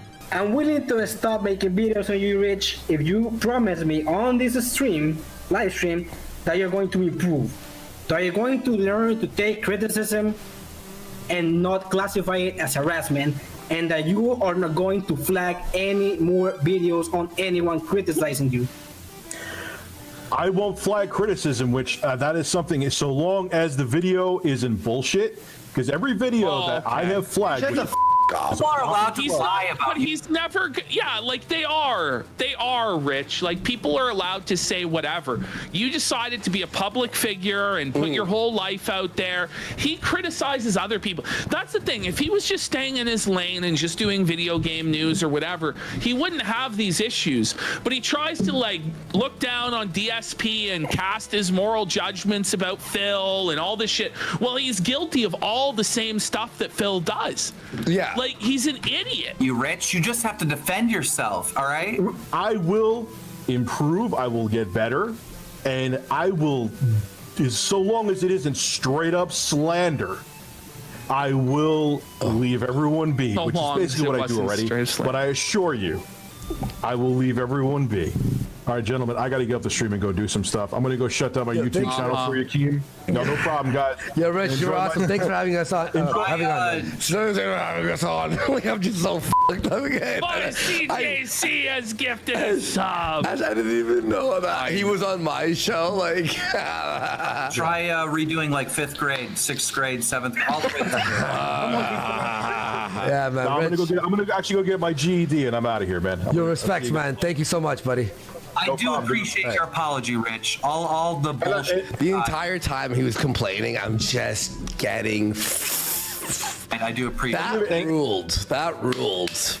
And yeah, I know. And then, like I said to you, man, bullshit aside and respects him getting his GED. I was wrong, and I'll still admit to it. In hindsight, being 2020, I would have made different choices when it comes to you now. So, but I do know. Just know this: I do know if I was getting 20,000 views in video, this apology never would have came. Exactly. No, exactly. Whoa. It's so true. If Keemstar was beneath Rich in this scenario, if Keemstar was the smaller creator, like Jay is the smaller creator to Rich, he would never get the apology. He would never, ever. But because Keemstar has the ability to negatively affect his career and punch down on Rich, then Rich grovels before him. He kisses the ring. And I'm so glad Keemstar pointed this out because it's the total truth. I swear, my kids, that's bullshit. He swears on his kids that it's bullshit. The amount of times that he swears on his kids is disgusting and it's disturbing, especially knowing what happened to his kid. Just saying. Yes, that we're swearing on him. Keem savage. Yo, peace, Rich. Keem is savage. I'm gonna take off as well. Thanks for having me on, dude. I really, dude. I've hated Rich for so long. Imagine swearing on your kids. Imagine swearing on your kids to like get out of Keemstar felting you. Like imagine that. Like invoking your children's name and that harm come upon your children in order to get out of a detention from Keemstar. That's what he did. That's fucked. That's wild. So good to finally get a neutral place to just put him in his place. So thank you for that. I mean, look, if you're flagging people who are like troll channels, like I've had like review in because I don't want to give anyone credibility. Review insert troll name USA. Not going to name names. And there are people who are making up straight up lies about me, and those channels, I flagged them. They were pieces of shit. You know what I mean? And a bitch. It's funny, Keemstar, like everyone else didn't care, but Keemstar was on Andy Worski when he was still live streaming on YouTube. Keemstar, like, I knew he was gonna do it. Shout out Swarsky! Yeah. Shout out. And he thought he was like, oh, Rich, I'll forgive you if you show your flagging history, which I didn't give a shit if Keemstar What is up with his facial hair? Of course I was gonna say. What are you talking Look about? at this, bro. It's what is that? That is. It looks like so weird. Knew that if I didn't show it, and I knew I had nothing to hide, that people would thought I had something to hide. But you did have something to hide. You flagged down everybody who made fun of you, Rich, including people that you swore on your kids that you didn't flag down. Trust me, bro. Come on. So I'm like, I don't care if you don't forgive me or not, but here's my flagging history, and there was nothing. You there was like absolutely did. He goes, Keem, where's the olive branch? Where's that olive branch you were talking about? You were desperate for him to forgive you. You were desperate for him not to go in on you and expose you further. You lying worm. Like, give me a break. Troll channels that were like people who I either knew were trolls, like Lounge Act 92 exactly, or there was review sticking in my butt USA. Zero heads up. I'm going to end the stream in a few minutes. Stick it in his butt. Stick it in Rich's ass, USA. Why is he so slovenly? Why is he so disgusting, man? What is wrong with him? Slanderous, dangerous things about me, so yeah, I flagged those channels, and it was like 12 people in the past decade that I flagged. 12. Does that make it better? Or like a third, or something super low number. And it was funny. Keemstar, as I'm like, okay, there's my flag history, and Keemstar's like, oh, see, he did flag a whole bunch of people. I'm like, Keemstar, I've had the same fucking channel since 2009, and they're obviously all troll channels. Oh, well, I'm like, yeah, dude, stop, go away. And now you go on to Keem's show and say, Keem saved me. Keem used you. And it wasn't 12. It was 17 different videos that were flagged down. He's so full of shit. Every time Keemstar debates me, he ends up looking like an asshole, so he needs to stop doing it. What? I'm sure it is Keemstar. I owe Keemstar an apology if it's Keemstar. Keemstar? Yeah, there's the reality. Review which is fucking is a complete f***ing moron. I owe you an apology. I even apologized and had egg on my face on Twitter. Wow. Oh no, he banned.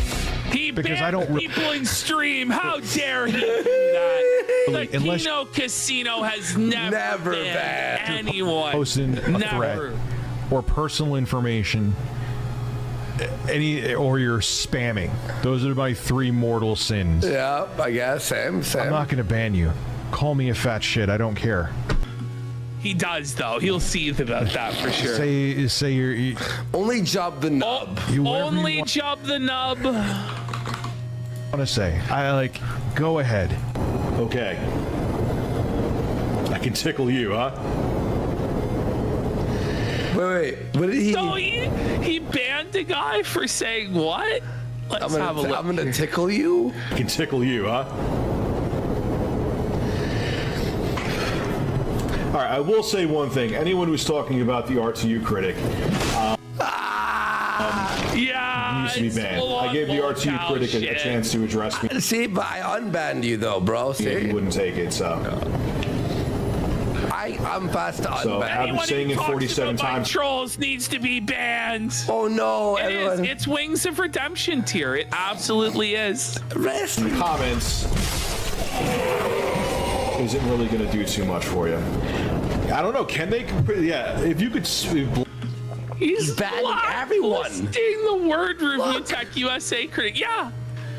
Blacklist that word. On just Janny on overdrive. Because I gave that guy all the opportunities in the world to quote unquote expose me live in a debate, and guess what he wouldn't do? Why did expose me live in a debate? See, all right. I will say one thing: anyone who's talking about the RTU critic needs to be banned. Nicolas Cage is taking over your spot. Oh no! Oh no! Immediately, you can tell that what this guy said is completely true and accurate based on Review Tech's response to it. You absolutely can. And Review Tech scammed his way to the free surgery. So the lore on this is that Review Tech USA gave his consent to be in a documentary about a gastric bypass surgery. Yeah. In exchange for getting the surgery for free. And then as soon as he got the surgery done, he immediately threatened to sue the hospital or whatever so that they couldn't put him in the documentary because he didn't want anybody to know he got the gastric bypass surgery.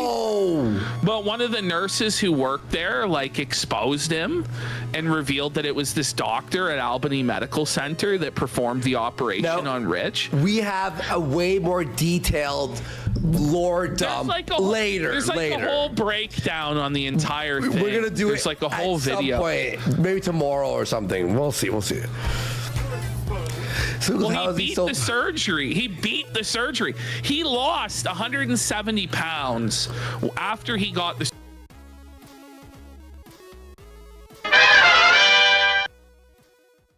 Pre-bag music on.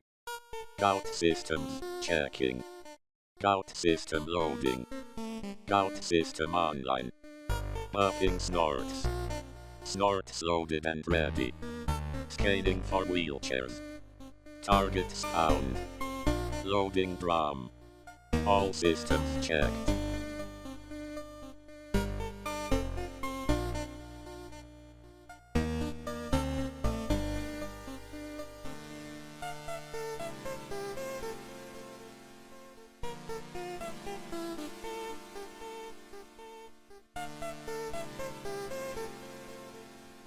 Gout system loading. Gout system online.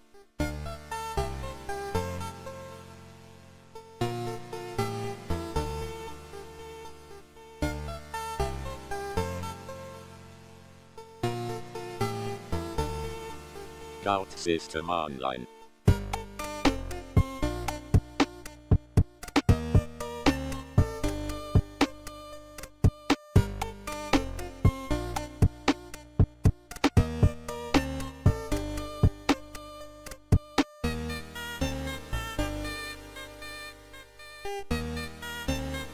Gout system online.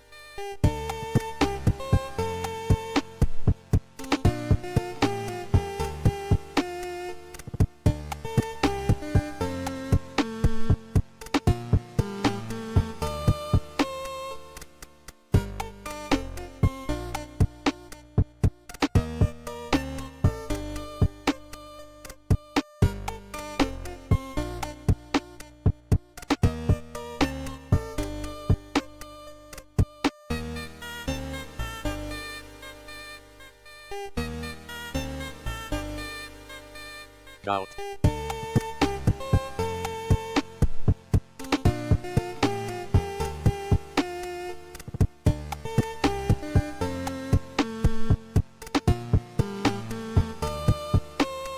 Gout.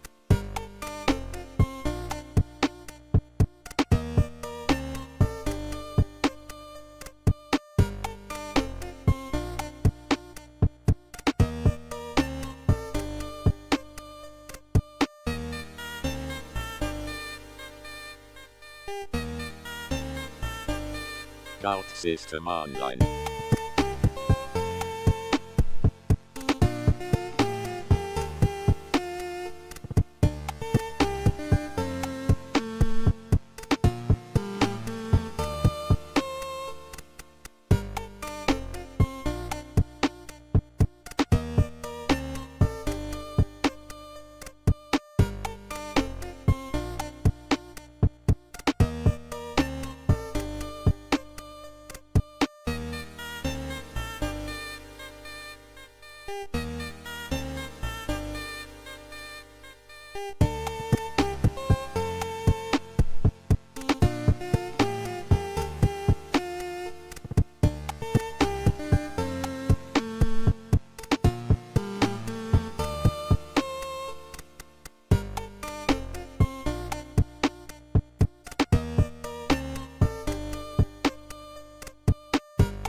Gout system loading. Gout system online.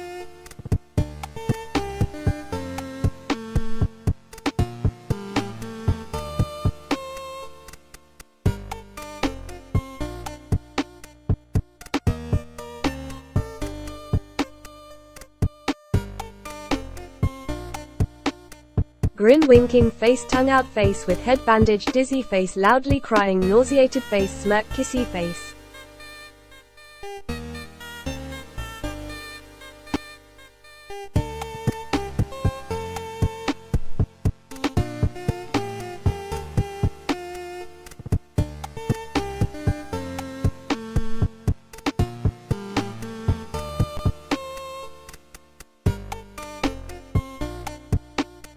Gout system loading. Gout system online.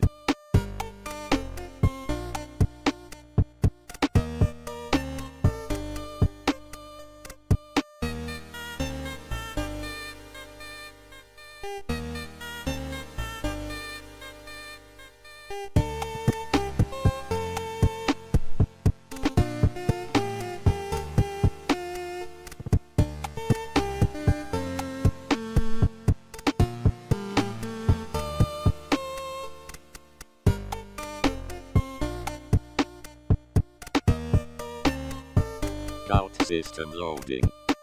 Gout system online.